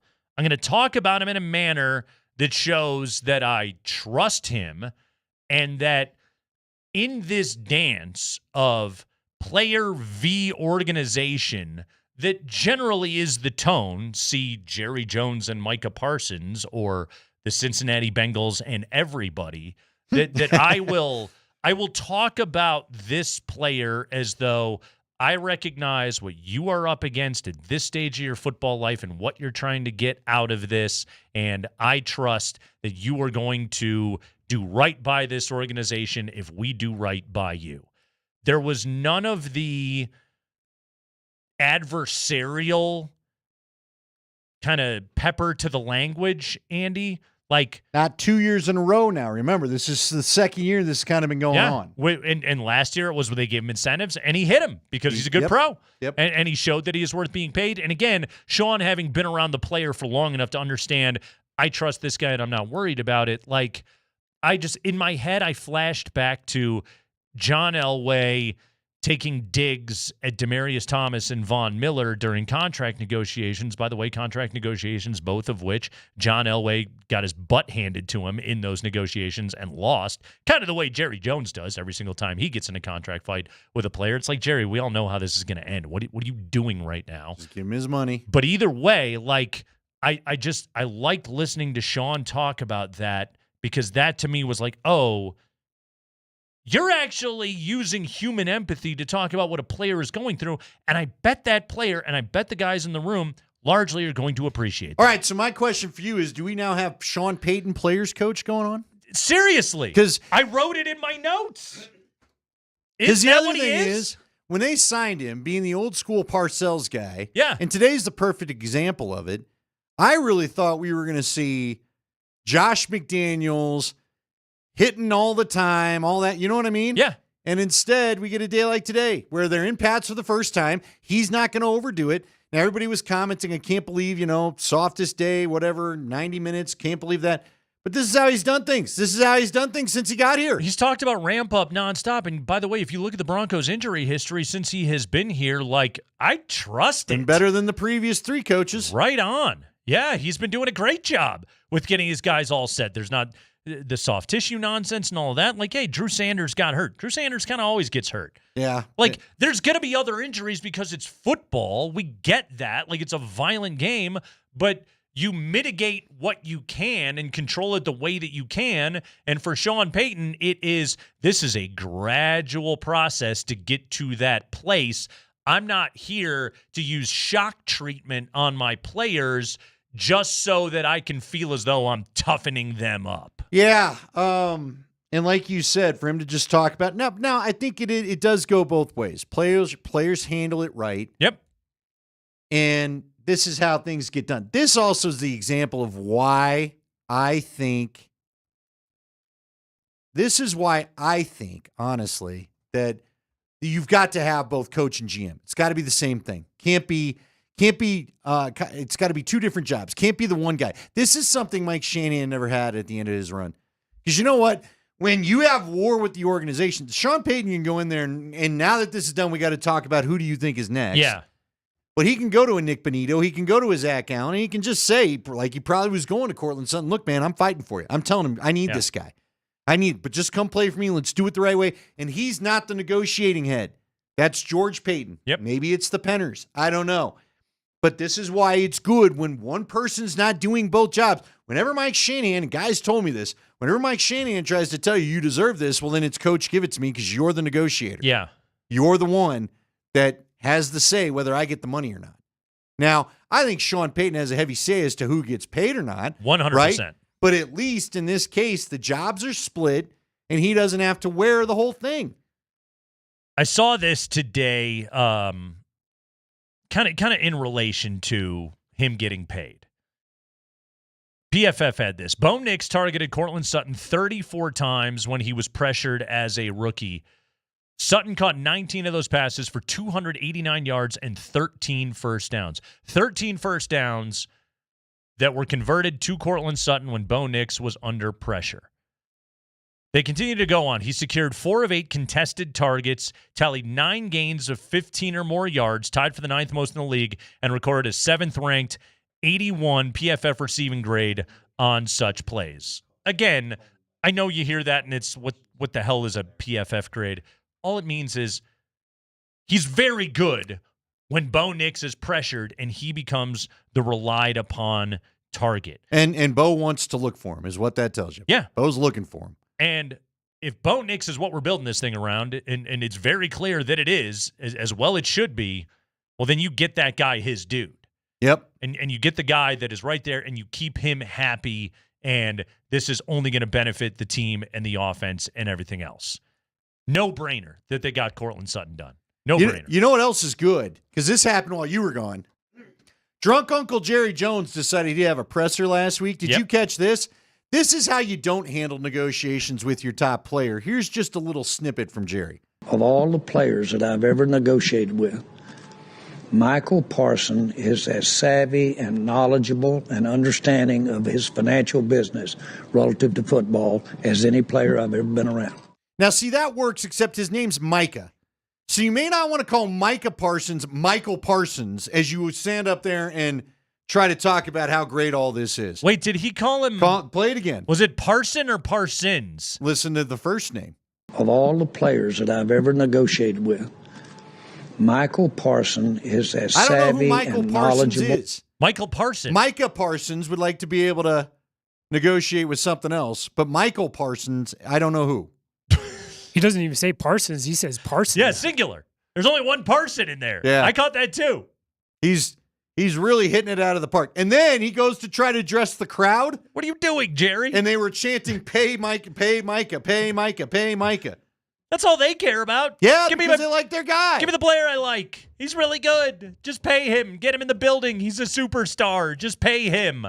You know what's funny about that is, like, you think of all of the battles that that Jerry has in really like started over the years, which like go back to Emmitt Smith. Oh yeah, and he talked about that. Right. He battled Emmitt Smith, and then the team started 0-2 back in the early 90s, and it was like, well, I guess I better pay this guy. Like, he fought Zeke Elliott, he fought Zach Martin, he fought CeeDee Lamb. The one guy he didn't fight was Dak, who he just paid. And by the way, paid him $60 million, which is $5 million more than any other quarterback in football has. So he essentially was negotiating against himself in that entire conversation. Oh, and then he goes out. Dude, that presser last week, he was mad at everybody. He's basically talking about, I paid a bunch of people and I ain't getting anything for it. You know, he took a shot. He took a shot at Trayvon Diggs. He took a shot at Dak. He's taking a shot at everybody. It's just like, wow.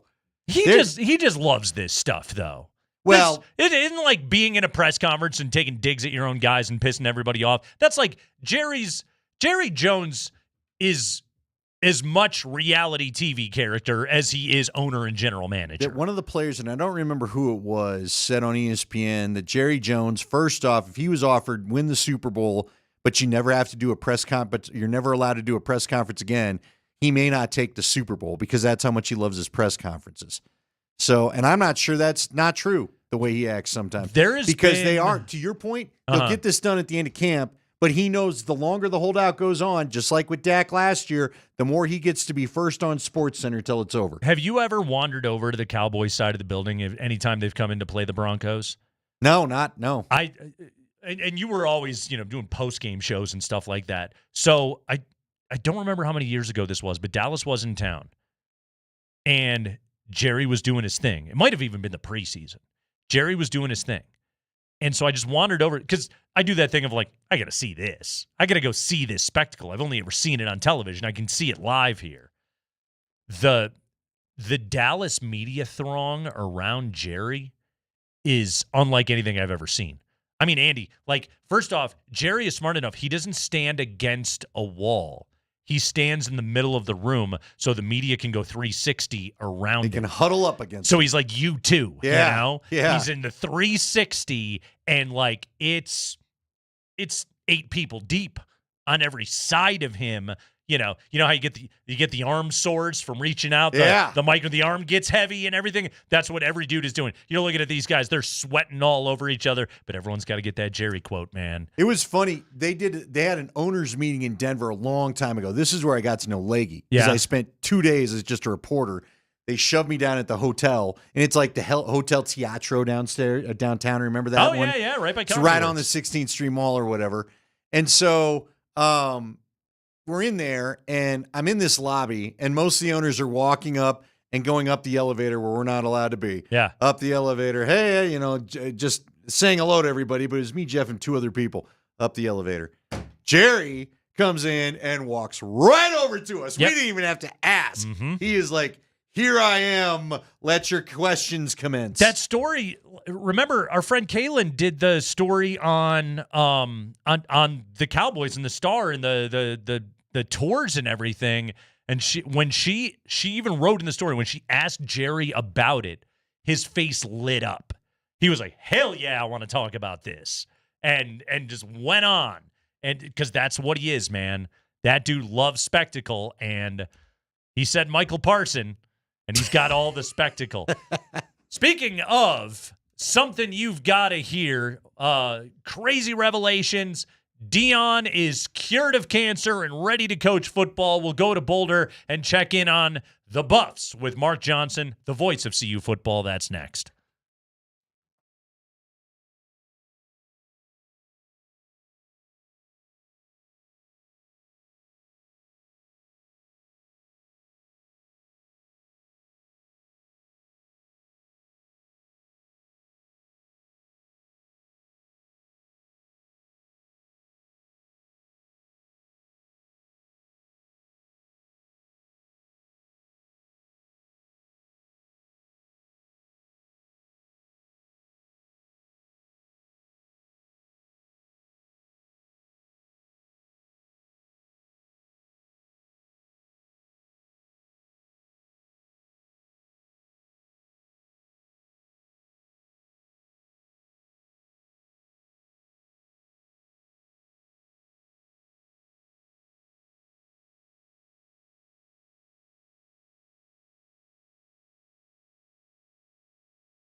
Yeah, so we proceeded with removal of the bladder tumor. It showed a very aggressive. Let's go backwards because you guys gave me options that scared me to death. Oh, well, once we knew. We'll get there. I'll get there. Okay, I'm sorry. We removed the tumor. It was very high grade, invading through the bladder wall, not into the muscle layer, something we call very high risk, non-muscle invasive bladder cancer. So we did discuss options. We discussed some options of treatment in the bladder, and we discussed bladder removal as well. Given his commitments to his family and to the team, elected to undergo a bladder removal. We performed a full robot-assisted laparoscopic bladder removal and creation of a new bladder. And I am pleased to report that the results from the surgery are that he is cured from the cancer. That was Dr. Janet Kukrasia, Director of Urological Oncology at the Anschutz Medical Campus. And that's Steve Miller. That was today at the press conference in Boulder as Deion Sanders was able to announce, along with his medical team on hand, that he had been battling bladder cancer, that he had undergone surgery in May, as he put it, surgery number 14 since his playing career has ended, and that he is cured of the cancer, cured of the bladder cancer, and that Deion Sanders, after battling this health challenge, plans to coach the Buffs this year. Which is good news. Which is great news. Great for Deion. It was a fascinating press conference to listen to, Andy, and again, one which, unlike any I had ever heard before, he talked about the footage of everybody following Shedeur during the draft process, and he said, well, yeah, I was stressed because of Shedeur, but I was also stressed because I had surgery coming up the next week, you know? And Deion Sanders, he dropped 25 pounds at his lowest. He said the weight's going back up. And that he had a line today that I never thought that I would hear in a football press conference, and yet there it was. He depends on depends. Joining us right now, the voice of the CU Buffs. I don't know what he depends on. It's Mark Johnson. Mark, how you doing, man? Fantastic. I tweeted out afterward. I said, only Deion Coach Prime Sanders could talk about incontinence and make it sound cool. Only Deion Sanders could have a press conference, Mark, in which he announced that he defeated cancer and yet turn it into an endorsement opportunity with adult undergarments. The man can thread a needle, can he not? He is something, and he's inspirational. And, you know, really, in all seriousness, think about what he did today. He took a very serious topic, cancer, which has really affected every single person in the sound of my voice right now in one way, shape, or form. He's dealing with having a new bladder and all the issues that come with that. And what did he do? He disarmed the entire topic by coming out and just being honest about it and laying it out on the table. And I was really, I mean, I've always been impressed by the way he handles himself. I thought he was masterful today with how he did it and how inspirational he was. Yeah, it's living the catheter life, living the colostomy bag life. Like there's nothing easy about anything that Deion was talking about. But to your point, though, Mark, and this is where I think Deion just cuts through so well.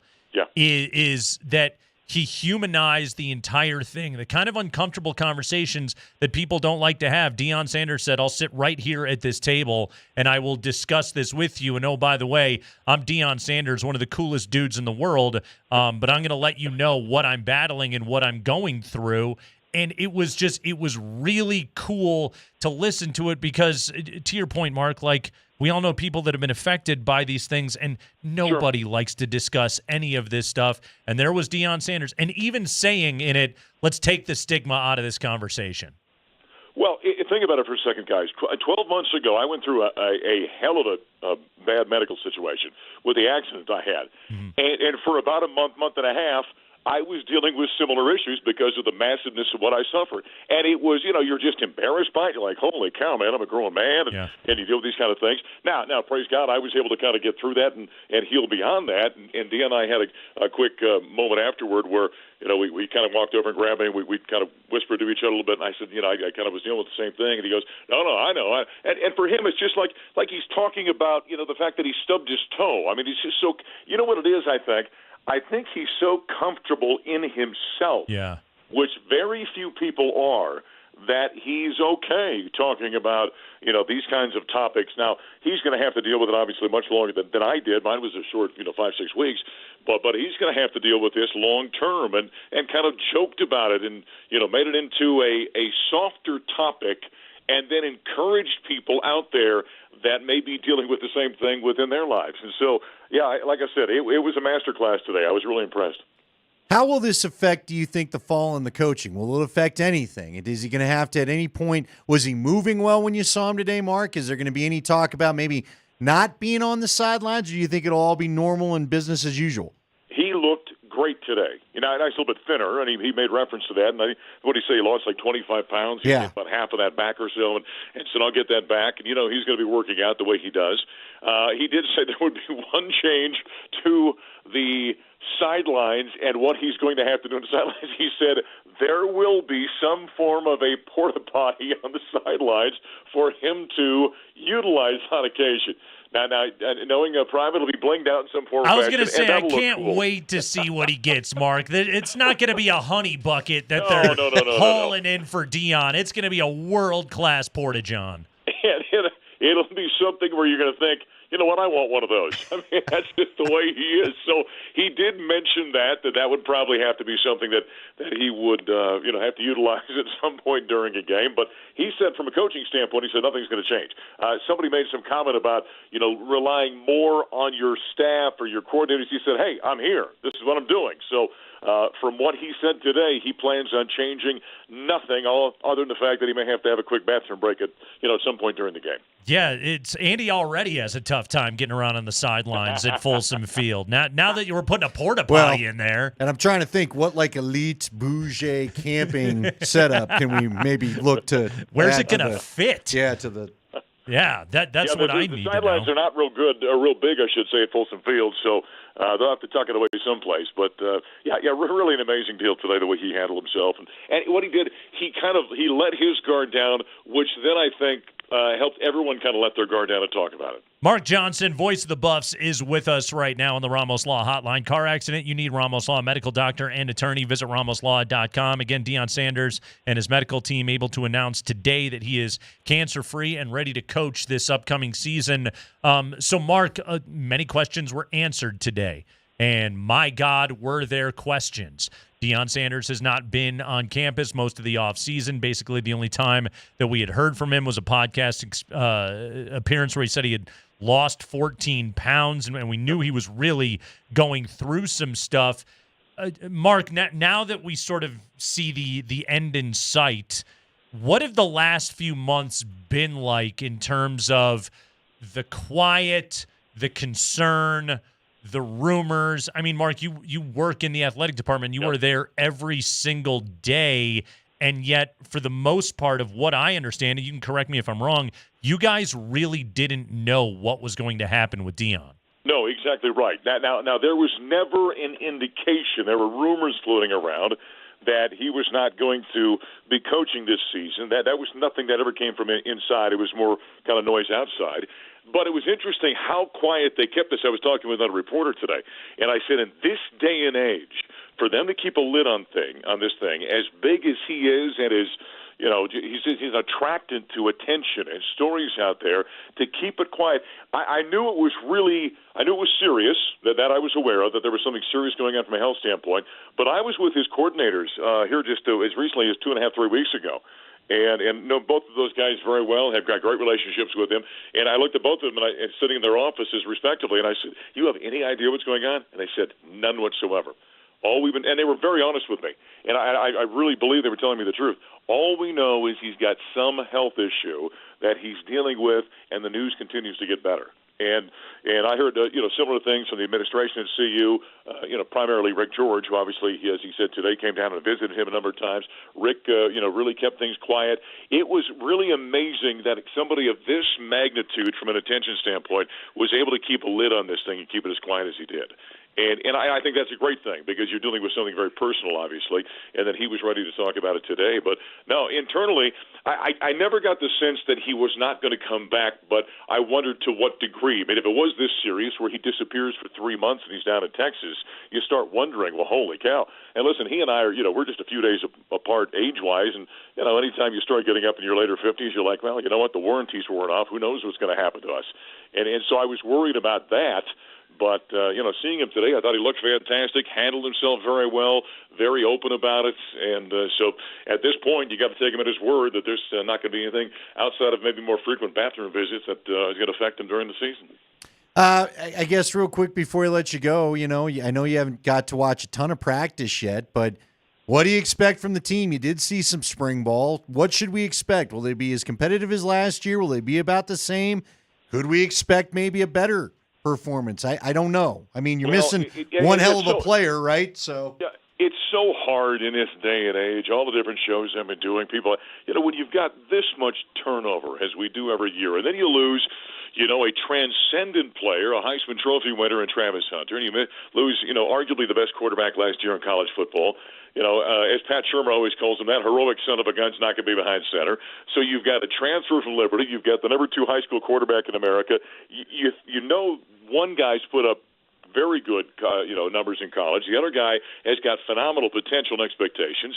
My guess is, kind of reading the tea leaves, talking to these coaches, is this is a team they believe is much improved along the offensive line, is not going to be able to rely on number 2 and number 12, so they want to run the football better, and I think they're very confident what Robert Livingston is doing on the defensive side. I think this could be a little bit like the Broncos, where you've got what is believed to be a very high-level defense, and then, maybe some unknowns a little bit on the offensive side.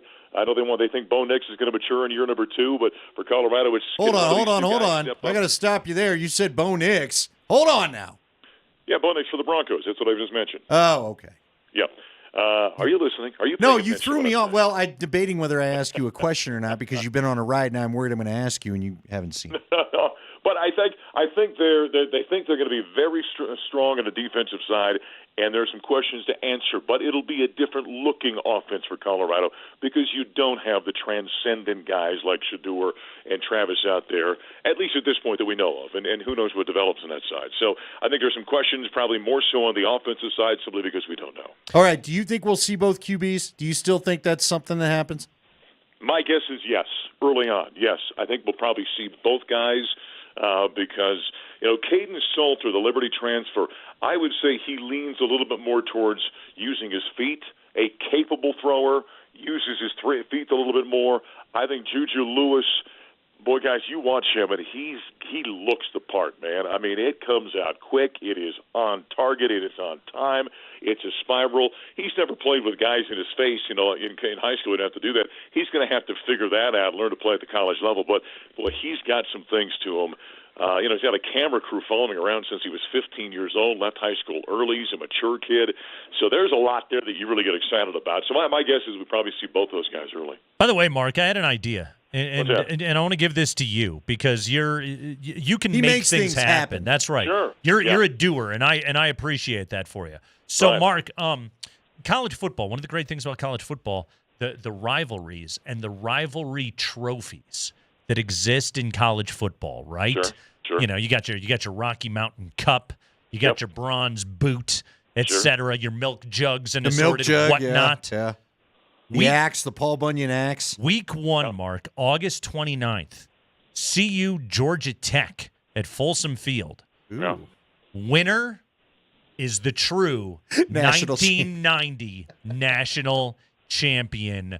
I want the 1990 national championship trophy rivalry game in Week 1. Mark, can we make that happen? I'm all for that right there, by the way. And you know why the Buffs did not win. See, Georgia Tech won the UPI vote, right? The coaches poll, yes. Yeah, the coaches poll because of Tom Osborne. Yes. And so it's rightfully Colorado's already. But I'm saying, let's settle on the field. Let's get that done. That's what I'm saying. Yes, I'm fine with it. Yeah, let's do that. Absolutely. And then I don't know, maybe just like a paper mache Tom Osborne that we could burn in effigy or something like that after the game. You getting angry? Hey, all right. So I'm going to ask you the question. But here's what I'm worried about because you're on your big old horse ride. Yep. Did you see the Coldplay incident with the kiss cam and the couple that wasn't supposed to be? That happened right. Yeah, I was gone for 8 days or whatever. I was gone. I saw it happened right before I left, so I saw the whole deal. Okay, because that's what I was worried about. But I got to ask you: we all here have spent a lot of times in arenas and stadiums. Yeah. Have you ever seen a worse reaction? Like, again, I get it, but if you don't the guy dove like there's sniper fire there, Mark. If everybody just keeps their head about him, not a story. Maybe give a quick wave to the camera. Doesn't it move on?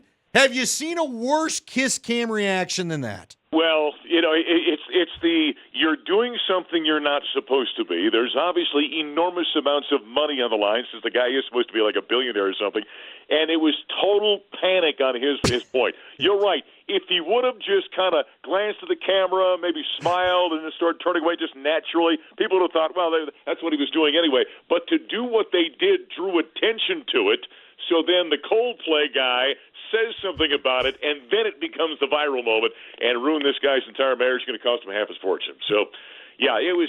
He did not play very well under pressure in that moment, did he? You really you don't think that anybody would ever have this thought, but I promise this has crossed this guy's mind. I wish I had just been picking my nose. Yeah. Yeah. Doing something to utterly embarrass myself but not ruin my entire private life. Yeah, that would have been much better. Did they do a kiss cam at Folsom? I don't think they do it Folsom. They do stuff like that. Right, at Coors the Event Center, arena. right? But with the event center. No, I don't think they do it at Folsom. I'm a little busy on Saturdays at Folsom. Well, no, now think about it. I'm not as busy as you, but I've never really. I guess I don't pay attention because usually we're honoring someone in the end zone, right? Yeah. You're the one that half the time when I come down to you is too busy talking to somebody, paying attention to what's going on. Well, hey, man, I'm telling you. You'd notice before I would. That Utah Australian kicker is still my greatest moment ever. He didn't even go into the half. He just stood out there and talked to me. And this year, it's going to be Andy going up to Deion going, may I use your private restroom, yeah, sir? That won't happen. Hey, you only get asked that once and told no. That's about going to happen because Lindahl can go about 15 minutes well, did you get a call when I used the one at Eddie Royal? I was in the middle of my... I had to go number one quite often during the Slim Jennings days. And then I remember I walked out and Eddie Royal was waiting on me because there was one in the hallway. And I was like, oh, that won't be good. Didn't they call you? Didn't they call you to tell me I couldn't use that one? Oh, yeah. No, I got a call from the Broncos in that one, complaining about my sideline reporter not using the player toilet, for goodness sakes. Yeah. Behind the bench? That's not the only call I got from the Broncos about some of my reporters over the years, but that was one of the more memorable ones. Using the Costanza private restroom. Bro, it's like it's right there. It's so convenient. It's right there. But the minute I saw Eddie was like, Andy, come on. I'm like, oh, I'm going to hear about that. At least it was Eddie Royal, by the way. No, hey, you're right. Had it been Shanahan or whoever was coaching, could have been a lot worse. That would have been the end of that job. That's Mark Johnson, everybody. Voice of the Buffs. You'll hear him August 29th as CU and Georgia Tech play for the 1990 National Championship. Mark, good stuff, buddy. Thank you. All right, guys. See you. All right, good to have our pal Mark Johnson with us there on the show today. Yes, all is well with Deion, and he will have seriously, it's going to be the most tricked out porta potty. Oh, dude, I call them the Gulf because I always think about it like the ones that they have at Broncos now are the actual trailer, like you said. Right. It's not the Honey Bucket, which is the worst name for that thing ever, but not the time. They pull those things up in a trailer, and they're as nice as some, hotel bathrooms. He'll have one of those somehow. I don't know how. Yeah. But that's what will be. It's not going to be the Honey Bucket. It's not going to be the third day of the festival, okay? Oh, my God. Any number of festivals come to mind. Woodstock. What, 99? Woodstock, the original. Can't imagine they were terribly worried about how they were reporting that stuff around. I was going to say, I think of those places, it was just, where's the bathroom? Everywhere. Yeah. Mm-hmm. Don't lay down. It's the Kreckman and Lindahl show. Keep it here.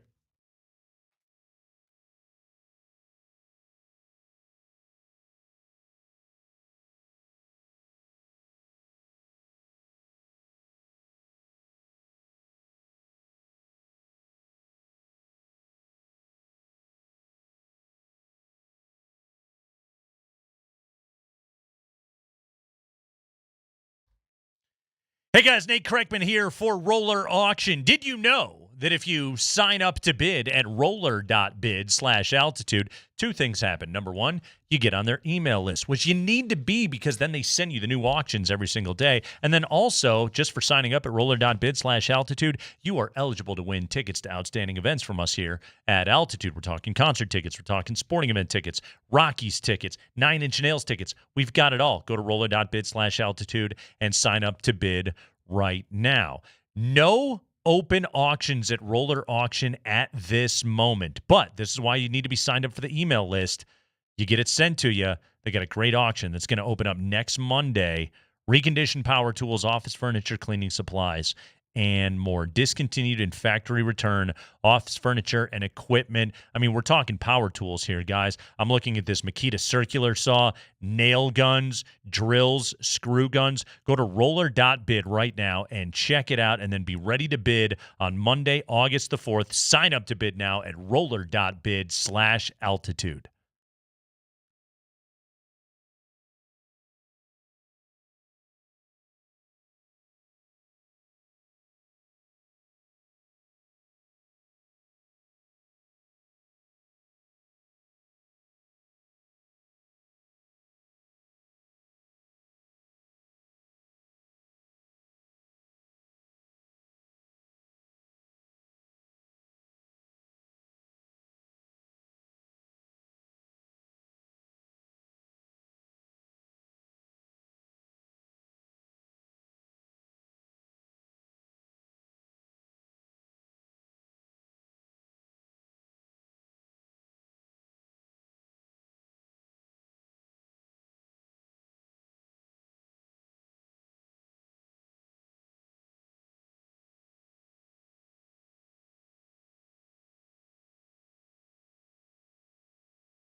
All right, Kreckman and Lindahl. We got an update on Drew Sanders, the other D. Sanders that is in the news today here, Andy. Wow, look at that. Didn't even put those two together. And we're getting nothing but health updates on these guys. Sounds like Deion dealt with something much worse, but is doing better. Here's the update on Broncos linebacker Drew Sanders today from Sean Payton.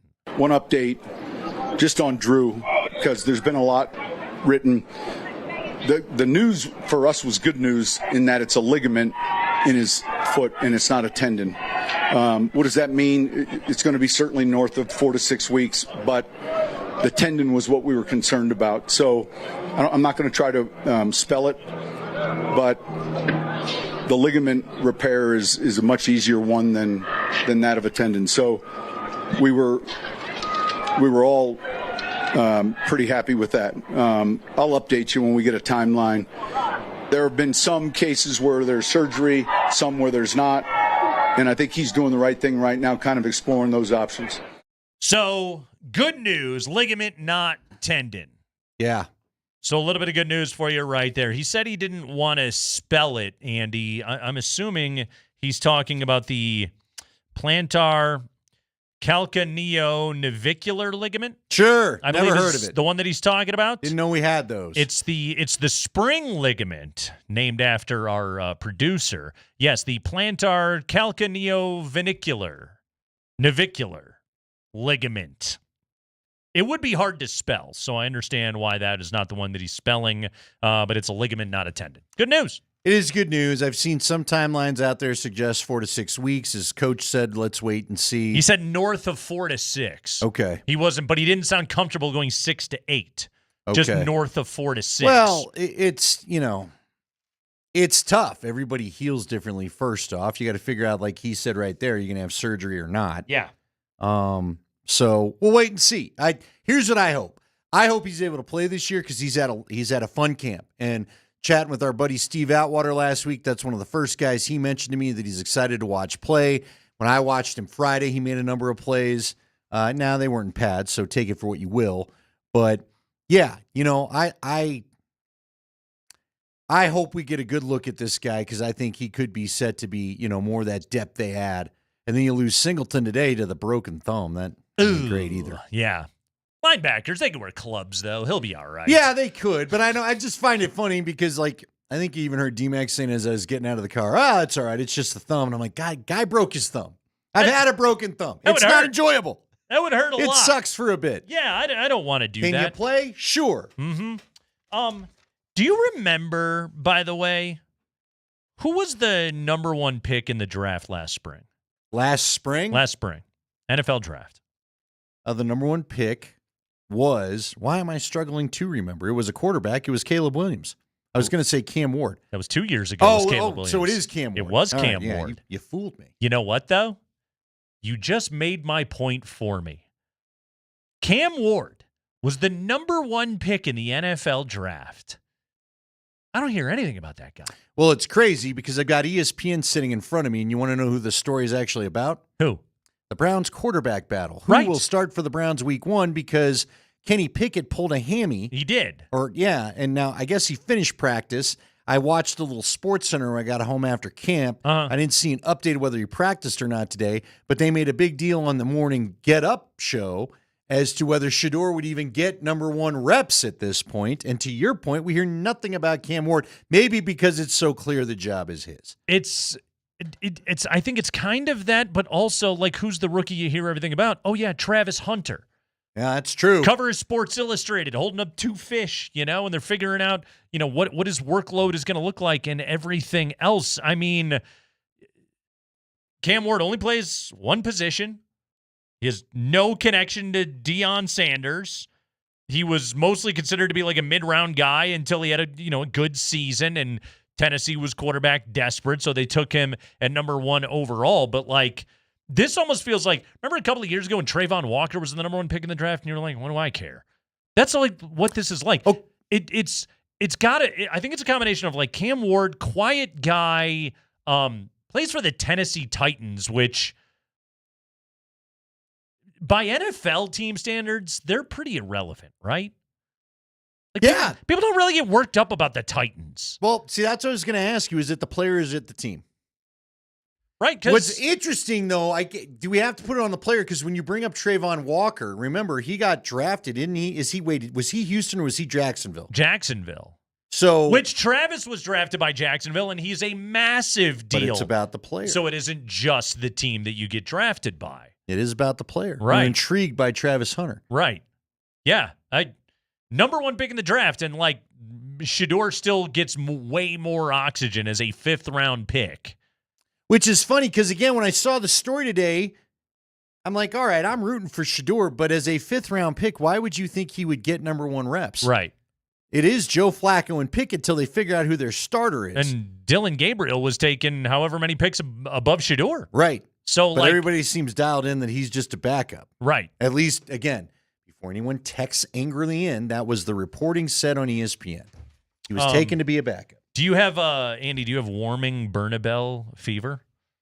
What? Warming Bernabel? Hit his first career home run for the Rockies yesterday. Give me the name again. Warming Bernabel. That's a person? Warming. That's not a horse? As in it's racing in the Derby? It's heating up in here. It's warming. Warming. No, okay. Bernabel? Warming Bernabel. I really thought you were throwing a horse name at me. I was like, what are you talking about? It's Jokic's horse that he was going crazy about. Yeah. Warming Bernabel. No, that's a Rockies player? He hit his first career home run yesterday. All right, good for him. He did. I guess after... I take it you don't have warming No, Bernabel I missed fever. the one run they were able to score in the 2 games since they won their last one. You did, however, did you see Gunnar Henderson score from second on a wild pitch yesterday because the Rockies reliever Jaden Hill didn't cover the plate? No, I didn't see that either. That's good. I'm trying to remember what I was doing yesterday. Clearly was not watching Rockies baseball. Nobody could blame you. I didn't watch much over my vacation, but I dialed back in yesterday. So how about this? I thought this might be a spicy They did win 2 take. series, by the way. They while I was did, gone. and everybody was big excited, but then one run to a team that also has an interim manager. Yeah. I was like, 18-0. How about this? I had promised everyone last week. So we know my missing of 80s movies. Yes. Chief among them, Caddyshack. Okay. In order to keep the bit going. Yeah, you've never seen Caddyshack. And I'm not going to until you and I probably part company as a show. Okay. Hopefully when I'm old and gray. You're older than I realized. Yeah, we found that out today, too. We'll talk today. about that later. But I watched The Big Lebowski for the first time over the weekend. Oh, yeah. That movie kind of sucks. I was just like, what is going on here? I know everybody quotes it, and I get it, but I'm like I don't know what I was waiting. First off, I really thought it was more like a comedy about bowling. I didn't realize it was this dark thing. Because it's kind of dark. I would call it a dark comedy. And by the way, don't write in with your spoilers. The damn movie's almost 30 years old, isn't it? Donnie dies. Guys. But I did not realize. Donald Theodore Karabatsos. I just didn't realize what that thing was about. And his White Russians and his... I will say this. Dan from Roseanne has got anger issues and flashbacks. Goodman should have won an Oscar for that Buscemi movie. is funny. It's in my top 3 favorite movies of all time. Why? Help me. Here's where I tell you why your experience was off with The Big Lebowski. Because you saw it after it became a cultural touchstone. Fair enough. And so, it built it and put it on a pedestal. The genius of Lebowski was that it was when the Coen brothers made it, and it was fresh off of Fargo, and everybody, I think, saw it and was like, what the hell is this thing? And then, it was so under the radar, and then it gained its cult following. I've probably seen that movie, I don't know, 40 times. I kid you not, Andy. You'll think I'm insane. I can laugh at every single line of dialogue in that movie. Okay? I think it's that freaking brilliant, but it's a slow burn. If you're to go back and watch it when it's been built up as this is one of the greatest comedies of all time, and you have expectations for, I'm going to get nothing but the slapstick and the ha-has, that's not what that movie serves up at all. See, and that's what I thought. I thought I wasn't expecting Kingpin to be fair. Right. That's a different set of, that's the Farrelly brothers, right? That put that one together. Yes. So I was expecting something a little lighter on my Saturday night as I wound things down. Oh, it's a dark movie. But I was also just like, it's messed up. This is not my deal. What is going on? And I guess I was like, what is with the damn White Russians? And I'm not talking about people. It's a Caucasian, Andy. I ain't talking about the guy that fights Rocky in Rocky 4. This aggression will not stand, yeah, man. But see, and I guess that's it, because all the one-liners I thought were said in jest. Uh-huh. And in fact... No, they're very... And the whole thing begins where he goes, I'm the dude. Everybody calls me the dude. And they're just beating the snot out of him and taking his carpet. Although I did like the line of, that carpet brought the room together. Really ties the room together, did it not? I was like, is this whole thing going to be about a carpet? You know when I paraphrase it, actually, when you would hear it on this show, is when I refer to Moj as El Moserino, if you're not into the whole brevity thing. That's like El Duderino. El Duderino. Right, which I did get to use that line in the scramble. And someone did say a character is not real. I did figure that part out. Yes. The character with the sweet stash. Yes. Sam Elliott. Mm-hmm. Yes. So. The narrator. Well, just here's my advice, Andy, is do some bong hits, watch it 40 more times, and maybe you'll like it as much as I do. It is fair. You're right, because not only did I expect greatness, I expected funny, and I got neither. Yeah, it's a twisted movie, very much so. I will argue, though, to this day, one of the all-time Oscar snubs is that Goodman did not win Best Supporting Actor that year. Wasn't even nominated, and his character is just absolutely brilliant. So, yeah. But I understand your reaction. I don't agree with it, but I understand it. It's the Kreckman and Lindahl Show.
It's time for the 5 biggest stories of the day from around the NFL. Let's dive right into it. Our training camp coverage on Altitude Sports Radio, powered by Ramos Law, the official injury law firm partner of Broncos Country. Jesse Trujillo is on the other side of the glass today, and he's got football news for us. Jesse, let's do some high-fiving.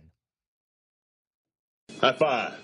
All right, guys. So Christian Wilkins kissed a Raiders player and made him uncomfortable. He was released by the Las Vegas Raiders on Thursday. He kissed a fellow player on the head, and the teammate took offense to it, a source told Adam Schefter. The incident was not the sole reason Wilkins was cut. Wilkins has been recovering from a Jones fracture, which he suffered in his left foot last October. Hold on. What did Sanders have? Is the Jones fracture? Now, the Jones fracture is different to that ligament, right? Good. I'm assuming because ligaments don't really fracture. Right. So I'm thinking a Jones fracture is something Jones, else. Liz Frank, all this. Like, who knew there were all these different foot things that you could get? Was that what the Counting Crow song "Mr. Jones" was actually Could about? be. Okay. Yeah. It was just about foot pain the entire time. Because and we aren't they didn't know? dancing, trying to dance with? I believe so. The woman. So apparently a complaint was filed to the Raiders Human Resources Department following the incident, and what happened in the locker room was not the sole reason Wilkins was released, apparently. So it sounds like Christian Wilkins smooched a teammate on the head. Teammate really didn't like it. Somebody went to HR, and now Christian Wilkins isn't on the Raiders anymore. Now, again, is that because of a Jones fracture or because he's handing out head smooches? What's going on here, Andy? I got no idea. This just came out today. There was all this weird dancing around what it was. Like, Schefter had a tweet over the weekend saying he's just had some weird run-ins with teammates, weird incidents. So I guess this is the weird incident. I don't know. There's so much like locking my brain up here. Yeah. First off, kissing another man's head, whatever. I don't know why you'd want to go do it, but you did. But to know that somebody went to HR because of the locker room is like a whole new frontier in what we're, you know what I mean? You and I have been in the locker room. Yeah. I've seen plenty of HR violations in the locker room. You know what I mean? Mm-hmm. So that's kind of wild. And look, is this, he was having trouble. Remember last week, and you probably didn't see this because you were on vacation, but there was a problem in his recovery. And so on his behalf, the NFLPA has like filed a grievance against the Raiders for this foot injury recovery. Yeah. So that's in this mix as well. Yeah. Was it Adrian Beltre was the player? Like, he didn't want anybody touching his head. Oh, yeah, I remember something like that. And he would like freak it, and his teammates would always mess with him. Is that what's going on here? Or was it the fact that it was a smooch that set this particular player off? I feel like we probably need to hear the conversation that led to said smooch. Yes. Because you know a back and forth, I will say, probably happened. Right? Yes. And I'm curious who it was. Was like an O lineman that you would just beat in one-on-ones that day or what? You know what's funny? First off, how hairy is the guy head? I don't know. You know what I mean? That's what I don't know. Like, again, if you've got the really tight fade Is to it a the bald head, then I head? guess whatever, that's fine. Yeah, but you don't know what's in that hair. But if you've got, like, the Clay Matthews hair, you know? It just looks like it I don't want to smells. be kissing any of that. No. It's because then you got hair in your mouth. So not last week, but the week prior to that, I was in Las Vegas for a couple of days, and I was doing the show, and I was on air at the time, and I saw a good friend who I've known for years and worked with for years, and I was on air, so I wasn't able to give this individual a greeting, a kiss on the head, but he came up and gave me a kiss on the head. Now, I didn't think anything of it. Sure. But here's what was funny was then somebody explained to him, hey, dummy, his show streams on Twitch and YouTube. You know you just did that, right? And then he felt terrible. And when I saw him again the next morning, he's like, I'm so sorry. I was like, what? I don't care. Who cares? Yeah. Exactly. Like, we're bros. Who cares? You know? It's fine. But he felt very bad about it. I was like, don't worry about it. So if anybody was watching on Twitch or YouTube and some strange man came up and kissed me on the head during our show last Wednesday or Thursday, whichever day it was, Just know that it's fine. And I didn't even contact HR about it. That's good. Yes. You're doing better than Christian Wilkins. I seem to be. I'm still here. Go ahead, Spring. High five. Not Spring, Jesse. Sorry, that is a terrible, No terrible worries. habit. You guys touched on this earlier, but the Broncos and Sutton agreed to a 4-year, $92 million extension that will run through the 2029 season. The deal includes a $41 million in guarantees. Do you guys think that's fit for Courtland Sutton? And how many? math. What is this? 6 years? Is this his 6th or 7th year? Yeah, going into the no, NFL? this is perfect. This is perfect. He was a 2015 draft choice. No. This deal is 2018 perfect. draft choice. Andy, yes. so he's going to turn 30 in October. Okay? If you're giving him $41 million guaranteed, you're essentially guaranteeing the first 2 years of this deal, is really what they're giving him. So you are paying him until he turns 32. Well, that's perfect. That's when receivers start to fall off a little bit. And if his production does dip, if his performance does dip in a little bit, and here's the thing, it will, because age comes for all football players, especially guys that play that position. There's a pretty hard cutoff for it right there. It's okay. Right now, he's the 16th highest paid, tied for being the 16th highest paid wide receiver in football. That ties him with Calvin Ridley of the Tennessee Titans, who plays with Cam Ward. Within a year or two, he'll be like the 30th highest paid receiver, because that's how this works. And you would look at it and you would go, even if Courtland Sutton is our number 2, he is a good veteran, and I would still continue to pay him like this. Here's what I would say, too. His annual average value is about $23 million. Yep. Okay. Now, again, with the guarantees, this, that, the other, I'm not sure that's the exact salary that he's getting paid. But that's what we But work you can off live of. with $23 million for a receiver. When Sure you can. consider it's $40 million, I believe, for Jamar Chase, Yep. $30 million for some other guys, this is the perfect, like you said, salary, digestible salary for your top target for Bo Nix. There are 9 receivers currently, Andy, that are in the $30 million club. Jamar Chase, top of the list. Justin Jefferson, CeeDee Lamb, DK Metcalf, Garrett Wilson, A.J. Brown, Amon-Ra St. Brown, Brandon Ayuk, and Tyreek Hill. Courtland Sutton isn't one of those dudes.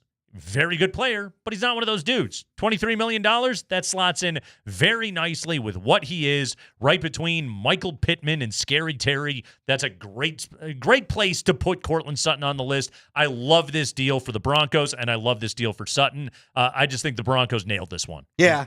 We'll have to talk later as to who's next, but they can't be done, but it's done. He was sitting out team periods today and some other stuff. He'll be back at it tomorrow. Good for everybody involved. Jesse. High five.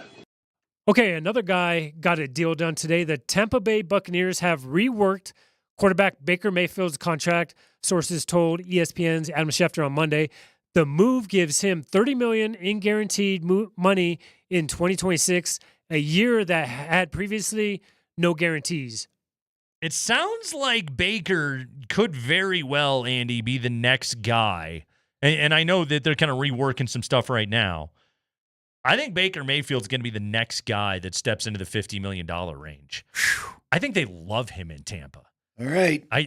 And again, like it, you got to remember on this. It's not like you're paying him Dak Prescott money. Or like versus the very top of the list. You are paying him for the fit within your organization. And given the way that he played there last year, given his talent, his fit in that system, the way it all worked for Baker Mayfield, it's a good situation. It's one of those where I get your reaction to it, but also like when I think about it, is Baker Mayfield worth $50 million to the Tampa Bay Buccaneers? That's how I evaluate this, and I would look at it and say, yeah, I think he does. Well, it's also as we get further and further along, then the top number is going to go up. That too. It just is. It's hard. The quarterback number always causes you pause. Yeah. I mean, remember, once upon a time, Case Keenum was making $20 million a year or whatever that was. Remember that? He sure was. Yeah, back in 2018. Yeah, he sure That was. felt like a kind of hefty number. It sure did. And now, guess what? It was even for today's standards. It was. Still not good. But, $50 million, you're probably right. Yeah. You're probably right. But Baker's found a home. They like him. Everything's good. A couple of other notes. Cordero Patterson, Andy, got fired on his day off. And he's the one that told everybody. That's hilarious. You're going to get fired on your day off? Like he's Ice Cube and Friday. And finally, Kenny Pickett has a mild hamstring injury. Joe Flacco is currently leading the saddest quarterback competition you have ever seen in your life in Cleveland. It's the headline piece on ESPN.com. There it is. There How it about is. that? Shador gets Picture of people everyone worked involved. up, don't they? Jeff Legwold coming up next. The Courtland Sutton contract extension, the Drew Sanders injury update, what's going on with Alex Singleton, and how has Bo Nix looked so far? All of that with Jeff Legwold. Coming up next is our training camp coverage on Altitude Sports Radio 92.5 is powered by Ramos Law, the official injury law firm partner of Broncos Country.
I mean, just, obviously the organization and, the people that's in the organization, Sean, Penners, and then just, the guys, like, they've had, one of the best defenses for quite some time now. I know last year they, really took that notch, and I just wanted to be a part of that. I wanted to be where I was accepted, where I was wanted, and this was the right place for me.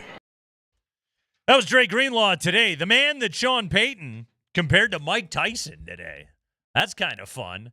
Jeff Legwold, who I don't readily compare to Mike Tyson, joins us right now here on the Ramos Law Hotline. Car accident, you need Ramos Law, medical doctor and attorney. Visit ramoslaw.com. Jeff Legwold of ESPN out there covering training camp. Leggy, how you doing, man? I'm great. How are you guys? We're doing okay. Leggy, let's start with we have all of the news of the day, but let's start with the big one. The Courtland Sutton contract extension. Sean, very complimentary of Courtland today when he talked to the media. Boom, a contract gets done and is officially signed within the hour. I think it slots in real nicely. What did you make of this contract and how it plays for both sides in the negotiation, the Broncos and Sutton?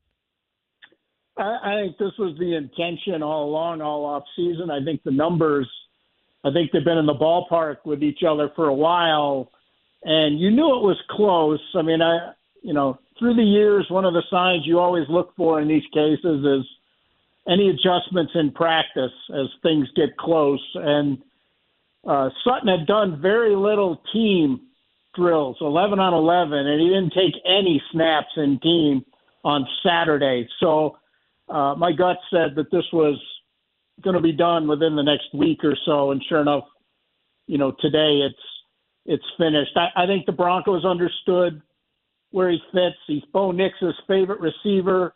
I think you were going to have a problem in the locker room.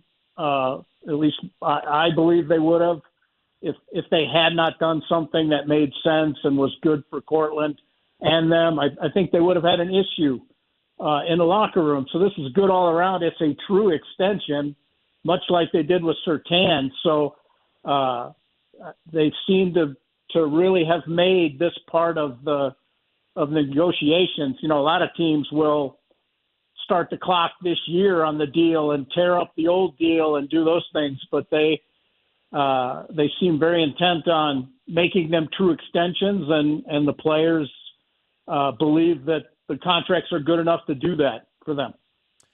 Jeff, who do you think's next? Whose turn is it now that Courtland's been handled? Well, I mean, the other two guys, Andy, on the docket are, Zach Allen's representatives have made no secret he'd like something done, and obviously the Benito deal. The Benito deal could be impacted by, if they just want to see how high the market will go with Micah Parsons, and that being the top end of the market, that would sort of influence where Benito would fit on the scale, and it's probably more money than he would have gotten at that place on the scale a year ago. So I think at minimum, if you're his representatives, you wait and see where the Micah Parsons deal tops out the money at the position and go from there. And they also have the franchise tag down the road they could use with Benito. But those are the two deals I think they'd like to wrap up at some point, whether that's during the season or near the end of the season or whenever. Talking to Jeff Legwold here, our training camp coverage on Altitude Sports Radio, powered by Ramos Law, the official injury law firm partner of Broncos Country. Leggy, something you said a moment ago, you referred to Courtland Sutton as Bo Nix's favorite target. Now that Sutton will be in team drills, will he supplant Evan Engram as Bo Nix's favorite target of this training camp? I think they're hoping there's room for co-favorites, yeah. Nate. I think that's the whole reason Engram was brought in. But I think Engram could actually open up a lot more things for Sutton, and I think that is part of why they were so intent on getting him in. They need to get that safety to have to do something else besides double Sutton. So I think all of the fit will be better. Will he have 81 catches or, like that, Sutton? I don't know that, but I think I think he could have more impactful catches and perhaps even more touchdowns. And I think Courtland would be good for that. All right, they had a little, little thing happen with Alex Singleton today. He headed off, and I saw the doctor get summoned from the sideline. He went in there ultimately as well. He's got a broken thumb. They're talking about a few days, I guess, with this thing. And the Drew Sanders thing is interesting. Getting a little nicked and dinged there, Leggy. That's got to be a little bit frustrating. What can you tell us about the Sanders situation? Have you heard of this type of injury before? I have, and again, it's, I missed medical school the day they taught medicine, but I've been told it's a, ligament issue, and that, 6 weeks, 8 weeks, I don't know the recovery time. I've heard various things. I don't think it's a season long, but again, until you see how he comes back, but. I don't think they feel like they're vexed or bad luck or anything. I think this is just camp, and I think Peyton believes in contact and players being in practice at camp. So he also believes he has to live with sort of consequences of that too. So I think they see this as the course of doing business, and the Singleton thing that I've been told he could play with a cast or something if it was time for games. Jeff Legwold brought to you by the International Brotherhood of Electrical Workers, IBEW, Local 68. Start with a job, end with a career. Leggy, day number 1 in pads. Sure doesn't look like day number 1 in pads used to look. But that said, did anybody jump off the page at you today with their performance? Well, I don't know that you would, taking in all the information, I don't know that you would write home about day 1 in pads today. And it was a different one, wasn't it, Leggy?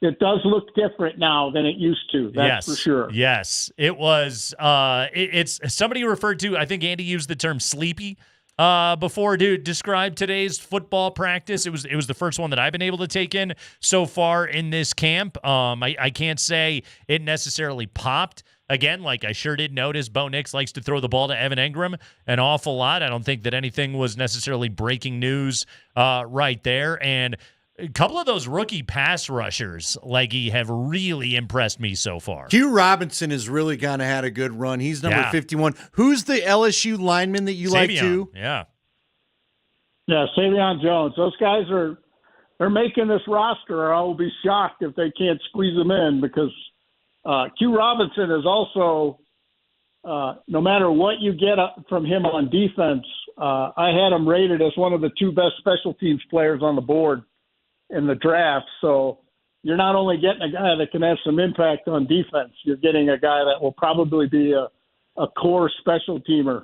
right out of the gate. Leggy, let's switch gears for a minute, because I know you were around. I talked to Mark Johnson, and he said he saw you up there in Boulder. You were covering the Deion situation. What do you think? I'm glad that things have been eliminated as far as the cancer for Coach Prime. Now, look, in my own life experience, I can only go off of what I've dealt with, but I've had friends, unfortunately, family members, the like, deal with cancer, and it can be a very scary thing. Once you think you have it, you never know if it's going to come back or not. Some people, it never returns again. Some people go 6 months. I had a friend that, 6-8 months later, it was already back. How do you think what happened today will change the season, if at all? Well, I mean, it's a life change. I mean, my dad actually had bladder cancer and had the same surgery Deion had, but granted, it was 40 years ago, and medical advances have much progress has been made, and I'm certain Deion's quality of care was much higher than the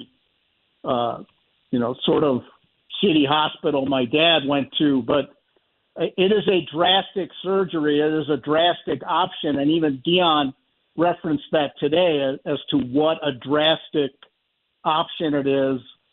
But in this particular cancer, the drastic option is the one that prevents it from coming back the most. So, he basically said that's the choice he made. It is a drastic difference in your life, and some people have a hard time adjusting to it because it is so drastic and what you have to do after the surgery and how you have to live. But he can coach football and he can be active, and he obviously made that choice. He said it wasn't just about his family, it was about football too, and that's why he chose that course of treatment, which the doctor said also gave him the best chance of it not coming back. Jeff Legwold, everybody, ESPN, covering Deion, covering the Broncos, covering all of it. Leggy all over the Front Range today. Leggy, man, good stuff as always. We appreciate it. I appreciate you guys. See ya. All right, Jeff Legwold, brought to you by the International Brotherhood of Electrical Workers, IBEW Local 68. You start with a job and you end with a career. Andy, Courtland Sutton gets a contract extension today. He is, to Leggy's point, he is the favorite target. We went over some of the numbers, kind of the security blanket numbers with Courtland Sutton earlier. Okay, so he's paid, he's settled in. He's in the third year in this offense. He was good with Russell Wilson. Mostly his red zone numbers were really special. He had 10 touchdowns that one season with Russell Wilson in Sean Payton's offense. He had better all-around numbers last year with Bo Nix. Where are we setting the expectations for him right now? And do you view it as there is another young receiver on this team that could potentially step up and maybe eat into some of that production? And I don't mean that as a negative. I mean it as somebody else has become as resembling something as close as dependable as Sutton. Yeah, it's interesting that does someone eat into his production? I don't know about that just yet, because all through camp, the balance of camp, what I've seen is Bo Nix still, as the numbers you read earlier suggest, when Bo Nix is in trouble and the house is burning down, he's looking to go to Courtland Sutton. Yep. That is his safety blanket. Now, I do also think that... By the way, he had 29 more catches last year than number 2 on the list, and that was Javonte. Yikes. Yeah. Those have got to get better. Yeah. Hey, with that number right there, someone better eat into that kind of production. But you talked about Evan Ingram. Yeah. I think Evan Ingram can also serve as a middle of the field, because Bo a couple of times now, it hasn't always been Ingram. I saw Pat Bryant a couple times, different receivers. But look, last week, particularly on Friday, they went ones versus ones and they went live, and they weren't in pads yet, so take that with the grain of salt that this is. But there was the pass rush was it was ferocious. And at one point, Bo, which I thought showed, growth and development, whatever you want to say, Bo sneaks out of the pocket, and instead of running out of bounds and throwing the ball out like he did last year, because they were all trying to be safe and win the job, Bo stopped, kind of chopped his feet a little bit, found a middle receiver, and threw it over the middle. I think Evan Ingram running the kind of routes that Bo found to turn what was a rushed play, let's be honest, it was broken. He still found a way to pick up 7-8 yards on the thing. I think Ingram, as you saw and kind of alluded to, I think it'll be he and Sutton that are the top two. Now, by yardage, I still think the deep balls belong to Franklin and Mims. Right. Yeah. But by catches, I think it'll be... Oh, without a doubt. I think catches, yardage. Like, I expect Courtland Sutton, and this is, again, all things being equal and everybody being healthy, I expect Sutton to lead this team in receptions and receiving yardage. I expect Evan Ingram to be number 2 on that list. He just, man, what an athlete that guy is. He really is. And I know he's a tight end. They call him a tight end. He lines up as a tight end. That dude's a receiver. We all have said it. Yes. None of us have talked about this. We've all had the same reaction. Yeah. Now, again... Looks like a duck, quacks like a duck. That's a wide receiver. Troutman and Kroll and even Bandy to a point, they're all pretty big guys. And they're all bigger. Kroll had a big catch up the seam today. Did you see his funky little dance? I got everybody, even the defensive guys. He did like the pop and lock into a first down as if he was a break dancer, and even the defensive guys had to give him credit for it. Remember last year, Sean Payton was like, everyone's going to know what your number is. And it's like, yeah, he did lead the tight ends in receptions last year with 19. Well, you know what I thought was interesting? And again, it's too early. I don't want to make a big deal about it, because Sean Payton, had we asked him about this specific player today, would tell us don't count reps, don't try to figure out the depth chart, as he was saying a year ago. Yeah. But our guy Caleb Lohner was in there and catching some passes from Jared Stidham. Now, I've not seen him on a route just so far with Bo Nix, at least in this camp. I saw it in mini camp and all that. But I thought it was interesting. Caleb Lohner, the basketball player, the 7th rounder out of Utah, caught a couple passes for Stidham today. I tell you who I would like to see amongst receivers be be number 2 in yardage. Okay? By receiving yardage last year, Mims was actually second with 503. Mims does so much of that damage after the catch. Like that's where he's really, really special. I'm looking at Troy Franklin and saying, okay, big step up. Last year, it was you were getting yelled at about where to line up. You know, like Troy Franklin, we watched it in training camp last year. Dude was swimming. He was in over his head. This year, he looks more confident. He finished the year on a great note. He caught that long touchdown in the playoff game against Buffalo. Jim Nantz losing his mind. That was a good moment for him because they had missed on so many deep ball connections last year, and then they finally got that one in the playoff game. I think he's a guy with great natural talent. I think he's got all that chemistry built up from years of muscle memory of playing with Bo Nix. Like, Franklin is a dude, like, I think Mims is the Swiss Army knife, the maybe even kind of the Joker in this offense, so to speak. But when you're talking about like purely like who is another guy that you can just split wide opposite of Courtland Sutton and do some damage, I'm kind of looking at Troy Franklin and I'm kind of wondering like, okay, Devon Vele was 26 years old as a rookie. He made a very natural step into being a good pro wide receiver. Troy Franklin, though, I would say is a higher ceiling player than Devon Vele, who is a much higher floor player, thus he could be good right away. Kind of like what Nix was as a quarterback. I'm looking at Troy Franklin and I'm saying, okay, this is the year that you turn into a real competent, at times dangerous NFL wide receiver. I hope so. He's had some moments in camp already. Yeah, good tough contested catch today on the sideline. Well, so did Vele. Vele had that one-hander that got everybody cheering too. Yeah. Look, I like the receiving core overall, I guess. You know what? That might be a little disingenuous. I don't mind a receiving core. I'm not upset about it. How about I put it that way? You're lukewarm. Well, I still would like a guy that is a true – you brought up the yards after the catch for Mims. I want the guy that if you catch it, like I wish Courtland could add to his game a little of what we saw in his rookie year. I don't know if it'll ever return after the knee injury. I think Courtland is what he is. But once I catch it, I'm a beast to bring down. Right. And I'm not going down easy. Right. You know, like little Jordan Humphrey. We can give little Jordan Humphrey a hard time, and you and I certainly did. But he would have a couple plays a game where he just refused to get tackled by the first couple guys. He was a good stiff armer out there. You need another yak guy. The guy that I've been a little intrigued by how quick he wins off the line is Pat Bryant. And I think in the 10 to 15-yard area, 10 to 12-yard area, he might be a threat. But I don't know if you saw it today. Bo tried to lay one out for him on a deep throw, and most of the other, I think like Mims, Sutton, Franklin would have run under the pass that Bo threw, and Bryant just couldn't catch up to it. It's Kreckman and Lindahl. We'll take a break. When we come back, Deion Sanders, cancer survivor and simultaneously marketing genius. You got to hear the line that Deion dropped today, coming up next.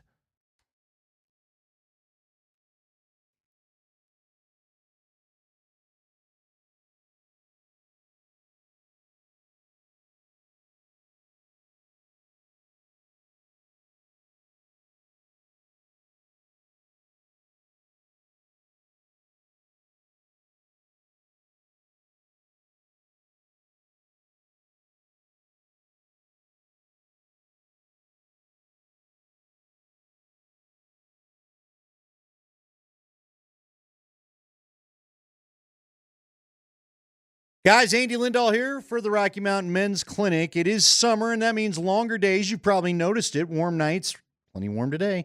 Vacations, date nights, but if you've got erectile dysfunction, it can ruin it all. If intimacy causes you stress because of your performance, you're not alone, and more importantly, there's help.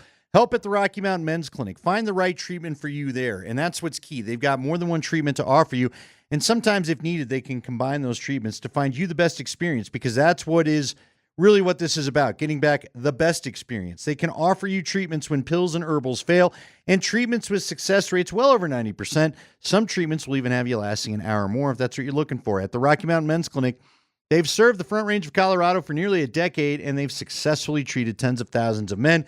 Your first visit's only $99, and you'll meet and talk with a Colorado licensed medical provider. You'll have a T and a PSA test, and they'll go over those results, and if you're medically advised, you'll get a test dose. And if the test dose doesn't work in the office, your visit is free, so there's nothing to risk.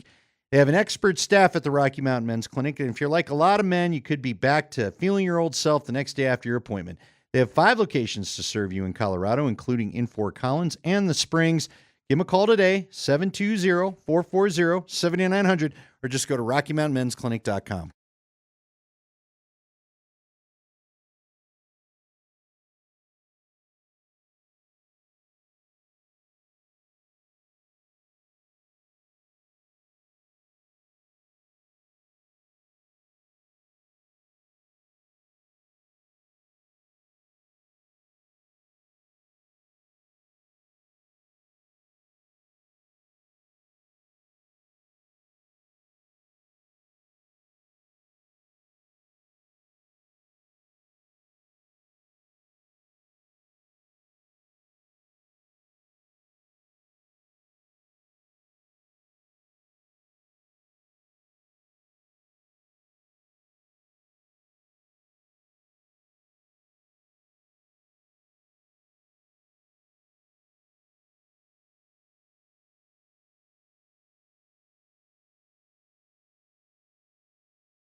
Boy, a lot happened today. It's the Kreckman and Lindahl show on Altitude Sports Radio 92.5. We also have another update. We've got some breaking news. You got breaking news. Well, okay, there's a couple things going on, but let's just stick to the sports stuff. Okay. I'm losing Schefter's tweet. The Dallas Cowboys projected starting tackle is likely done for the year. Ooh. It is feared that Tyler Guyton has torn his ACL. Oh, you don't like to hear that for anybody. So that's no good. Things continue to go well at Broncos camp. Guyton, he was a first-round pick by them a couple of years ago, He was, right? yes, 2024. Good memory. No good. No good. So wish him the best. Football, cruel business, I will say. So Deion Sanders in April was diagnosed with bladder cancer. As we found out today, he delivered his press conference today along with his medical team from the Anschutz Medical Campus up in Boulder. And Deion fought and had surgery and had his bladder removed and is said to be, by his doctors today, cancer-free. And Deion fully plans to coach this upcoming season. Deion Sanders, and we talked about this with Mark Johnson before. Deion said, I can't pee the way that I used to. And it's clear, and if anybody's got aging relatives or anything like that, hey, it sounds like Deion probably living that catheter life. Probably, he'd been living the bag life. He's got a new bladder made from parts of his small intestine. Again, we're learning things about all of this. But Andy, Deion, he talked about it. He talked about it bluntly. He talked about it head on. He talked about sensitive topics that people don't like to have to talk about in public. And Deion even managed to, because he is a world-class product pitchman, Deion even did manage to drop a line in there that showed he is ready for his next endorsement track. Here was Deion Sanders today. Dealing with going to the bathroom. Like, it's a whole life change. Like, I can't, and I'm going to be transparent, I can't pee like I used to pee. It's totally different. And she not only is a blessing, but she provided other persons that have gone through what I've gone through so that I could talk to them and get some solace and understand, like, what I'm facing, not just from a doctor, but from another individual. And the half that hadn't been told, like, it's a totally different life. I mean, thank God. I depend on depend. If you know what I mean. I truly depend on depend. Like, I cannot control my bladder. Depend on depend. Our guy is already ready for commercials. Commercials probably incoming soon. Adult undergarment pitchman Deion Sanders. Again, do not miss an opportunity. Even Andy, he joked about who's got the heavier diaper in the morning, himself or his grandson. Wow. Now that I didn't. You and I were out of camp as you laid out. I did not hear these. Yes, I heard all of it, and I got in trouble for listening to it. Yeah, we covered that. Did I get kicked out of Broncos practice for listening to Deion Sanders' press conference today? Maybe. Don't worry, I was allowed to return. So yes, how about that, man? Deion Sanders in this moment. First off, again, like dealing with urinary issues and bladder issues and dealing with the big C and like we all either dealt with it ourselves or dealt with people that we know that have dealt with these things. Deion's right about it, man. Like it kind of comes for all of us. And it's not fun stuff and it's not cool to have to talk about.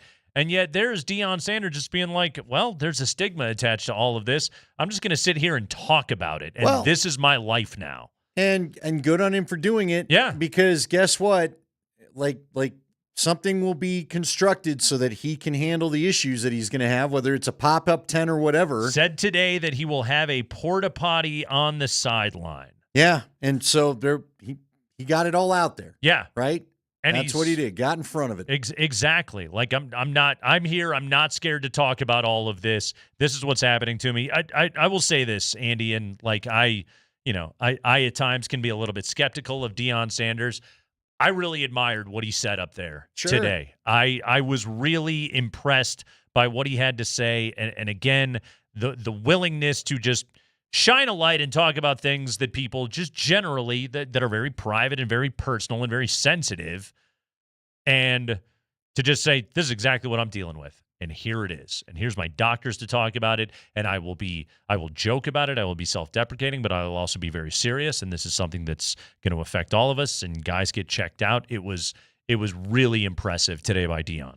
Yeah, it was. And he handled a very sensitive issue. Yeah. And I thought he did it well. Now look, I will be up. I've had a few people ask me how I feel. And I will just tell you, I will be very candid right now. I've had a lot of friends, unfortunately, a lot's too many. I've had 4 people affected by this. Mm-hmm. And I've had one friend that actually had the bladder recreated that you talked about. So Yeah. I've heard of this before and watched somebody deal with it. All I'll say is I am going to keep good thoughts and prayers that this stays away from him, that it is truly gone. Yes. That it does not reoccur.